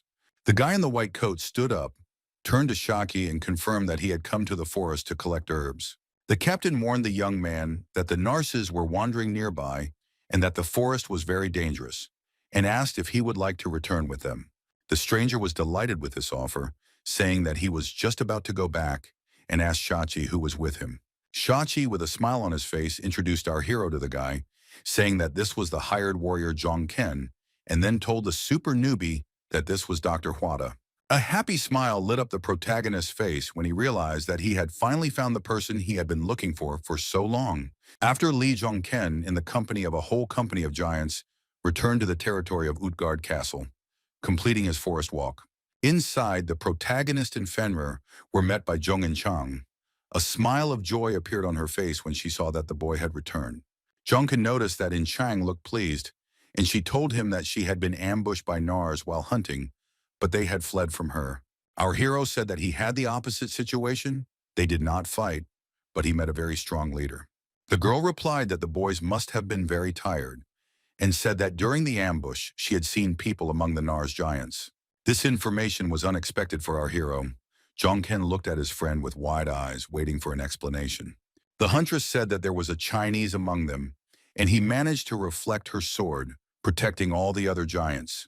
The guy was surprised that there was another person here who had managed to survive, and he told the girl that he had also come across this person. Zhong and Chang noticed that the protagonist looked unhappy and asked the super rookie what was wrong. He admitted that he wanted to go and talk to him, but he was worried that something would go wrong, so he asked if Ying Chang would go with him. The protagonist took Merlin's necklace off his neck, handed it to the girl, and asked if she could do him a favor. He explained that it was Merlin's necklace, that this piece of jewelry would help Ying Chang understand their language, and said that he knew she could handle it. Meanwhile, there was a line of local residents on the street. Many lined up at the house where Kavada received patients. There was a man lying on the bed who was not feeling well. An elderly doctor with a beard was asking him to hold on a little longer. Quada worked on healing this patient using his magical power and said that this man would soon recover. The hero realized that in China, good doctors are called Quada, and now he knows why. But he was surprised where so many patients came from. Although our boy was not bothered by anything, Zhongken went to the local hospital and approached Quada, asking for a doctor. Kavada was working on treating a patient at the time, so he replied that he was busy and asked the guy to wait a bit. But the main character did not wait. He handed the doctor a whole bag filled with packets of red healing liquid. Zhongken told Wada that he thought these potions should help him and gave him permission to use them as he saw fit. The doctor in the white coat looked at the gift with wide eyes. He felt awkward because there was a lot of potion, and he thanked our hero. Thanks to Li Zhongken bringing potions to the hospital, Quada was able to heal everyone, and after that, our hero was able to communicate with him. When the doctor quickly dealt with the influx of patients, the boys left the hospital to talk alone. The young doctor asked our hero if it were not too much trouble to allow him to check his pulse, and Zhongken asked why he needed it. Kavada explained that he might be overreacting, but he couldn't shake the thought that he felt something strange when shaking hands. The protagonist gave permission to the young doctor to measure his pulse on his wrist. Quada grabbed Li Zhongken's hand. Something was clearly wrong with our hero's health, because Kavata began to think, rubbing his chin with his fingers. The boy warned Zhongken that it might be unpleasant, but asked him for permission to check one more thing. And when Quada started checking it out, his eyes widened in surprise, analyzing the health of the young man in front of him. The hero's hands touched, and the air around was decorated with many bright stars. A flow of mana passed through two people at once. Our hero knew that having another person's mana flow through you was a difficult process, but Ying Chang had to go through it once. The boy became wary because this time Quata was using mana to check Zhongken's condition, but he felt no pain or discomfort. The protagonist guessed what could be the reason for this, but the young doctor emitting mana abruptly removed his hand. The doctor was shocked when he realized why the guy in front of him was special. He wanted to tell Zhongken about it, but he interrupted him. Our hero told Quada that it was clear to him and wanted to ask him if the young doctor had studied what Li Zhongken had studied. But the guys' questions to each other turned out to be completely different, because Quada asked about chi cultivation and Zhongken about the flow of mana. The young doctor was taken aback by the question about studying the flow of mana, and he looked at Zhongken with wide eyes. The main character had a similar reaction. He looked at the doctor as if he had no idea what chi cultivation was. The boys still had a lot to learn, and it was snowing outside, so the boys went inside to continue the conversation. Over a cup of tea, Zhongken asked the doctor how he came up with the idea of mana flow, but Quada replied that they called it chi cultivation. The hero was surprised when the doctor hinted that he was not the only one who knew about this, and asked who else was involved in this cultivation. The young doctor shared with the protagonist that people who are on Nar's side also know about chi cultivation. And then Zhongken remembered in Chang's words that she had met some people who were fighting on the side of that tribe of giants. But now he decided to deal with the black marble. So he asked the doctor if he noticed anything when he checked the guy's pulse. Huada said that Zhongken's blood was very thick and the flow of internal energy was unnatural, and then asked if there was anything bothering him. The hero decided to trust the doctor who cured the Demon King and told him that he was having problems cultivating his internal energy. One day, an incredible amount of demonic energy released by the monsters flowed through Zhongken's body. This energy mixed with others in the guy's body and formed into black marble spheres, and when these balls released energy, the hero felt a lot of pain. Zhongken told the doctor that he had no idea what these balls were, but cultivating internal energy was absolutely useless. The doctor listened attentively to the main character's story about what was bothering him and made some decision for himself.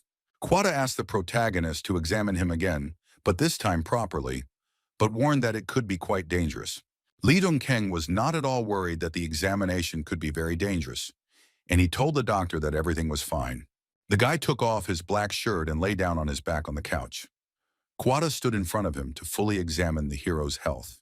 When the doctor did this, he wiped the sweat from his forehead and said that the hero must have felt as if his organs were being torn apart, but it was good that he survived it. The examination turned out to be difficult because the hero's entire body was covered in beads of sweat, and he asked the doctor how everything went. Quada said that the black balls inside Zhongken are quite unique.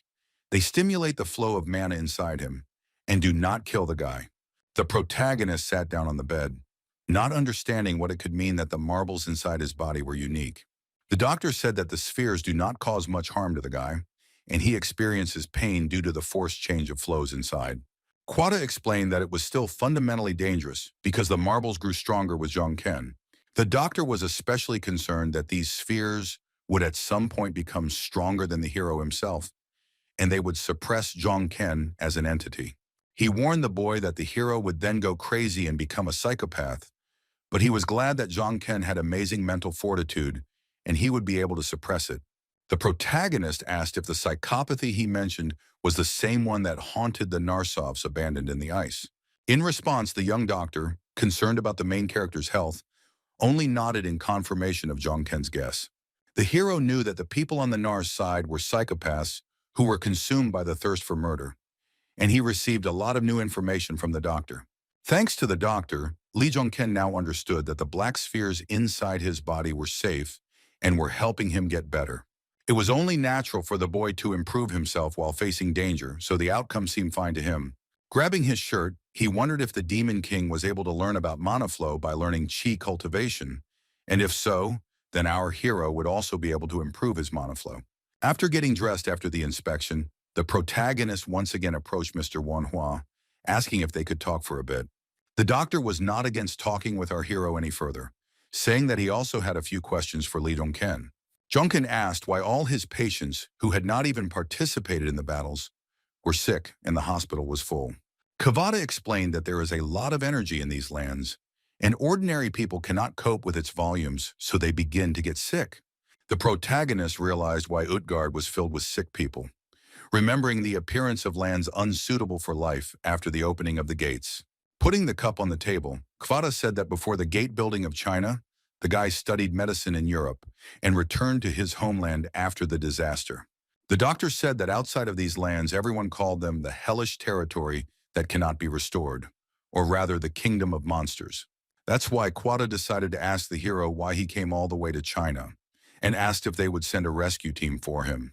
The protagonist knew from history that no rescue group existed, and he answered Kavada that no one would save him. The doctor was upset by these words of Lee Jung-ken. His face became gloomy when he realized that in case of danger, our hero would not be saved. But the doctor was surprised when the main character corrected himself, clarifying that the rescue team was already in China. The super newbie didn't explain anything to the guy across from him, but just looked at the young doctor with a smile on his face. Quada asked the hero to stop talking nonsense, and Jong-ken said that besides Fenrir, there were two more, including Skeleton. But for the doctor, this did not change anything, and he said that the problem was that he had to save everyone, doubting that they would cope. The hero answered honestly that they couldn't handle it, and the doctor wanted to ask why he even started talking about a rescue team. But Jong-ken repeated his words. Hearing that the protagonist definitely couldn't handle this task alone, Quada wanted to answer something, but he was interrupted again. Lee Jong-ken asked the doctor to tell him about the people on the Nar's side, because the main character will need their help. The talented doctor began to shout and be indignant, declaring that this was absurd because our hero knew nothing about these people. The hero said that this is why he asked about them, because the number of survivors in Utgard is very small, and he suspects that the majority are on the side of the Nars. The guy admitted that he didn't know about it because he learned that many had left Utgard when he was in the forest collecting herbs. The protagonist wondered who could be the person who would lead a whole crowd of hunters who escaped from Utgard. Manhwa's gaze reminded Jun Kyung of his past, because there was a sense of despair in his eyes due to his powerlessness in wanting to save people. The hero knew that they needed the help of hunters and that they needed to be prepared for the coming cataclysm, so he told the doctor that he wanted to study key cultivation. The doctor was very surprised by such a request from the main character, not expecting that the guy would want to know more about cultivation. But Jong-ken needed this because by learning chi cultivation, he would be able to get one step closer to the Demon King's strength. Soon the main character, his new acquaintance and Fenrir, went outside the castle. The doctor was doing something, leaning over the ground. The doctor made a small hill out of stones. It was surrounded by a magical wall, and he told Jong-ken that he was finished. He said that he had erected a barrier around the area so that no mana flow would leak out, and therefore no one would suspect anything. Touching the barrier, the protagonist asked if the doctor wanted to say that something like this was necessary during his training. Quada replied that it was certainly yes, because the internal changes required the absorption of energy around, and the giants would be able to notice this. The guy said that it is difficult to collect energy in one place, so a barrier for the natural flow of mana around would not hurt. The main character admitted that he really felt and collected the energy earlier, which naturally flowed around. This amazed the doctor because he considered this impossible without special technology, and began to ask who the hero's teacher was. The amazed Kawada said that it seemed that Jong-ken had an incredible predisposition to control internal energy. He admitted that he was very pleased that our hero managed to exceed all his expectations, proving to be more than just entertaining. The main character, not understanding what the doctor meant, tried to clarify what exactly made Kawada happy. The doctor said that although our hero's technique impressed him, he thought that after listening to him, he realized that it was possible and that they would cope with their problem. Meanwhile, outside the city, a small camp with tents was set up, and 3 strong men stood on its territory. One of the guys in protective armor asked the other if he meant to say that there was not a single strong hunter among them. A burly man with a bandana on his head and a thick beard confirmed his words, answering that this guy's assumptions were correct. The unfamiliar hunter looked down and chuckled, assuming that they had finally sent out a group to rescue the people. The third hunter, with a very long beard, said he didn't think that was the case at all, and that it was most likely a small team. Not knowing what was going on, the leader of these guys, standing in the middle of the camp, asked what the hell was going on here. He looked up at the sky and said that for some reason, he had been very careless about everything before, but now he had no idea where this was all going. The boy turned around and asked one of his subordinates how quickly hunters could increase their strength. The hunters said that they were making progress, and when they went over to their side, they were already able to collect good supplies. The leader asked the boys what about the 2 of them then, and they answered in unison that it also concerned them. The stern boss of this team looked menacingly at the men standing in front of them and told them that they had to become much stronger. The guy decided to cheer up his team, so he raised his sword to the sky and loudly declared to the other hunters that they would definitely succeed. The hunters, energized by the fighting spirit, began to repeat this phrase after their leader, shouting at the top of their lungs that they would cope. The big man with the black beard was also motivated after this speech of the leader and began to loudly repeat the same phrase. Finally, 3 hunters from the camp decided to cross their weapons. Each of them had a completely different one. At this time, the main character was working on pumping up his chi concentration. He was meditating with his legs crossed, and the doctor placed his palms on his back. The guy's body was surrounded by a green magical light. He didn't think that the flow of mana could emit such a pleasant warmth, because before everything was completely different. Quada asked the protagonist to concentrate on the doctor's rhythm and warned that they were almost there, so it would hurt. The purpose of this procedure was to affect the black ball inside the guy, and the marble sphere began to glow with a bright green light. The doctor was not lying when he said that Zhongken would be in pain, because the hero began to scream due to the unpleasant sensations, and his face became covered in beads of sweat. The pain was severe, but the doctor still asked the main character to try not to make any extraneous sounds. The doctor's face changed dramatically, and his hair stood on end when the man felt a dramatic change during his work. Kavada was shocked. He himself felt incredible pain and did not suspect that everything would be so bad. The marble ball inside Zhongken was releasing dark energy. The harmful energy not only absorbed mana, but literally devoured the hero's body from the inside. The pain became stronger. Our hero tensed up even more. Large veins began to appear on his face and body. Similar changes happened to the doctor. Blood started flowing from his mouth, but the doctor understood that he couldn't stop now. The guy continued working, realizing that if he had already started doing this, he had to take responsibility and finish it. The harmful energy emitted by the marble inside Zhongken was so strong that it was leaving the barrier. Fenrir, the boy who remained outside, also noticed this and became wary when the barrier began to change. Magical power filled the space far beyond the dome, and a bright beam of light shot out from the barrier high into the sky. This was noticed by Shachi.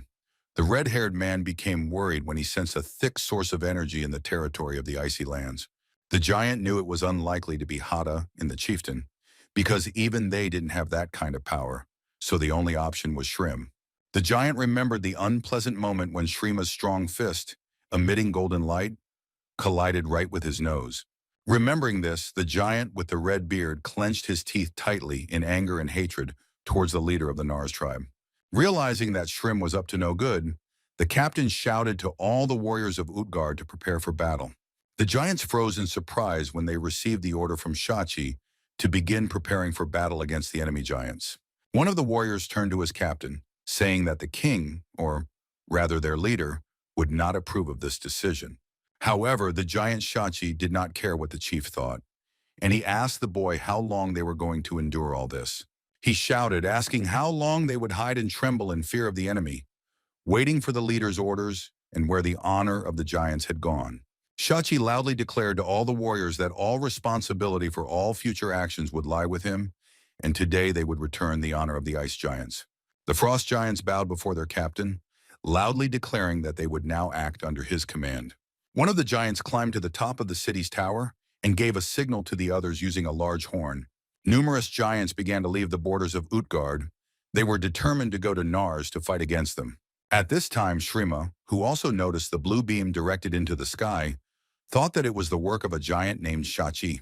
But the giant immediately dismissed this thought, thinking that Shachi was capable of such a thing, and began to suspect that it was someone else.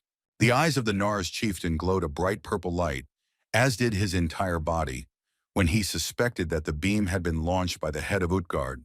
The man became worried, knowing that the Utgard chieftain must have been busy with other things at that time, and did not understand what was happening. His face broke into a mad smile as he realized that there would never be a better chance, and he had to take it. The leader of the Nars raised his fist to the sky and shouted at the top of his lungs, declaring a general assembly and declaring that today they would take Utgard. The beam from the barrier created by Kvatoi became more powerful with each passing second, turning into a thick pillar of light. At this time, baby Fenrir was running towards the barrier because this beam and the energy coming from the dome began to bother him.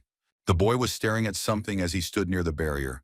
His attention was distracted by the approach of some people. Fenrir saw that a whole horde of giants riding on drakes was approaching him from all sides. There were a lot of giants.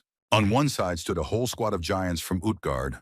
the giants glowing with a bright magical red light, looking at their opponent. On the other side of the magic dome, the giants of Nars approached. The giants were dressed in black fur clothes. When Shachi saw Shrima, he asked the giant if this was his doing and tried to find out from the man what was going on. But the leader of the Nars concluded that Shachi had done all this and asked the red-haired giant if the leader of Utgard was there. Shachi was stunned by Shrima's question. He asked again if he had just said anything about the leader and stared at the giant with surprised eyes. Shachi's genuine surprise shocked the leader of the Nars because he thought that the giant knew where his leader was now. Fenrir, meanwhile, felt threatened by the approaching horde of giants and activated his magical power. The boy, angry, began to growl at the giants surrounding him and release energy, showing his teeth to the warriors. Zhong and Chang also arrived at the scene, and from the boy's reaction, she realized that this could only mean that Li Zhongkyung was inside that dome. The chieftain of the Nars tribe took a few steps forward, telling the captain of the Utgard army that he did not understand what he was talking about. Releasing his magical energy, Shrim declared that he could no longer trust the giant, let alone make peace. The man was very sorry that the enemy leader was not here, but he still declared that he would put an end to all this today. Shachi was also ready for battle and took out his axe, telling his opponent that since this was the case, he had no other choice. The giant shouted the word giants at the top of his lungs, addressing his army, signaling that the battle was beginning. The leader of the enemy tribe did the same.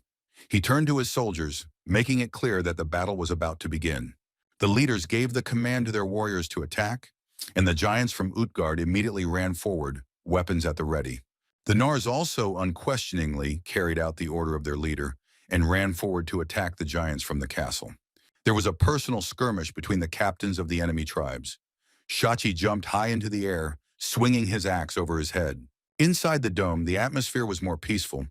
The protagonist sat cross-legged on the ground and continued to work on the mana flow. Li Hongken opened his eyes after the work on the marble ball in his body was completed. His body was still surrounded by green mana. The guy began to turn around to find the doctor. The space around him was filled with the dark energy of the ball. The protagonist tried to get to his feet, turning to the doctor, and the doctor said that Li Zhongken had finally woken up. Young Huada's face changed dramatically. Now he looked like an exhausted old man, and he said that the work was not yet finished. The guy was afraid for the doctor and jumped up to him when Kvata, who had lost all his strength, fell to the ground, unconscious. The protagonist put his hand on the man's neck to check his pulse. Kvata closed his eyes and did not react to the guy in any way. After checking his pulse, Li Zhongkyung was able to confirm that everything was fine and that Manhwa, although unconscious, was still alive. Kvata sacrificed his youth to save our hero, and Zhongken said he wouldn't let him die so easily. He materialized in his hand the golden apple of Eden, called Edgar's elixir, which he had once borrowed from Odin. Our hero turned to the doctor, reminding him of his words about the guy needing to absorb all the energy inside the equipment, and he would do it. Li Zhongkeng placed the golden apple of Eden on Huada's chest, telling Huada to consume the fruit to heal. The protagonist rose to his feet to begin working on the mana flow. The dome inside was filled with the concentration of chi and the dark energy of the ball. The guy spread his arms out to the sides and raised his head up. The magical energy around his body began to grow and concentrate. The small marble ball inside the hero's body also underwent changes, and it emitted a larger amount of green mana. At this moment, outside the magical dome, a fierce battle continued between Utgard and Narsami. While the giants from the castle were suffering losses, one of Nar's fighters managed to seriously wound the giant when he hit him with his weapon. Zhong and Chang was not idle either. She jumped high into the air and began to fly, passing the fighting giants. The girl was a hired warrior of Utgard, so she fought on their side and dealt with the Nars with her sword. The huntress Siegfried, although she was hundreds of times smaller than the giants, managed to wound one of the Nars with her sword. Continuing the battle after this, the girl thought that the giant she had killed was big, but he clearly lacked strength. Zhong and Chang became wary when she noticed something behind her and noticed an approaching threat. While still in the air, the girl suddenly thrust her one-handed sword in front of her body to block someone's attack. The blow was strong, so the attack caused Zhong and Chang to land on the ground again after that, almost losing her balance. She looked up and noticed that she had just been knocked off her feet by some kind of blue light-emitting spear that was spinning around on its axis. The opponent attacked her from a distance and then returned the weapon to his hand using a boomerang effect. The attacker turned out to be a strong hunter with a black beard. He told Ying Chang that they met again, and she was still as strong. Frowning, Ying Chang examined her attacker and concluded that this man was definitely stronger than the giants. But now she had no time for him, because she saw how her princess Gongzu also entered into battle with one of the enemies. The red-skinned ogre fought with all his might against his opponents, swinging his fists and leaving behind traces of red light. He was forced to stop when his owner called his name loudly, and the monster turned its attention to Zhang and Chang. Gongzu approached the girl. Now, during the battle, the small monster returned to its former large size. The hunter who attacked Ying Chang was surprised when he saw a monster in front of him, because such things do not live in these forests. Ying Chang warned Gongsu that she was about to fight the man across the street and asked him to make sure that no one interfered with them. The large red ogre pointed his thumb at himself and smiled, shouting his name to indicate that he agreed to do so. Gongzu left, leaving Ying Chang and the hunter alone. They stood opposite each other, preparing for a one-on-one duel. The huntress was in anticipation, judging by the smile on her face, because the opponent in front of her was more interesting due to his strength. She motioned for the man to begin, and her entire body began to emit a bright, magical pink light, and her weapon was charged with mana. The hunter was delighted with the girl's behavior. He laughed infectiously and said that he was starting to like her. The duel between the Narsi chieftain Shrima and Shachi was in full swing. The giant raised his hands up to attack with his axe. The red giant also screamed threateningly and was ready not only to defend himself, but also to attack his opponent. A direct clash between the two giants began, the men swinging their axes furiously, blocking each other's blows. Shrima had a hard time hitting Shachi, and he shouted to the giant that he noticed that the man had become even stronger. The red giant couldn't say the same about his opponent, so he shouted that Shreem hadn't changed at all. However, Shachi was wrong, because after these words, Shrimu managed to strike the man, the fire attack grazing his shoulder. Shachi knew that the giant had been trying to train hard since their last battle, but the difference in their strength was still great. The red-haired captain shouted at the Nars chieftain, accusing him of being such a revered warrior and becoming a traitor to his people. The giant pushed off the ground to vent his hatred on Shrima, and in midair asked him how he dared to betray them. But Shachi's words did not awaken the conscience of the Nars leader. He put his hands behind his head to launch a fire charge at the red-haired giant. The captain of the castle giants began to scream in pain as Shreem's power began to hit his body, causing heavy damage. The leader of the Nars shouted that he explained his actions by the fact that he simply could no longer bear to see the leader playing king. Shrima told Shachi that the red giant may not know it, but this supposed king had destroyed everything that was once dear to them. The statement of the Nars leader shocked the giant. He stared at Shrima with a puzzled expression on his face. The giant swung the axe around himself to charge it with power and slammed the weapon straight into the traitor's face. The blow was insignificant for the leader of the Nars. The man only became even more angry at the hostile captain of Utgard. The Nars leader reached out to grab his weapon and counterattacked the giant that had just struck him. Shrima's counterattack was successful. The man with the stern expression managed to hit Shachi in the face on the first try. The strength of this giant was incredible, because a simple blow to the face caused the giant Shachi to fly back. The leader of the Nars tribe looked at the giant with anger in his eyes and revealed the secret that my friend and father, Shachi Ovaldi, was killed by the king. Shachi, who fell to the ground after the blow, was in shock when he heard these words from his opponent, not believing his ears. Anger filled Shrima. He screamed at the top of his lungs, repeating to the red giant that this bastard Loki killed Ovaldi. At that moment, everything inside Shachi collapsed. He froze when he realized that his leader had caused the death of his beloved father. Meanwhile, the magical sphere created by Quada began to change before our eyes, the dome emitting even more magical energy. The blue semicircular barrier began to collapse. The magical power released was so powerful that it was impossible not to notice. Nars leader Shrima was distracted from the battle when he turned around and saw the danger that the dome posed. Zhang and Chang and the hunter, who were fighting at the time, also noticed the magical barrier that began to change. Filling the surrounding area with a bright, mysterious blue light, the barrier reached its peak to completely collapse and disappear. When the dome disappeared, a thick fog formed in its place, and behind it, everyone saw the lonely protagonist standing. There was no joy on Li Zhongkin's face. Working on Qi concentration had turned into a disaster for Dr. Manhwa. The guy looked at the doctor lying on the ground. He was still unconscious, not reacting to the main character's words. Quada's face was no longer the same as before he entered this dome, but the positive changes after the Apple of Eden were noticeable. Junkin realized that Quada's condition had improved, but even though the apple was many times more powerful than the elixir, it still looked like it had barely saved the doctor's life. The guy guessed that the reason for this could be himself. It seems he absorbed the effect of the Apple of Eden while he was collecting mana. Clenching his fist, the hero released the energy, thinking that perhaps that was why the guy was feeling strange now. Due to the huge flow of mana, the main character felt such incredible strength within himself that he believed that at that moment he could easily defeat Hercules. Lee Jung-ken panicked, not understanding what kind of strange mana flows were currently hovering around him. They were growing exponentially. The guy was completely confused. Something strange was happening to him, and he did not understand why the mana flows were increasing. The hero turned around and was surprised to see that Jung In Chang had landed on the ground next to him, holding a sword in her hand.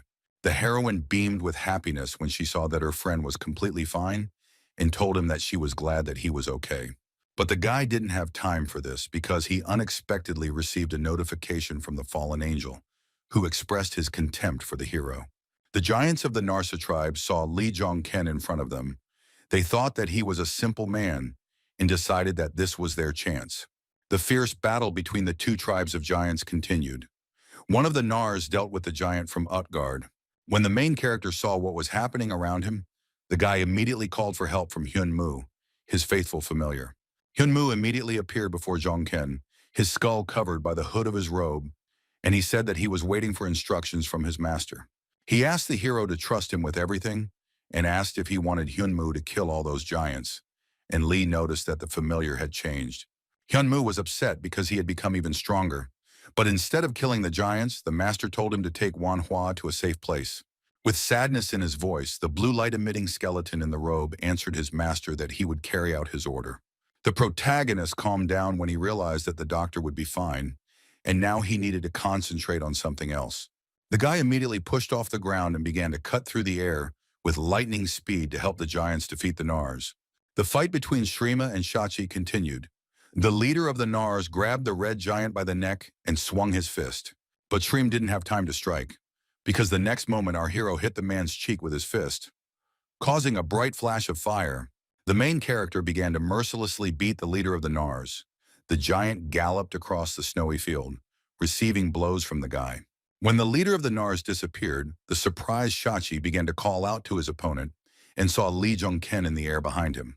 Shachi didn't understand who this Lee Jung-ken was, because the guy had become incomparably stronger since their last meeting. The battle between the two tribes continued, and it seemed that the Nars were superior in strength to the warriors from Utgard. However, the giants from the castle had worthy helpers.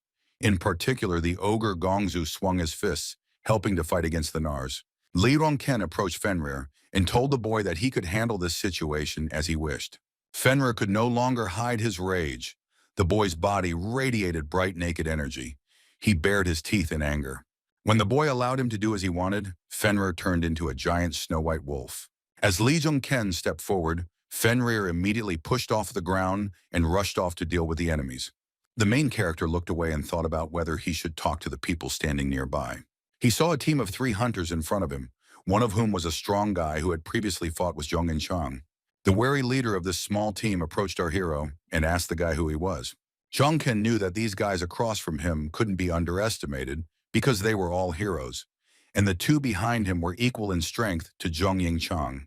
The main character did not answer the stranger's question, but decided to ask a counter question about who they all were. The leader of the hunting gang had no reason to hide his identity, so he immediately introduced himself to our hero as Yubi.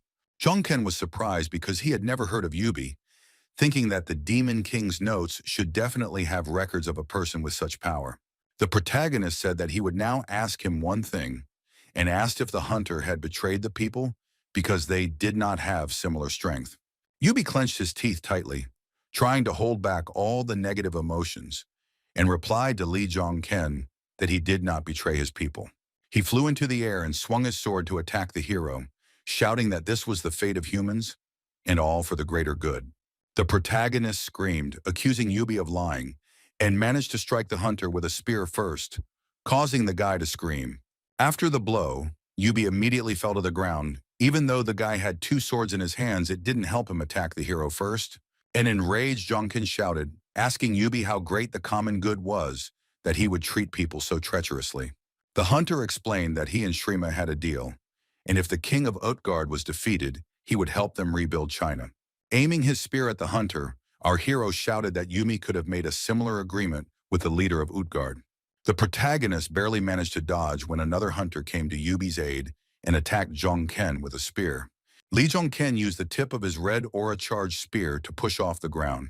This allowed the guy to quickly leave the place where, a moment later, one of the hunters struck with a spear.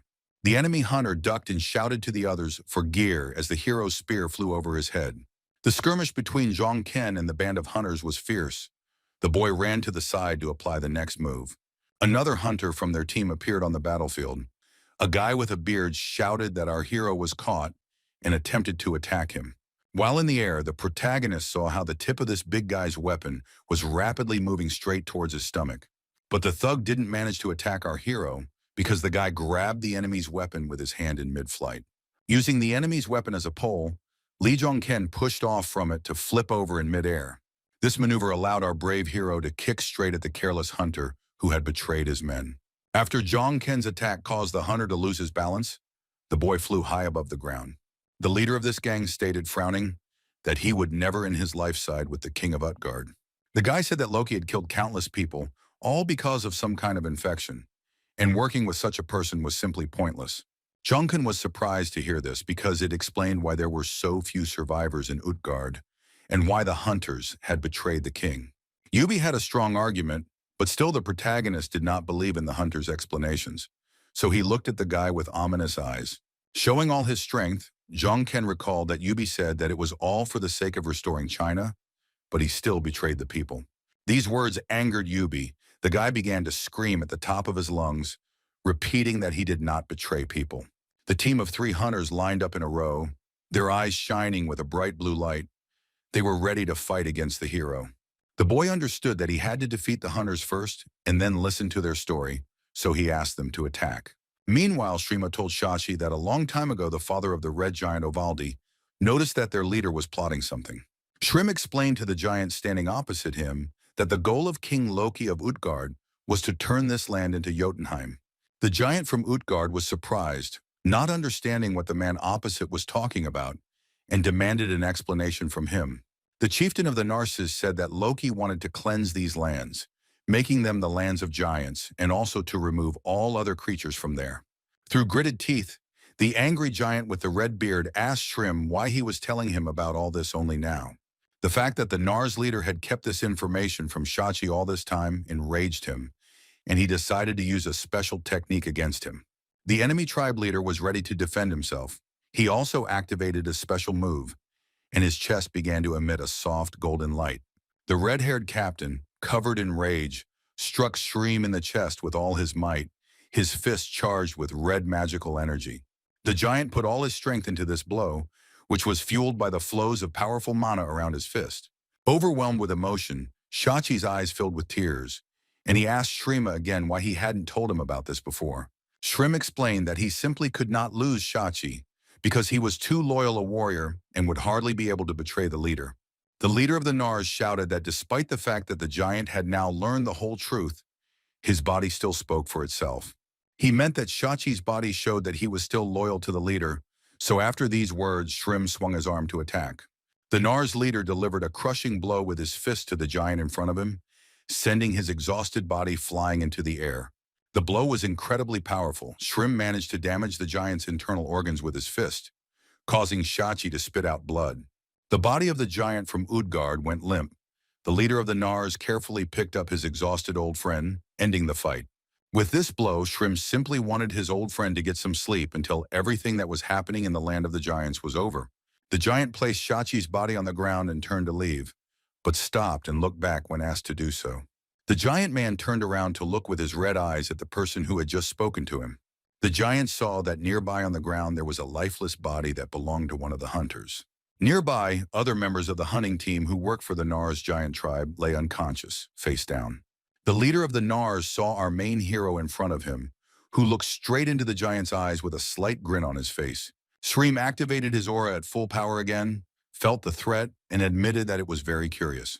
The giant took a close look at the tiny man standing below and said that he thought he was definitely special. The giant concluded, having studied the aura of the man opposite him, that this boy was now no less dangerous than his old friend Shachi. Shrim became even more wary when he realized that the main character was much stronger than Shachi and could rather be compared to King Loki. The leader of the Nars showed our hero a furious grimace and shouted threateningly, preparing to eliminate the danger. The giant from the enemy tribe cast the spell Determination. It was his special move that he wanted to use against Jongken. The move required a lot of strength, and Shreem hadn't used it before because he was saving it for the meeting with Loki. But now he needed it to stand up to Jongken.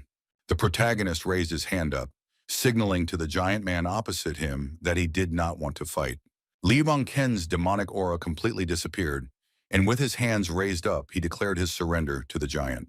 The main character's action was very unexpected for Shrima. He stared at the guy with a puzzled face. Zhong and Chang also stared at Jongken with wide eyes, not expecting that her friend would give up. Even the giants from both tribes, who had been fighting each other mercilessly until then, stopped and looked at our hero.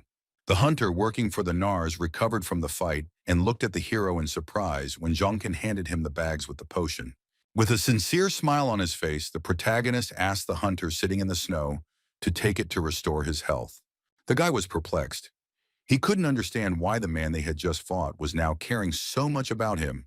Li Jongken placed his hand on his hip, looked away, and admitted to the hunter that he no longer had a reason to continue fighting.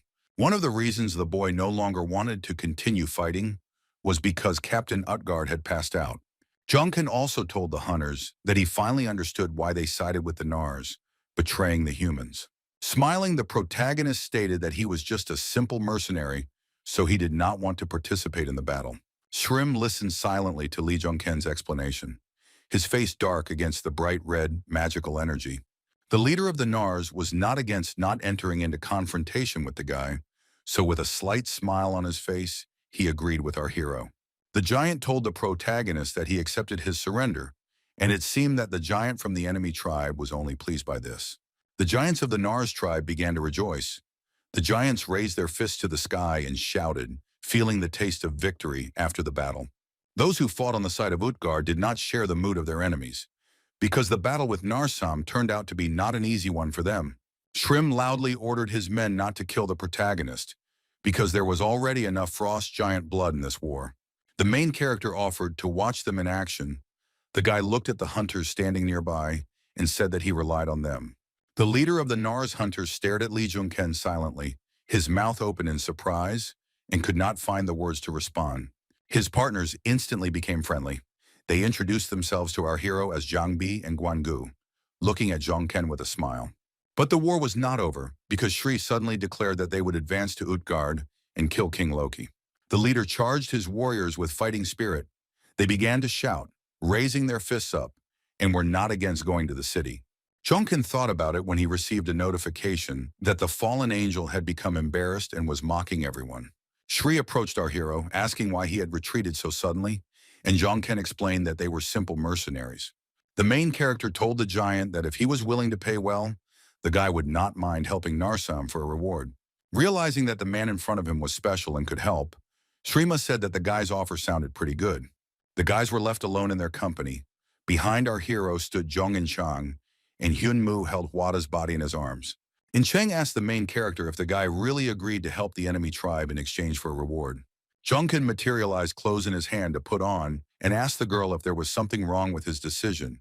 The boy, while getting dressed, asked Ying Chang if he hadn't mentioned to her right away that they were going to remain neutral from start to finish. While the skeleton held the doctor on his shoulder, the protagonist explained that they had achieved the goal they had set for themselves upon arriving in China. He added that hunters like Yubi, Guanwu, and Zhangbi could help the remaining people of Utgard, and that was the best outcome. The main character's words convinced the girl, her mood improved, and Zhong and Chang agreed with Jongken. The Nars' attack on Utgard went smoothly, with most of the humans losing in battle against the giants of the enemy tribe. The chieftain of the Nars walked around the castle grounds as if he owned the place, while the giants of Utgard knelt before him, their heads bowed. Soon, Manhwa, who had been unconscious for a long time, finally opened his eyes and the guy asked if he was okay. The doctor regained consciousness, and the main character sat in front of him, carefully monitoring Manhwa's condition. The man still looked ill, but some of his youth had returned and he turned his head to look around. Kavada saw that Utgard was in decline. The streets were engulfed in flames and there was war on the castle grounds. The doctor noticed two giants standing in front. They were dressed in black fur, so he realized that they were Narsi. Kavada clenched his teeth in anger when he realized that Utgard had been captured by enemy giants, and that our hero had something to do with it. The angry boy asked Jongkin if he had really been a traitor all along, admitting that he couldn't even suspect it. The protagonist stood up and asked what Manhwa was talking about, explaining that he had already told him about it before. Li Zhongking repeated with a smile on his face that it might be a little late, but the rescue team had arrived in time for them. The doctor was perplexed when he heard these words from the hero and stared at Li Zhongken with eyes widened in shock. Manhwa found the strength to stand up when a team of 3 hunters who were working for the enemy tribe approached the boys. The protagonist asked Yubi to accompany all the peaceful people of Utgard, and if they can find a way out, then they can leave the fortress. He also asked Manhwa to help their case, saying that he relied on the doctor a lot and everything would go smoothly if he was by their side. Kavada calmed down, realizing that our hero's goal was to help people, and replied that he understood his task, although he didn't quite understand what was happening. Li Jungken smiled at the doctor and said that in that case he was going to return to his duties. The doctor couldn't leave without asking the protagonist how he was feeling, and Wanhua's questions surprised Li Jungkyung. The guy demonstrated his magical power, which increased after that procedure with the mana flow under the dome. Showing the power of his fiery red energy, the protagonist happily reported that he felt great. The hunters began evacuating people from the flame-engulfed Utgard, and residents left the fortress in a single file. The guys from Team Yubi were assisted in rescuing civilians by Dr. Quada, who accompanied the people. The worried doctor looked at the city and mentally asked the protagonist to be careful, because the king was very strong. Meanwhile, the leader of the tribe, Loki, did not help his people in any way. The giant sat quietly on his throne. Shreem and his horde of giants came to the king's chambers to face their greatest enemy. Radiating dark purple energy, Loki asked how the pathetic renegade Shreem dared to set foot on the threshold of his palace. The leader of the Nars did not answer the king's question, but only boldly declared to the giant sitting opposite that his turn had come. Loki admitted that he should have killed the negligent giant when the man had the chance. The hero thought that Loki was very calm in front of such a crowd of giants, and his aura was striking, and the guy suspected that the giant might have an ace up his sleeve. Shrim asked if the king regretted not killing the giant, as he had once taken the life of his friend Ovaldi. The words of the leader of the Nars tribe caused King Loki, who was sitting on the throne, to laugh, and a snow-white smile appeared on his face. The leader of Utgard, radiating an imposing aura, said that he knew that Shrim had decided to become a renegade because of Ovaldi's death. The behavior and words of the Utgard leader made the Nars leader lose his temper. He clenched his teeth in anger and called the giant a bastard. The giant was ready to take revenge on the king. Shri immediately decided to use his special move against Loki. However, the leader of Utgard did not feel any fear in front of Shrim, but only clenched his fist in delight, admitting that it was amazing. The giant sitting on the throne made a gesture with his hand, and with a snap of his fingers, some mechanism was activated that would help him in the fight against Shrima. With this gesture, Loki set in motion the lid of the stone coffin, which stood in the dark basement, and someone inside began to move. The lid of the coffin shattered into pieces. The fragments flew in all directions, and from there appeared the hand of a large red monster. It was a giant that was different from the usual ones because its skin was red, and there were large, bulging veins on its body. The giant monster rushed to the aid of his master. He broke the window leading to the palace and entered through it. The other giant with red skin did the same. The monster with glowing eyes landed on the floor and was ready to attack the enemy.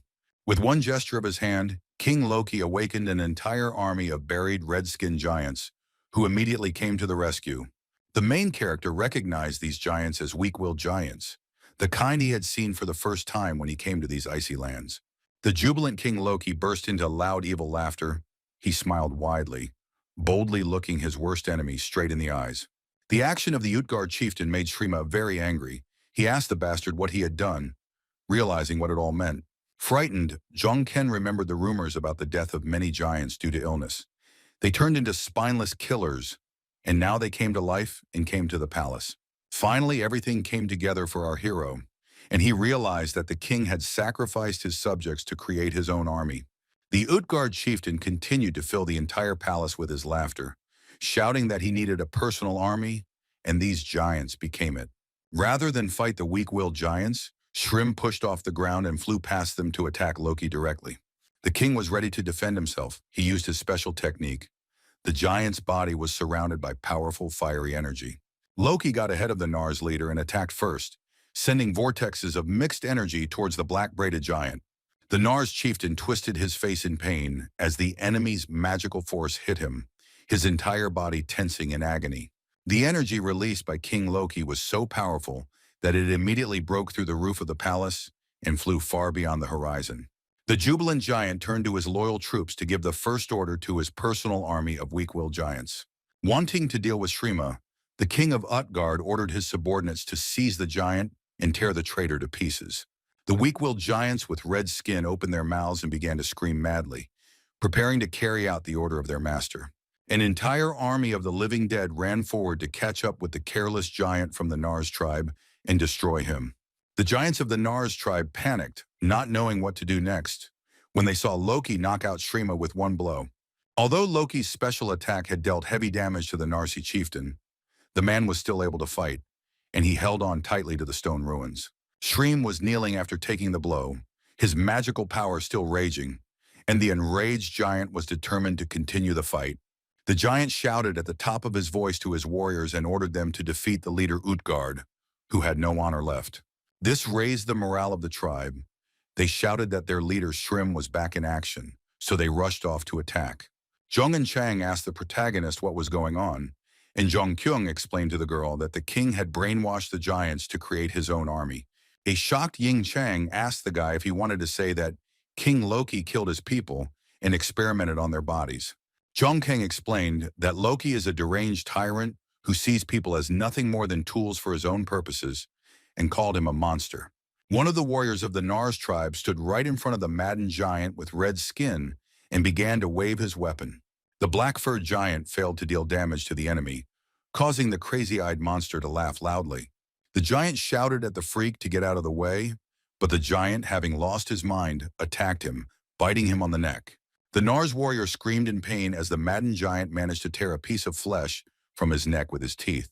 The living dead from King Loki's army attacked the warriors from the enemy tribe, meekly carrying out the leader's orders. The protagonist understood that these giants had no mind, so they attacked mindlessly like berserkers, and this deprived the Nars of a chance to win. Lee Jong-kang looked at King Loki intently as he realized what they had to do in this situation to win. The Utgard chieftain rose from his throne and laughed, asking the hero if he knew it would turn out this way, and then threatened to destroy them all. The protagonist took out his weapon and received a message that the Muspelheim spear was fully charged and ready to use. Lee Jong-ken knew at that moment that the only way to defeat the army of mad giants was to kill the king himself. While the giants were fighting among themselves below, the protagonist flew into the air to get past the giants and attack the leader.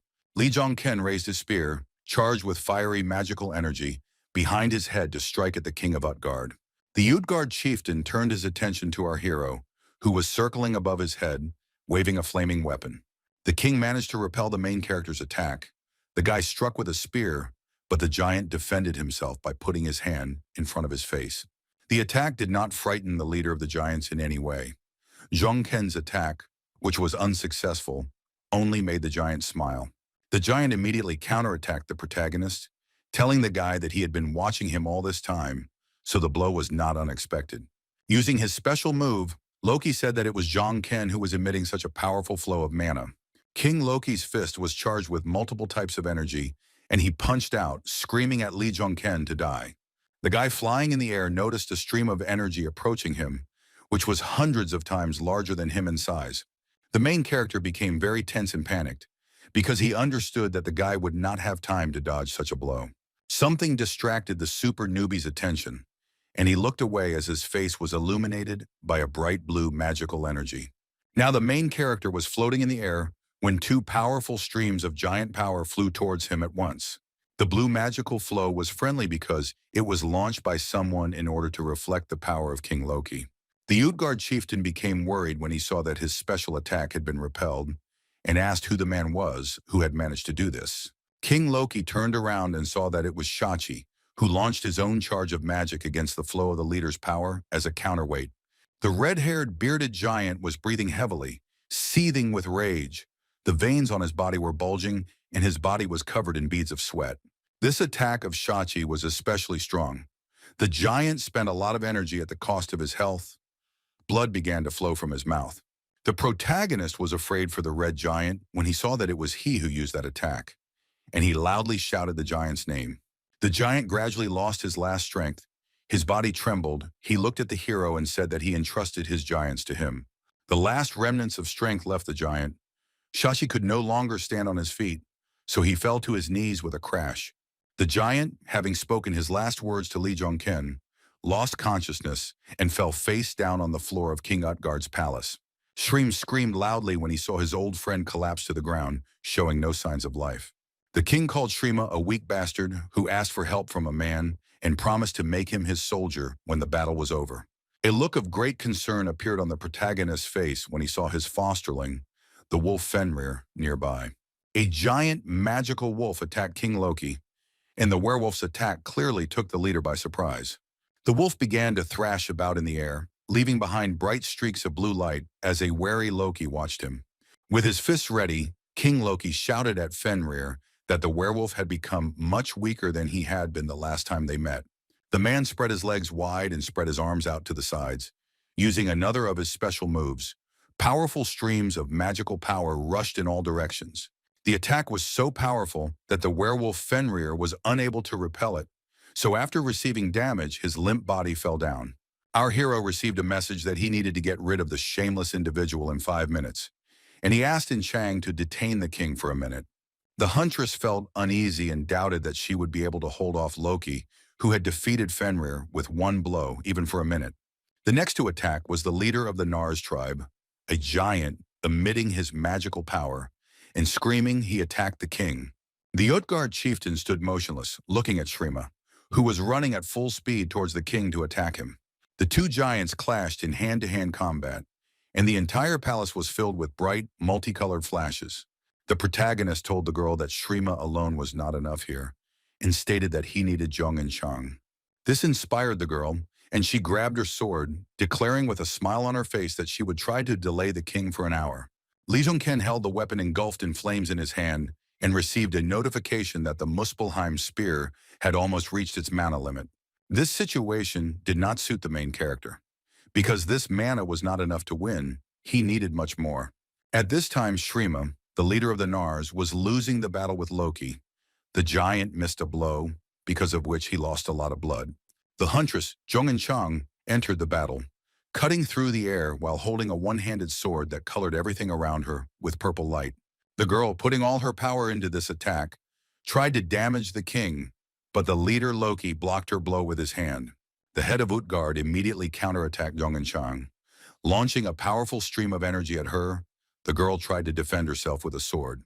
But the explosion still happened when Loki's stream of magical energy reached the girl, and she was unable to prevent the collision. Our hero received a message that the spear's level had been increased due to the high temperature, but it was still not enough for him.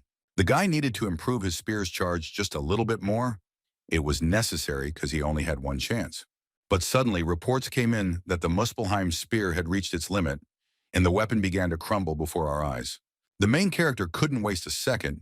His weapon turned into a solid column of flame. He screamed before going on the attack. Holding the spear at its maximum charge above his head, Lee Jong-ken scaled the palace, crushing the floor of the building with his feet. The protagonist's Muspelheim spear was charged with so much energy that a powerful beam of power pierced the roof and shot into the sky. Fortunately, this allowed Lee Jong-ken to complete his task, and he immediately received a message that the mission had been successfully completed. The smile on King Loki's face disappeared as the hero completed his mission, and the fallen angel was satisfied with Lee Jong-ken. A huge gaping hole appeared in King Loki's torso, which was burned out by the blast from Dark Horse's Muspelheim spear. The hunters and Dr. Quada, who were evacuating civilians, were shocked when they saw sunlight for the first time in a long time in China. With the charge of his spear, the main character managed to rid the sky of China of all clouds. The sun appeared in the sky, and Zhong Ken received the title of the man who raised the sun. Under all the long-awaited rays of the sun, Utgard Loki finally died. His body, like his entire castle, burned to the ground. The giants, who were mad and controlled by the king, were destroyed by the giants from the Nars tribe. When the red giants finally found their peace, the four commanders met at the ruins of the old castle. Shachi survived the battle in the palace, and the leader of the Nars, the giant Shrim, came to meet him and the other giants. The protagonist was also present at this meeting, but there was no smile on his face because he knew that the battle was not over yet. The giant Shrim turned to the hunter Yubi and told the boy that he was going to keep the promise he made earlier. The guy was very happy to hear these words from the giant. He looked at the giant Shrima with a sincere smile on his face. But the conversation did not end there, because the leader of the Nars wanted to say something to his former friend Shachi. The red-haired giant froze in shock when he received an unexpected request from the leader of the Nars to take the giant's life. Shrim dropped to his knees and said that whatever the reason, he considered himself a traitor, guilty of the death of his people. Shrima's revenge was complete, and he told Shachi that he hoped the giant would spare the rest of the Nars who followed him. Shachi stared at the leader of the Nars, silently listening to his speech. He did not answer anything in response to the giant's request to kill him. The red-haired giant silently materialized his axe in his hand, making it clear that he was ready to fulfill his old friend's request. Shachi's weapon emitted a bright red light. The giant took a few steps closer to the kneeling Shrimu and agreed to do so. When it was all over, the giant Shachi stood on top of the fortress, looking at the snow-capped mountains, and our hero was nearby. Li Dongken was worried about what the giant thought of him now, so he asked Shachi if he now despised him. The giant with the red beard turned his gaze to the boy, looking at the main character with bewilderment in his eyes. Smiling, Shachi leaned over and convinced the boy that he did not despise him. On the contrary, our hero allowed the giant to make the right choice. The protagonist broke into a happy smile when the giant said that he considered Li Dongken to be one of their warriors. King Loki fell, but Utgard Castle continued to exist, and the inhabitants began to restore the fortress. One of the hunters working for the Nars amazed the locals with his strength, easily transporting huge logs. The second hunter was in charge of the reconstruction, telling his big friend where to drag the building materials. Yubi and the main character watched everything from above. The leader of the hunters thanked our guy for the fact that thanks to him, the reconstruction is going according to plan. Li Dongken looked at the hunter commander and asked if there was any other help needed from him in the castle. The hunters said that they were doing everything they could, but people could not live long on such uninhabited land, and something had to be done about it.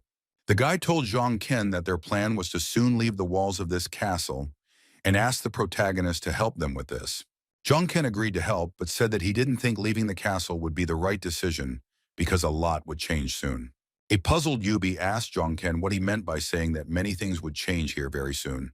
The guy replied that he felt there was no need to leave this place. He would rather try to settle here because the whole world would become a gate anyway. Yubi tried to comprehend this news, but the hunter was still haunted by the fact that there were problems with food and weather in the castle. Zhong Ken handed the guy a monster named Paramore.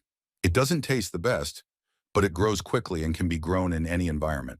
The super rookie gave Yubi a whole mountain of paramours, saying that they could be fertilized with monster bones, and this would prevent them from dying of hunger. The main character also made the hunter happy by stating that he knew how to solve the problem with the cold in Utgard. The leader of the hunting team clenched his fist, happy for such help, thanked the hero, and said that they would not remain in debt. After Li Dongken went outside of Utgard, he went to a large tent standing in the middle of a snowy field. Inside was Shrima, who, as it turned out, remained alive, and the giant asked Zhong Ken how the new leader was doing. Zhong Ken replied that if Shrimu was interested, they should meet in person, but the giant doubted that the chieftain would be happy to meet the enemy. The protagonist explained that Shrima was as much an enemy to the leader as he was a friend, and asked the giant what was the matter then. Shrim explained that he refused the offer to become a leader, and led the Nars because he had shed the blood of his own people. He said that it is important for giants to have enemies in order to evolve, and monsters are just prey for them. Looking intently at the protagonist, The leader of the Nars told the boy that the only species that could be enemies for giants were humans. A look of fear appeared on the protagonist's face when he heard that he and the rest of the people were the giants' only opponents. He tried to dissuade him by saying that if there was a battle between giants and humans, both sides would suffer enormous losses. Lee Jung-ken confessed to the giant across from him that, in truth, he had come here to learn from Shrima. Shrim, with a smirk on his face, said that if this is what Loth Loki wants, then he will fulfill it, especially since it was our hero who saved the giants. The boy asked who Loth Loki was, and Shrim explained that in the ancient language of the giants, this word means the one who defeated Loki. The fallen angel's patron expressed his displeasure, and the hero noted that he did this every time he heard Loki's name. The hero told Shrima that he would like to learn how to level up, and the giant replied that he doubted it was possible to do so. He explained that the leveling technique allows one to use mana to the maximum, but it requires a huge amount of energy. Without the physiology of giants, it is impossible to master this technique, because giants have much more energy compared to humans. When the protagonist demonstrated his fiery mana to the giant, Shrim's eyes widened in surprise.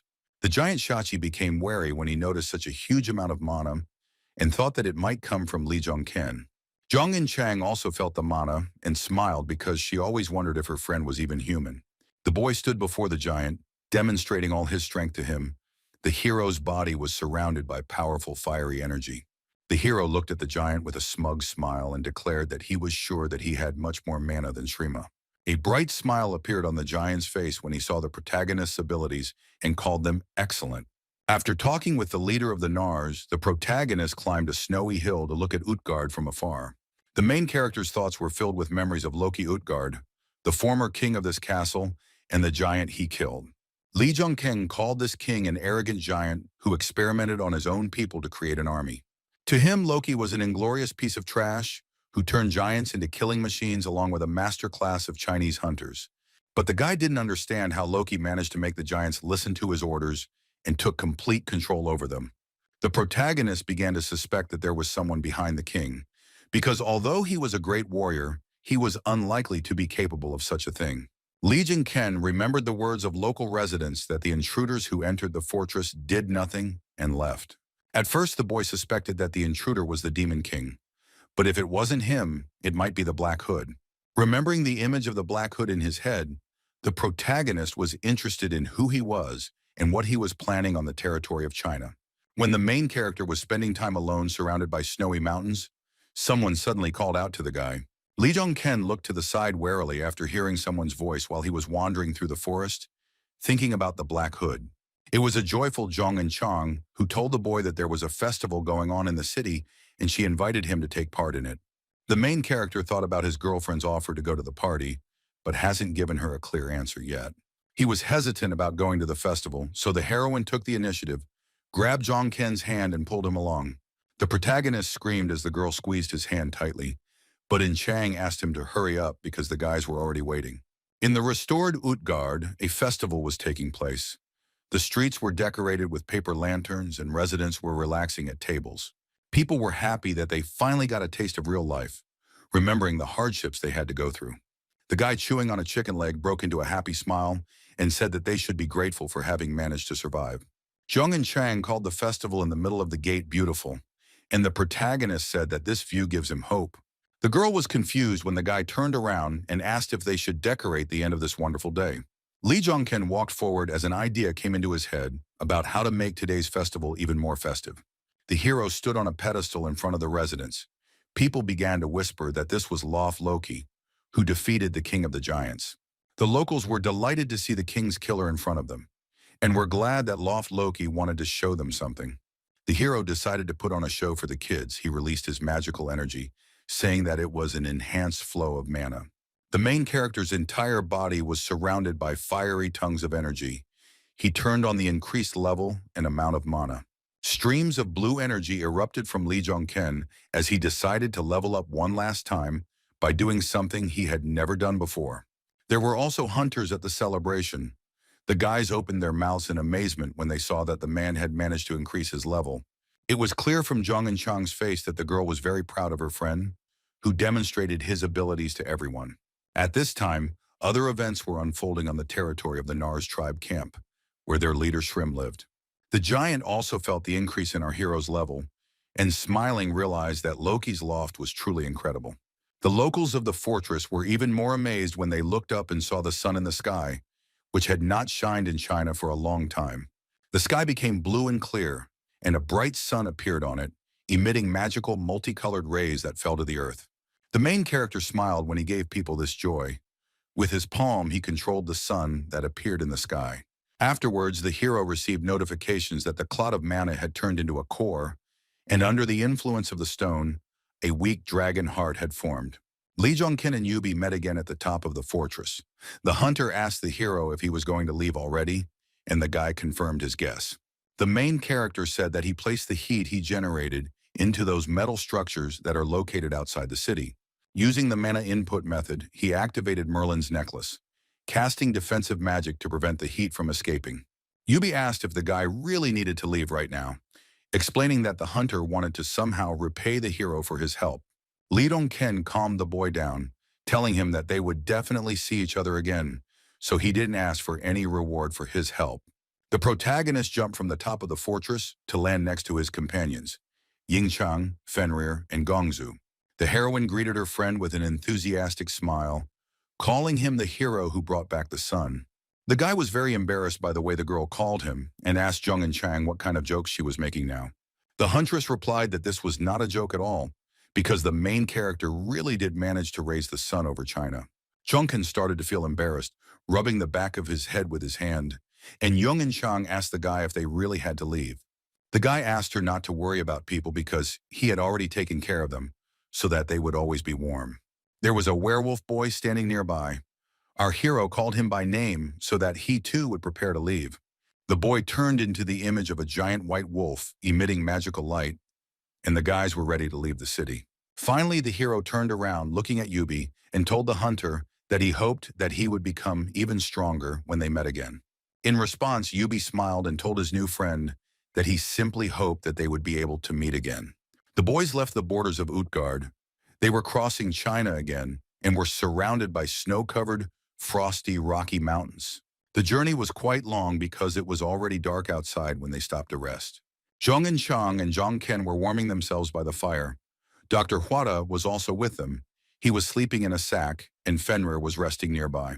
The girl stated that the trip was not without adventures, but she was glad that in the end, everything ended well. The protagonist sighed heavily and replied that if traveling was always so tiring, he would no longer want to participate in it. In Chang said that she hadn't heard a joke from the guy for a long time, and then asked Gongzu if he also enjoyed their adventure. Lee Jong-ken put the jokes aside and asked the huntress how the training was going, knowing that learning the inner skill was very difficult. The girl said that she was gradually beginning to understand both the flow of mana and the inner mastery, but Jong-ken asked her to hurry. The protagonist warned his friend that they didn't have much time left, making it clear that she needed to become stronger as soon as possible. He knew that even now as they spoke, the dragon's heart was charging, growing and filling with mana, and great changes were coming soon. The guy understood that even monsters were getting stronger every day. The whole world was changing, and the amount of mana in China was just the tip of the iceberg. The huntress with the title Siegfried looked ahead with frightened eyes. She called out to Lee Jong-ken to pay attention as well. Seeing the girl's frightened face, the protagonist also began to worry and asked in Chang what was the matter. The girl could not explain anything clearly to our hero because of fear. She pointed her finger in front of her so that he could see for himself. The protagonist stood up and turned around. When he saw what In Chang noticed, Jong-ken froze, his eyes widening in shock. The top of Mount Pektu looked like an erupting volcano, completely engulfed in flames, and even the snow could not extinguish it. Zhong and Chang stood next to the protagonist. Both of them stared at the mountain in shock, seeing everything there being destroyed by fire. The mountain village where Unne and the ruler of Baekdusan lived was indeed in the window. The settlement was surrounded by monsters on all sides. Huge monsters wanted to attack the village. They were monsters with developed muscles and gray skin. Their eyes were red. Defenseless civilians went on the run, trying to save their lives without dying in a fire or at the hands of monsters. The hunter on guard in the village was busy evacuating people. He shouted to the townspeople to run to him quickly. The first monster with a sword in his hand had already crossed the village gates. The guards were trying to save the inhabitants, aiming their spears at the monsters. The hunter pounced on the monster, shouting for it to go away, his blue magic charged spear piercing the monster's body. The second muscular guard also entered into a fight with the monster. He screamed, cutting the orc's body into two parts with his sword. The hunters successfully dealt with the first wave of the monster's raid. They stopped, waiting for new enemies to arrive. They surveyed the area to make sure the monsters had retreated. The hunter asked if all the monsters were gone yet, and his partner said he thought so. The man said that this was great. Now their task was simply to climb down the mountain with the others to escape. But the plans of the settlement's guardians were disrupted because the giant foot of the red-skinned monster stepped onto the village's land. The hunters opened their mouths and were shocked when they saw another monster in front of them, which was even more terrible than the previous ones. The mountain settlement was disturbed by a giant. The giant had red skin. He was a real monster, unlike those who live in Utgard. The guards did not understand what this giant was doing here, and one of them noted that he felt an incredible amount of mana from the giant. The long-haired hunter said that he felt like they would have to put their lives on the line in a fight with this monster. The maddened giant was distracted from the guards when he looked up at the sky and saw a giant cluster of blue magical energy there. Following her, the werewolf Fenrir appeared, a huge magical wolf, baring his fangs and attacked the giant from the air. Fenrir's strength was enough to deprive the giant of even the slightest chance of salvation, and he cut off the giant's head. The frightened hunter looked at the wolf with wide eyes. He began to guess who exactly had saved them now. The main character and his companions in Chang and Quada arrived at the scene. The guy asked the villagers if they were okay. The guard realized that Li Zhongken was the one who organized the salvation of the settlement, so he thanked the guy. Concerned, Zhongken asked the hunter where the king of the mountain and the bear girl were, saying that he did not sense their presence. In a mournful voice, the hunter reported that the head of the village had gone down to Lake Chonji to isolate Sangun.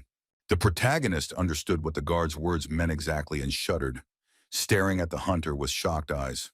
He immediately gave orders to Zhong and Chang to deal with everything here together with Manhwa because he had to escape. The main character began to cut through the air at incredible speed, trying to get to Lake Chonji as quickly as possible. The ruler of the mountains stood below. The tiger was clearly annoyed by something, and his aura now emitted red light instead of blue. Next to the guardian of Mount Paktisan was also the girl Unan, who held a sword in her hand, and her body emitted energy. The Lord of the Mountains was very angry. The big magical monster Alpha began to roar loudly, showing his teeth. A girl in a pink traditional dress tried to reach out to Sangun and calm him down. She was worried about his behavior. However, the animal did not react to the girl's attempts to calm it down. The giant tiger raked the ground with its paw. The white tiger tried to attack the village chief with its large paw with sharp claws, but the girl managed to repel the attack with her sword. A fight broke out between Un and the tiger. The girl blocked all of Sangun's attempts to hit her and screamed for him to stop. Tears welled up in the village chief's eyes, and she shouted to the guardian of Paktisan that she could not hold out for much longer. The girl pushed off the ground to fly. Tense from the skirmish, Un wanted to stop the guardian of Mount Paktisan. Un swung her sword, putting as much force as she could into the strike to attack the enraged giant tiger from the air. Sangun, overcome by demonic energy, looked at the girl when he noticed that her faithful friend was about to attack him. For Un, the decision to attack the tiger was difficult. Her eyes were filled with tears, but she was forced to stop him. The enraged mountain guardian immediately fought back. The head of the village dropped her sword from her hand, lost her balance, and began to fall to the ground. The fragile-looking girl fell to the ground with a crash, leaving behind a cloud of dust and stones flying in all directions. When Une, charged with magical energy, finally landed, a powerful explosion was heard where she fell. When the acrid fog cleared, the tiger saw the girl. She was noticeably injured after the fight, but tried to get to her feet. After being attacked by a giant beast and falling to the ground, Un received significant damage. The girl coughed, spitting out blood. Wiping her mouth, she turned to Sangun, asking how she could kill him, the beast who had sheltered her, an orphan like a father. The giant tiger, engulfed in demonic energy, came closer to the wounded girl, still grinning at Una. Un decided to surrender. She showed that she was unarmed and told the keeper of the mountains that she would rather fall by his hand. Tears began to flow down the girl's face. She asked the tiger to kill her, begged him to end it because she was very tired. Sangun, who had lost his mind, seemed to be willing to comply with Un's request, opening his mouth wide and raising his paw. The maddened guardian of Mount Paktisan slammed his huge paw down on where Un stood, causing a bright flash of red light. However, the monster's attack did not affect the village head. The girl was still alive. She stood with her eyes closed in fear. Then the girl opened her tear-filled eyes and was surprised to realize that she was still safe and sound. Un saw our main character in front of her, who protected the girl from the demonic tiger, covering her with his back. The boy held his hand above his head, protecting it from the beast's demonic energy, and asked Uni if she was okay. The girl looked at her savior with her big brown eyes. She was briefly speechless because of what happened. The mountain guardian, who had lost his sanity, was still raging. The beast again swung its mana-charged paw with sharp claws. With this attack, Sangun caused another explosion. But the protagonist at that moment grabbed the girl in his arms to run away to a safe distance. Jungkin and Un managed to fly away so that the tiger's explosion would not hit them. They soon landed on the ground. The girl looked completely exhausted. He noticed that the girl had some kind of strength and asked her what happened, to which Un told him about the man in black robes. The head of the mountain village, with tears in her eyes, told our hero that the stranger had come, and then this happened to Sangun. A shocked Li Zhongkeng widened his eyes as he realized that the mysterious man might be the Black Hood. The worried protagonist tried to find out from the girl, what about the guy who visited their village the day before? Un said that several days had passed since he disappeared, and she thought the king of the mountain had changed because of him. The protagonist was very wary of that guy in black, but first they needed to deal with the owner of Mount Pectison.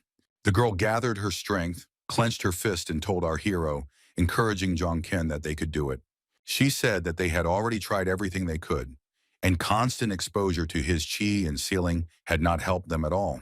The boy asked her if the only way out was to kill the tiger, and the girl replied that yes. Li Zhongkeng materialized his Muspelheim spear in his hand to deal with the mad master of Pactison. He asked the girl to rest and said that perhaps he could do something, and then prepared to fight the big animal. The boy flew up into the sky and approached the maddened Sangun, using his spear to cause many fiery flashes to hit the tiger. The next attack was even stronger.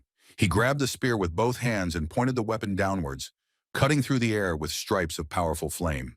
An even more powerful flash of blinding flame appeared in front of the protagonist, which was supposed to kill the tiger.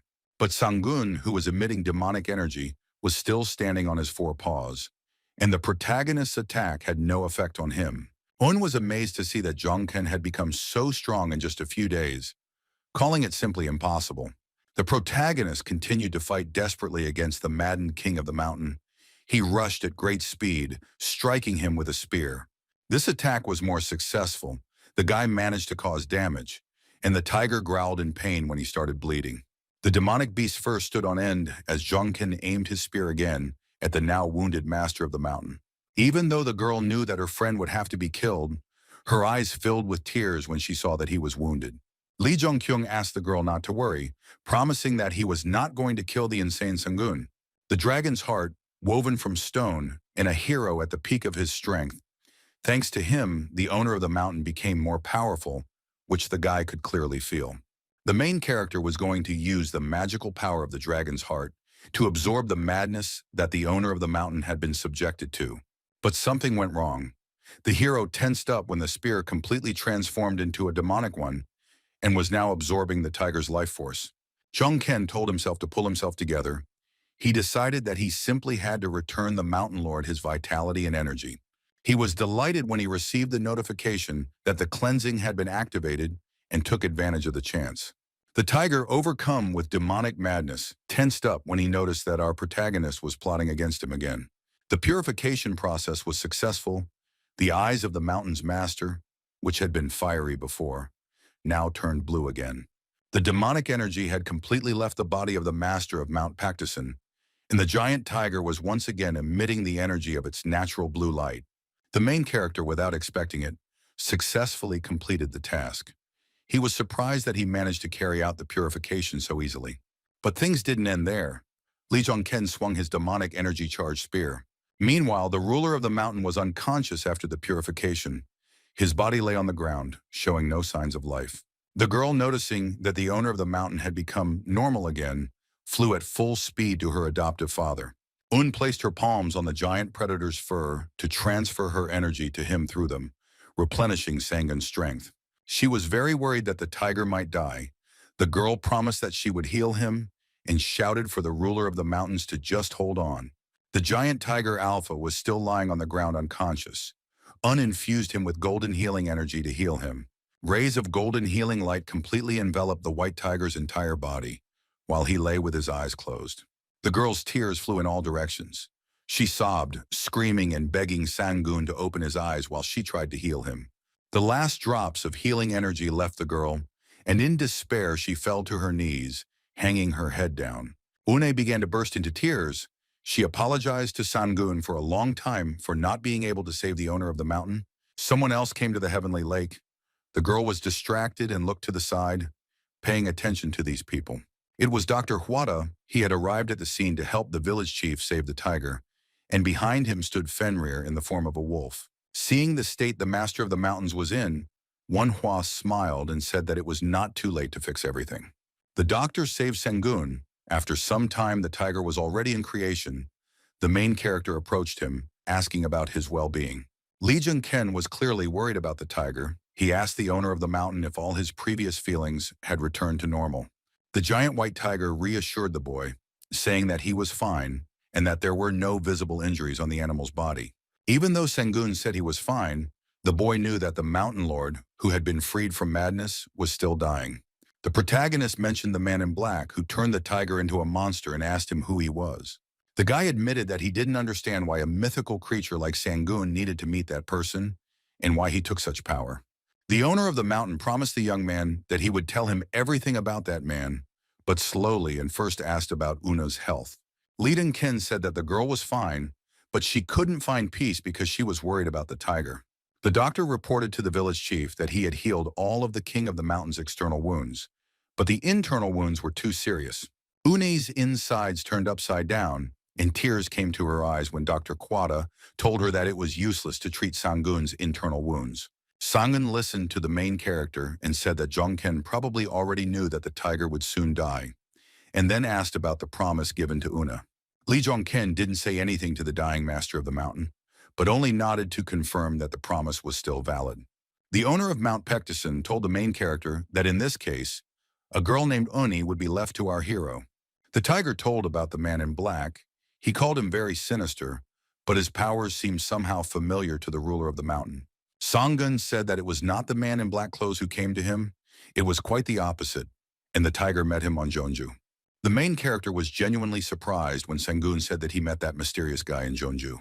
The owner of the mountain told our hero that back then, during their meeting, that man stood motionless, watching Jeonju. Noticing the stranger, the ruler of Pectison began to slowly creep up behind the mysterious man in black. The main character listened attentively to the story of the owner of the mountain, rubbing his chin with his finger, and waited for the next details. The owner of Pectison was not against telling the boy what happened next, but after a pause, he admitted that he could not remember it. Lee Jung-ken was stunned when he realized that after meeting the mysterious man, the mountain lord had lost part of his memory. The white tiger sadly said that he remembered where he met the guy, but he couldn't remember the rest, and Lee realized that he wouldn't be able to find out anything that way. At this time, other actions were taking place in the village, which was badly damaged by the fire. Jung and Chang went up to the roof. All the locals gathered in front of her, and seeing that everyone was gathered, the girl said that she would give the people a choice. The huntress Siegfried clarified that the people of this village will be able to choose for themselves one of the options that seems more interesting to them. The first option was to rebuild the place. And Chang warned that it would be difficult, but in this way they would be able to stay in their homeland. The second option was to go with the guys to Korea. They would need permission from the government, but they would find shelter for the people. The girl said that they planned to leave in 3 days, so the villagers needed to make a decision before then. Meanwhile, the main character was resting, sitting on a wooden bench. Une came up to him and turned to her uncle. The girl said that she was still worried about Sangun. The tiger always trusted our hero, so she asked to visit him together. The main character agreed to fulfill the girl's request to go again to the owner of the mountain, who is gradually dying. Lee Dong-ken and the village chief immediately went to the dark cave where the mountain lord lived. The girl began to shout his name. As Un got closer to the giant tiger, she realized that something was wrong with it because the animal showed no signs of life. The girl began to shake the animal by the head. The tiger was sleeping very soundly. She screamed for him to wake up, but he did not react. She immediately placed her palm on the mountain owner's fur. her hand radiating a golden light that transmitted healing energy to the animal. But the next moment this energy completely died out, Yuen could no longer transmit her power to Sangun. The village chief realized it was time to say goodbye and told Sangun that he was an important member of her family and also her loyal friend. The girl could no longer contain her emotions. She began to cry for her deceased friend, whom she also considered a father. Une told the giant tiger that she was grateful to him for everything, and a bright blue light surrounded the lifeless body of the owner of the mountain. The main character watched this picture from the side, and the girl told Sangun that she would never forget him. The magical light grew stronger with each passing second, and after Sangun's death, his mana flow left his body. The girl knelt down before the deceased owner of the mountain and once again thanked Sangun for everything. A stream of mana left the lifeless body of the giant white tiger and began to flow out through the dark, narrow cave. When the civilians saw the village being filled with the flow of their leader's mana, they knelt down to pay their respects. The locals from the village gathered outside to see how much damage had been done to the settlement after the fire and the monster raid. One of the men asked if it was okay to leave the place in ruins, and the hunter replied that they would definitely be able to return someday. A whole herd of magical deer climbed the mountain. They were needed so that all the inhabitants could set off on their journey. Zhong and Chang, who was organizing the evacuation of people, said that children and the elderly would go first. The girl warned that it would be very cold once they left the mountains, so people should dress warmly. Zhong and Chang was distracted. The girl pursed her lips and widened her eyes in surprise when she saw something happening. Our main character quickly ran up to the girl, holding the head of the village, a girl named Una, in his arms. He knelt down next to the girl. The village chief looked at Zhong and Chang with a smile, holding a small tiger in her hands. The huntress was shocked when she saw a tiny tiger in the girl's hands, realizing that it looked very much like the ruler of the mountains. A joyful Un picked up the miniature tiger, holding it in her hands, and shouted that it was Sangun. The protagonist confirmed that this was the owner of the mountain, reminding the girl that the same thing once happened to her, Gongzu. The patron big man placed the dead king of the mountain into the family, but the tiger was reborn with no strength and no memory. Li Yongkyung told Zhong and Chang that they would soon be returning to Korea, and the huntress replied that just the thought made her happy. Ready to continue the adventure, In Chang asked the protagonist what their plans were after they returned home. The main character thought about it because he understood that after returning to Korea, he and his partner would have a lot to do. Without telling the girl what plans they would have to carry out at home, the guy materialized a sword in his hand. He grabbed the weapon, showing it to Zhong and Chang. The sword was unusual because it was made entirely of gold. The girl was delighted to see this weapon and asked what kind of magical item it was that had such incredible mana. The protagonist told In Chang that he had a gift in his hands. He acknowledged that the village chief Un had done a great job. It was as if a stone had fallen on Zhong and Chang's head. When she heard about the gift, the girl became very angry. The huntress clenched her teeth in anger at our hero, and hiding her face said that it was clear to her what the guy's plans were in Korea. Young and Chang left Jung Kyung stunned when she asked him if he was going to shower his secret girlfriend with gifts. The main character agreed with the girl, saying that he would give this sword to someone, but did not specify who exactly would become the new owner of the weapon. The girl snorted in anger, got angry and left, feeling very jealous and offended, and Zhong Ken did not understand why she had such a reaction. All the peaceful inhabitants of the village, as well as its hunters, came down from the mountain and lined up in a group, finding themselves on a frosty field. The village hunters were amazed when they saw before them a wall separating China from the rest of the world. The main character was the first one who decided to come closer to this magical wall. The guy took a few steps forward. Lee Dong-ken stood in front of the barrier that was emitting a bright blue light. The guy looked at this wall for a short time. The hero remembered that he had once said that he was going to open this wall in a month, but more than a month had already passed.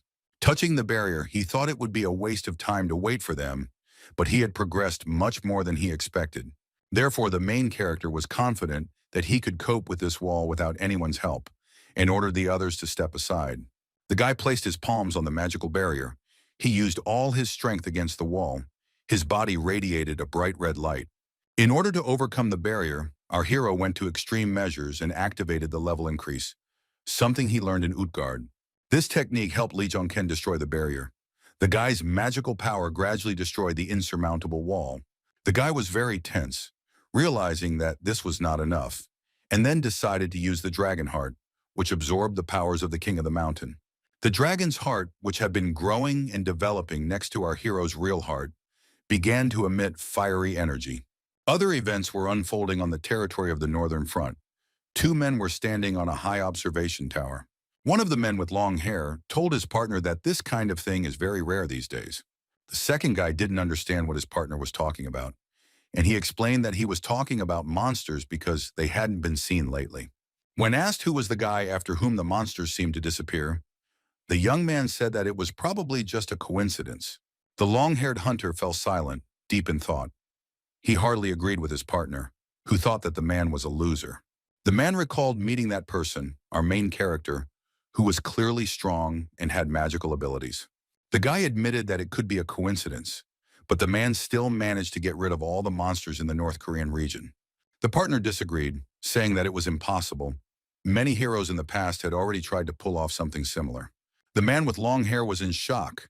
He shouted at the guy to quickly look where he was now paying attention. Both boys standing on the observation tower widened their eyes in shock when they saw the impassable barrier change. The wall, which had always remained unchanged, was now really changing. It was ablaze with fire, and part of it turned pink. The amazed men watched in silence as the magical barrier changed before their eyes, gradually collapsing. Our heroes finally managed to leave the territory of China. After a long journey, they were resting in the building. There was a cup of coffee on the wooden table, which would help Jung and Chang warm up after her adventure in the frosty forest. The girl was amazed when she took a sip and asked the others if coffee had always tasted this good. Sitting opposite her was Zhang Ken, who also ordered a cup of coffee to warm up, and at that moment someone approached them.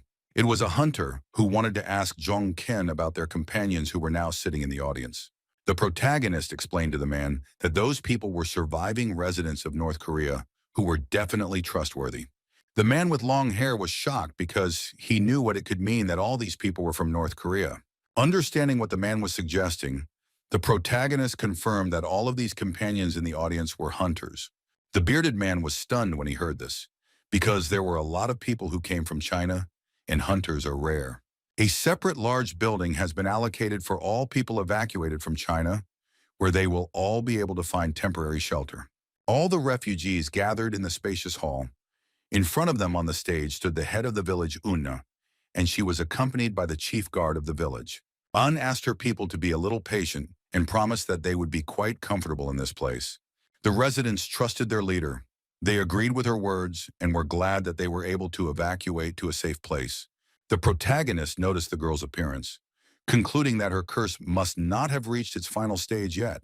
The boy noticed that there was no longer any energy around the girl from the curse that had given her strength, but in return turned her into a child. After the girl addressed her residents, the main character approached her, asking if Uni had a free minute.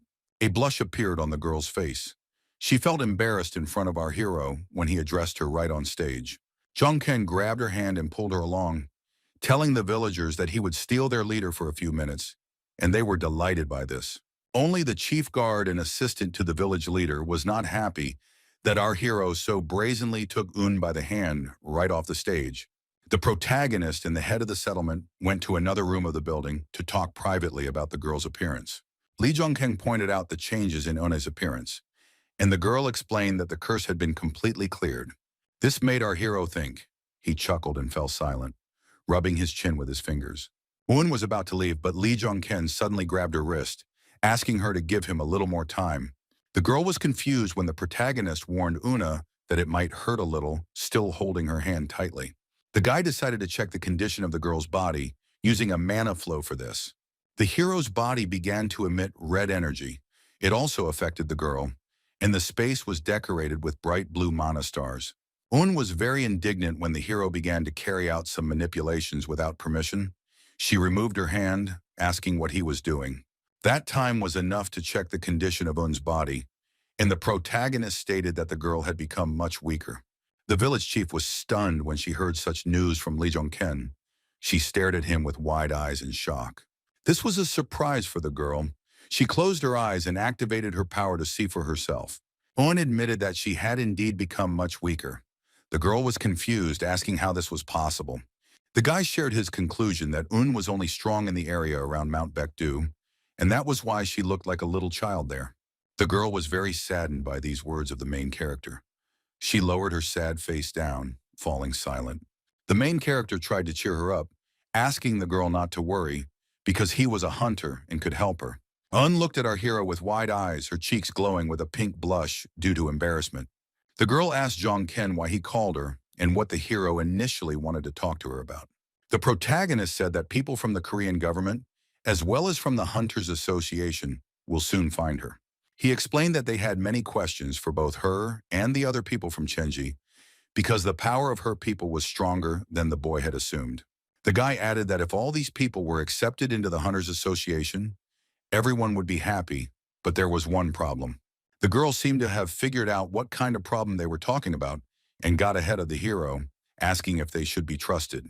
Jung Kyung said that there was still a possibility that her people would be expelled from Korea or sign an unfair contract with the government or association. The problem was also in Asgard, because Jang Ho-jin would most likely come to them in person and want to possess their power. The guy said that he wanted to offer Una one good option, but of course the final choice would remain with her and her people. The girl was interested in the main character's proposal and asked him what the essence of this option was. Soon a white modern car pulled up to the building where the North Koreans who had fled the village were temporarily housed. The car stopped abruptly right next to the building. Inside there were people who had come here to meet the refugees. A man in a formal suit and sunglasses stepped out of the car. It was Bae Sang-soo, a hunter and employee of the association. The muscular hunter with scars on his face turned his head and noticed that there was someone else outside besides him. San-soo saw our hero in front of him. He congratulated him on his return from China, and the guy noted that they had not seen each other since their training. The man said that the impression of Jong Ken was high because he became a hunter who returned safely after completing a dangerous mission. The hero smiled when San-soo mentioned that the guy even managed to bring back surviving North Koreans, who turned out to be hunters. The smile disappeared from San-soo's face as he said that there was one problem, and that was whether they could trust those hunters. Lee Young-kyung realized Asgard was making its move when the man said the president had something to offer the North Koreans. The conversation between the men continued. San-soo looked around to make sure no one was eavesdropping. He said he knew all the surviving North Koreans were hunters, and the association's president would like to make a deal with them. The protagonist asked if the man meant mana contracts, and a surprised Sang-soo confirmed that this was what he meant. Concluding a contract on mana will allow the association to completely control these hunters as slaves and also apply penalties. Lee Young-kyung decided to disappoint Sang-soo. He apologized and told the man that these people had already signed contracts with him. A man from the Korean Hunters Association was in complete shock when he heard this news from a super newbie. The hero explained that he brought them here of his own free will. They all signed contracts with him on mana, and a person can only sign one such contract. Bai Sang-soo, having calmly listened to our hero's explanation, chuckled and rubbed his chin with his fingers, thinking about something. The man told Lee Jin-ken that he was going to report this to the association president and asked the boy to wait a minute. The main character smiled.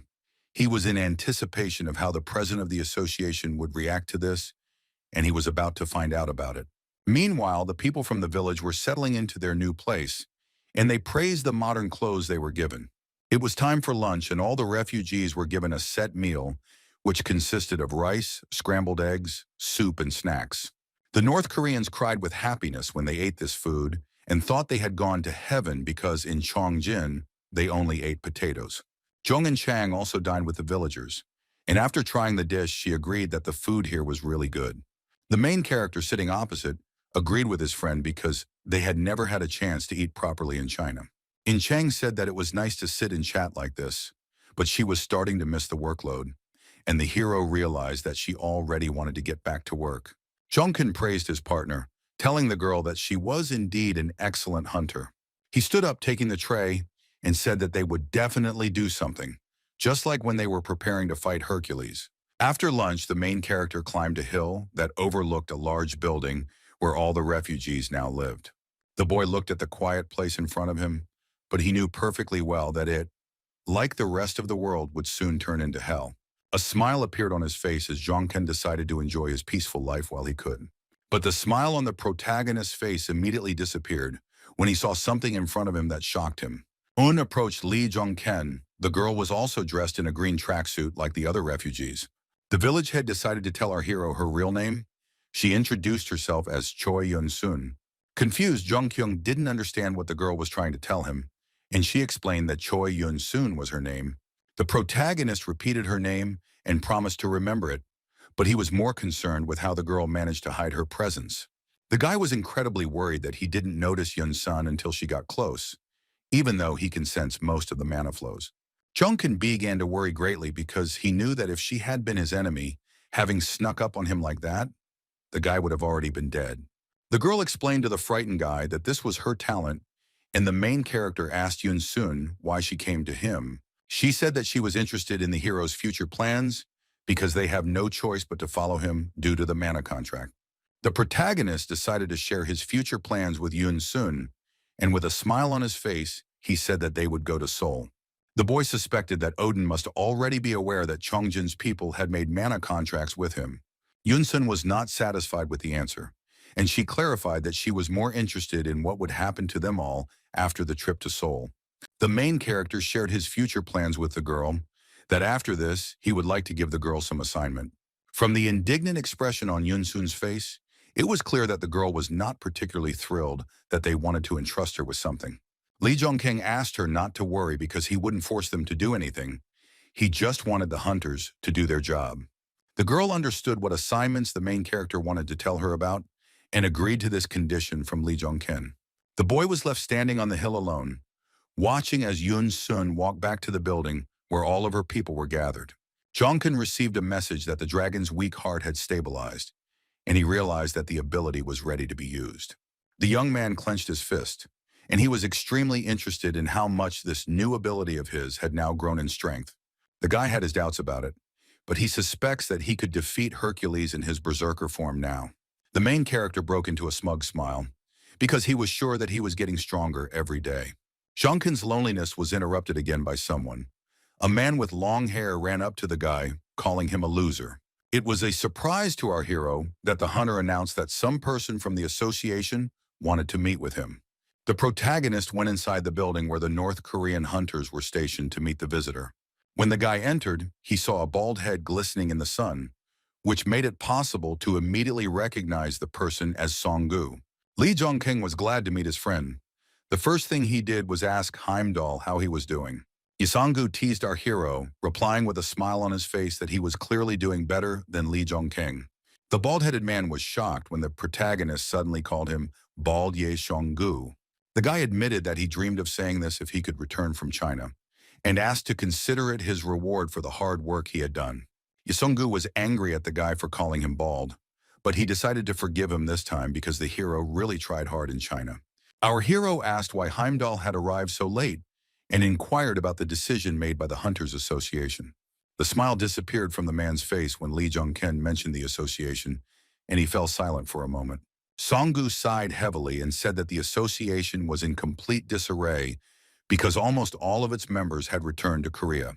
The main character was in a stupor. He stared at the man with a puzzled face. This news was clearly unexpected for him. What Lee Jong-ken heard next was even more shocking because he learned about the sign of rebellion, the opening of a special gate. The special gates spawn much more powerful monsters, and naturally their opening has dire consequences for humanity. Such gates began to appear all over the world, so after the raids, many hunters returned to their countries, and even Odin was at a loss. Song-gu told our hero that the association meeting lasted for several days, and naturally, Jong-ken was also talked about there. Holding on to the railing, the bald-headed man admitted that they had been patiently waiting for the protagonist to return. But they could not even dream that Lee Jong-ken would not only return alive, but would also bring with him such a treasure, a whole crowd of hunters. The hero agreed that the hunters from Chongjin were worthy of being called treasure, and their number at Jong-ken's disposal was incredibly large. Heimdall stated that the main problem was that Jong-ken possessed the treasure, not the association. Song-gu said that the mana contract only has one purpose, and that is to force a person to serve our hero. The man warned the boy that Jong-ken would make a lot of enemies because of this, and everyone would see him as a rival. The protagonist listened attentively to Song-gu's words about how a mana contract and a guild were two completely different things.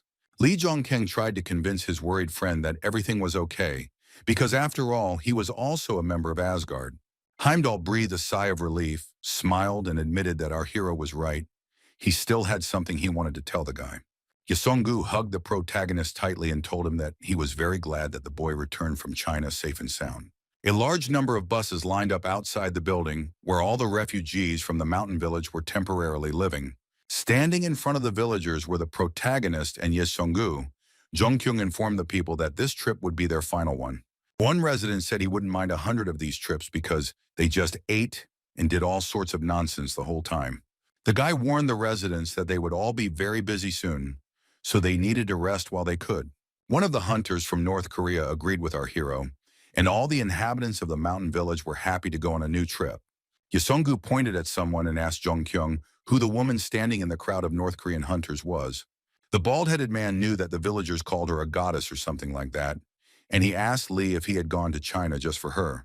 The boy looked at Une with a smile and admiring eyes and answered Yesongu that he was not mistaken in his assumptions. Heimdall was stunned, but the protagonist immediately calmed the bald man down, admitting that he was just joking. Zhang and Chang intervened in the conversation. She told Heimdall that it was really a joke, and Yang Ken did not go to China for Unum. Seething with jealousy, Chang said that our hero already had plenty of women, so Un was unlikely to be the girl he was hiding.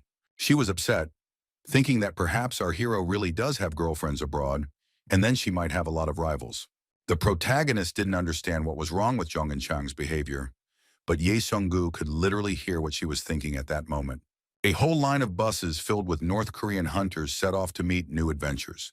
The buses left the small town where the villagers were temporarily housed and have now arrived in Seoul.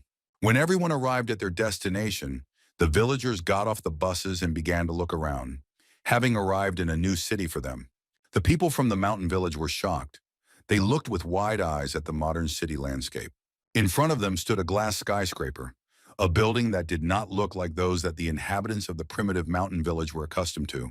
Life in the city was also surprising, with whole crowds of people walking along the streets, their clothes different from what they were used to. Also unusual for the North Korean hunters was the traffic on the roads, with entire lines of modern cars racing along them. After leaving the bus, the men looked at their unfamiliar surroundings for a long time with wide eyes. The main character, watching the reaction of the hunters, smiled, seeing how all the residents were simply speechless from what they saw. Lee Jong-ken turned to Una and asked the girl to take good care of her people in this city. But the girl didn't pay any attention to our hero.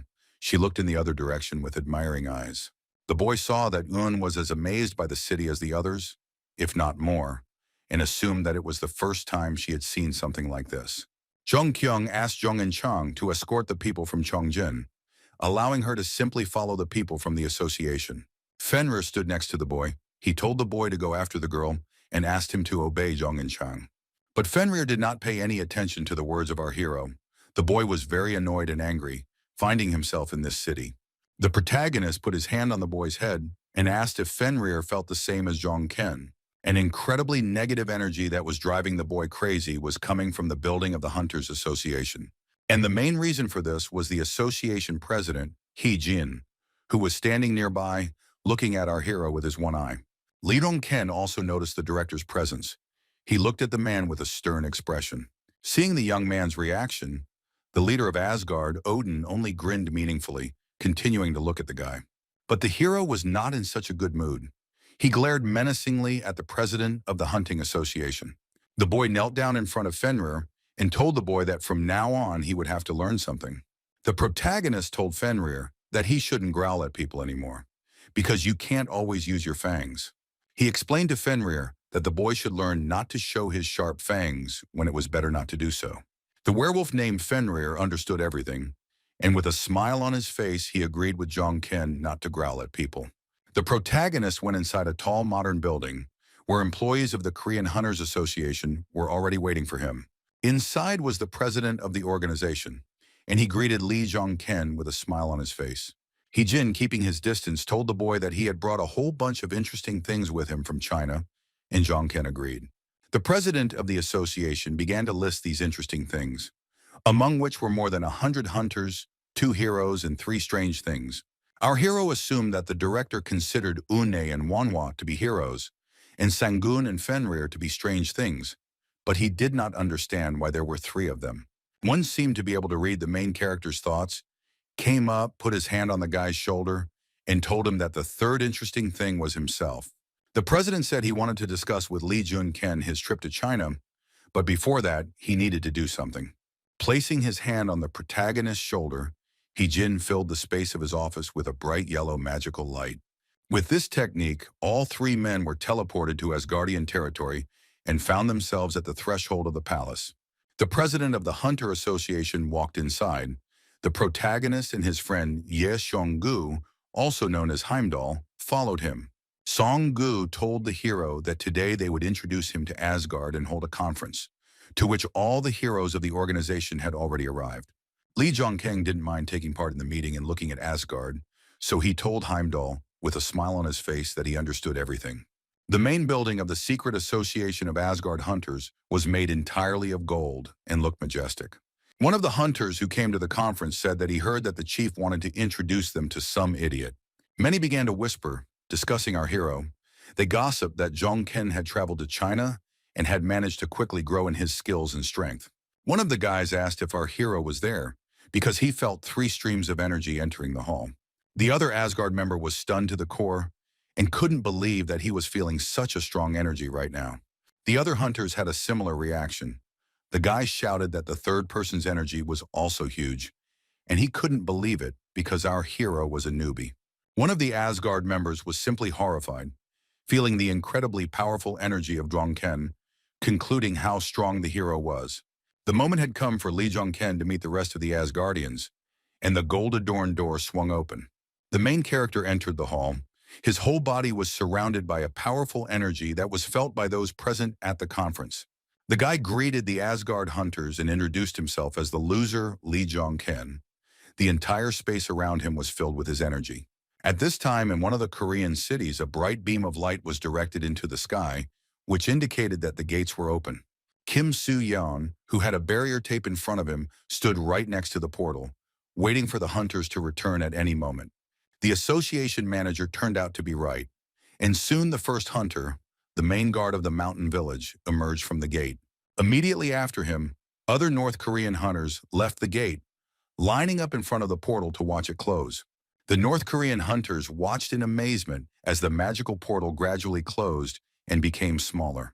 Kim Soo-yeon addressed the White Tiger group, as the villagers decided to call themselves, and praised them for a job well done.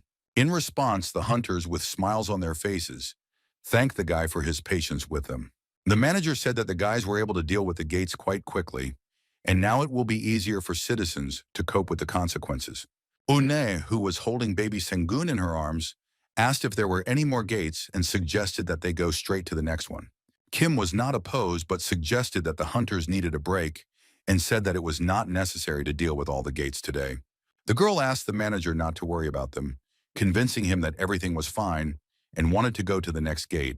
The guy's cheeks turned red from embarrassment, and he, stuttering a little, nevertheless agreed to take the guys to the next gate. Meanwhile, other events were taking place in the territory of the special gate, a place where much stronger monsters posed a danger. Jung and Chang went through this special gate, and now she was fighting a crowd of giant black monsters with beaks. The girl easily dealt with strong monsters, swinging her weapon. Her strength was enough to kill monsters with one blow. For this, Prince Charming sponsored the girl by improving her statistics, but she did not notice how one of the monsters snuck up from behind. Fortunately, Gongzu immediately rushed to the rescue. He grew to the size of a large ogre and grabbed the monster's face with his hand. Gongzu held onto the face of the monster, which looked like a huge upright bird, and began to rid the monster with his fists charged with red energy. One punch from the ogre was enough to deprive the monster from the special gate of life. Its head flew off its shoulders. Hyunmoo also participated in clearing the special gate. The skeleton in the robe directed a stream of powerful magical power against the enemies. This stream of strong blue light crashed straight into the monster. The monster with a black long hair and claws was unable to fight back. One of the hunters threw a long magical thread with a needle onto the body of the monster, which looked like a giant cross between a crow and a man. It was a special technique by Dr. Manhwa. The guy was able to tear the monster's body into pieces with the help of a thin thread of energy. The main character, Jong-ken, also participated in the battle. With a spear, he flew high above the ground, while a crowd of monsters stood below. The boy pointed the flame-charged Muspelheim spear downwards, causing an explosion on the ground that struck down many monsters. While the other patrons were rewarding their hunters, the fallen angel informed the hero that he was yawning, which confused Li Zhongkeng. Li Zhongkeng breathed a sigh of relief and looked up at the sky with a smile on his face when he received the message that his level had been raised. After successfully clearing the special gate, the protagonist, Zhong and Chang, Dr. Huada, Fenrir, and Gongzu met in a clearing. Zhong and Chang shared her opinion that it might be because they are top-class hunters, but patrons are more interested in them than others. The protagonist knew that this was a gate with high-ranking monsters, but they still dealt with it quite easily. Dr. Manhwa and the huntress became more serious, nodding at the hero when Junkyung said that he was sure they all felt it. The guy said that the stronger they become, the more special gates appear, and the whole world becomes filled with magic. The main character decided to warn his comrades that soon the whole world would be shaken by a tragic cataclysm. The young doctor was shocked. He stared at Zhongken with wide eyes when he was stunned by such unpleasant news.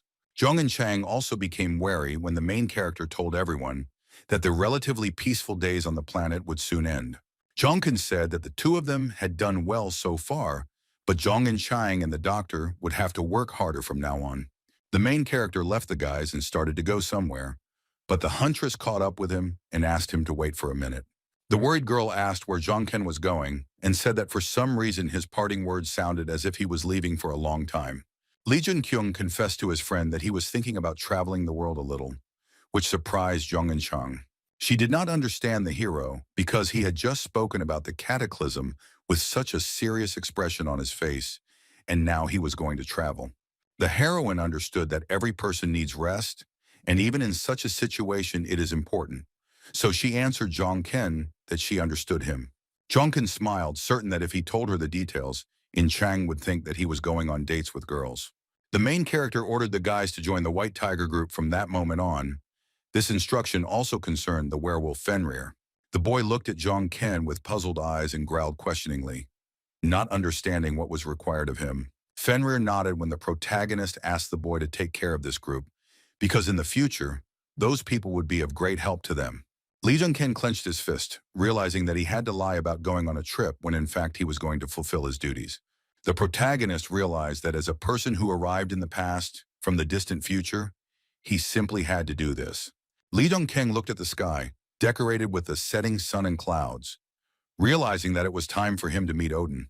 A few days later, the boy borrowed the rights to use Bifrost from Ye Shungu, who asked him to be careful. The man did not understand how Odin could agree to hand over the Bifrost, and Zhongken explained that he simply gave the president what he valued most by making a deal. Yesongu stared at the protagonist, wondering what exactly the boy could have given Odin in exchange for permission to take the Bifrost. Normally, Asgard's leader Odin did not allow anyone to use the Bifrost, but Li Zhongkeng was given permission due to some kind of deal. The subject of the deal was a man in black, and upon returning from China, our hero told Odin something that differed from the information given by the survivors. Then our hero told the president that someone called the Man in Black was up to something and that he had turned China into a wasteland. An interested Odin asked the guy to find out who he was and what exactly he was planning, and in return Asgard would provide all the necessary support. Afterwards, the main character went to a medieval city. It was clear outside. The sky was decorated with a rainbow and a tower with a large clock. Li Zhongken arrived in the city by air. The guy landed on the ground, raising a cloud of dust under his feet. When the protagonist entered the room, he was surprised when the man inside told the guy that he was waiting for him there. Zhongken, with a friendly smile on his face, told him that it was an honor to meet him, the lone knight named Lancelot. Lancelot replied that he agreed with the guy and that it was a great honor for him to see the famous Dark Horse in person. The Round Table Council, of which Lancelot is a knight, is a secret British organization with different worldviews. While some organizations manipulate humanity by saying that people's lives depend on them, the Round Table Council stands aside and watches. This organization has power but does nothing, remaining neutral, remaining neither good nor evil. The leader of the organization, Merlin, is at its epicenter, the main source of the council's power, but even without it, he is quite strong. The Knights of the Round Table are made up of men who are far stronger than the heroes, and they have always played an important role in overcoming English crises. The protagonist entered the main building of the Round Table Council to talk to Lancelot, a man he had never even dreamed of meeting before. The knight said that Merlin herself was interested in him, so everyone, including Lancelot, was curious about what kind of person Li Zhongken was. Our hero noticed that the blond man's gaze opposite him was very hostile, and it was probably because of Merlin. Lancelot was known to be in love with Merlin, but she never reciprocated his feelings, and the boy's addiction went too far. The hero felt awkward when he remembered that most of the issues raised in the council concerned Lancelot. The boy stated that all he wanted was to keep the promise he made to Merlin, and the knight latched on to that word, asking if he had heard right. The protagonist sighed heavily and asked the knight of the Order of the Round Table sitting opposite him what the problem was.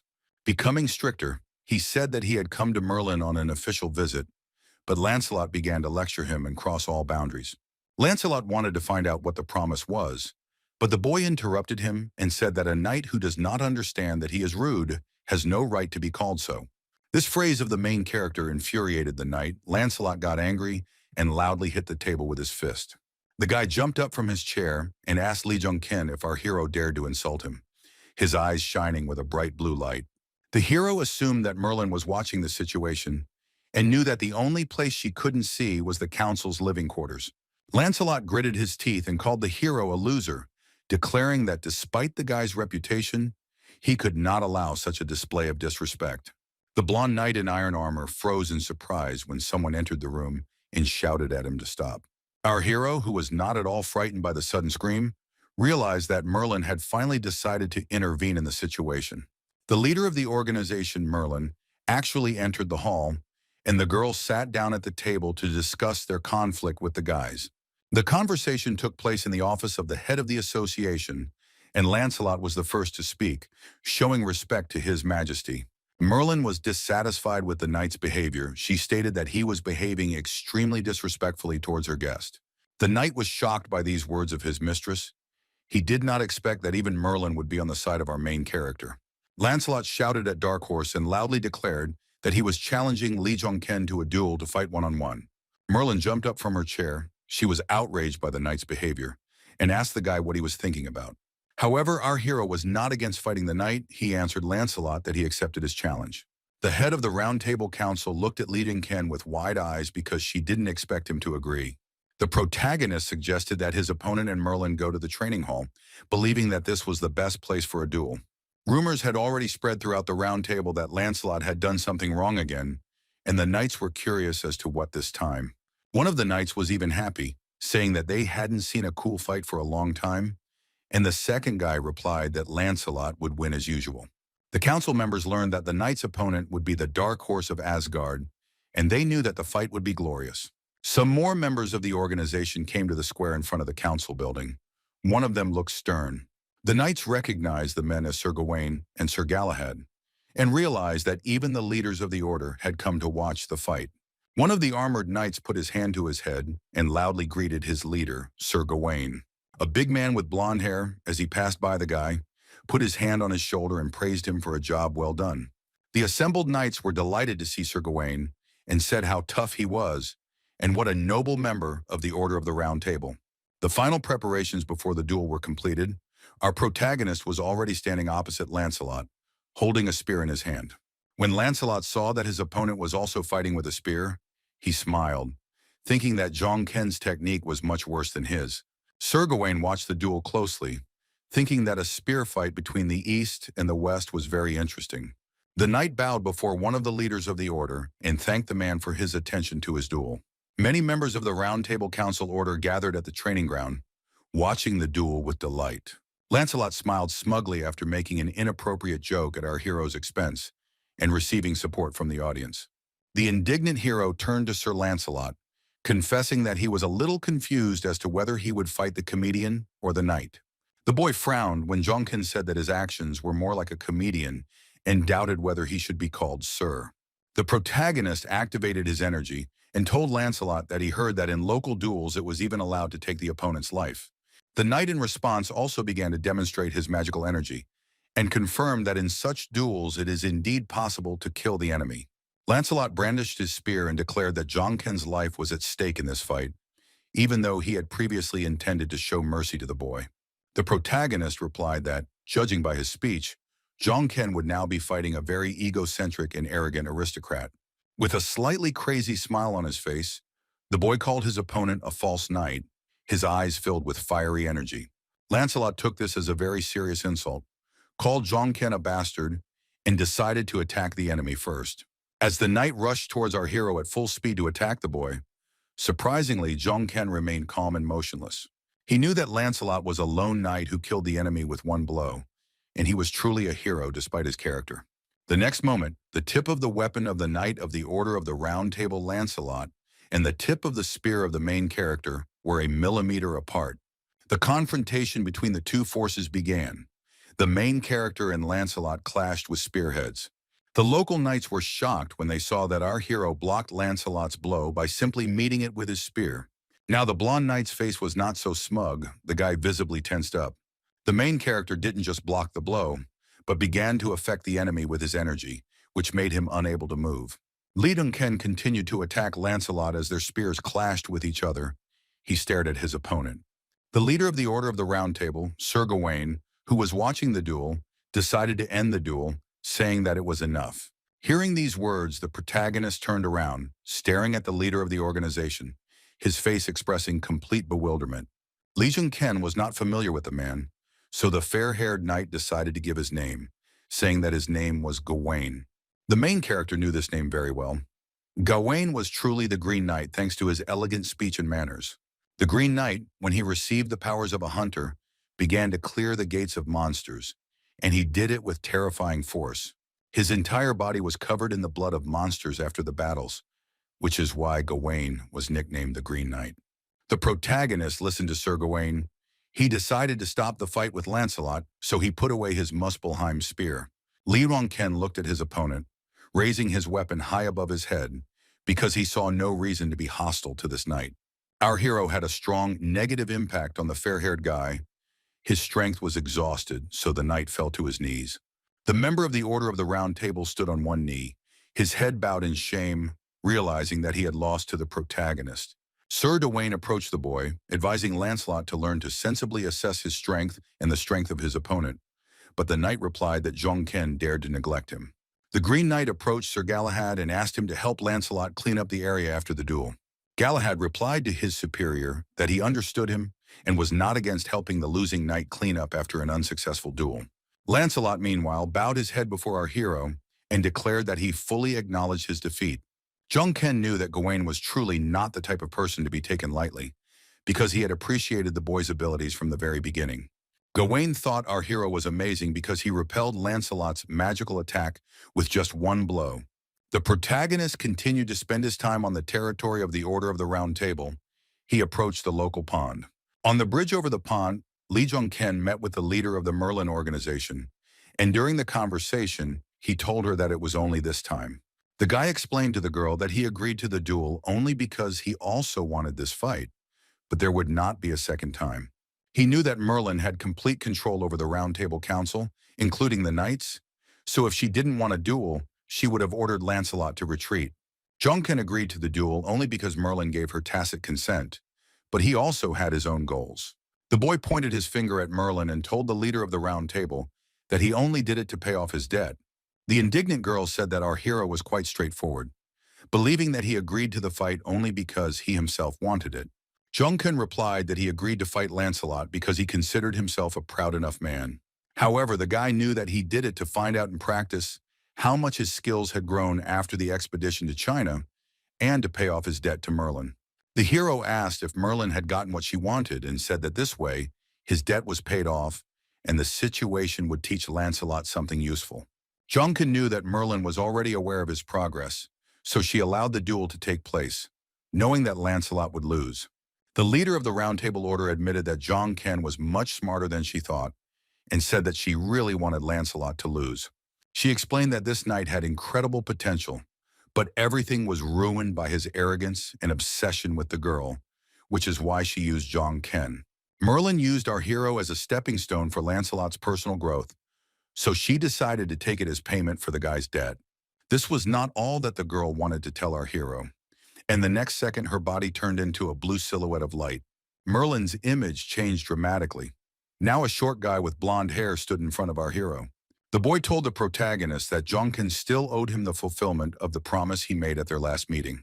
Kin saw that it was now Arthur standing in front of him, not Merlin, and the boy asked the protagonist if he had kept his promise.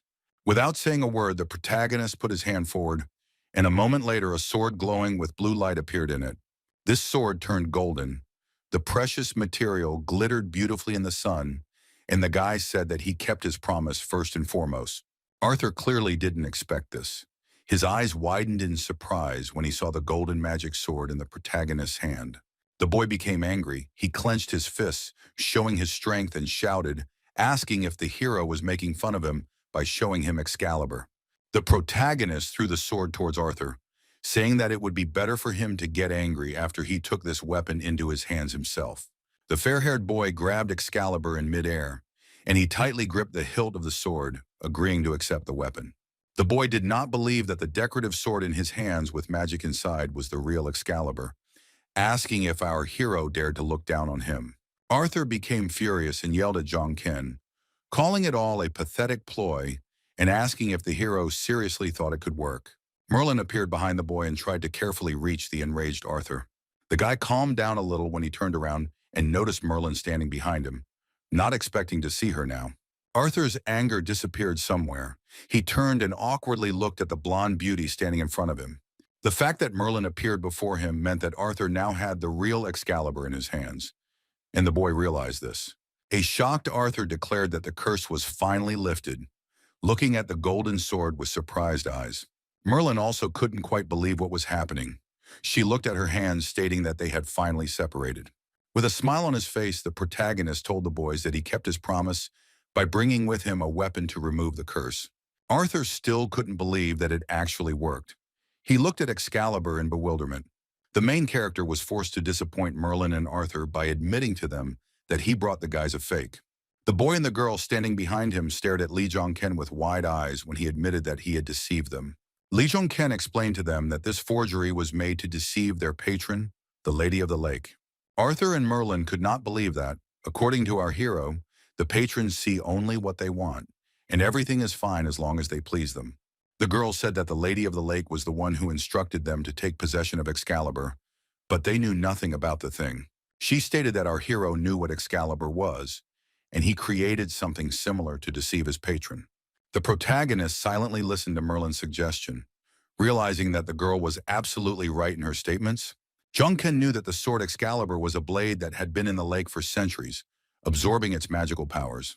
Arthur asked why they were separated if it was a fake, and Merlin explained to the boy that it was only temporary. She told Arthur that when the Lady of the Lake realized that it was a fake, the curse would become effective again. Realizing that the curse had not actually been lifted forever, the boy grew angry, clenched his teeth, and looked at the hero. The girl extended her hand to stop Arthur. She did not allow the boy to attack the main character. Merlin said that even if it was not a real sword, they still had some time and asked Jongkin if she was telling the truth. Jongkin explained that it was not a matter of time. He was only able to deceive the mistress. And even if the deception was revealed, the sword would still have value. According to the hero, the curse will remain in effect until they leave the Round Table Council and continue searching for the real Excalibur. Wanting to say goodbye, the protagonist told Merlin and Arthur that, in any case, his job was done. The boy covered his face with his hand, trying to contain the negative emotions he felt because of this whole situation. Removing his hand from his face, Arthur looked at our hero, not wanting to let him go, and said that this was not enough. The protagonist knew that Arthur suffered from the curse much more than Merlin because he was forcibly placed into the body of a child. He could understand where the boy got his character from because Merlin had complete control over her body. Wanting to help the boys, Lee Jongkin clenched his fist and said that he would tell them something else, namely the location of the real Excalibur. At this time, some kind of fierce battle was taking place in the dense forest. One of the trees was destroyed by a powerful explosion, and the reason for this was Hercules, who had already fully recovered and was fighting with all his might. His fist was engulfed in powerful flames. Demetrius was fighting against a man in a cloak who was holding a sword in his hand. Hercules waved his hand, leaving a fiery trail in the air. The big guy destroyed everything in his path. With this attack, Demetrius caused another explosion, and large stones flew in different directions. Hercules' eyes glowed red as he gritted his teeth and desperately fought against the man emitting blue energy. Demetrius struck again with his fist, this time even stronger, because all the ground beneath him turned into a pile of stones. However, Hercules' opponent was in perfect order, raising his sword above his hand. The man pointed out that Demetrius was attacking too slowly. The stranger attempted to counterattack Demetrius, but the big guy managed to dodge by jumping up. Flying into the sky, Hercules let out a loud scream, a streak of blue, magical energy rushing underneath him without touching him. Demetrius tensed as he noticed that the situation on the battlefield had worsened, and he was now at risk of getting hit. Hercules winced in pain as he unexpectedly took a blow from his opponent right into his muscular back. The big guy screamed loudly. His eyes were completely painted red, signaling his berserker mode. The enemy's attack caused him to return to his normal state, and the red color gradually began to fade from the whites of Demetrius' eyes. The guy was getting closer and closer to leaving the berserker mode with each passing moment. His eyes were already almost completely white. Demetrius was exhausted. He collapsed to the ground and then dropped to one knee and rested his hand on the ground. His opponent stood next to the guy. He stopped attacking Hercules and just silently watched the changes in the big guy's body. Demetrius, who had missed the blow, was perplexed. He pointed his finger at his opponent's weapon, asking what kind of sword it was. The man with gray hair admitted honestly that he did not know what kind of weapon it was, and said that he had picked up the sword quite recently. Hercules was surprised that the guy was able to just find something like that, because after being wounded, the big guy lost control of his magical power. The guy in the cloak told Demetrius that the big guy had reached a sufficient height for him to forgive him for breaking the agreement. Hercules hoped to have his disciplinary reprimands overturned, but the man upset him by saying that Athena planned to hold him accountable. Demetrius was taken aback by the suddenness of his actions when he noticed Athena standing nearby, as he had not noticed her presence before. The goddess of Olympus, Athena, stood nearby, her arms crossed over her chest. She stared intently and silently at the guilty Demetrius. The man in the cloak asked the goddess what was wrong, and she said that she had come here to tell him something. The girl reminded the man that he had recently asked Athena about Dark Horse, our main character. Demetrius tensed when Athena mentioned Dark Horse, the man who had once been able to defeat him. The man with gray eyes silently looked at the goddess of Olympus, waiting for her to tell him about Li Zhongken. Athena reported that after the protagonist returned from China, he immediately went to the UK. The girl said they did not know the specific reason for his trip, but in Britain, Zhongken met with the Round Table Council. The hunter with long gray hair looked down at the floor. He scratched his chin with his hand, thinking about Athena's words. The man asked Athena to look after our hero and told Demetrius to make sure that Hercules would not neglect his training. With her hand on her heart, dressed in a strict black suit, the goddess of Olympus told the man that she understood his order. In a sign of respect, Demetrius also placed his hand on his heart. The boy closed his eyes in front of his leader, agreeing to watch his training. The man that Athena and Hercules so respect and obey turns out to be Zeus, the hunter who rules Olympus. At this time, the protagonist continued his journey in Britain. He was still talking with Arthur by the pond. The boy managed to find out that the real Excalibur is now in the possession of Zeus, and our hero once again confirmed his version. Arthur did not understand why Zeus needed this weapon, asking the main character about it, because the hunter already had the lightning of Olympus. The protagonist was surprised, not understanding where people got such an idea about Zeus from, because he knew that he did not have lightning. The boy was displeased, asking why Zhongken addressed him informally, but the hero replied that Arthur did the same. The guy looked Arthur straight in the eye with a smile on his face, asking if he had any problems with this. The main character's question left the boy stunned. He frowned, silently staring at the careless Zhongken. Forever trapped in the body of a child, Arthur sighed heavily before saying anything else to our protagonist. He returned to the point of the conversation by asking Li Zhongken what they were going to do with the real Excalibur now. The hero did not understand why Arthur was asking him about this, saying that he simply told them the location of the weapon and then let them deal with it themselves. Zhongken reminded him that the guy told him to find a sword that could dispel their curse, and he did, so now it was time for them to repay him. Arthur, looking down sadly, said that he did not think that Zeus would agree to negotiations about the transfer of Excalibur. Zhongken reassured him by saying that Merlin would help him figure it out, because after all, She was a very smart girl. The fair-haired boy in the officer's uniform breathed a sigh of relief, smiled, and said that it was true. Arthur asked the main character what kind of payment he wanted for the work he had done to cleanse the boy's curse. Ken knew there was no point in talking to Arthur, who knew nothing but power, so he replied that he would tell him everything when Merlin returned. When the roundtable meeting finally ended, Merlin climbed the steps to the bridge over the pond again. The girl told the main character that they were both ready to listen to the guy's wishes regarding payment for his work. Lee Jong-keng, overjoyed that Merlin had returned, said that it was excellent and was ready to make his demands. The protagonist stated that the only thing he demands as payment is for Merlin and Arthur to survive. The boy was stunned, he asked our hero again, not believing his ears that Jong-ken had asked for exactly this kind of payment. Merlin was also wary, not expecting the main character to ask for such a strange thing as a reward. Jong-ken said that he also needed the guy's trust. They would have to do what he said, and if they agreed to it, then the debt issue would be closed. An indignant Arthur asked why the hell the boy was asking for two things to pay off one debt, and the hero replied that it was a shame that the boy wanted to die. Arthur stopped being indignant, because the main character's remark was appropriate, and he fell silent, turning the corners of his mouth down. Merlin agreed to the hero's terms, but said that it would be nice to get at least some explanation from Jong-ken. The main character was not against explaining everything.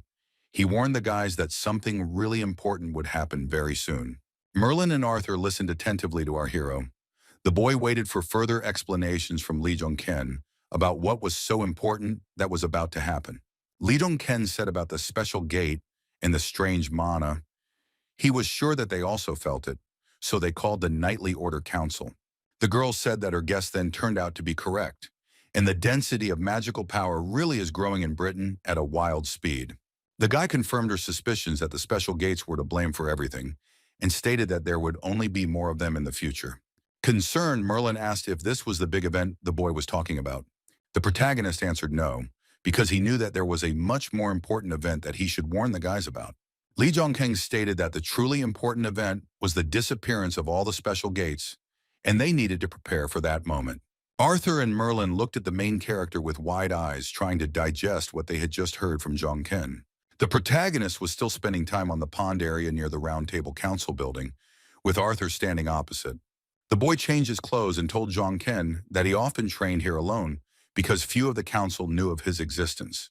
The guy activated his magical energy and offered the hero to begin, adding that Jong-ken had become noticeably stronger since their last meeting. The protagonist confirmed Arthur's suspicions, saying that he was very different from who he was before. Before the duel began, Lee Jong-ken asked the boy if he had ever fought with that lightning guy. Arthur stared at the protagonist with eyes emitting a green glow and asked what he had just said. The boy laughed, pointing out how easy it was for the hero to say such things, and began to threaten, asking if he wanted to die. However, our hero stood his ground. He was not afraid of Arthur's rage and asked the boy to simply answer his question. With a smug smile on his face, Arthur confessed to the protagonist that he had fought with that same lightning guy. The protagonist accepted the boy's answer. Arthur's words clearly pleased him because Lee Jong-ken smiled. His expression instantly changed as he decided to strike the boy preemptively to gain an advantage in the fight. With his spear charged, Dark Horse raced through the air, quickly approaching Arthur as he stood motionless. For the boy, it was a mere trifle. He said that it was too slow and easily blocked Jong-ken's blow. The opponent turned out to be not so simple.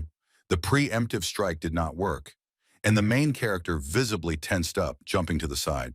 Lee Jong-ken knew that the duel with Arthur was not just a test of his abilities, and he had to use everything he had. Therefore, the protagonist's Muspelheim spear instantly began to emit powerful fiery energy. The firepower characteristics of the spear have been increased, and the flame will be on the hero's side under the influence of the Fire Monarch. Seeing how well our hero could control fire, Arthur admitted that it was quite an impressive sight. After this, the duel began. The entire space was filled with flashes and streaks of fiery energy from our hero. After another blocked attack, Arthur landed on the ground and jumped back to prepare for another round. The protagonist, meanwhile, lunged forward.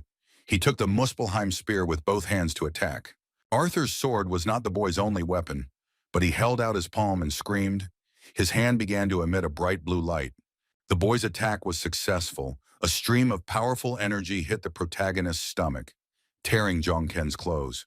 The blow was strong, so the main character almost lost his balance and began to fly backwards. The knight, pleased with himself, smiled, asking the protagonist if he was deflated. His sword was charged with magical power. The protagonist, having received damage, admitted that Arthur is indeed strong, but he cannot afford to give up so easily. The guy made a decision to land at least one successful blow on his opponent. His expression became fierce. The training ground on the water near the Round Table Council building was filled with many streaks of the hero's fiery energy. Zhang Ken was ready to continue fighting, his spear glowing with fiery mana with renewed vigor, becoming even more powerful. Arthur was shocked to see the protagonist absorbing magical power, while Zhang Ken received a message that the dragon's heart was releasing mana. And following this notification, a powerful explosion was heard, caused by the accumulation of magical energy from the dragon's heart inside Zhang Ken's chest. Suddenly it started to rain, and the raindrops gradually began to extinguish the fire that our hero had caused with his skills. After the deafening explosion, everything around was filled with thick fog. Arthur stood motionless, holding the sword tightly in his hand. The boy stared at Zhang Ken silently, his eyes shining like emeralds, and there was a small scratch on his cheek. The duel ended, and the boy in the child's body asked the protagonist if he could ask what just happened. It wasn't much of a secret, so Zhang Ken told Arthur that he had just caused a solar flare. Arthur seemed to be delighted with this ability of the protagonist and told the guy that it was a great technique. However, in an instant, everything changed. Shackles of water magical energy appeared around our hero's body. Zhang Ken spat out blood from his mouth. The hero, having received heavy damage, fell to the ground, losing consciousness, and Arthur apologized to him for not being able to control his power. The boy reminded him that Zhang Ken had asked him about that white lightning and said that at the moment the hero had no chance. While Zhang Ken lay on the surface of the water with his eyes closed, Arthur said that perhaps the hero would one day be able to defeat the lightning guy. The heavy rainfall that Arthur had caused had stopped. The sky had become clear again, and our hero was still spending time in the territory of the Round Table Council. The boy had already recovered from the strong blow he had received from the boy. He was sitting on the bed the council had given him. Zhang Ken looked at his bracelet and saw that Yun Mu had activated, and the skull asked the guy if he was okay. Fortunately, thanks to Merlin's abilities, the protagonist managed to recover quickly, and he responded to Hyun Mu that he was fine. Although Zhang Ken lost this duel, he was at least consoled by the fact that he managed to land a blow on Arthur. Looking at his bracelet, the protagonist was glad that his spear had reached the head of a huge organization, which meant that he had truly become stronger. Zhang Ken was pulled out of his thoughts when someone knocked on the door, and he turned his attention to the source of the sound. Outside stood one of the leaders of the Knights of the Round Table. He asked Zhang Ken if he was inside and said that Sir Gawain was bothering him. They went outside to talk, and the knight said that he heard from Merlin that the boy had come here to warn everyone about the disaster. Sir Gawain, hanging his head, said that he wished to apologize once more for the rudeness of one of their knights, and to thank him for the righteousness of our hero. The protagonist answered the knight that everything was fine, and asked if he really came to Zhang Ken just for this reason. The man with the light, neat beard paused briefly before speaking and mentioned Arthur. Zhang Ken began to listen to the knight more attentively. He stared at Gawain when he said Arthur's name. Gawain said that he knew that Zhang Ken had fought Arthur yesterday, and admitted that dueling with Arthur was his pipe dream. After this, the knight materialized his magic sword in his hand, preparing to ask our hero for a favor. Sir Gawain asked the protagonist if he would perhaps agree to fight the knight instead of Arthur. Zhang Ken sighed heavily because he thought that the Green Knight would ask the boy exactly this question. Activating his magical power, our hero replied that he was not at all against it, and he would also be interested to know what Gawain was capable of. Perhaps this is a characteristic feature of English knights, but while the protagonist was at the round table, he dueled many of them. Then Gawain, Galahad, and most surprisingly, Lancelot fought against Zhang Ken in friendly matches. The main character sighed heavily because he came to England because of Excalibur, but in the end all he does is fight. Suddenly Merlin approached the guy. She extended her hand to him. In her hand lay a red necklace on a white thread. The leader of the Round Table Council explained to the hero that this necklace would help him improve his skills a little, and she was sure that he would need it someday. Zhang Ken was delighted by the surprise. He squeezed the red crystal in his hand and thanked Merlin for the gift. The boy put the necklace on his neck, and Merlin asked if Zhang Ken could go to Neil if he had some free time. The girl asked if the main character remembered a hunter named Inev who came from the Nile, and said that the man had caused a big stir. The protagonist asked Merlin why she suddenly remembered the hunter from Nile Inev, remembering how that guy invited Li to his homeland. After talking with Inev, Li Jongken heard rumors that the hunter had been punished after returning to Nile. Merlin realized that our hero remembered about the desperate child Neil, and said that he asked her to persuade Jongken to meet with him again. Our hero was confident that the Round Table Council would warn the others of the coming catastrophe, but he still had business to attend to in England. Jongken told the girl that he would think about her request, and she thanked the guy for this. The main character, having dealt with all the affairs on the territory of the organization, finally left its borders. He turned his wary gaze to the side when he heard a strange voice in his head, saying that they would see each other again. Li Zhongkeng saw a dark silhouette of a man standing on top of the clock tower, who was able to tell the hero something telepathically. Looking closer, our hero saw that this man was Arthur, who later also called Zhongken a twig. The boy smiled, because first Arthur called him the guy with lightning, and now this, and he hoped that the boy would give it his all during the cataclysm. The main character went to London, where his old friend, the sister of his blacksmith Puck, worked on Alchemy Street. Lachun Ken entered the girl's shop. He called her name, but she did not respond, becoming wary. He called her again. Inside, there was a completely different saleswoman. In front of the guy stood a girl with short white hair, who asked him who he was. Chung Kyung asked if Park Yujin was here, and asked if this wasn't her shop, to which the stranger chuckled thoughtfully. She said the guy didn't look like a loan shark, and he didn't look like a hunter who bought a faulty potion. The saleswoman clapped her hands when she realized that there was a real customer in front of her, which made her very happy. Jung Kyung disappointed her by answering that he was not a buyer, and once again persistently asked where Park Yujin was and who she was. The girl explained that she was simply looking after the store at the girl's request, and that Park Yujin would not appear here again. When the hero explained that he had come here at her brother's request, the saleswoman realized that in front of her was the man Eugene had told her about. Our hero's face showed genuine shock when the blonde announced that Park Yujin had joined Olympus. The protagonist clenched his fist tightly, realizing that the past had been changed again, and the history in this timeline was completely different.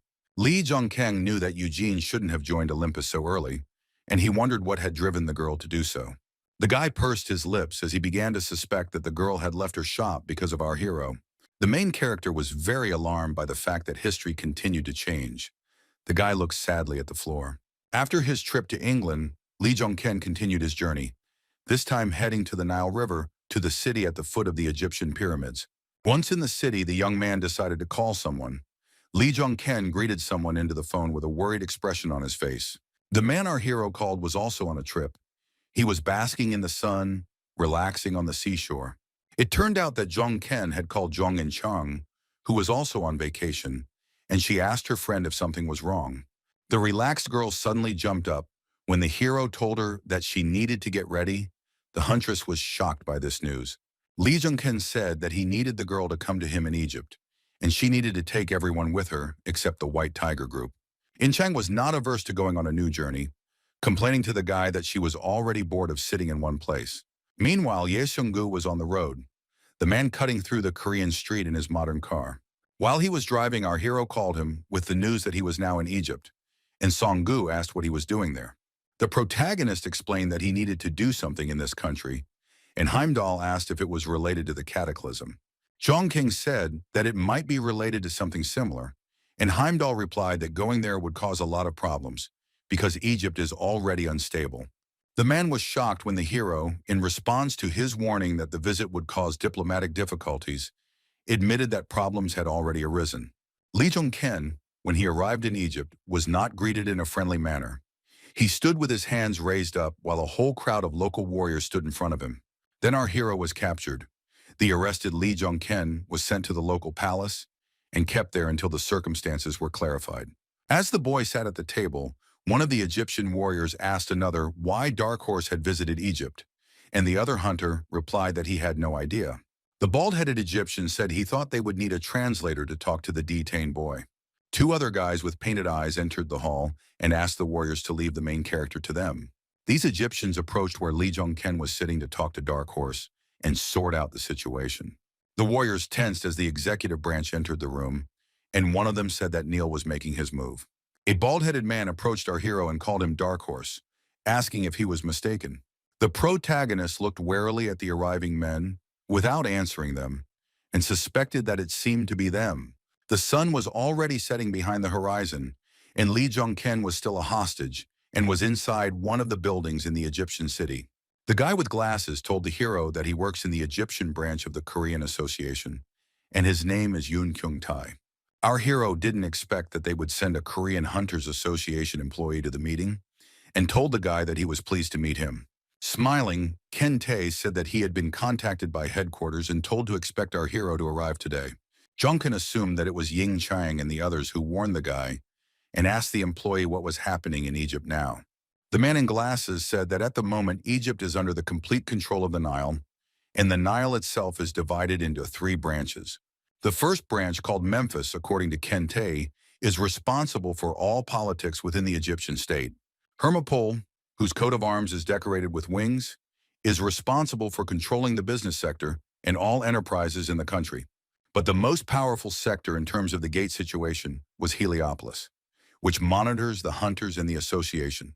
Yoon Kyung-tae said that now all 3 of these branches are fighting for power and are constantly trying to seize each other's spheres of influence. The man in glasses wanted to talk about the situation in Egypt due to the feud between the 3 branches, but our hero beat him to it, saying that it was chaotic. Ken Tae said that Heliopolis used to have the most power, but that changed after the Horus incident, and the sector was in big trouble.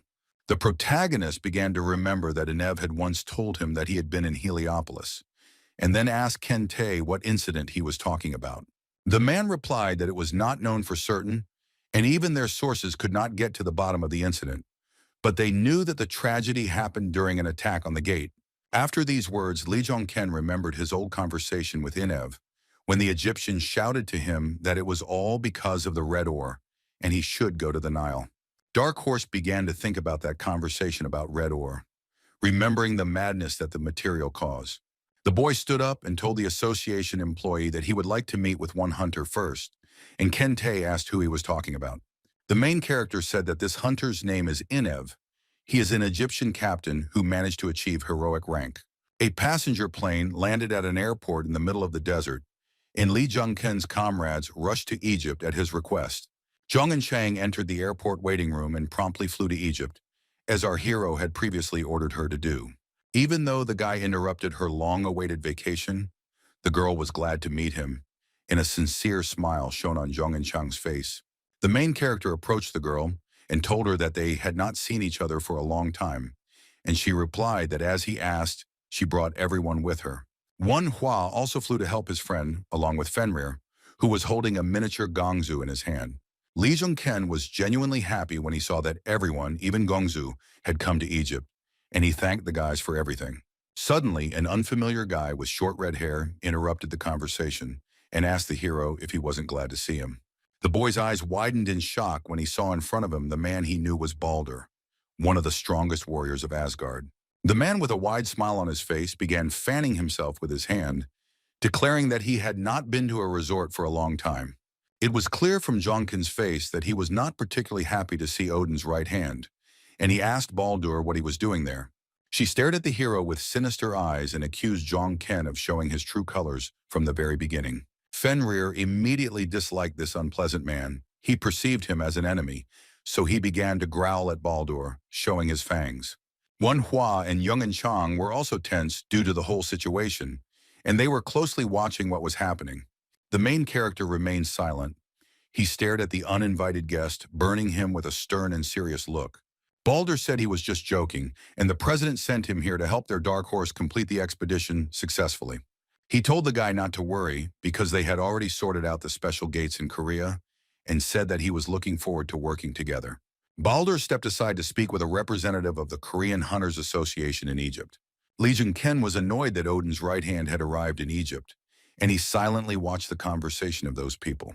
The protagonist realized that this trip to the Nile, in particular because of this woman, was unlikely to be pleasant. The next morning came. Lee Jong-ken was still spending time in the city, getting used to the new country. During a new conversation with Ken Tae, the man told him that the hero was denied a meeting with Enev, suspecting that something had happened inside Neil. Kenda said that like other countries, Egypt is now calling all its hunters back to the country due to the opening of special gates. The man in glasses told the boy that the second commander of Heliopolis, named Seth, had recently returned, and then mentioned Horus.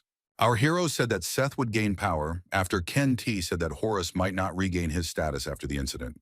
The representative of the Korean Association told the protagonist that Seth is currently the strongest hunter in the Nile. Lee Jung-ken visibly tensed up when he realized that he would have to deal with the strongest hunter, and he even began to sweat from the tension. The guy was worried that Nile was the strongest organization behind Egypt, and Seth was their most powerful hunter. During the duel with Arthur, Jung-ken gave it his all, but the only thing he managed to do was scratch the boy's cheek. Jung-ken stood up abruptly from the sofa, wondering how much stronger Seth was than Arthur if he was the most powerful in Egypt. The protagonist approached Mr. Yoon Kyung-tae, asking the man to continue sending requests to meet with Enev. The man in glasses became worried and tried to find out from our hero what he was going to do next. Lee Jung-ken looked away and said that he would try to find another way to meet this hunter. At this time, other events were unfolding in the Korean city. A black bird was flying over the roofs of high-rise buildings. On the roof of the Korean Association, at the very edge, stood its president and the leader of Asgard, Odin, with Ye Seong-gu behind him. Hee-jin said that he hadn't asked any questions until now, and he didn't know what kind of relationship Seong-gu had with Dark Horse or what secrets they were keeping. Heimdall remained silent as he listened to the association director's speech, his face showing slight concern.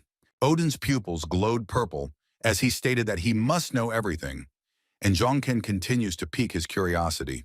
The man turned around and admitted to Heimdall that he didn't understand why Seong-gu was so nice to the boy, since he wasn't the type to easily trust others.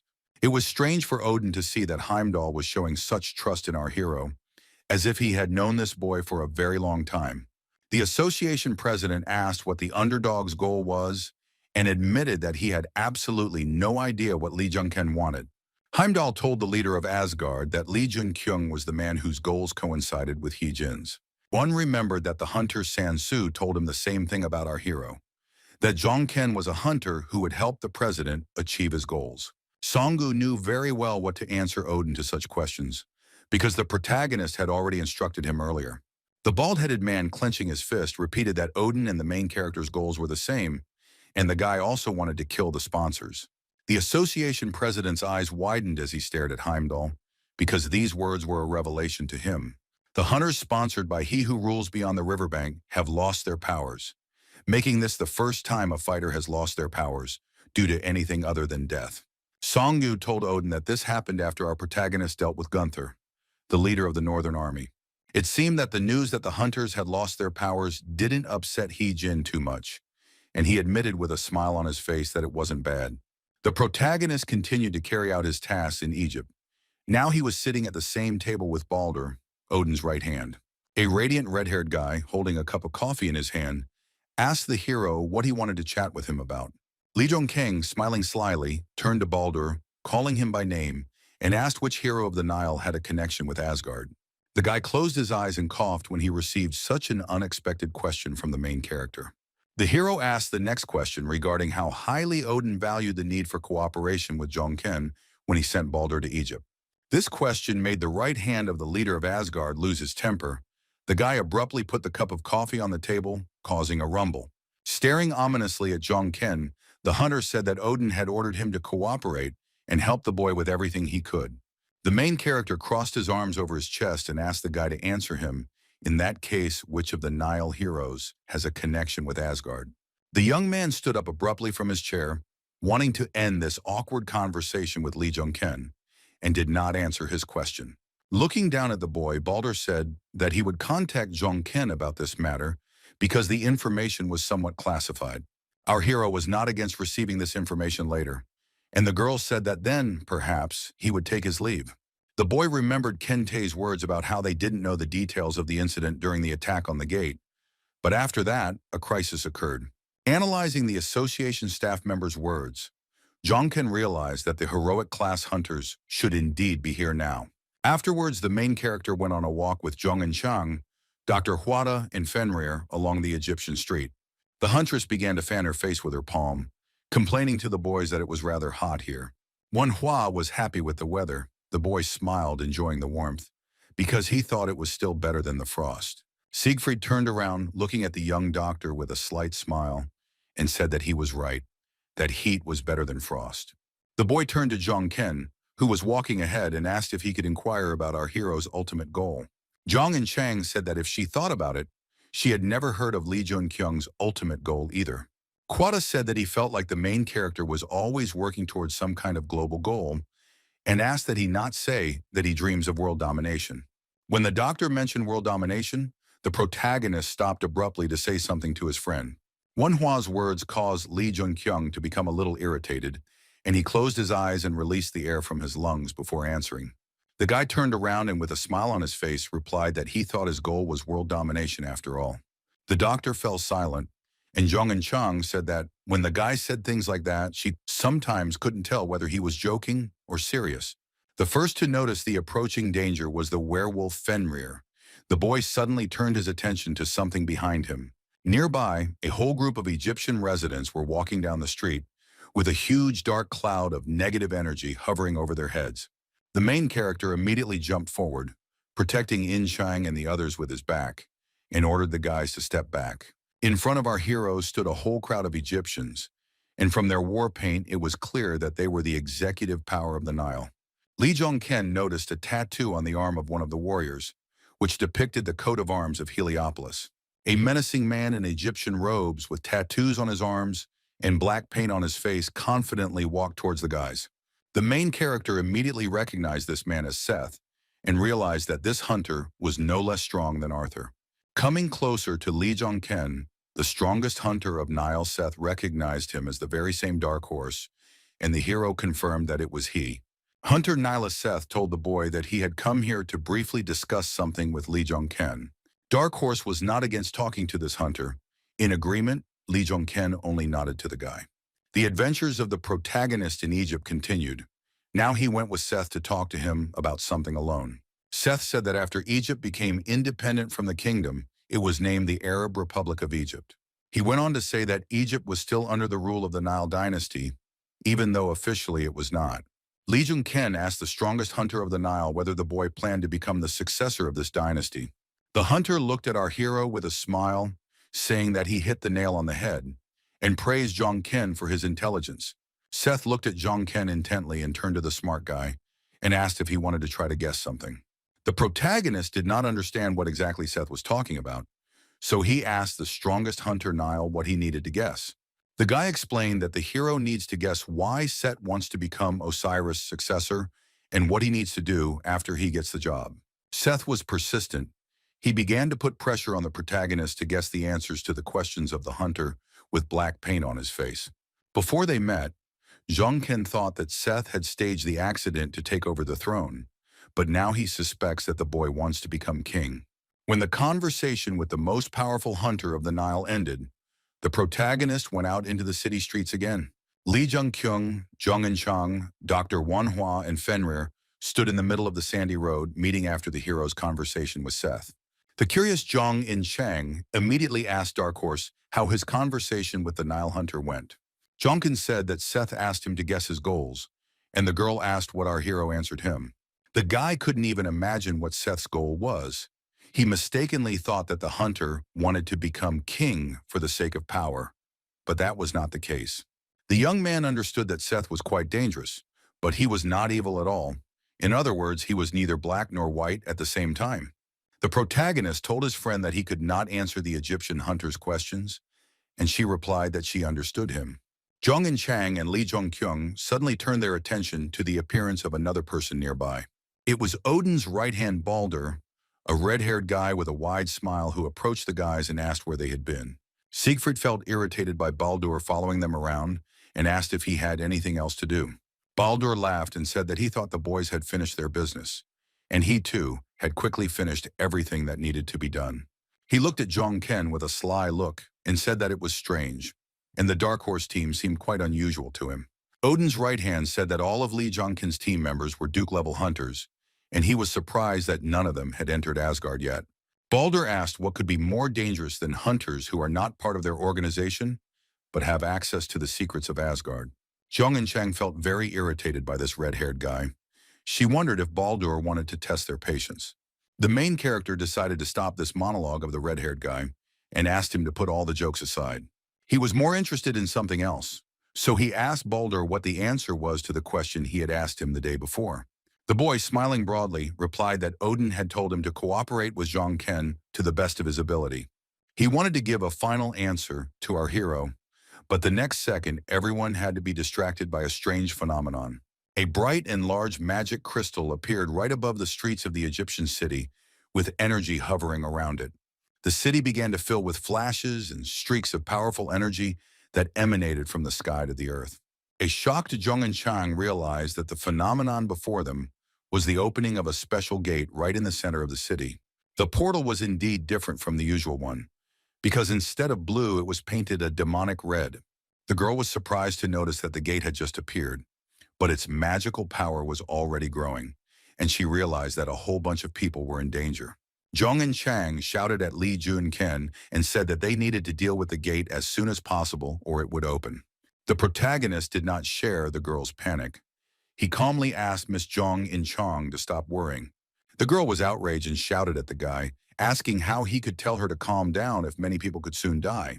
Lee Jung-kyung told his friend that this was not Korea, but she did not calm down, shouting that if no one joined, she would go alone. The huntress readied her weapon and activated her power, saying that she didn't know why the boy was taking so long to answer, but every second counted now. The heroine suddenly fell silent when she looked at the sky and saw something there that made her even more worried. Directly above her, an entire army of Egyptian hunters was cutting through the air, all the men emitting a bright, magical red light. She noticed the men's faces. Their eyes were painted black, indicating that they were members of Heliopolis. Among them was the strongest hunter, Nilaseth. The man also moved through the air, but his energy was golden, not red. The protagonist explained to his friend that they were not in Korea now, but in the Nile, and the locals had their own ways of coping, which made Zhong and Chang feel awkward. However, Lee Jung-ken was quite surprised. He didn't expect Seth to personally take part in clearing the special gate. After some time, as our hero expected, the local hunters quickly cleared the gates despite the fact that they were special. When the gate was successfully cleared and everyone breathed a sigh of relief, Lee Jung-ken turned his head and spoke to his friend. Hiding her face, the girl asked our hero not to joke about her now, because she already felt extremely awkward about her behavior. But Jung-ken didn't mean to joke about her. He praised her for acting like that because she wanted to protect everyone. The girl scratched her chin with her hand and agreed that she had behaved that way for precisely that reason, and wanted to say something else, but was forced to remain silent. The protagonist and Zhong and Chang suddenly turned their heads to the side, staring at something when they heard an alarming sound. The huntress said that something seemed to have happened and suddenly took off, running towards the source of the strange sound, leaving the guy standing in the middle of the street. When Zhong and Chang rushed to the scene, she saw a crowd of young men with guns standing over a guy who had collapsed on the ground. The disgruntled girl asked the hooligan with a sword in his hand, who seemed to be the instigator, what he was doing. The big guys felt that a hunter was standing in front of them. The guys started to behave rudely, asking what she said there. The main character also showed up at the scene. Lee Jong-ken asked the hooligans what was going on, and they got scared when they recognized the guy as the Dark Horse. Merlin's necklace proved to be quite useful, because with it the hero could speak Arabic, and Jong-ken asked again what had happened. The big guy answered the protagonist that this was not a matter in which a foreign hunter should interfere. Lee Jong-king said that after he saw them attacking a man, he simply couldn't pass by, so they had to explain everything. The guy showed the hooligans his phone and said that otherwise he would have to contact the association. To the argument that a hunter has no right to attack an ordinary citizen, the big guy said that it seemed that Jong-ken did not know that things were different in Egypt. An Egyptian hooligan has claimed that in their country, hunters have the right to punish ordinary people with force whenever they want. The tall, muscular hunter concluded that this was their legal right, and with these words he raised his sword victoriously above his head. The protagonist and Zhong and Chang widened their eyes in surprise when they saw that the street of the Egyptian city was stained with blood. Suddenly, someone took away the hunter's hand, which was clutching the sword, and part of the hooligan's limb fell straight to the ground. The local hunter was horrified. He grabbed his severed hand and screamed in pain and fear, shaking the whole street with a loud roar. The man who punished the bully in this way said that Egypt also has its own laws, and this fighter for justice turned out to be Seth. The Nile's strongest hunter crouched on the roof while the stunned citizens gathered in the street looked on. Seth rose to his feet, demonstrated his magical powers, and declared that the hunters of the Nile had the right to punish other hunters. Our heroes stood motionless, in shock, when they saw what the peaceful Egyptian street had become. The entire land was strewn with the bodies of hunters whom Seth had dealt with, taking their lives for attacking a common man. Zhong and Chang asked the protagonist if Hunter Seth was really a good person, but the guy remained silent, staring at the terrible picture in front of him. The girl understood that Seth did this in order to save a peaceful resident of the city, but she still considered it too much. The hero thought that he was going to save this man without caring about the influence of the Nile, and Seth should have known this too, but he decided to do otherwise. Li Zhongkeng was shocked that the strongest hunter in the Nile still chose to take the lives of people who shouldn't have died. Zhong and Chang asked Li Zhongkyung again if he was sure that Seth was a good person, and he replied that he didn't know for sure. The following actions took place on the territory of a luxurious palace in the Arabian style, where our hero temporarily lived. The guy was sitting on the couch, and behind him stood Baldur, who, as always, was smiling widely, brightening the room with his smile. Opposite the main character sat Enev, the same hunter who warned him about the red ore, and behind him stood a girl. Li Rongken was glad to see this person and stated with a smile that they hadn't seen each other for a long time, but he was curious about who was standing behind Enev. The stranger decided to introduce herself and told the main character that her name was Lamia, but everyone called her Bastet. The boy was upset because he wanted to talk to Enev alone, but it seemed as expected, the Asgard were keeping a close eye on them. Hunter Enev wanted to ask the protagonist the reason why Zhang Ken wanted to see him, but the guy interrupted him. The Dark Horse, realizing that the people of Asgard were watching them, decided to lie, saying that he just decided to meet with Enev. This came as a surprise to Bastet, and she became worried when she heard from our hero that there was no compelling reason for the meeting. Baldur also didn't expect to hear such words from Li Zhongken and was perplexed by what the boy said. Enev was surprised when he heard Zhongken's voice in his head, and he immediately began giving him instructions on how to answer correctly so as not to arouse suspicion. The hunter from the Nile thought that our hero was truly incredible for being able to use such magic, and said out loud that he also wanted to meet Zhongken. The hero noted that Enev had lost a lot of weight, asking if Nil was feeding him poorly, but telepathically told him that he came here because of the red ore. The Egyptian hunter replied that the Nile fed him quite well, thus confirming that the red ore was associated with the strength of Hercules. Zhongken asked Enev if he ate whatever he wanted in that case, but telepathically asked about the connection between the Horus incident and the red ore. Enev said that it was correct and he was quite a picky eater, making it clear to Zhongken that the red ore and the Horus incident were connected. Afterwards, the main character asked the guy if everything was okay with Numek, and telepathically asked if the red ore had affected Horus. The Egyptian hunter said that Numek was doing well, and our hero realized that the red ore gave Horus the same power as Demetrius. Baldur was perplexed, listening attentively to the conversation between Li Zhongken and Enev. Their conversation seemed to him to be some kind of absurdity. Zhongken asked the boy if he liked Numek, and into his head he transmitted the question of whether Seth was the culprit of the incident.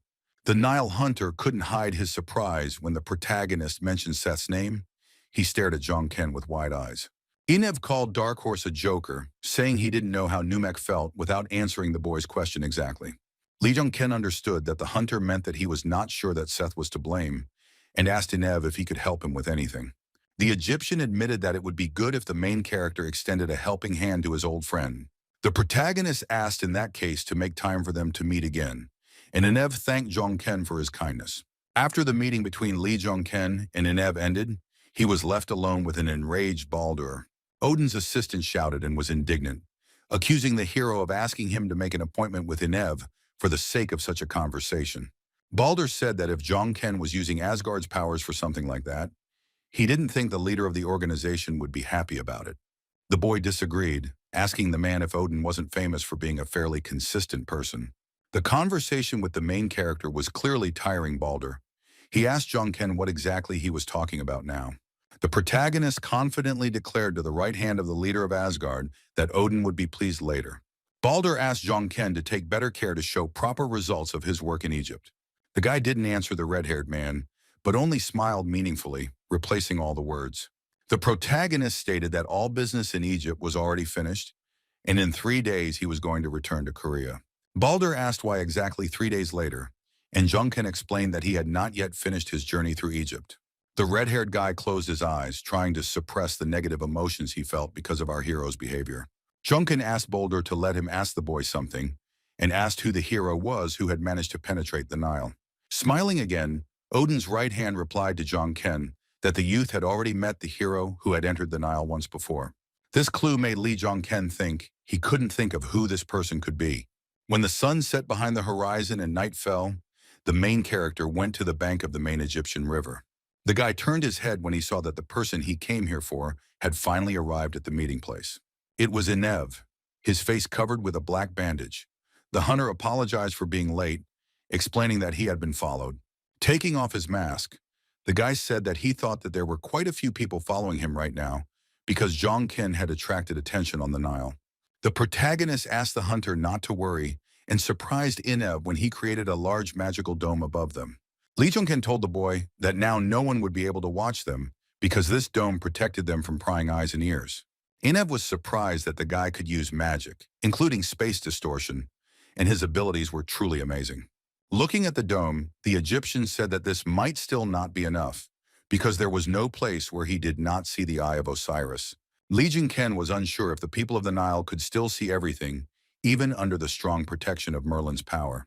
The main character asked the man to get straight to the point, and first of all, he asked why Enev had called him to kneel that time.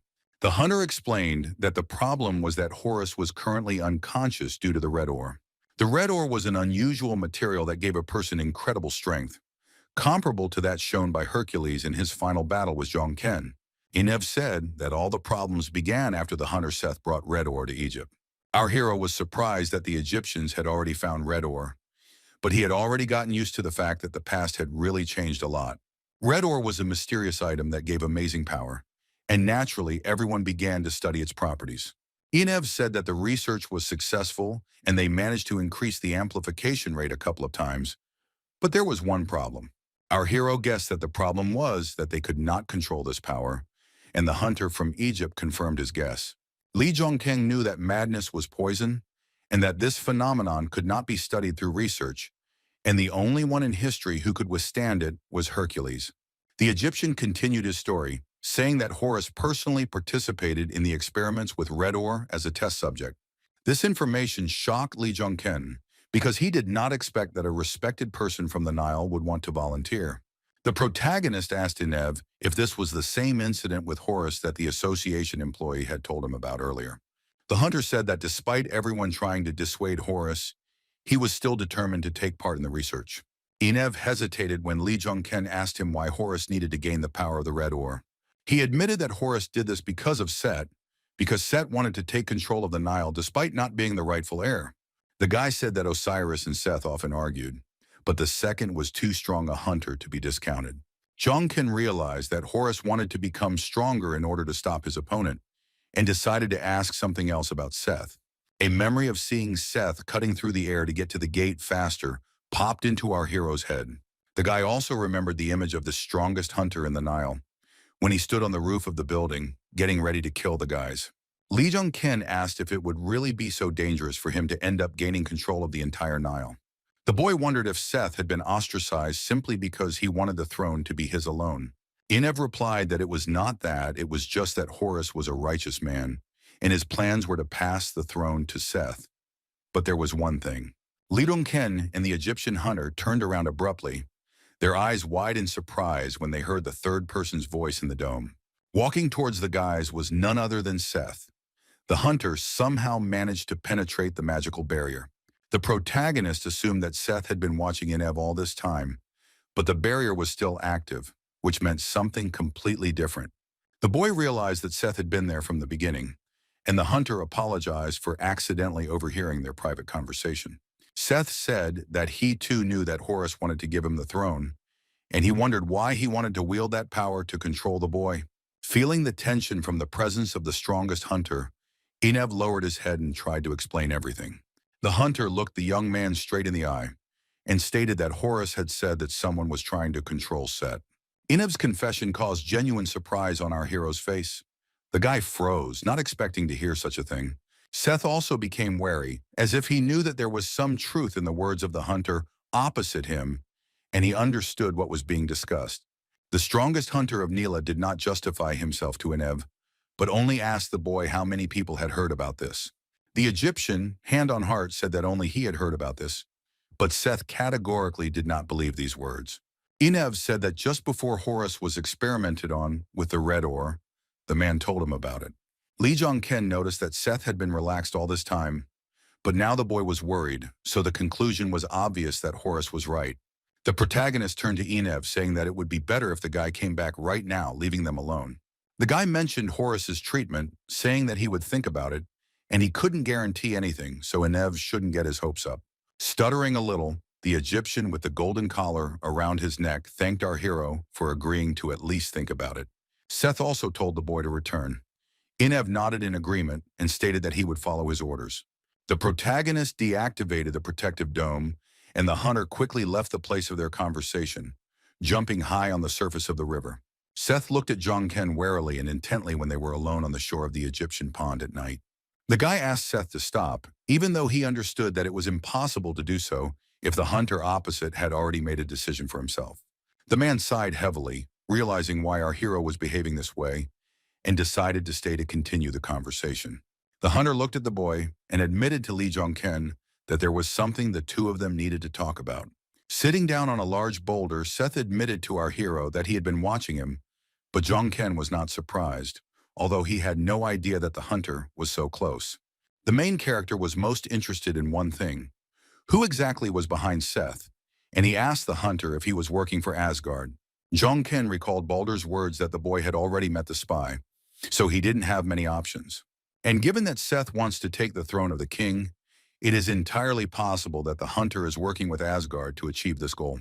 Seth answered our hero ambiguously, saying that the young man was not mistaken, but at the same time he was not entirely right. Hunter explained to Lee Jong-ken that he does not consider himself a spy, and it would be more correct to say that he and Asgard help each other. Lee Jong-kyung confessed to the guy that his statement sounded quite shocking to him. The strongest hunter of the Nile smiled as he looked at our hero and suggested that he think so. The boy did not give up trying to get the truth out of Seth. He clenched his fist in anger, asking who was controlling this shadow hunter.